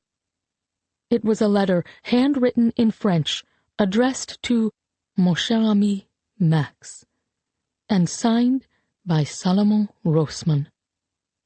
My father, Danielle breathed, reaching for the paper and leaning over so that Colette could read it along with him. In neat, slanted script that reminded Colette of her own father's handwriting, Danielle's father had thanked Max Besner for creating a pair of bracelets so unique that they honored his children in a way that no children had been honored before. As you know, he went on, Hélène and I love Danielle and Ruth so very much. In wearing these bracelets, one to represent each child, Hélène will be able to keep them with her until the end of her days. And in the future, long after Hélène and I are gone, I hope Danielle and Ruth will be able to pass the bracelets on as they see fit. Danielle put a hand over his mouth and made a sound of strangled grief. Colette put a hand on his back and kept it there, but said nothing. Sometimes words only got in the way. Danielle's father closed the letter by expressing his admiration for Max Besner's artistry and saying that he hoped their friendship and their business together would continue for many years to come.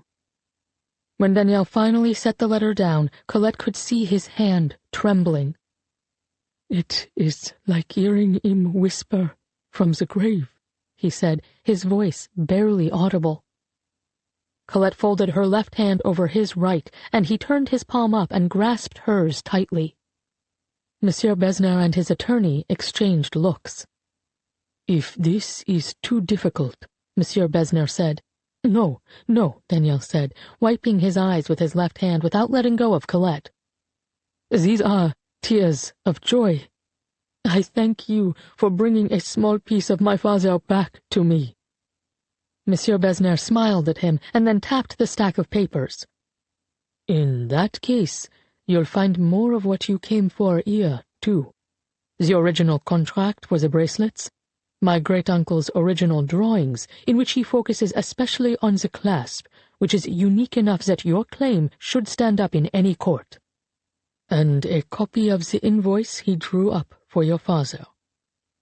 Daniel leafed through the rest of the papers, tearing up once more when he got to the final one, which included his father's signature, the S in Solomon, and the R in Roseman looping large and bold. Finally he looked up at André Besnard. "I can't thank you enough," he said. "I think my great-uncle would have been very happy that his meticulous record-keeping will help reunite you with your family's treasures. But I'm very sorry you felt you had to come all this way. A trip to Paris at your age, sir." Monsieur Besnard trailed off, seemingly embarrassed by what he'd been about to say. "A trip to Paris at our age," Danielle said with a smile at Colette, "might be just what the doctor ordered, and I'm glad I came, because it gives me an opportunity to ask if you might do one more thing for me." He turned to the attorney with his eyebrows raised. "Certainly," Monsieur Lecuyer said cautiously. Danielle glanced once more at Colette, whose hand he was still holding. "I'd like to draw up paperwork passing possession of both bracelets to Colette Marceau, once I reclaim the one from the museum." Colette drew her hand back in surprise. "Danielle, no, of course not. The bracelets belong to you." "And to you," he said firmly. "All I want is to see them again, together, united. I'm 91 years old, Colette, and I have no children. What is an old man like me going to do with 2 diamond bracelets? It was never about the money. It isn't for you either. It's about setting the past right." "If I may be so bold," the attorney said, "what exactly is Madame Marceau's claim to the bracelets?" Danielle turned to face him. "Her mother retrieved them from the German officer who stole them, with the hopes of returning them to my mother one day. But the theft resulted in her mother's arrest and death, and indirectly in the murder of Colette's sister." The attorney looked at Colette in horror. "I'm terribly sorry, madame," he said, and Monsieur Besnard murmured his condolences too. "But," the attorney went on, drawing the word out, "am I correct in understanding that her mother was a thief?" He let the words hang there, uncomfortable and raw. "Yes," Danielle said without hesitating, "and were there more people as brave as she, the war might well have ended sooner." Monsieur Besnard and his attorney exchanged looks. "Are you certain, sir, that your father would have wanted the bracelets to go to the daughter of a woman who stole the bracelets? Perhaps he would prefer that they stay within your family." They were looking at him now like he was a misguided old man. How easily people slipped into seeing only a person's age when things became complicated. Colette wanted to stand up, to cry out that she hadn't come here for this, that she was as surprised as they were by his offer. But she was rendered mute by the way they were looking at her now too, as if she were here to swindle a man out of his fortune. "I don't really," she started to say when she finally found her words, but she was interrupted by Danielle, whose tone had turned steely. "I believe, sir," he said coldly, a flush spreading up from the base of his neck, "that my father would understand, as do I, that these bracelets were always meant to find a home with someone who cared as deeply about them as my family did. To be again in their presence is enough for me, and perhaps that is because I have come to peace with the past. Colette has been denied that opportunity." He reached for her hand again, and she was too shocked to pull away. "You don't need to do this," she said. "This was never my intention." "I know," he replied, smiling at her, "and that is why it is exactly the right thing to do."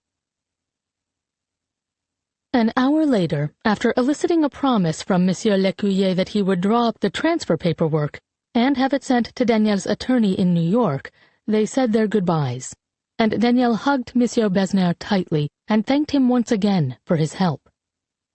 They left with Max Besnard's paperwork tucked safely into a manila envelope in the inner pocket of Danielle's coat. Their hired car was waiting, and after they'd gotten in and pulled away from the curb, headed for their hotel, Colette spoke. "Daniel, giving me the bracelets is too much." "Colette, what good are they to me? I meant what I said. My mother would be very pleased for them to wind up with you." She looked at her hands. "It isn't as if I have anyone to pass them on to either." "You have Aviva," he said quietly. She looked up. "I do love her as if she was my own, you know." He smiled. "And that makes her your family." "I have felt that way since the day she came home with me after her mother's death," Colette replied. "But sometimes I think that my mother would have been very disappointed that I didn't have children. For hundreds of years, the generations that came before me produced heirs to carry on the family tradition, and now, because of my own choices, that line dies with me."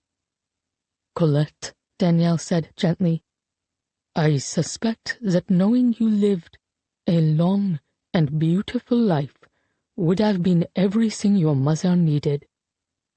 Colette didn't say anything.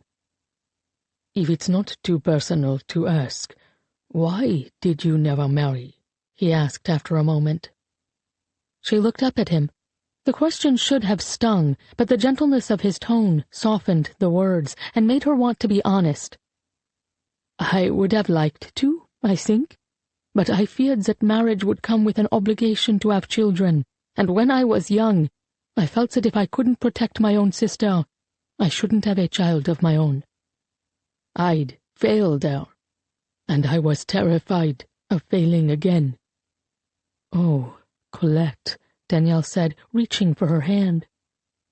"And then later, when the moment for having a child had passed, it was simply that there was no one I felt strongly enough about to fall in love with." She glanced at him and then looked quickly away. "How about you? You married, didn't you?" "Yes, just a few years after coming back from the camps. Paulette. We were married until her death. She was only 49. It's been nearly 40 years now since I lost her." "I'm very sorry." "And you didn't have children?" "No." He seemed to search for a moment for words. "My parents were very much in love. I remember the way my mother looked at my father, the way he gazed at her like he couldn't believe his luck. They used to put records on the old gramophone and dance together in the kitchen. They were the best of friends, you see.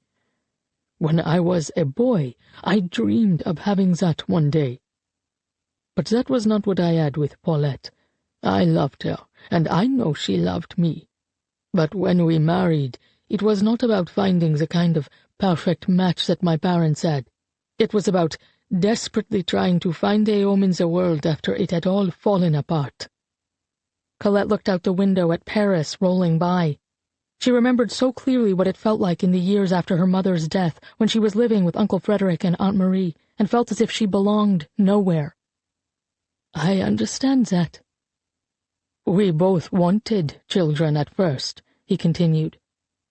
"But when Paulette had difficulty conceiving, we both decided that perhaps bringing a child into a family soldered together by grief, rather than love, would be a mistake.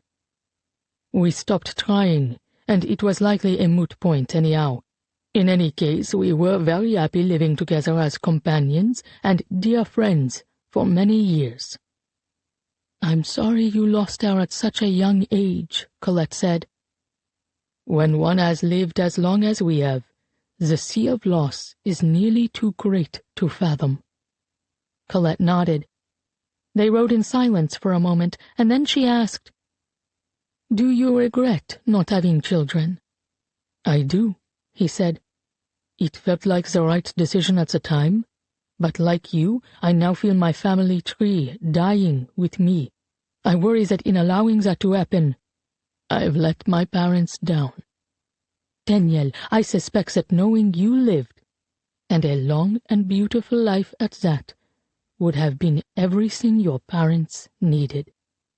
Daniel smiled at his own words being parroted back to him. "Indeed. I think that in the end, my parents and yours would have wanted most of all for us to be happy." As the car slowed to a stop in front of their hotel, Les Jardins du Marais, Colette realized with a jolt of sadness that they were in the 11th arrondissement, mere blocks from where she had once lived. Her heart thudded as she and Danielle climbed out of the back seat. She breathed in, Paris itself assaulting all her senses at once. Yeast, smoke, flowers, exhaust, eternal spring. How was it possible that the air itself felt like home, like a reunion long overdue? While Danielle paid the driver and retrieved their luggage from the trunk, Colette turned in a slow circle, taking in her surroundings. Everything had changed, of course, but she knew this street, the narrow Rue Amelot. Before the war, Colette, Liliane, and their parents had frequented a café on the corner that was no longer there. And she was certain there had been a bookstore in exactly the spot where they were standing now. "Danielle," she said as the car pulled away and he came to her side holding the bags. "I know this place. My family used to live very close to here." He smiled. "I thought that might be the case. Mine did, too. I believe that's how our mothers wound up involved with the same resistance group. The man who led it was from the neighborhood, and I always assumed that most of the group's members were, too." "Le Pont," Colette murmured. She hadn't thought of the man in years. He had survived the war, but she'd lost track of him after 1945. "That was it," Danielle exclaimed. "I'd forgotten his nickname. In any case, I hope you don't mind that I booked a hotel in our old neighborhood." "Mind?" Colette felt dazed. "Danielle, I couldn't imagine anything better." "Good," he said. "Perhaps we can go for a walk after we've had a rest, and you can show me where you used to live." But once they had checked into their side-by-side rooms, Colette found that she was too wired to lie down. It felt urgent, suddenly, to visit her old street, and she didn't want to wait a moment longer. She knocked lightly on Danielle's door, but there was no answer. He was likely napping, and she didn't want to wake him. Besides, as much as she enjoyed his company, this was something she needed to do by herself. She asked for directions to the Rue Pasteur at the front desk, but she found that as she exited the hotel, her feet knew the way. Everything had changed. Different pavement, different storefronts, buildings that hadn't been here 7 decades earlier. But the layout of the blocks was the same. It felt as if Paris had simply shrugged off its old wardrobe and tried on something new. And though a part of Colette wished that everything had remained just as it once was, she was mostly glad that it hadn't. The past was dead and gone, and maybe that was just as well. "Change is necessary," Danielle had said that morning. "It's the only way to pave the road for future generations." She turned the corner onto the Rue Pasteur, and suddenly, there it was, her old apartment building, the number 10 etched above the door. She stopped in front of the building and stared for a long time, the memories washing over her. There were wrought iron bars over the ground floor windows now, and as she approached to touch the windowsill furthest from the door, a sob rose up in her throat. There had been no need for bars like this in 1942, or so they'd thought, but if they had existed then, Liliane would not have been taken. She touched the cool metal now as tears streamed down her face. She stood that way for a long time, barely noticing the concerned looks of passers-by. She was saying goodbye to the past, to her parents, to her sister, in her own way, which meant that the adieus were spoken only in the depths of her heart. She said goodbye to her father and told him she forgave him for what he had become after her mother's death. She said goodbye to her mother and told her that she hoped she was proud of how Colette had lived her life. And she said goodbye to Liliane and asked for her forgiveness. "I would give anything to turn back time and to save you," she murmured.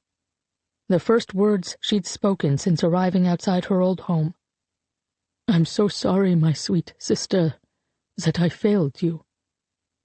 And then she was done. Wiping her tears away and drawing a shaky breath, she turned and faced the building across the way, number 9, where she had first met Tristan, who'd lost his life at Auschwitz. She could still remember the last time she'd seen him, the smile lighting his face, the spark in his eye. "Je pense à ce que ça ferait, avoir ta main dans la mienne," she whispered, a line from the poem she'd written him just before he was taken away to his death. "Adieu." Finally, she turned to the right and let her feet lead her down to number 17, the building with the courtyard. The ground floor had been turned into a micro-creche, a preschool, and she thought with a smile how Tristan might have liked knowing that a brand-new generation was forming their earliest memories right here. Was the garden still beyond the front door? She pushed against it, but unsurprisingly, it was locked. She sighed and had just taken a step back to try to figure out what to do when a young woman bustled up with groceries, talking on a cell phone, entered a code into the keypad on the right, and pushed the door open without giving Colette a second glance. Colette hesitated for only a second before catching the door and slipping in behind her. Inside, the long hall opened into a small green space, just as it had all those years before. In fact, without the intrusion of the world outside the doors, the traffic, the noises, the new storefronts, the modern cars, Colette could almost believe that she had slipped backward in time. She floated to the wall on the left and counted 11 bricks up, 5 bricks across. She took a deep breath, steeling herself for disappointment. There wasn't a chance that in 7 decades the wall hadn't been repaired, was there? But to her utter astonishment, when she jiggled the brick that had once hidden her secret correspondence, it moved. It was wedged into the wall differently than it had been then, perhaps a settling of the building over the years, but with both hands she found she could budge it, inch by inch, until finally it slid free. Carefully, Colette set the brick on the ground and then straightened to stare into the space. Even in the shadows, she could see a yellowed slip of paper there pressed against the back. Had someone else found the space over the years and used it to pass messages as she and Tristan had once done so long ago? She felt a surge of violation, but it was replaced just as quickly with a rush of guilt. She had no claim on this hole in the wall, and in reading someone else's message, wasn't she therefore the one trespassing on territory that wasn't hers? Still, she couldn't help herself. Hand trembling, she reached inside and pulled the paper out, careful not to tear it. As she unfolded it, she went through a rapid succession of emotions.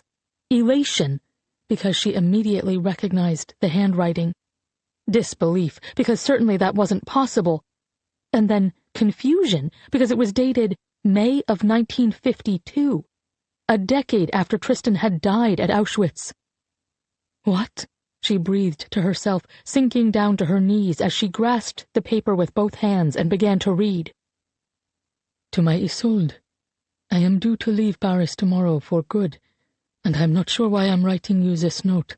I know you will never receive it, but I cannot leave without saying goodbye. As you may have guessed, I spent the war years in a camp. When I finally returned to Paris in the summer of 45, I went to your building, hoping that you would still be there. Instead, when I described the beautiful girl with the green eyes, the concierge told me that you and your family had all lost your lives. It nearly broke me to find your poem in the wall after receiving the terrible news. I will keep it with me always, and hold your words and you, my dear Isolde, in my heart. We barely knew each other, but I think that sometimes 2 like souls are drawn to each other like honeysuckle to hazel, like the Tristan and Isolde of the poem. To know that your soul is no longer here leaves me forever with a hole in mine. I will carry you with me for the rest of my days, forever Your Tristan. For a long time, Colette could not breathe. Tristan had lived, and he had come back for her? A sense of dread knotted in her belly, a feeling of her whole life having unfolded differently than it was supposed to, because the concierge had informed him, as her father had requested during the war, that the whole Marceau family was dead. But why hadn't Madame Nadeau told Colette in the fall of 1945 that someone had come looking for her? What might Colette's life have been like if she and Tristan had found each other after the war? She had spent the remainder of her youth feeling adrift and unmoored, but would he have been her anchor? Could she have had a life with him if things had turned out differently? It was just as likely, of course, that they would not have been meant for each other after all. The war had changed Colette, and she could only imagine how much it must have changed him. Who knew if they'd been truly compatible to begin with anyhow? She'd hardly known him, and now she had no way of finding out what had become of him after he left Paris. But wait, she had found his name in the deportation records, Tristan Berusec, who lived on the Rue Tourneau, just a short walk from Colette's apartment. It had to be him. Tristan was not a common French name, and both the age and location fit. And then later she had found the record of his death at Auschwitz. Quickly, she pulled out her phone and looked up the U.S. Holocaust Memorial Museum's database of Holocaust survivor and victim names, to which she had directed hundreds of people over the years at the center. The database brought together all available records from both the museum's collections and other organizations into a comprehensive search tool. And now, with her hands shaking, she entered Tristan's first and last name.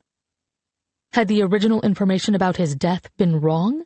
Had he survived after all? If he had, the records would almost certainly indicate that now. But when the results came up, they were the same as ever.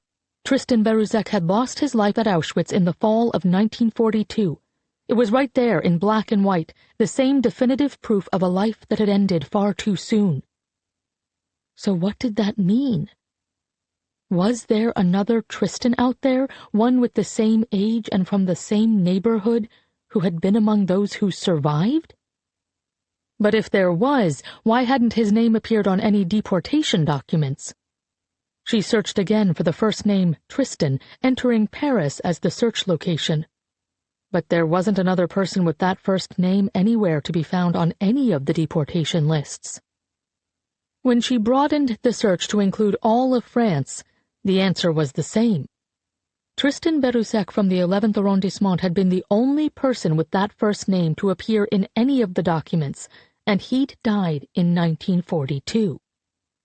She pulled up Google and typed in Tristan Berusec's full name, thinking that perhaps she would find some trace of him after Auschwitz if he'd lived. But nothing came up that seemed to match anyone who'd been a teen in the 1940s, even when she tried variations of the spelling of his surname. Finally, she sighed and slipped the phone back into her handbag, feeling bereft. Maybe back in the States, Aviva could help her comb through records. But if there was no trace of Tristan anywhere, how would they find him? Colette read the letter over again and again, letting the words burn their way into her heart. The boy had lived. He had lived. And though she felt a sense of gratitude and elation to know that he hadn't perished in the camps, she also felt a deep despair. He would be a year or so older than her now, 90 or 91. She was still in decent shape, both physically and cognitively, but she knew that most people her age were not. The odds that he was still alive after all these years were slim, especially after what he must have suffered. And even if he had somehow survived, what were the odds that his memory was still intact? No, she had found him and lost him all over again, in the space of just a few moments. It was an hour later by the time she rose to her feet, folded the letter carefully into her pocket, and slid the brick back into place, for what she knew would be the last time. The sun was setting as she returned to the hotel, and she was surprised to find Daniel sitting in the lobby. He jumped to his feet the moment she walked through the door, relief written all over his face. "I've been so worried," he said, quickly hurrying over to put an arm around her. Where have you been, Colette? What's happened?" She knew just from the way he was looking at her that her devastation must have been written all over her face. "I had somewhere I needed to go," she said, her voice cracking. "I needed to say goodbye to someone." She wanted to tell him, to unburden herself to someone who she knew would care. But she didn't know how to explain Tristan's significance to her, the way his disappearance had left a hole in her heart.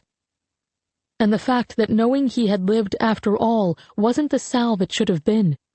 She had known him for only 6 weeks before he was taken away, after all. If she tried to tell Danielle that a part of her heart had gone missing years ago with a boy she hardly knew, he would think her mad. She felt an overwhelming sense of loss that she didn't yet have words for, and she was exhausted by all of it. "Are you all right?" "I will be." She looked up at him. "I'm afraid, though, that I don't feel much like being a tourist tonight." They had planned to take a stroll by the Seine before having dinner near the Eiffel Tower, but despite the fact that this would perhaps be Colette's last night ever in Paris, all she wanted to do was sleep. "Of course. Let me walk you to your room," Danielle said. "I loved a boy once," she said, trying for the right words as he opened her door with the key she'd handed him. "And I've just learned that he survived the war after all. But I never knew, and now it's too late.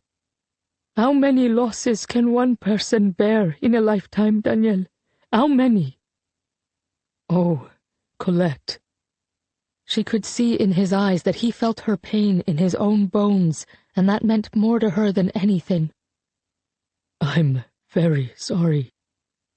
Moments later, curled on her side, she sobbed into her pillow until she drifted off into a dreamless slumber. Danielle stayed with her, rubbing her back until she was asleep. And when she awoke the next morning, he was still there, lying atop the covers beside her, his own eyes closed. Maybe, she thought, the resurfacing of the bracelet had brought her more than just a window to the past. Maybe it had also brought her a true friend, the kind who understood when her heart was broken, and who stayed to help her pick up the pieces. As she got out of bed, he stirred, opening his eyes and slowly focusing on her.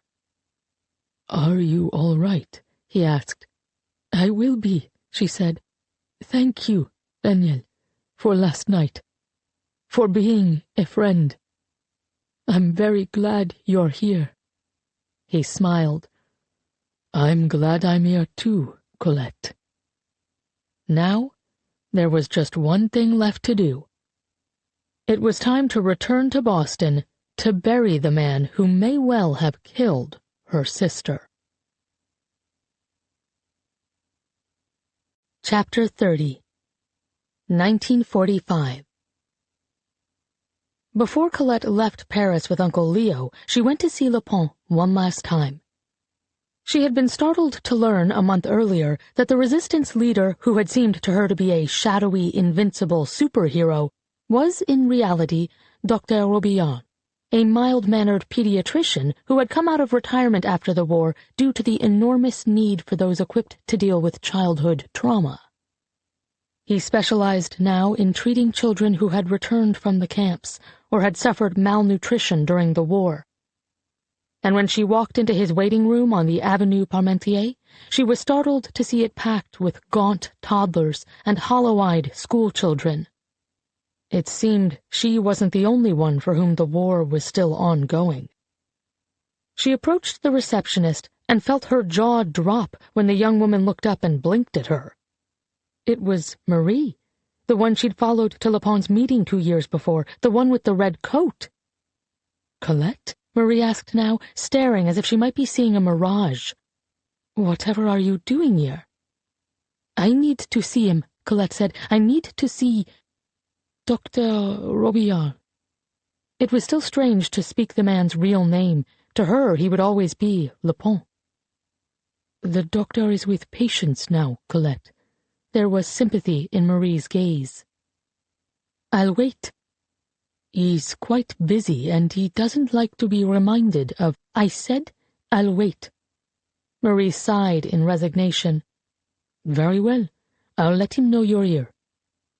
It took 2 more hours before the waiting room cleared out, and Marie reluctantly waved Colette through a door to the back. Inside an exam room, she found the man she'd known as Le Pont wearing a white coat and glasses, and looking much smaller and slimmer than she'd remembered. Had she built him up in her memory to be something he wasn't? Or had he actually wilted upon returning to a mundane life?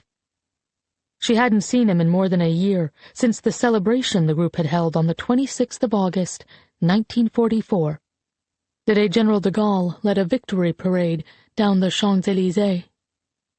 "Colette," he said, his voice flat. He seemed to be considering something, and then he closed the distance between them in 2 long steps and pulled her into a tight hug. "Colette," he said again, and this time his tone was tender. "It is very good to see you well." "And you," she said as he pulled away. "I didn't realize during the war that you were a doctor. The clinic where we had our meetings belonged to an old medical school colleague of mine," Le Pont supplied with a weary smile. "He fled south and stayed there for the duration of the war. Giving us the space to meet was his contribution to the cause." "That was kind," Colette said, feeling awkward and stiff with this man she'd once known so well. Now, in his lab coat and his spectacles, he looked like somebody's kindly grandfather. He looked like a stranger. "So many of us," Le Pont said, "played an unsung role in bringing an end to the war." Colette bowed her head. She wished she had been older, that she could have done more. She felt a sting of regret at not being braver. "Colette," he said after a moment, "I hope you realize that I am including you in that statement." When she looked up, there was warmth in his gaze. "But I didn't do enough." He chuckled. "You funded our entire movement almost single-handedly.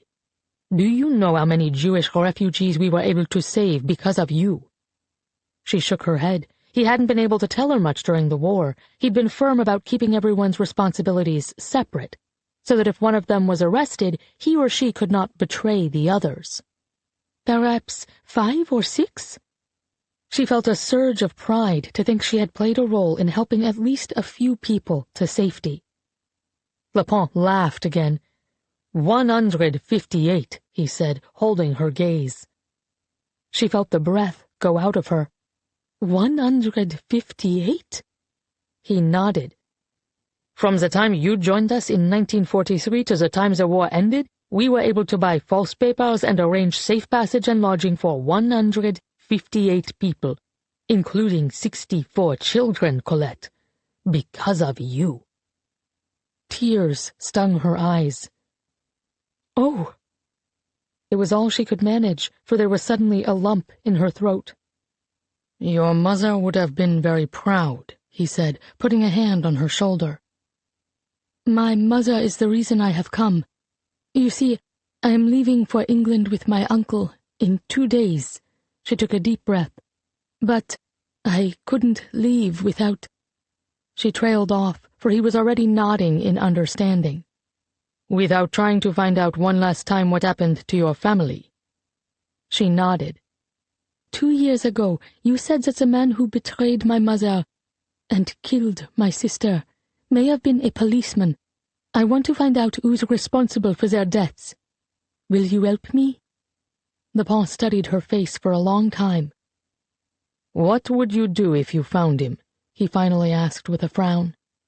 I don't know, she said, looking at the floor, but when she finally raised her gaze to meet his, she could see in his expression that he had correctly read between the lines. Colette, he said gently, you have a bright future ahead of you. Your mother would have wanted you to live it looking forward, rather than looking back. I'm afraid I can't do that, sir, not without knowing. And will you continue to steal, then, after you leave Paris? I think so. She drew a deep breath. I've been thinking... I'd like to start an organization one day to make sure that people never forget what happened, to make sure it never happens again. He wiped his eyes, suddenly emotional. Your mother would be very proud of that, too, I think. But this quest for revenge— It's not revenge, she said quickly. I don't plan to harm the man if I find him. That would go against everything my mother raised me to be. But I do want to bring him to justice. The last thing my mother asked of me was to bring my sister home. And I couldn't do that. I don't know if I'll ever be able to forgive myself, but at the very least I can make sure the man pays for his crimes. Lepont sighed. There's no guarantee of that, you realize. I can't begin to count the number of people across France who did terrible things during the war and will never see the inside of a courtroom. But if I can make sure that this man is held to account— Then what, Colette? Do you think it will bring you peace? She could hear the doubt in his tone. I don't know, she admitted, but please, I must try.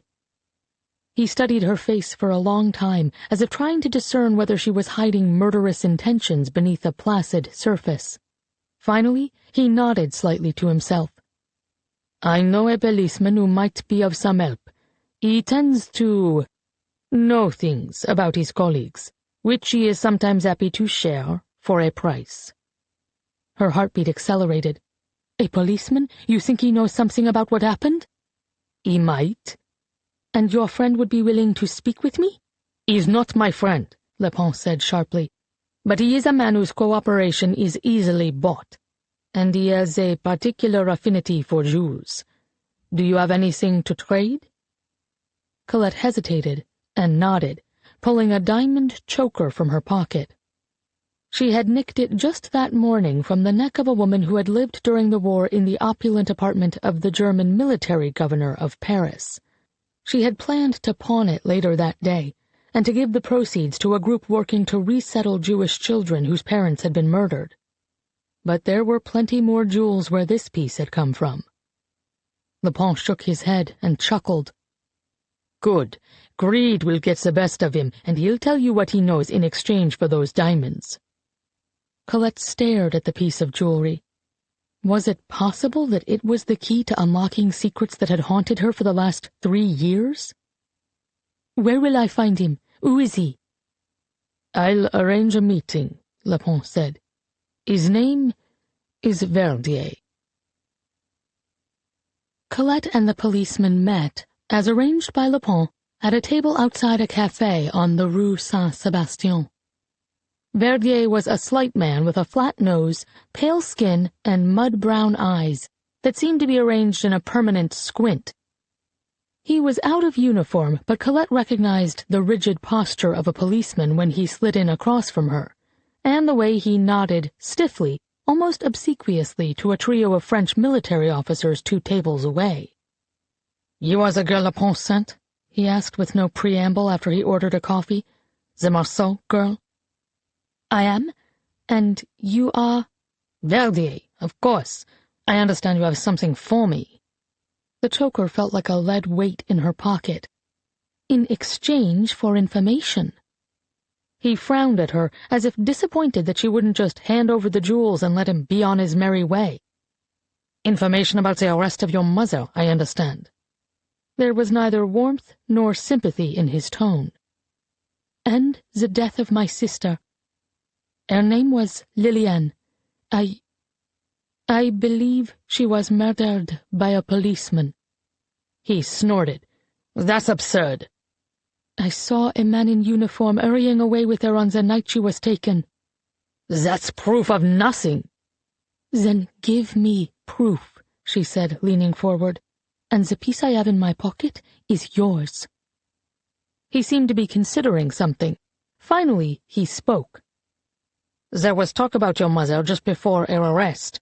Someone acknowledged that she had stolen something from a German, a pair of bracelets, very valuable, hundreds of diamonds. Who? Colette demanded. Who knew she had stolen the bracelets from a German? Verdier leaned back in his chair. What did she do with the bracelets? That's oddly— What did she do with the bracelets? Colette held his gaze. One of them disappeared with my sister. I believe the man who murdered her must have it. Something flickered in his eyes. Is that so? And the other half? Colette resisted the urge to look away. It's gone. He narrowed his eyes and didn't say anything. Who was talking about her? Colette asked after a moment. You said someone was talking about my mother before her arrest. First show me what you have for me. Colette glanced at the couple at the next table and then at the trio of officers nearby. They were all fully absorbed in their own conversations. This is no time to be coy, Verdier hissed, leaning forward. You want me to talk? You show me what I'm talking to you for. Colette took a deep breath and pulled the choker from her pocket, clenched in her palm. She glanced once more at the couple beside them, and then she quickly opened her fist, revealing the diamonds, before closing her fingers around the piece again and slipping it back into her pocket. When she looked back at Verdier, his flat, uninteresting face had transformed. He looked suddenly like a wolf who'd just caught a whiff of his prey. The diamonds are real? He asked. Of course. He stared at her, considering. Fine. I had a captain by the name of Segui. He was there the night your mother stole the bracelets. He tried to follow her, but he lost her. It was this Segui who betrayed her? Who took my sister? No. But rumor has it that he was desperate to identify her, to curry favor with the Germans, and one of his officers recognized her from a sketch. I believe it was that man who betrayed her. Find him, and you'll find the man who took your sister, too. I'm certain of it. Who is he? Colette asked, leaning forward and feeling a surge of desperation. What is the policeman's name? Verdier gave a slow, dramatic shrug. That's all I know. She stared at him. But that's nothing. He shrugged again. I gave you Segui, and I've told you that it was indeed a policeman who betrayed your family, as far as I know. It's all I have. He paused and gestured to her pocket. Pay up. No, she said, crossing her arms. My father had a student who is a police officer. Perhaps I'll ask him what he knows about this Segui. She searched her memory for the man's name. Charpentier, she said a moment later. Guillaume Charpentier. Something flashed in his eyes, a spark of interest, of curiosity. You know Charpentier? Yes, Colette tried to sound confident. Perhaps Verdier didn't know that Monsieur Charpentier was long gone from Paris. I know him well. That was an exaggeration, but it wasn't as if Verdier would realize that. He'll tell me the truth. Perhaps I'll give these diamonds to him. Verdier snorted. That weasel? You clearly don't know him as well as you'd have me believe, mademoiselle. He left Paris years ago. You won't find him anywhere. Colette's heart sank. So Verdier knew. Perhaps he's back? He isn't. Something about his wife's poor health, needing the country air. He's not around to answer your questions, and I have told you what I know. I gave you Segui. Now, my payment? Colette exhaled. You're sure you know nothing more? Have I not said that already? She hesitated. And you had nothing to do with it? His nostrils flared. If I had stolen one of the most beautiful pieces in Paris, you really think I'd still be here, talking to you? No, I would have gotten the hell out of this place long ago. I bet that's just what the man who took the bracelet did, too. She could see the truth of it in his eyes, and as much as it disgusted her to pay the man, a deal was a deal. At least he had given her a name, Segui. It was a place to start, and maybe Lepon would be able to find out more. Fine, she said, pulling the choker from her pocket and depositing it into his upturned palm. He smiled, for the first time since she'd met him, and the way his teeth glinted further enhanced his resemblance to a wolf.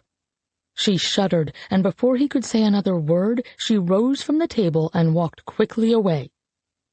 He didn't even look up at her departure. She glanced back once before she turned the corner at the end of the street. and he was still sitting there, staring at the piece in his palm, his eyes alight with greed and desire. Segui turned out to be a dead end.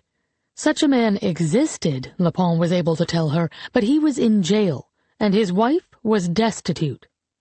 There was no way they secretly had possession of an exquisite diamond bracelet, or they would have used it by now to better their circumstances. Lepon also sent someone to check the apartment of Guillaume Charpentier, in case Verdier had lied about the man's continued absence from Paris. But the news was confirmed. The only other police officer who might have been able to help her was long gone. "It is time to move on, Colette," Lepon said the day before she left Paris. "You have your own future in front of you. Don't let the tragedy of the past consume all that lies ahead." It was good advice, but how could she take it? She was the only one left to carry the torch forward for her murdered mother and sister. If she turned her back on that, she would be dishonoring their memory. "Very well," she told Lepon, who looked relieved. "I hope you find peace, Colette." But she vowed then and there that she wouldn't rest until she had answers. Justice delayed was still justice, and she was determined to find out the truth, no matter how long it took. A day later, Frederick and Marie accompanied Colette and Uncle Leo north to board a boat across the English Channel to her new life. Colette had with her all her worldly belongings, which fit into a single suitcase. "Your mother will always be with you, wherever you go," Uncle Frederick said as he hugged her goodbye, holding her for an extra moment, as if he didn't want to let go. "She would want you to remember that." "Thank you, Uncle Frederick," Colette said into his shoulder, her voice muffled. "For everything." "It is time," Uncle Leo said a few moments later as they stood on deck and waved to Frederick and Marie. "For a new start." "A new start," Colette repeated. But she knew, even as they pulled away, and as Frederick and Marie and then all of France became tiny dots in the distance, that she didn't want to start over. Not really. She wanted to find the man who had taken her sister. And she wanted her father to come to his senses and realize that although they'd been through a great tragedy, he still had a daughter who needed him. In the meantime, she would settle for listening to what her Uncle Leo was willing to impart. She had been stealing for years now, but she knew she still had much to learn. All the things her mother hadn't had the chance to teach her. She could feel in her bones the pull to the same shiny gemstones her mother had lost her life for. And she had no choice but to follow the call. To become the person she was always destined to be. Chapter 31, 2018. "How are you holding up?" Danielle asked the day after their return from Paris, squeezing Colette's hand as he helped her into a pew in the back row of the church where Hubert Verdier's funeral was to be held. "As you might expect," she said with a small smile as he settled in beside her. It had been 2 days since their evening together in Paris, when he'd relinquished his plans to see the sights in order to stay by her side. She would never forget it, and now here he was again, though he could have chosen to return to New York right away. "Thank you for being here with me, Danielle," she added. "It's important you know that you aren't facing this alone. I'm right here." The words were enough to bring tears to her eyes. Just before the funeral mass began, Aviva slid in beside her and gave her a kiss on the cheek. "Sorry I'm late," she said, leaning over to give Danielle's arm a squeeze, too. "I can't wait to hear all about France. You've been holding out on me." Colette had called Aviva the moment they got home from Paris to tell her about Danielle's offer of the bracelets, but she'd been unable to say the rest. The story of Tristan had existed for so long in the silence of her own heart that she didn't know how to begin. But she would need Aviva's help to find out what had happened to him, and once the funeral was behind them, she would find the words to ask. "Thank you for being here today, dear," Colette said now. Aviva smiled sadly at her. I'm just sorry that Hubert Verdier died before you could find out the truth." "Maybe it's enough to have found him after all these years," Colette said. "Maybe it's enough that I am here to see him dead and buried." But as the funeral procession began then, with Lucas and a few altar boys carrying in an ornate casket, Colette's heart was heavy with a sense of something vital left unfinished. It was devastating to come so close to some sort of closure, only to have it whisked away at the last second, like a mirage that had never really been there at all. There weren't many mourners present. Just Lucas, a pretty young woman Aviva pointed out as Lucas's daughter, Millie, a handful of nurses from the assisted living facility, and an old man in the front row who Aviva identified as Lucas's grandfather. "Lucas is going to talk to him again, I promise," Aviva whispered as a priest began the Mass. "Hopefully this week. Lucas thinks he might know something about how the bracelet came into Hubert's possession." And just like that, Colette felt a flicker of hope. Lucas stepped up to give the eulogy after an opening prayer and some readings from the Bible. "Thank you all for being here today," he said, looking down at the small group. "I knew Hubert my whole life. We used to joke that he and his wife were my bonus grandfather and grandmother. 'You never asked for me, kid,' he said to me once, 'but here I am anyhow.'" There were a few chuckles, and Lucas paused. "Despite knowing Hubert for all that time, though, I've realized recently that perhaps I never really knew him at all. And maybe that's true of all of us. We show people the sides of us we want them to see, and we hold the other pieces close. But perhaps it is those pieces, the ones we keep nearest to our vests, that define us." He cleared his throat and looked out at the church, his gaze landing on Aviva and then Colette. "It's hard to make sense of a life when you don't know the whole story. We've all done things we're proud of. We've all done things we regret. Can a lifetime of good wash away a long-ago sin? Or are the choices we've made crosses that we must bear through eternity? I don't know the answers to that. But I do know that one of the gifts Hubert has left us with is a reminder to try. We must look inside. We must try to do what we can to right wrongs. And we must come clean about our pasts." His eulogy was interrupted by a sudden coughing fit from his grandfather, who doubled over, hacking violently, until an altar boy rushed away and returned with a bottle of water. The old man took a sip, and with the woman beside him rubbing his back, gradually straightened back up in his seat and held up a hand. "I'm sorry, Lucas," he said, his words thick with a French accent. "Please, continue." Lucas looked concerned, but he went on. "In any case, there is no doubt that today we lay to rest a man who was very complicated. But without him, my mother and her family would not have been able to immigrate to the United States, so I owe him a great debt for that. He sponsored my grandparents' immigration application in 1948. Without him, I wouldn't have had the years I did with Vanessa, and we wouldn't have had Millie." He glanced down at his daughter and gave her a sad smile. "His legacy will live on, and Millie and I will make sure it's a good one." He nodded at the priest and stepped down from the pulpit, rejoining his grandfather and his daughter in the front row. Colette watched from behind as his daughter tilted her head and laid it on her father's shoulder. There was something so familiar about the gesture, and it took Colette a few seconds to realize that it reminded her of the way Liliane used to lean her head on Colette's shoulder so long ago, when she was drowsy. Traveling to Paris, it seemed, had awakened long-dormant memories. She held tight to Danielle's and Aviva's hands during the prayers of the faithful and the liturgies of the Eucharist, and then, after communion, the priest closed the Mass with a final prayer, followed by a song of farewell led by the church's organist. As the congregation sang the words printed on their programs, Colette was acutely aware that her mother and sister never had the dignity of being laid to rest like this, and her heart ached for the long-ago denial of such a basic right. Lucas and the altar boys carried the casket back up the aisle and out the front door of the church.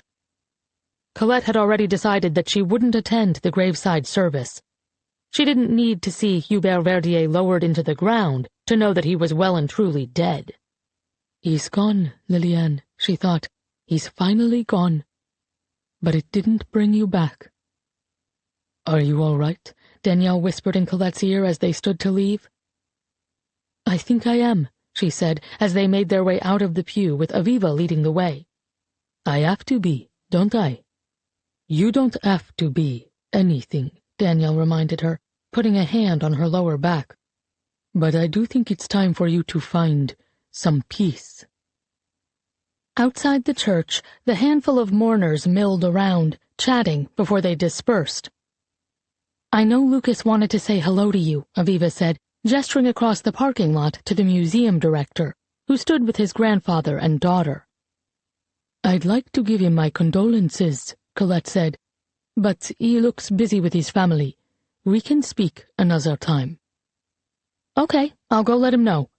She gave Colette a quick peck on the cheek and stepped over to talk with Lucas, who had a hand on his daughter's back as he listened to something his grandfather was saying. "There's something there, isn't there?" Danielle asked with a smile as they watched Lucas's eyes light up when he noticed Aviva approaching. "Does she have feelings for him too?" "I think she does." Colette shook her head in astonishment. "How do you feel about that?" Danielle asked, "given his connection to Verdier?" She considered Lucas's words during the Mass. "We must look inside," he had said. "We must try to do what we can to right wrongs." "We are not defined by where we've come from, or we shouldn't be, anyhow," she said. "Lucas is his own man, and as much as it pains me to admit it, he seems to be a very good one." "Good," Danielle said with a nod. "His eulogy was perfect. A goodbye to someone he obviously cared about, but an acknowledgement that he might not have been the man he believed him to be. Aviva's fiercely independent, you see, so much so that I've worried about her at times. But perhaps she was only waiting for the right person to come along." She thought fleetingly of Tristan one more time, his letter from 1952 burning in her heart. But then she pushed the thought away, because if there was one thing the last few weeks had shown her, it was that the past was gone. She would ask Aviva to find out what she could, but she knew the odds were not in her favor. "Enough," she told herself, closing her eyes for a moment. "Enough." "Ms. Marceau?" Colette opened her eyes and found Lucas approaching with Aviva. "Lucas," she said, "that was a beautiful eulogy." "That means a lot, coming from you," he said. "I wanted to apologize for everything, Ms. Marceau. I still can't reconcile what I knew of Hubert with the idea that he could have done something so terrible, but I promise I'll continue to do what I can to find you some answers." "I'm afraid it's very likely too late." "Not necessarily. As soon as my grandfather is done over there, I'd like to introduce you. I think he knows more than he's saying about where Hubert's bracelet came from, and I'm hoping that he'll be willing to tell you." He turned to Danielle. "And Mr. Roseman, I understand from Aviva that you have obtained paperwork to set in motion a claim on the bracelet. I've spoken to my grandfather, and he has promised to lend a hand in helping us establish provenance, which should expedite the process." "Your grandfather?" Colette asked. "What does he have to do with the bracelet's provenance?" "He wouldn't say, but I assume it has something to do with the time he and Hubert spent together in France." "Ah, here he comes. Perhaps you can ask him yourself." Lucas turned and raised his voice. "Granddad, I want you to meet two friends of mine." Colette looked beyond Lucas to see his grandfather approaching slowly, with the help of his walker. Lucas's daughter was by his side, and when she looked up at her father and smiled, Colette had another strange flicker of recognition, though she was nearly certain she'd never seen the girl before. But then Colette turned her attention to the old man, whose shoulders were stooped and whose ears stuck out from his head, and the world around her seemed to stop turning. "I'd like to introduce you to my daughter and my grandfather," Lucas said, oblivious to the way every inch of Colette had turned to ice as his grandfather walked the final steps to close the distance between them.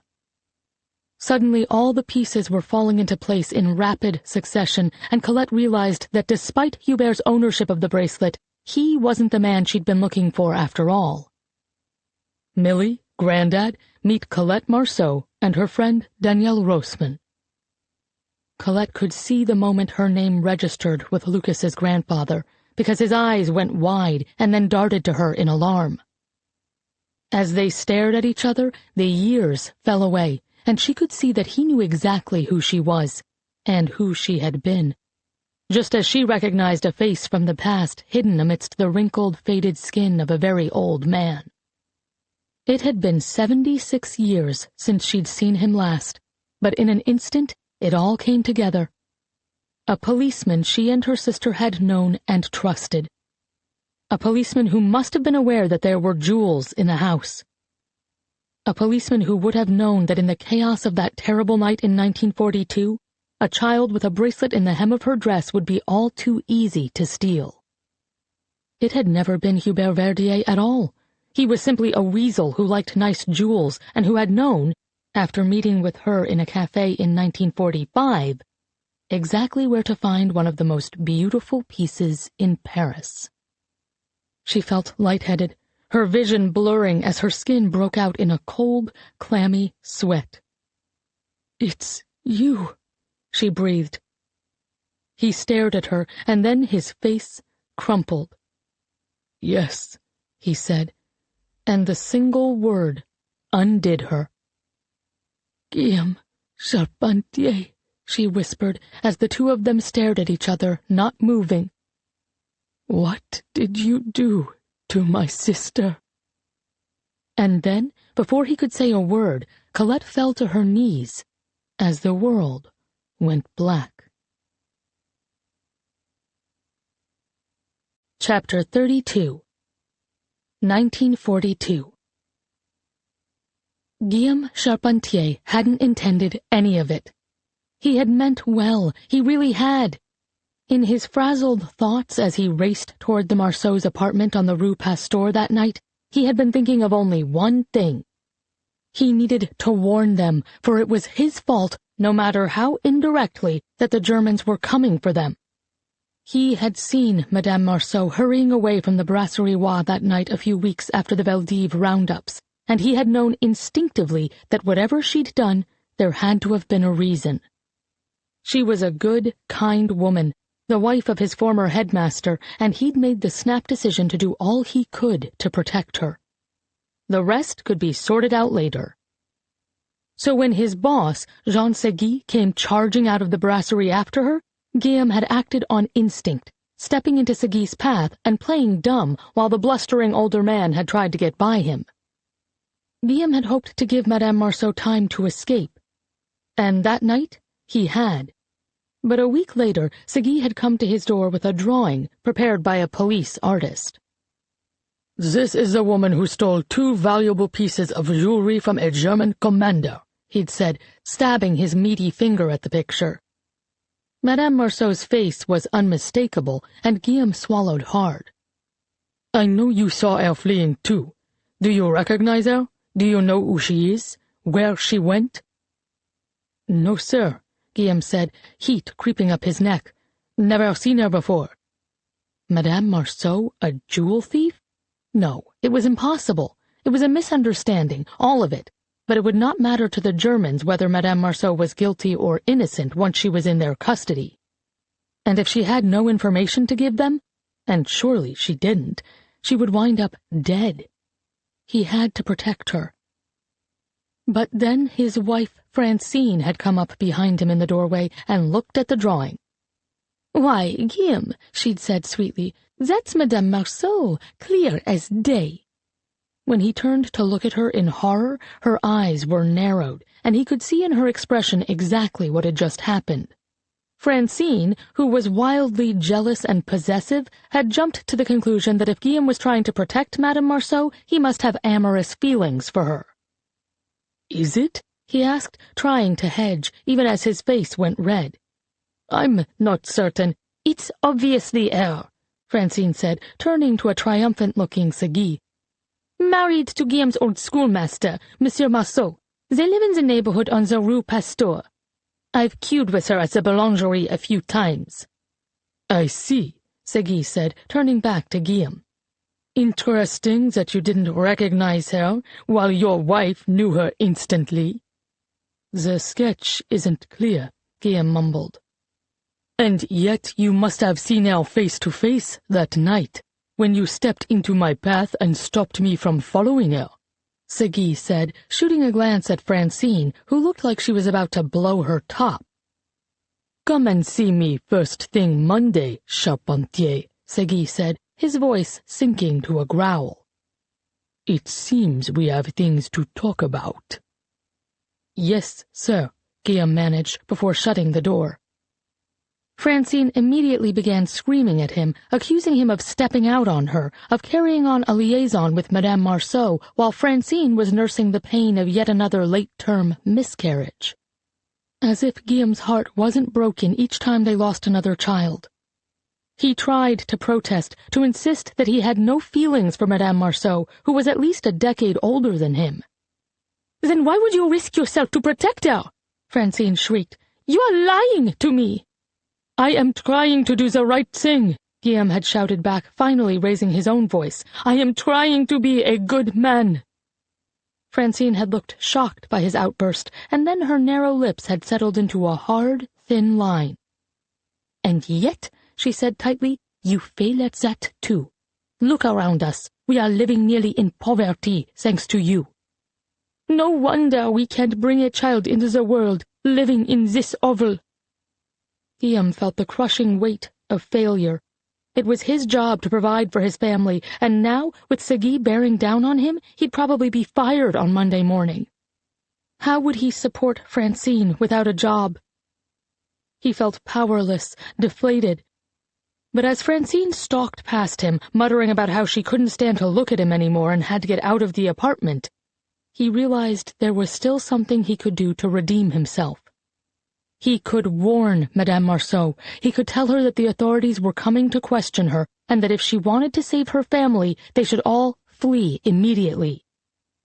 But what would happen if Francine found out?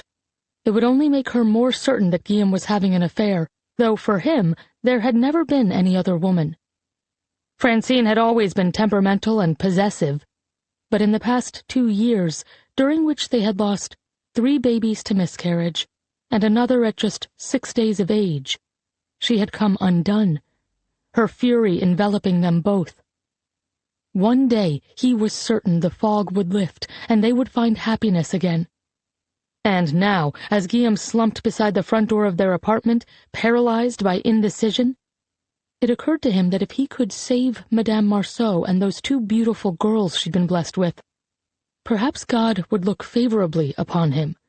Perhaps he and Francine would finally be granted a child of their own. He straightened, re-energized. This was the way out of the whole thing. Before he could second-guess himself, he raced out the front door and down the stairs, spilling onto the street below and continuing at a run toward the Marceau's apartment a few blocks away. He would save their lives, and that would count for something. It wasn't fair that he was denied the chance at redemption by the early arrival of the Germans, who were already pouring into the Marceau's building when he turned, panting, onto their street. It wasn't his fault that he didn't have time to warn the older girl, whom he spotted opening her bedroom window as if to leap out. He went right away to the window, intending to call to her, to tell her that she had to warn her parents about what was coming. But it was already too late. When the German voices sounded from the other room, and when the older girl fled, he was left with no choice but to take the little girl. Otherwise, the Germans would haul her away with the rest of them, and he couldn't let his last chance at redemption slip right through his fingers.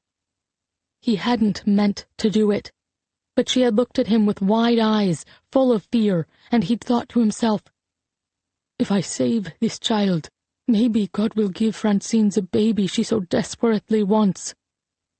He had not intended what came next. He hadn't thought through any of it. Once he had the girl in his arms and was hurrying away from the Marceau's apartment, his hand clamped firmly over her mouth to keep her from calling out. All that mattered at first was keeping her quiet.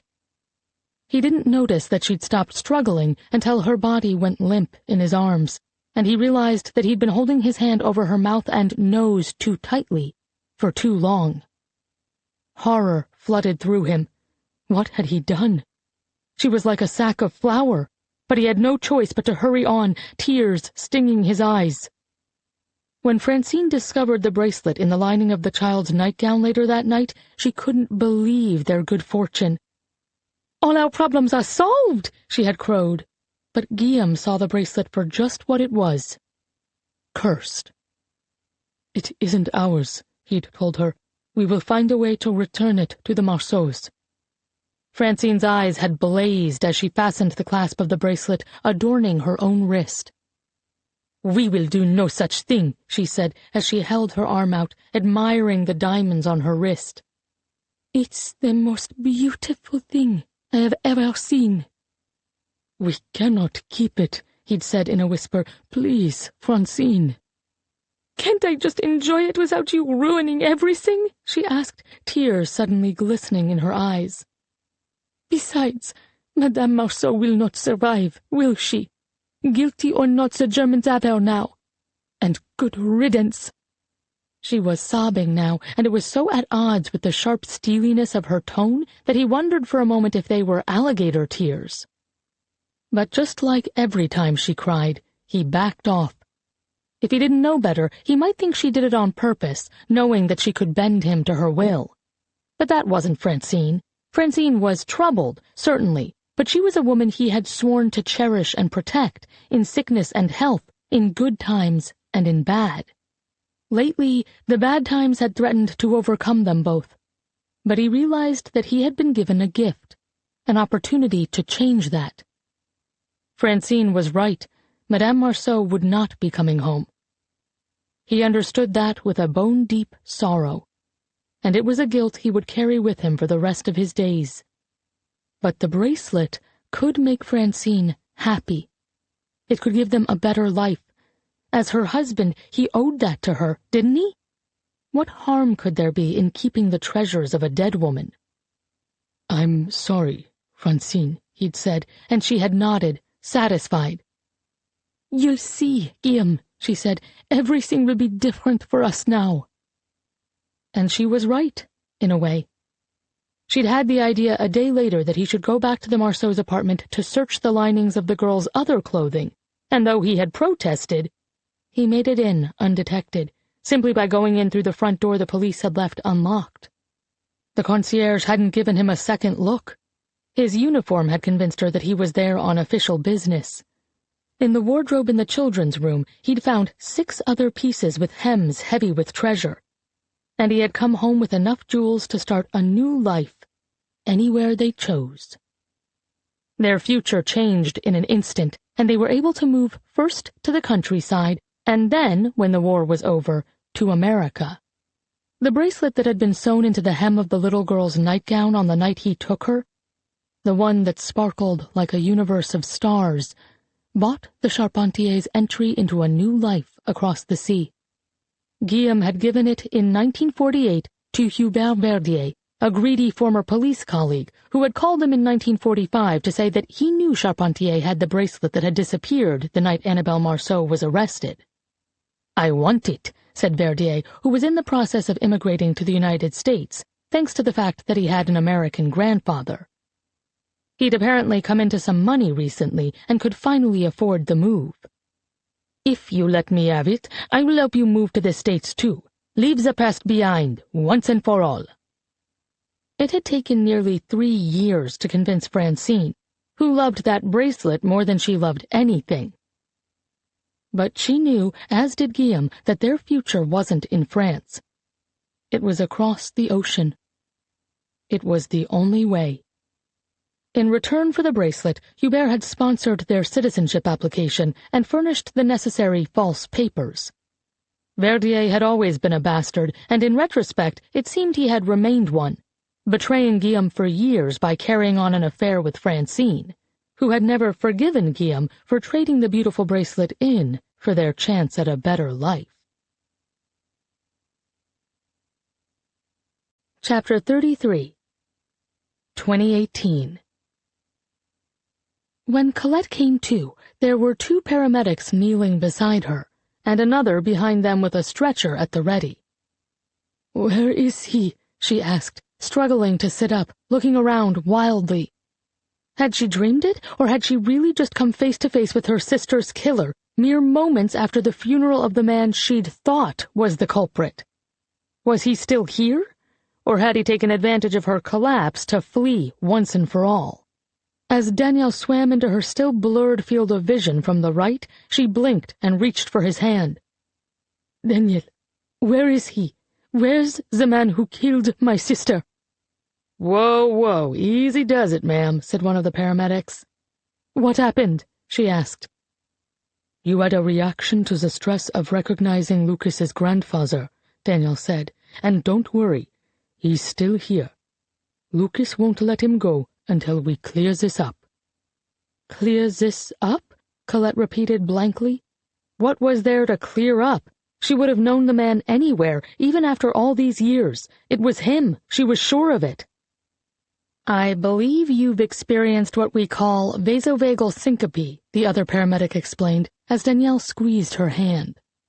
"A sudden drop in your heart rate and blood pressure as a response to stress, leading to reduced blood flow in the brain. That sounds consistent with what happened here." She glanced at Daniel, who nodded, his expression full of concern. "But we still need to take you into the emergency room to get you looked at." "No," Colette said, struggling once again to sit up. "Absolutely not. I need to see Guillaume Charpentier." "Who is he, Colette?" Daniel asked. "How do you know him?" "He's an old student of my father's.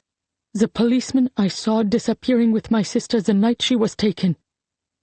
"Are you certain it's him?" Daniel asked. "More certain than I've been of anything else in my life." Colette looked up at Aviva, who was hovering uncertainly behind the paramedics. "Aviva, dear, what name did you say he was using?" "Bill Carpenter," she said, stepping forward. "Are you all right?"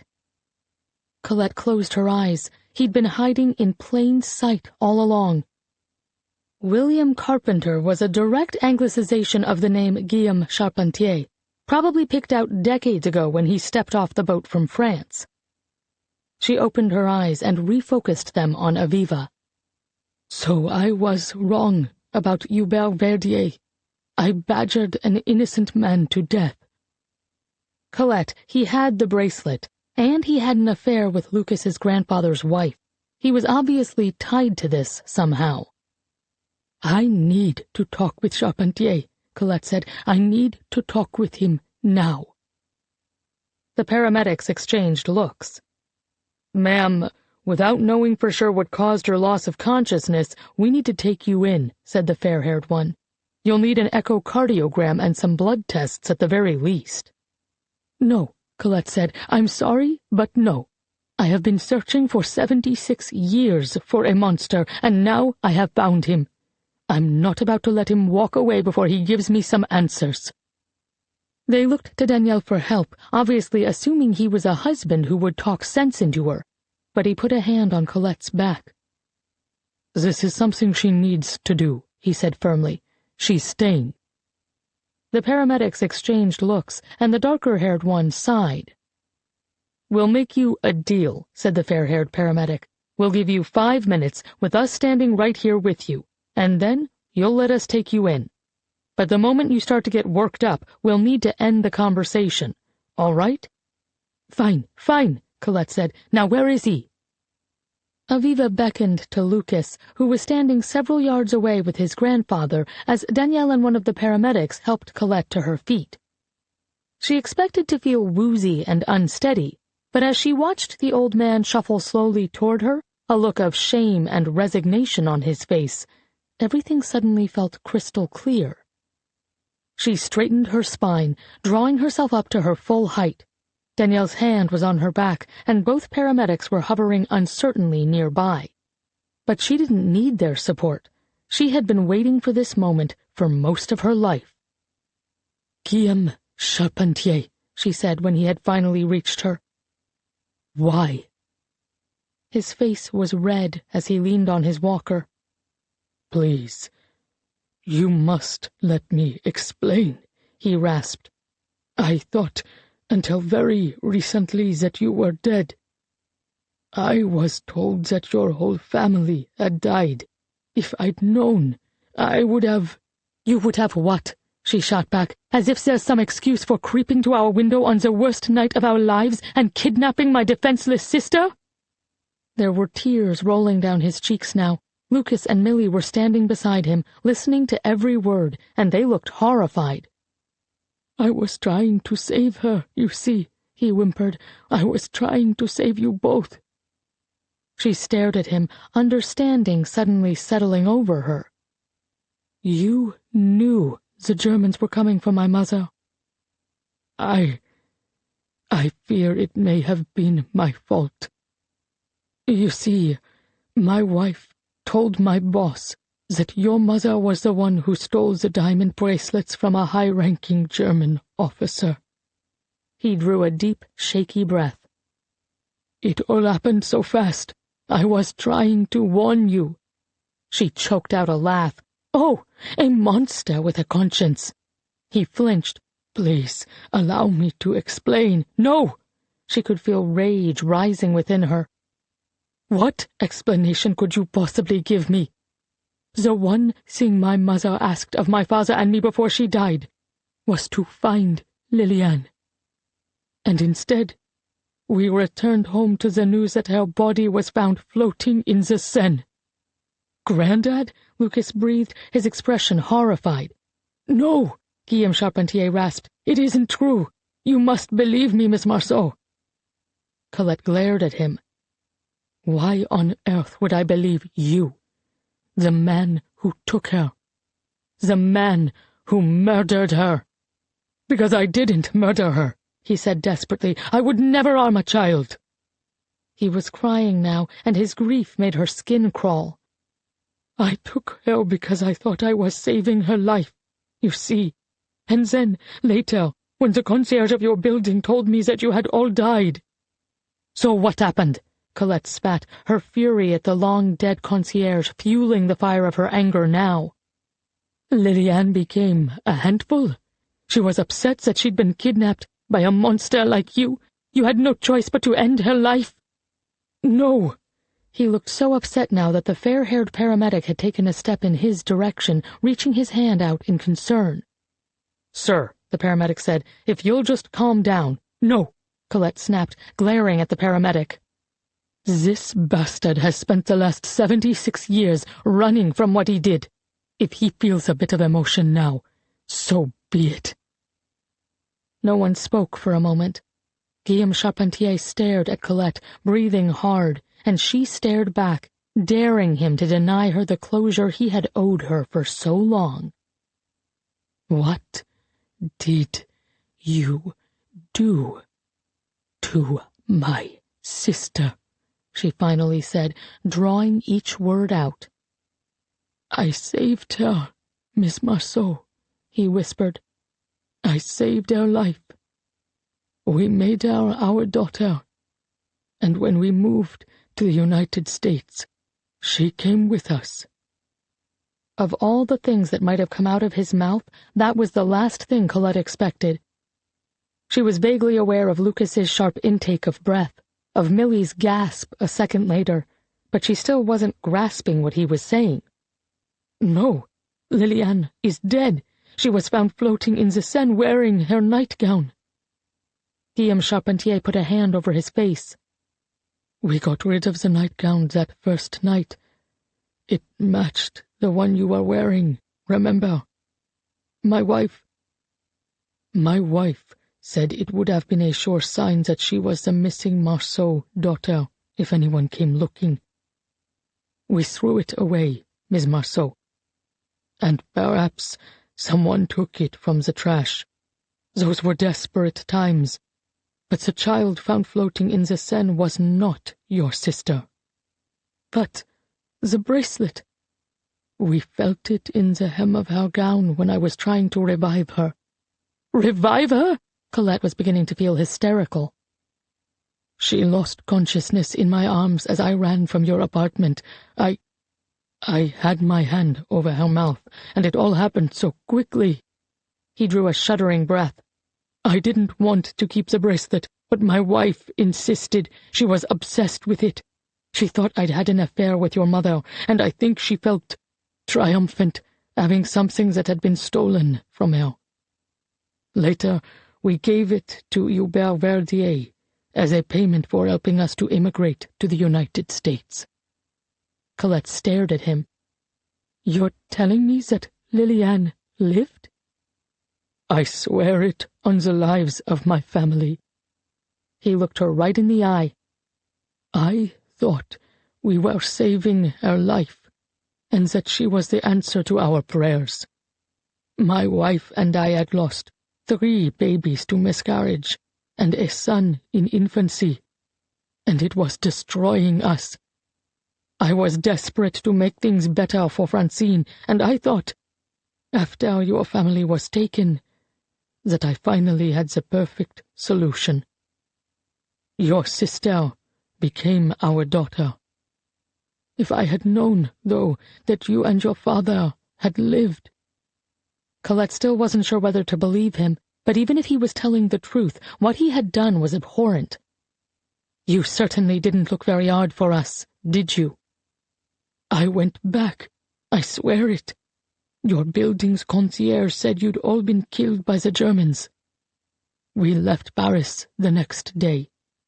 My wife wanted to raise our new daughter in the countryside, in her family home. Well, while you were enjoying the countryside with your wife and my sister, my father went to his grave thinking that she was dead. And my guilt over her death has been at the very core of who I am. You did that to us. You took her, and then you took everything. Tears were rolling down his cheeks now. Miss Marceau, I'm so terribly sorry. I truly thought I was doing what was right for her. I thought I was giving Anne a future. Lucas stepped forward then. Grandad, you're not saying— Her name, Colette growled, was Liliane. It was, yes. But Anne was a family name, and my wife had always hoped to name a daughter that. The old man turned to Lucas, who was gaping at him. I'm sorry, son. He looked back at Colette and said weakly, Lucas here is your nephew. Colette put a hand over her mouth and stared at Lucas. She saw it now, in an instant, the resemblance she'd missed before because she hadn't been looking. He had his mother's green eyes, the slope of her nose, the dimples in his cheeks. But my mom never said, Lucas said, glancing at Colette as his voice trailed off. She was only 4 years old, the old man said. We didn't want her to remember her past, to know that she'd had any other parents before us. For a while, it seemed to be working. But when she was a teenager, she began to rebel. Just after she turned 18, she told your grandmother that she hated her, that she would never consider us her parents. It was the biggest fight they ever had, and it was the night your mother left home. She didn't come back until after she'd had you. My mother always talked about a terrible fight, Lucas said, but she never explained. She reconciled with us, but I believe it was because she needed our help with you after your father died. There was always a distance there. You know that. Your grandmother was so insistent that the only way forward was to forget. She refused to talk to your mother about the past. She told her that she had imagined the life she had before she came to us. But there was a piece of her that remembered. And you never thought to be honest with her? Lucas demanded, even after Grandma was gone? He looked down. I was trying to respect your grandmother's wishes. Ms. Marceau, Lucas turned to Colette, looking dazed. I can't tell you how sorry I am. About all of this, I couldn't have imagined. It isn't your fault, Lucas, Colette said as she reached out to squeeze his hand. And to know that after all this time you are my family.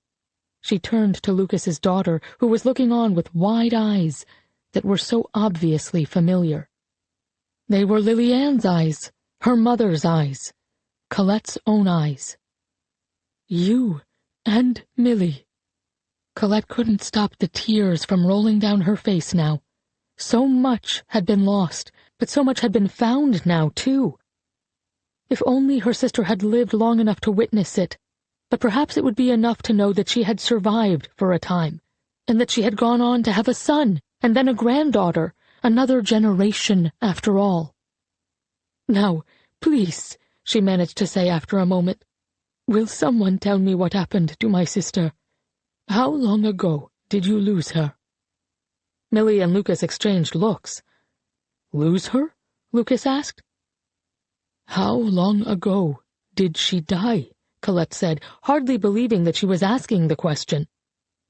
She'd lost Lily Ann once so long ago, and now she was bracing herself to lose her all over again, just as she had found and lost Tristan in a blink a few days before. Aviva mentioned that she was gone. Lucas glanced quickly at Aviva, and then he stepped forward and grasped Colette's hands. Ms. Marceau, my mother isn't dead. Colette felt the air go out of her lungs. What? But Aviva said... What I told Aviva was that my mother was gone, as in gone to another state. She lives in Vermont. Vermont? What do you say we pay her a visit? Visit Lily Ann? Colette whispered. She's alive? You're telling me that in just a few hours I can be face to face with my sister for the first time in 76 years. Not so fast, ma'am, said the fair-haired paramedic. Colette had almost forgotten that they were still there. We still need to get you checked out. But, Colette started to protest. What do you say I drive? Lucas said. Mr. Roseman and Aviva can come too. We'll make a quick stop at the hospital just to make sure you're all right. And then we'll head up to my mom's. Yes, please, Colette replied. She could hardly believe she was saying the words. Let's go see my sister. Chapter 34 2018 Lily Ann Marceau was 4 years old when she was told she was no longer Lily Ann Marceau. Her name was Anne, said the new lady, the one with the glassy eyes who insisted Lily Ann call her Maman. Anne was close enough to her first name that the transition shouldn't be any trouble, the lady told her. Also, it was the name the lady and the policeman had picked out for their daughter, though the first 3 had died, along with a son. Perhaps it was that knowledge that kept Lily Ann in line, even when she wanted to scream for her sister or for her real mother and father. How on earth had the first 3 Anns and the nameless boy died? Was that what was in store for Lily Ann, too, if she didn't cooperate?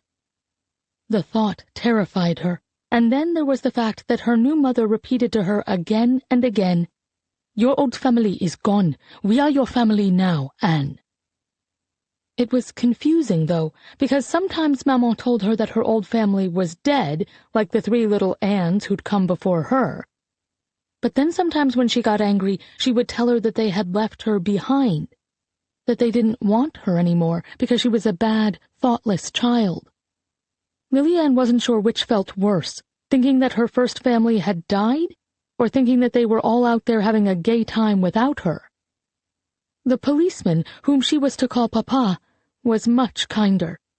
He was the one who came to soothe her when she had nightmares, which was very often in that first year. Sometimes when she was crying, he would cry too, but only when Maman wasn't around. I tried to save them, he would say as he wept. I tried, Anne. You must believe me. And perhaps it was the fact that he too called her Anne that sealed the deal. He was, after all, a policeman, and Mummy and Colette had told her she should trust the police. It was easier, he told her once, to just do what Maman said. "She always gets her way in the end anyhow," he reported. So she would be Anne, then, and over time the memories of her family slipped away, bit by bit. Maman began to tell her that they had never existed in the first place, that they had been imaginary friends from Anne's early childhood. And when she looked to Papa for confirmation, he always nodded solemnly. Surely Papa would not lie to her. Still, some of the memories stuck stubbornly around, like the memory of a long-ago sister bent over her desk, fervently writing poems, or the image of a mother who sang her songs and told her stories of Robin Hood and made sounds like the call of an eagle. At night sometimes, in the silence of her home in the French countryside, and later, in the quiet of Boston's South Shore, she could sometimes hear a distant kee, kee, kee. And how was she supposed to believe that those dreams were just dreams, when she knew with all her heart that the correct answer was, "Ko, ko, ko"? That wasn't the sort of thing a little girl made up on her own. The winter after she turned 18, she was living with Maman and Papa in Weymouth, just south of Boston, when Madame and Monsieur Verdier came over for a small holiday party her parents were throwing. The Verdiers were her parents' closest friends, a couple whom they'd known vaguely in France because Mr. Verdier had been a policeman along with Papa. The Verdiers had come to the United States first, and then they had agreed to sponsor her family's immigration application. She knew that Papa felt indebted to them for that kindness. But at that holiday party, she was on her way to the restroom when she heard voices coming from her parents' bedroom. The door was partially ajar, and she charged in, ready to scold whoever had barged their way into a private area of the house. She was surprised to find that it wasn't an ill-behaved party guest after all. Rather, it was Maman, who was fluttering her eyelashes at Monsieur Verdier as he fastened a bracelet on her wrist. "Maman?" Anne asked, uneasily aware that she had walked in on some sort of intimate moment. "What are you doing?" "Oh, dear," Maman tittered, her face turning pink. "Hubert was just showing me a bracelet." She held out her arm to show Anne, whose breath caught in her throat as she stared at the diamonds sparkling on Maman's wrist. Anne knew that bracelet, and she knew at once that her real mother, the one she'd been told was a figment of her imagination, had once possessed it. "That belonged to my mother," she said, unable to look away as the diamonds sparkled in the dim light. Maman tittered again, but she sounded uneasy, and her eyes had turned cold. "Why, yes, dear, this did belong to me. You see, your father and I gave it to Hubert as a payment for helping us to immigrate to the United States. Hubert knows that I miss it, and so he lets me try it on sometimes. That's all. Don't tell Papa." It was very clear that Maman was having an affair with Monsieur Verdier, which disgusted Anne. But that didn't matter now. What mattered was that seeing the bracelet again was bringing up a torrent of memories that had all but washed away. "The bracelet belonged to my first mother," she said slowly. "She sewed it into the hem of my nightgown. I remember. She said it was to protect me." Maman's face went from pink to beet red. Anne could see veins bulging out of her neck. "Francine, what is she talking about?" asked Verdier, who had traces of Maman's lipstick smeared across his chin. "I haven't any idea," she glared at Anne. "The insolent child is making up stories." "It isn't a story, Maman. I'm certain it's true. I remember—" But she didn't complete her sentence before Maman crossed to her in 2 long strides and slapped her across the face so hard that she could taste blood. She put a hand to her smarting cheek and looked at Maman in horror. "Maman!" "Don't you ever tell filthy lies like that again," her mother said, her hand still raised as Anne shrank from her. "You ungrateful little brat! We gave you everything, and we can take it all away." Slowly, Anne backed out of the room, and then she ran to her own bedroom, where she slammed the door and, with her back pressed against it, slid down until she was sitting on the floor. Maman was probably already whispering in Papa's ear about what an ungracious good-for-nothing Anne was, and how she had caught her making up lies. But it was all true. Anne knew it. Maman was having an affair, and the man she was having an affair with had possession of a bracelet that had once belonged to Anne's real mother. But what had happened to the woman? Anne couldn't see her face in her mind's eye anymore. It had been washed away by the years. She had existed, though. She hadn't been a figment of Anne's imagination. The bracelet was proof of that, wasn't it? One thing was clear. She could not remain in this house anymore. She had graduated from high school in June, and she had spent the last 6 months living at home, taking a couple of classes at Suffolk while she tried to figure out what she wanted to do with her life. Maman's plan, she knew, was to marry her off to someone wealthy who could help better their family's station in life.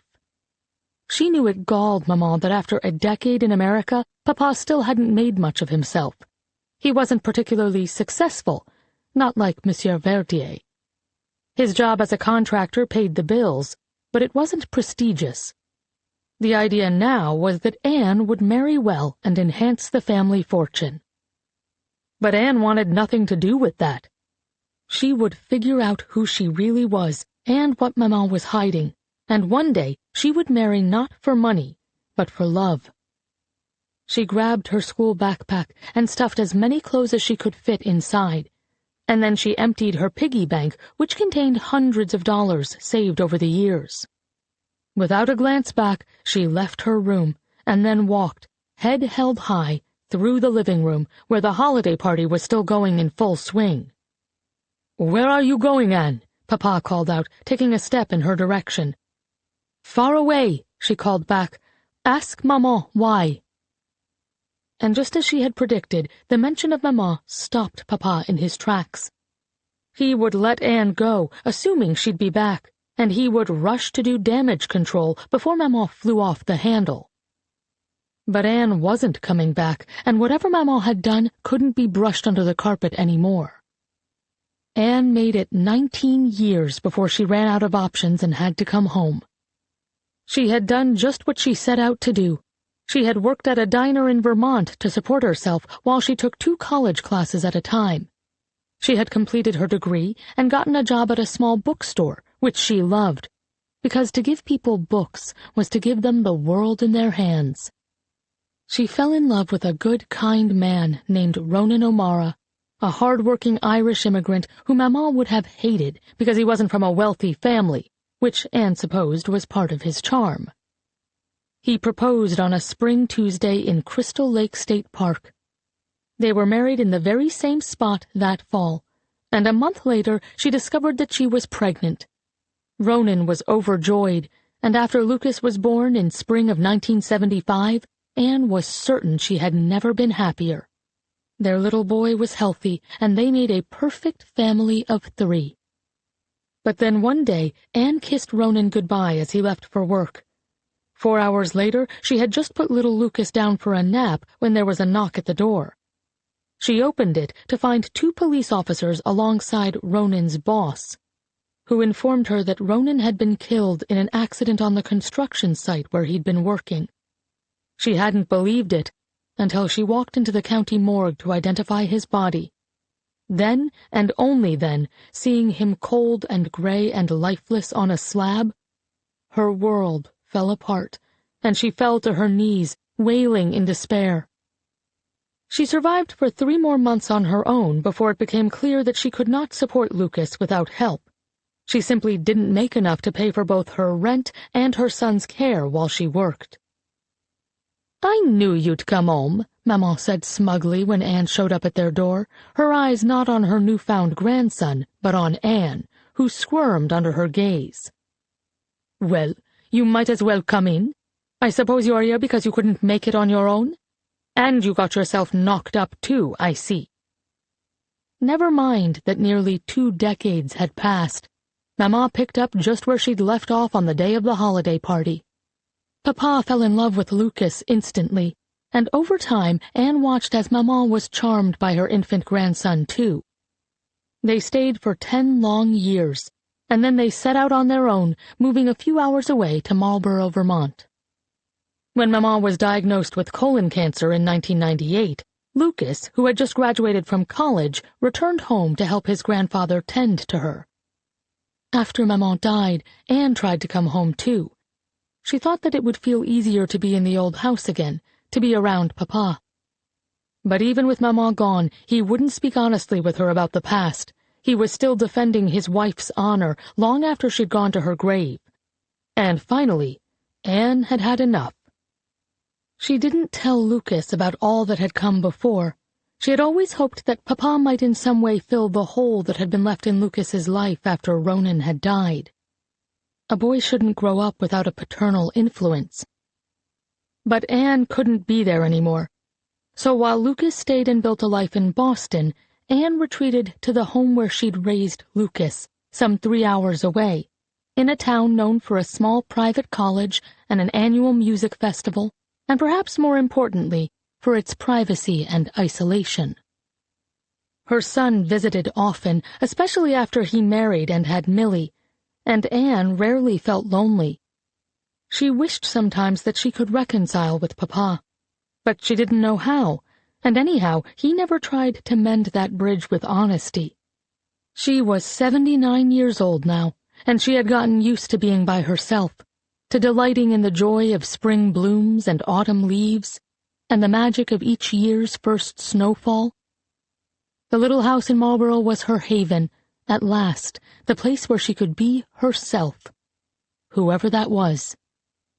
That's where she was late one April afternoon, sipping her tea on the front porch of her home, when she saw Lucas's car turn into her long driveway. What on earth was he doing here? Wasn't today the funeral of her parents' old friend, Hubert Verdier, the one she'd caught Maman with years before? Her son got out of the car first, and she recognized her sweet granddaughter Millie, of course, but there were 3 strangers with them. Had Lucas finally found a girlfriend?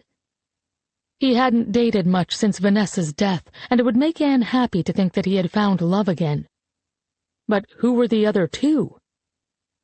"Lucas," she said, rising from her chair as the old woman behind him stared at her. There was something familiar about her, but Anne couldn't quite place her.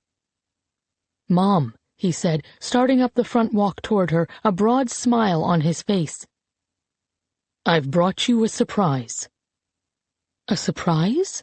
Her eyes went back to the old woman, who was perhaps a decade older than her. Again, she was struck with a sense of knowing her. "Liliane," the woman said, and Anne swallowed hard.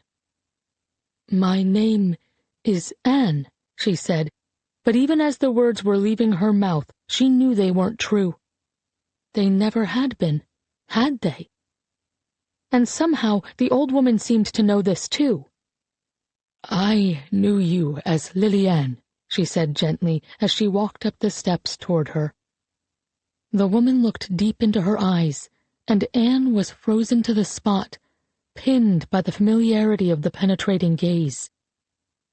"I'm Colette. Do you remember me?" Liliane hadn't heard that name in 76 years, but the word itself was the key to unlocking a box of memories, and suddenly Liliane could see flashes of a past she had been told again and again did not exist. A 14-year-old Colette holding her hand as they walked down the Rue Pasteur. Colette reading her a picture book at bedtime. Colette beside her as their mother laughed and repeated her eagle's calls. "Ki, ki, ki," Liliane said softly now, and she watched as the older woman's face broke into a smile. "Ko, ko, ko," Colette responded, and that was when Liliane knew for sure. "You're my sister," Liliane whispered. Colette smiled at her and reached for her hands. "I'm your sister," she repeated, and the 2 of them stared at each other in awe before they fell into each other's arms. Chapter 35 2018 Colette couldn't believe how much Lily-Anne still looked like Lily-Anne after all this time. She had the same rosebud lips, the same piercing green eyes, the same milky skin, the same rosy cheeks, even the very same dimples, the ones that had looked so familiar on the face of Lucas's daughter, Millie. Yes, Lily-Anne had aged, but Colette could still recognize the girl who had once shared her room, had snuggled up against her to fall asleep, had held her hand as they hurried along the streets of Paris. "I thought I'd lost you," Colette said when they finally pulled back from their embrace. "All these years, Lily-Anne, I thought you were dead." "I've been here all along," Lily-Anne said, staring into Colette's eyes. They told me you didn't exist, that I had dreamed you, that you were an imaginary friend I should try to forget." Colette wiped away a tear. "Who told you that?" Lily-Anne glanced at Lucas. "The man and the woman who raised me. But they were not my parents, were they?" "No, they were not." Colette took her sister's hands again. "The men took you from our bedroom window on the night our mother and father and I were arrested." "Arrested?" Lily-Anne asked. "What for?" "Our mother was a jewel thief," Colette said, and she watched as the light came on in Lily-Anne's eyes. There was some corner of her that knew, that remembered. She stole from Nazis and collaborators to give to the French resistance. "Like Robin Hood," Lily-Anne nodded slowly. "Our mother used to tell us stories about him, didn't she? That's what the Eagle's Call was from." "Yes, Lily-Anne," Colette said, her heart overflowing. "I thought I had dreamed it all." "It was real. It was all real." Lily-Anne blinked at her, as if not quite sure she wasn't seeing a mirage, and then turned to Lucas. "How on earth did you find her?" "She found me, actually," he said, "with a little help from the bracelet." "The bracelet?" "The one that belonged to Hubert Verdier. It turns out Grandad took it from the hem of your nightgown the night he took you. He gave it to Hubert as payment for sponsoring his citizenship application." "I've had the other half all these years," Colette said. Lily-Anne's eyes widened. "Hubert loaned me his half for display in the museum, which set everything in motion," Lucas said. "Colette spotted it, and then Danielle did too, and well, now we're here." "Danielle?" Lily-Anne said, looking perplexed as she glanced his way. "Daniel Roseman," Colette said, "the son of Maman's friend Hélène Roseman, the one we saw that day we went to the Valdiv." "I remember," Lily-Anne said, "but how—" Her voice trailed off as if she couldn't imagine what to ask next. "It's a long story, Mom," Lucas said, "and we'll tell you everything. Can we come in?" "Yes, of course, of course. Where are my manners? Come in, everyone, please. Come in." After Lily-Anne had served them all coffee, Lucas introduced Danielle and Aviva, and then Lucas and Colette dove into an explanation of how Colette had come across the bracelet, how Danielle had become involved, and how the road had eventually led back to Hubert Verdier and to the man who had raised Lily-Anne as his own. "And where is your granddad, Lucas?" Lily-Anne asked. "Does he know about all of this?" "He does," Colette answered. "He said he thought our parents and I had died at the hands of the Germans, and that he was saving you by keeping you." Lily-Anne nodded slowly. "But you all lived." "No." Colette's heart felt heavy. "Our mother was killed. But our father and I survived. Papa was broken, Lily-Anne, and he left me with Uncle Frederick and Aunt Marie, friends of our mother's who you knew when you were young.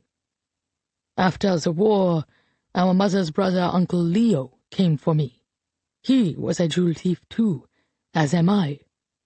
Lillian raised her eyebrows. You steal jewels? She glanced at the others, who were listening intently. And they all know? There was laughter around the room. They do now, Colette said. In truth, Aviva has known for only 2 weeks. I told Danielle just a few days ago.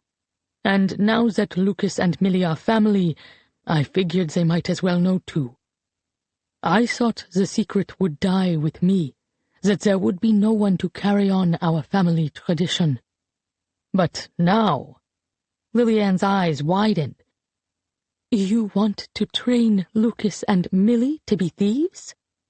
Only if they want to, Colette said. But whatever they do, as long as they are doing good in the world, they are honoring our mother and their family. Our tradition will live on. Do you not have children of your own, Colette? Lillian asked gently. No. Colette felt a lump of regret in her throat.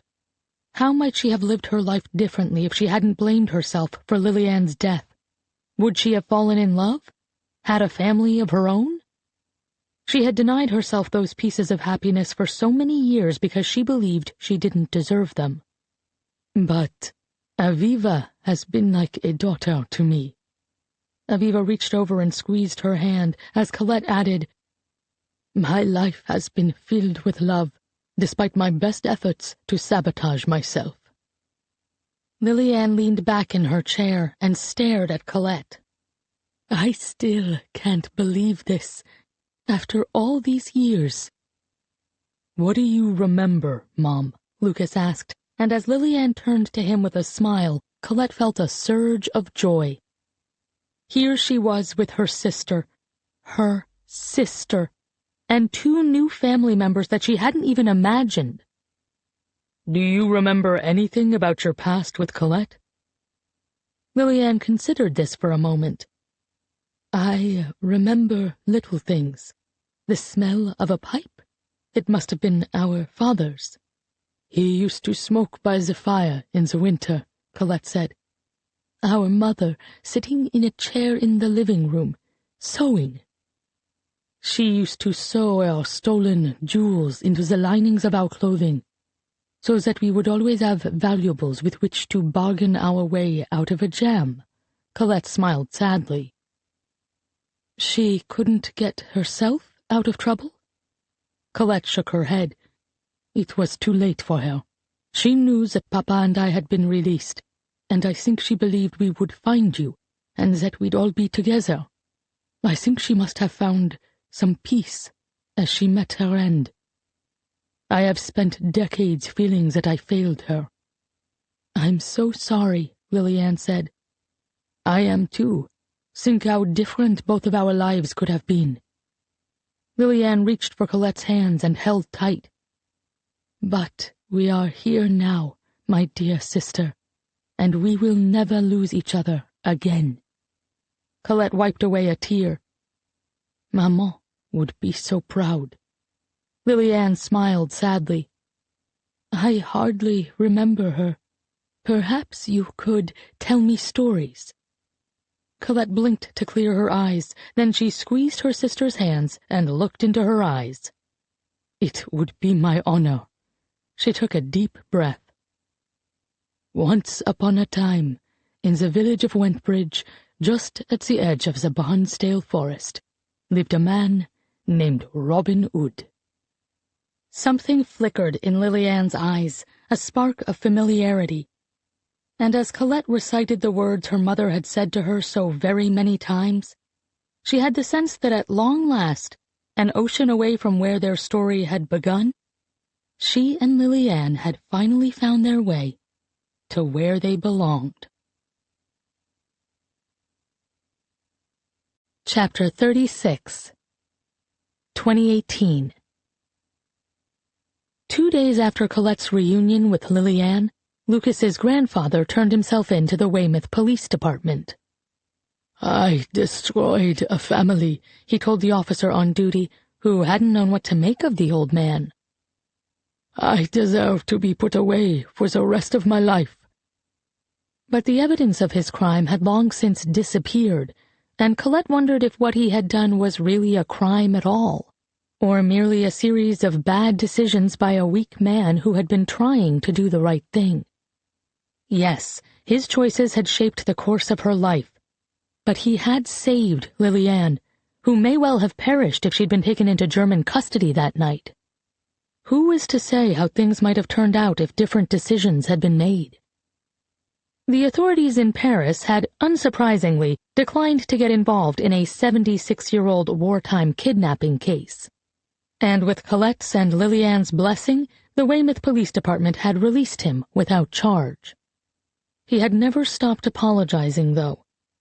And when he died 2 weeks later, after a series of small strokes, his last words were to Liliane. "I never meant you harm, you know," he'd rasped as he reached for her, his hand trembling. "I know," she'd replied through her tears. He had breathed his last, holding the hand of the child he'd raised, who had never been his at all. 2 weeks later, Liliane was still staying at Lucas's apartment in Boston, and she and Colette were seeing each other every day, slowly filling each other in on the yawning blanks in each other's lives over the course of hours-long conversations that stretched well into the evenings. To Colette's surprise, Daniel Rossmann was still there, too. A week earlier, she had invited him to move out of his hotel into her guest room, a temporary arrangement that neither seemed to be in a hurry to upend. "I don't want to impose," Danielle said after he brought her a cup of coffee on his 7th morning in her home. "Just send me packing whenever you get tired of me, Colette." "Danielle, if you hadn't come into my life, I'm not certain I would have found my way back to Liliane," she assured him now. "You are welcome here as long as you'd like to stay." She hesitated, and feeling heat creep up her neck, she added, "Besides, Danielle, I can't imagine getting tired of you, ever." He held her gaze, and as they stared at each other, Colette felt her heart flutter with something warm and unfamiliar. Perhaps it was this feeling of reuniting with a lost past, finding Liliane, slipping into a comfortable ease with Danielle, burying Guillaume Charpentier, that finally gave Colette the courage to tell Aviva about Tristan Berusek, in hopes of finding a definitive answer about what had become of him. "I've spent all these years thinking he was dead.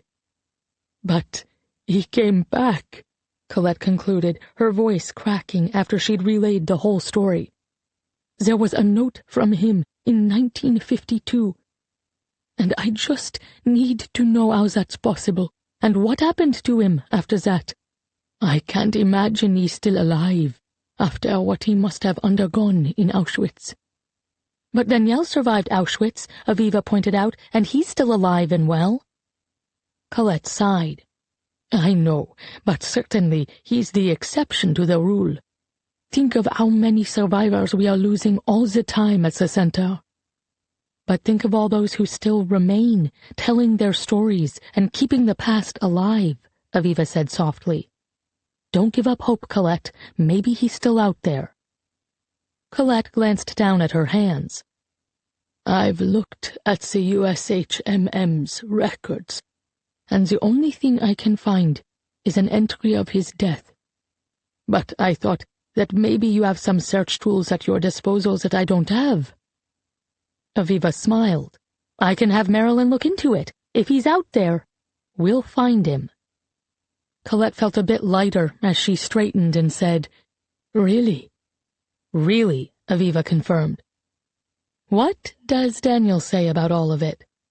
Colette bit her lip. "I haven't told him." Aviva looked like she was trying not to smile. "And why not?" "Because—" Colette paused and exhaled. "Because perhaps it feels silly to be chasing a ghost when the perfect man is right here in front of me." Aviva's expression cracked into a grin. The perfect man, huh? Colette could feel her cheeks getting warm. You know me, Aviva. I don't get sentimental. But there's something different about him. I don't know if it's the connection we have through our mothers, or perhaps the fact that he's part of the story of bringing me back to Liliane. Or maybe he's just the person you've been waiting for all these years, Aviva said. You've given me so many explanations over the years about why you never married. Guilt over your sister, not wanting to have a child, not believing that you deserved happiness. But what if it was just that you hadn't met the right person? Until now. You know I don't believe in that one person for everyone nonsense, Colette said, her cheeks fully flaming now. But what if Aviva was right? What if it wasn't that there had been something wrong with her? What if it was just as simple as the fact that sometimes the people who are meant to be in your life don't always arrive when you expect them to? What if she had been waiting for something like this, the feeling of finding a family again, for nearly 80 years? You don't have to believe in it for it to be true, Aviva said. But what will you do if we find Tristan Barusek alive? Colette had thought about this. I would write to him, I think. I would tell him how much he'd meant to me, and how much losing him shaped my life. I would tell him how sorry I am that so many years had passed, and I would explain that I hadn't known until recently that he had lived. But, Aviva, we knew each other when we were just children. I think perhaps I've been carrying a flame all these years for someone I've idealized in my mind. And maybe knowing he survived and letting him know that I did too should be enough. Maybe it's time to put the past to rest, once and for all, and to think instead about the future. And would that future include Danielle Rossman? Aviva asked, a twinkle in her eye. Maybe, Colette said, her eyes sliding away.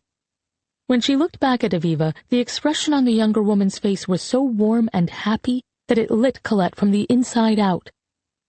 Let's just take it one day at a time, okay? If you say so, Aviva said. But life is short, Colette. You and I both know that. And if the future is standing right in front of you, then maybe I should have the courage to follow my art, Colette said with a smile. Fine. Point taken. But let's cross one bridge at a time, shall we? Let's find out what became of Tristan, and then maybe I can put the past to rest. 2 evenings later, Aviva arrived early for the dinner Colette had offered to host, wearing a grim expression. I'm sorry, she said, following Colette into the kitchen. But the only Tristan Barusek from Paris that Marilyn could find in any public records is confirmed dead in 1942, along with the rest of his family. Colette felt tears stinging the backs of her eyes, and she busied herself with whisking Dijon mustard into olive oil and champagne vinegar for the green salad she'd already tossed. Then who wrote that note? She asked softly. Could I have been wrong about his surname, Aviva? Could there be another Tristan who was deported but who came home? I thought of that, but there's no record of any other Tristan in the correct age group deported from France during the Holocaust. It wasn't a common name. Could it have been a nickname? Colette frowned. The thought had occurred to her too, but the name Tristan wasn't short for anything. And if it was, where would I even begin to look for him? Aviva shook her head and was about to reply when Danielle strode into the kitchen wearing one of Colette's old aprons. Coming through, ladies, he said cheerfully. That beef bourguignon isn't going to take itself out of the oven. Colette forced a smile and turned to open the oven for Danielle. It had been his idea to host a meal for Aviva, Lucas, Millie, and Liliane, and the others were due to arrive at any moment. As Danielle lifted the Dutch oven out, and the scents of wine-roasted beef and onions filled the kitchen, Colette shook off thoughts of the boy she'd lost long ago and vowed to spend the evening focusing on the man at her stove and the family she'd just found. It was enough. Her life was beautiful. Mum would be proud. Lily-Ann, Lucas, and Millie arrived together, 3 generations of a family Colette still couldn't believe belonged to her. Lily-Ann held Colette tightly for a long moment. Lucas kissed her on the cheek. Millie called her Aunt Colette.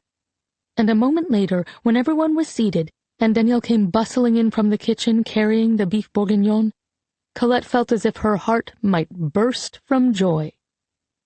Aviva chose a seat next to Lucas, and as Colette walked around filling wine glasses, she noticed that the two were holding hands beneath the table. Clearly the start of something they weren't ready to talk about yet. When Aviva looked up and saw Colette watching her, she smiled sheepishly and shrugged, raising her eyebrows. Colette's eyes filled with tears as she nodded. Aviva had always been her family in all the ways that mattered. But what if she had a future with Lucas, who was Colette's own flesh and blood? Colette couldn't imagine anything more perfect. Danielle brought out the salad Colette had dressed. Millie hopped up to bring in the bread basket, and then they all sat together, chattering happily as Danielle heaped piles of meat, onions, and carrots on the plates passed down to him. "This reminds me of dinners in our parents' apartment in Paris," Lily-Ann said after they had all begun eating. "I thought you didn't remember much," Colette said, holding her sister's gaze. Lily-Ann smiled. "Being with you again has reawakened so many memories. They started as little flashes, here and there, but they've become a flood. The parents who raised me tried so hard to erase who I'd been before, but it was all there, just beneath the surface, all along." Colette nodded, a lump in her throat. "What else have you remembered?" "The way Papa cursed at the newspapers sometimes, like the bad news they contained was their fault, or that terrible turnip soup Mum used to make once a week, because the shops were out of everything else." Colette shuddered. "It really was awful." Lily-Ann chuckled. "You know what else I was thinking of just this morning? You, sitting at the desk in the bedroom we shared, writing poems for the boy you loved. What was his name? I can't remember." Colette smiled sadly and exchanged looks with Aviva, whose eyes were filled with tears. In the medieval poem, Tristan and Isolde had found their way back to each other, becoming as intertwined as honeysuckle and hazel, so reliant on each other that they would die if separated. Real life, however, had not unfolded that way. "Tristan," she murmured. "His name was Tristan. He disappeared on the night of the Veldiv roundup, and I never saw him again." Suddenly, Danielle jumped to his feet, startling all of them. "Tristan!" Colette looked up at him, hope fluttering in her chest. She hadn't known how to broach the subject of the boy with him, but it should have occurred to her that 2 boys of the same general age, living in the same neighborhood, might have been acquainted. Had the answer been in front of her all along? "Did you know him, Danielle?" she asked, her heart thudding. "Where did you live, Colette?" Danielle asked without answering the question. "In the 11th. You know that, just as you did." "Yes, but on which street?" It was an odd question, but he was obviously waiting for an answer, so she said, "On the Rue Pasteur. I planned to take you there when we were in Paris, but when I went there myself, I found a note in the wall from a boy named Tristan Barusek, someone who was very special to me. I'd always believed he died in the camps, but it seems he came back, and I never knew. That night in Paris, the night you and I were supposed to see the Eiffel Tower, I was grieving him all over again. Was he someone you knew?" He slowly sank back down into his chair, his eyes never leaving hers. "What is it?" she asked. "That wasn't his name," he said softly. He wasn't Tristan Berusek. What? Colette asked, puzzled. Tristan. It was a pen name. A romanticization from the poem. Chevrefoil, yes, Colette agreed, impressed that Danielle knew it. An old Bretonlais. But what makes you think that Tristan wasn't his real name? I found his deportation record, and all the details fit. The age, the neighborhood, everything. It has to be him. It isn't, Colette. Danielle was looking at her, his eyes wide. Comme un peu dans la tempête, he whispered after a long pause. Elle est mon refuge dans le conflit. Danielle? How do you know those words? He held her gaze, his eyes brimming with tears. What comes next, Isolde? But how? And then she understood, and the world fell away as she looked into his eyes. Elle sentia et brilla, she whispered. Comme tous les diamants de Paris. She sparkles and shines, Danielle said in English.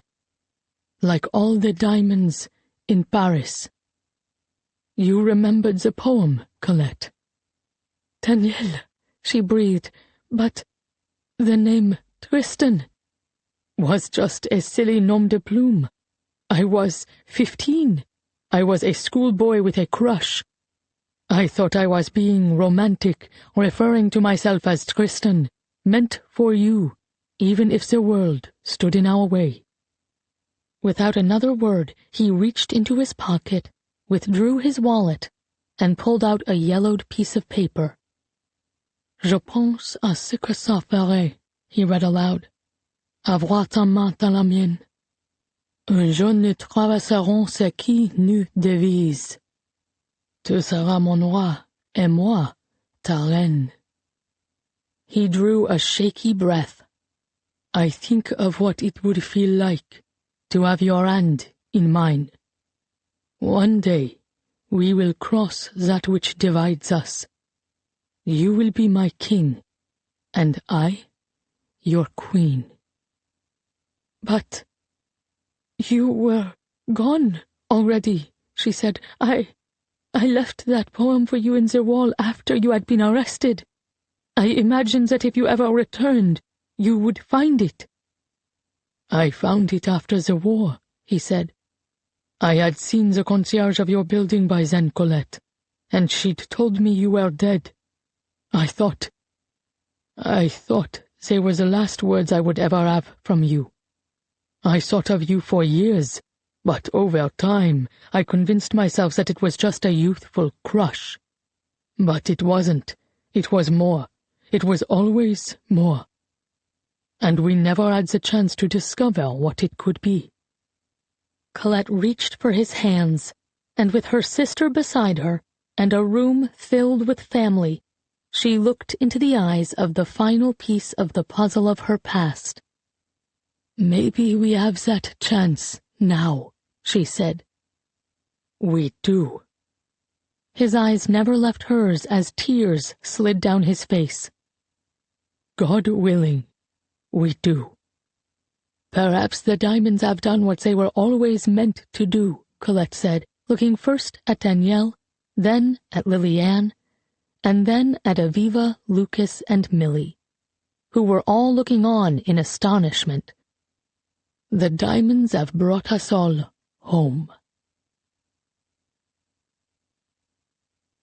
Epilogue. 2 months later, Colette married Danielle in a small ceremony in her backyard in Quincy, in the shade of a row of hazel trees wrapped in honeysuckle, which Colette had planted many years before because they were the symbol of Tristan and Isolde and their love. Liliane, Aviva, and Millie were her bridesmaids, and Marty and Lucas served as Danielle's groomsmen. They were family now, all of them, united by blood and so much more. Colette wore her half of the butterfly bracelet, and Liliane wore hers. Daniel had, true to his word, returned the bracelets to the Marceau sisters, insisting that his mother would have wanted them to have the pieces of jewelry that had brought them back to each other. It was Lily-Anne who walked Colette down the aisle, holding her hand until she had delivered her sister safely to Daniel. The ring Danielle slipped onto Colette's finger after they'd said their vows was the emerald and diamond one that had once belonged to his mother, the one that had helped fund the Holocaust Education Center that had brought them all together. Marty had returned it to Colette a month earlier, grudgingly giving her his blessing along with it, and she in turn had given the ring to Danielle, who kept it a surprise until their wedding day that he'd always planned for her to wear it. "My mother would be so happy," Danielle whispered after the officiant had pronounced them husband and wife. "I wish she and your mother could have been here." Colette looked at the ring glittering on her finger, then at the bracelet sparkling on her wrist. "I think they are, Danielle. In fact, I'm certain of it." After the wedding ceremony, there was a small dinner prepared by a private chef among the hazels in Colette's backyard. And before the meal was served, Colette took a moment to pull Aviva aside. "You've been like a daughter to me, Aviva," she said, taking the girl's hands. "I know I could never take the place of your mother, nor would I try to. But it's important to me that you know how much I love you, and how for many years now I've considered you my own." Aviva's eyes filled. "I love you too, Colette, and I feel the same. You're my family." "Good," Colette smiled. "I'm glad you feel that way, because I've made a decision. When I die one day, my half of the bracelet will go to you." "Colette, I couldn't possibly," she began, but Colette held up a hand to cut her off. "No arguments. I've already discussed it with Daniel, and with Lily-Anne. We are all in agreement. Daniel's parents always hoped that the pieces would stay in the Rossmann family, and now, in a way, they will. Lily-Anne will give her half to Millie when the time comes, and the bracelets will connect the two of you forever. Though I have a suspicion that there will be something bigger than jewelry bringing you together." She cast a pointed look at Lucas, who was nursing a glass of wine across the yard, his eyes on Aviva. It was clear as day that the two had fallen for each other. Aviva looked as if she might try to protest, but after a few seconds she shook her head and smiled. "Then I would be honored to keep the bracelet when the time comes. But let's hope that day is a very long time from now." Colette smiled. "Indeed. I'd like at least a little time to experience life as Mrs. Daniel Rossmann." Later, as the chef was putting the meals on the long wooden table that had been set up to accommodate the whole group, Danielle put an arm around Colette's waist and drew her aside. "Did you tell Aviva about the bracelet?" he asked. "Yes, and Lily-Anne has told Millie," Colette said. "What was it your father always said?" Danielle smiled. "Diamonds have witnessed the past, and they will witness a future we can't begin to imagine." Colette tilted her chin up. "I never could have imagined this, my love." He touched his lips gently to hers. "Au contraire, my love. Kristin was always meant to find his way back to Isolde. Against all the odds," she said softly. "It was written in the stars." She smiled and looked down at the constellation that sparkled on her wrist. The bracelet had bound them together all these years, a bit of magic from her mother and his, which had led them here, to this moment, in the shade of the hazel trees, the sweet scent of honeysuckle heavy in the air. Long after she and Danielle were gone, long after Lily-Anne and Aviva and Millie were gone, the bracelets would live on. Diamonds always do. Author's note. The Stolen Life of Colette Marceau is the most difficult book I've ever written. But that's not because the subject matter is necessarily more complicated or more emotional than that of my previous books. It's because this is the book I pitched to my publisher before being diagnosed with breast cancer in late 2022. I didn't begin writing it until the summer of 2023, after I'd been through surgery, chemotherapy, and radiation therapy. I was terrified to find, during my cancer treatments, that I couldn't seem to summon the words for this story at all, although I tried. I think that, in retrospect, it had something to do with the effect of the chemotherapy drugs on my body, and something to do with the fear that overshadowed my every waking thought. Regardless of the cause, it was terrifying to feel that I'd lost my ability to write. I've been writing novels for 20 years, and being a writer is at the very core of my identity. For 8 long months, as the novel-writing side of my brain consistently refused to cooperate, I faced a very real worry. What if that's not who I am anymore? Fortunately, once my treatments concluded and my life slowly returned to normal, the old me resurfaced. I found my way back to this story and back to the page. But my first draft was saturated with the trepidation and fear of someone who'd lost something profound and didn't yet know whether she'd find her way back. I share this because I think that search for self goes to the very heart of this story, too. Colette has essentially spent her whole life clinging to the sense of identity that comes with being a thief. She is her mother's daughter, and she is a descendant of Robin Hood. These are the things that she feels define her, and part of her journey in this story is learning that she has value that goes beyond just the millions of dollars she has redistributed over the years. Once Colette is able to truly see that she's more than just a thief, she's a woman worthy of love, whose identity isn't determined by her vocation, her world opens up. I, too, went through a similar process of discovery, and I feel like I'm a better person for it. In that way, I think there's a little piece of me and of my journey over the past couple of years baked into this book. Now, a few notes on the research. I've written novels before about the many and varied ways civilians helped the war effort in Europe during the Second World War. In the Book of Lost Names, for example, I focused on document forgers and those who helped save children. In The Room on Rue Amélie, it was those who worked on Allied escape lines. In The Winemaker's Wife, it was champagne makers who used their wine caves to smuggle arms and refugees. And in The Forest of Vanishing Stars, it was Jewish refugees hiding in a forest who found a way to fight back and survive.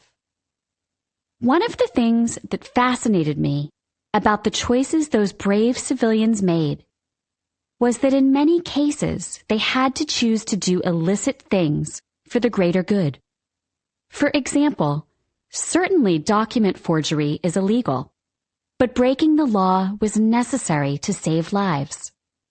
Smuggling arms is clearly a crime, but had the region of Champagne not engaged in this subterfuge, who knows how the tide of the war might have changed?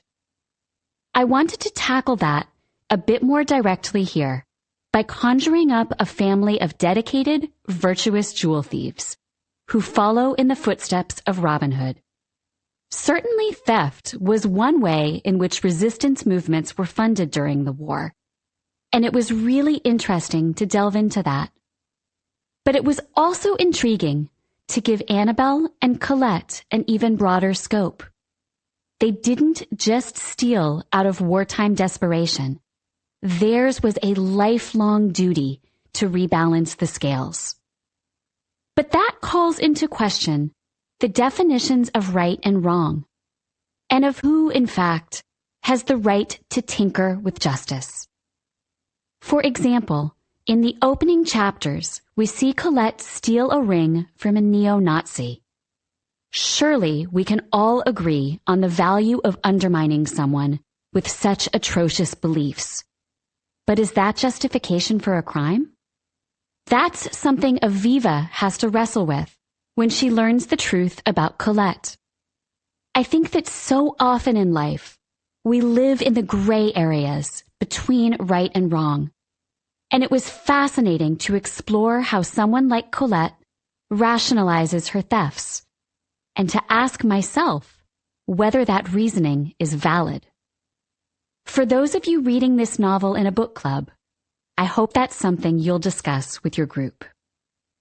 If you want to learn more about Paris under German occupation, or about the role the French resistance played in winning the war, the following books were helpful in my research.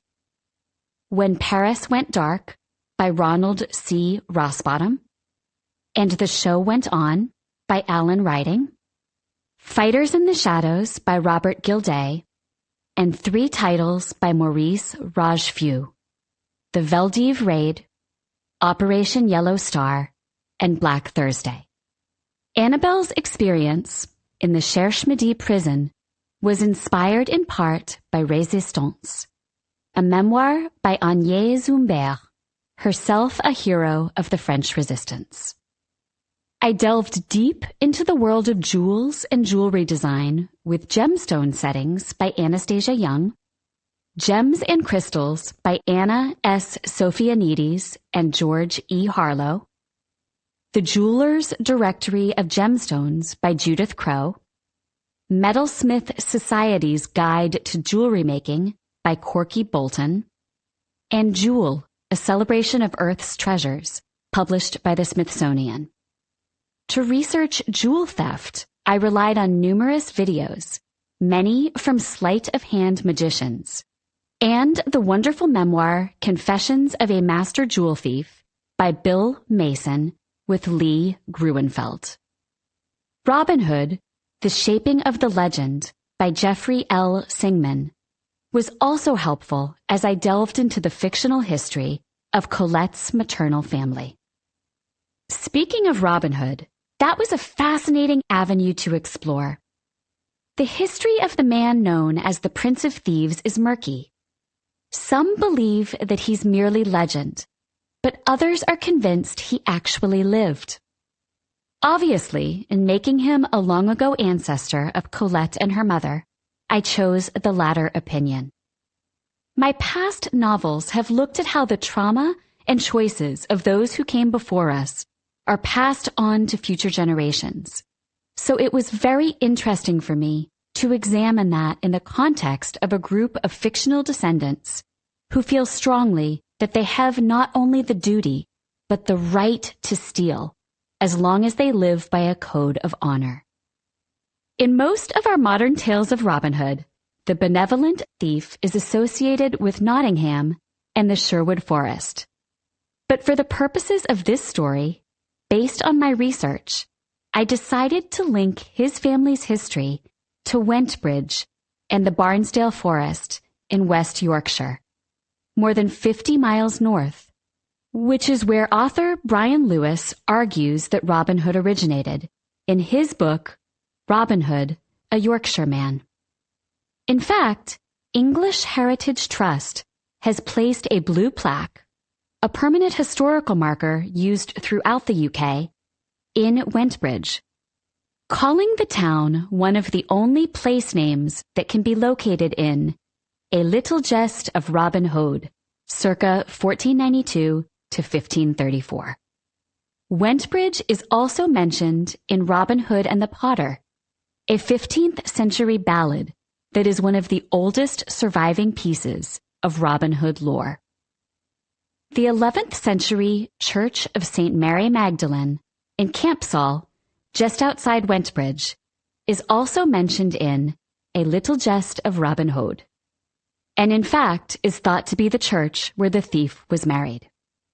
And Pontefract, a historic market town 5 miles north of Wentbridge, is thought to be the place where Robin Hood joined a failed rebellion led by Thomas, Earl of Lancaster, in 1322, thus kicking off his career as an outlaw. In other words, the argument can certainly be made that Robin Hood was a real man who lived in the 14th century, near Wentbridge, and whose descendants might still be living today. Though this is a work of fiction, the historical happenings are accurate.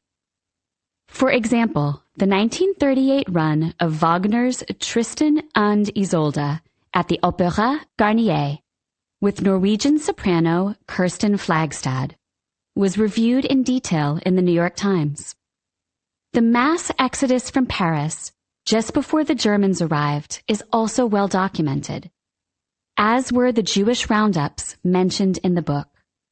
The Velodrome d'Hiver, near the Eiffel Tower, notoriously played a horrific role in holding more than 8,000 Jewish citizens captive before they were deported, in what remains an appalling example of French complicity during the occupation. And in the Cherche-Midi prison, real-life prisoners, many of whom were later murdered by the Germans, chanted Notre France vivra, or Our France will live, every night at 7 o'clock, their own quiet and continued resistance. People often ask me why I've been so drawn to writing about World War II. I think it's largely that the civilian efforts during that war serve as a powerful reminder that we're all capable of doing extraordinary things to affect change. When I was in high school, in the mid-1990s, I had pictures of John F. Kennedy Jr. and Martin Luther King Jr. taped to my walls as a reminder to myself to go out and try to change the world for the better. For a long time, I thought that I would need to go into politics, law, or nonprofit work to make a difference. But the more I learned, the more I understood a truth that I think shines through in every book about resistance efforts during the Second World War. One doesn't need to have a specific title or a specific education to become an agent of change. Change happens one act of courage at a time, one act of kindness at a time, one act of faith at a time. And those are things that all of us are capable of. In The Stolen Life of Colette Marceau, Colette and Annabelle spend their lives trying to make a difference in their own corners of the world. They use what they have, and they keep their focus on the greater good. I think that Colette achieves her goal of bettering the world, not just through her redistribution of riches, but also through her volunteer work, and through the way she chose to show up for Aviva in her darkest hour. Changing the world doesn't require money or power. It doesn't require influence or higher education. Most of the time, it doesn't even require big, bold acts of courage. It simply requires us to look inside our hearts, to ask how we can help others, and to do what we can to stand up for that which is right and just. And while I certainly hope that this novel doesn't inspire you to take up jewel theft, I do hope it makes you look around and ask yourself each day, what can I do in the small moments of my life to make the world a better place? Finally, if you love to read, I hope you'll join me, along with fellow New York Times bestselling authors Patty Callahan Henry, Christy Woodson Harvey, and Mary Kay Andrews, over at friendsandfiction.com, or on Facebook, where our Friends and Fiction group has more than 250,000 members. On our web show and podcast, we interview other authors and bring you a unique look at the story behind the story of your favorite books. We hope to see you there. Thanks for listening to The Stolen Life of Colette Marceau. I wish you a life that sparkles just as brightly as all the diamonds in Paris.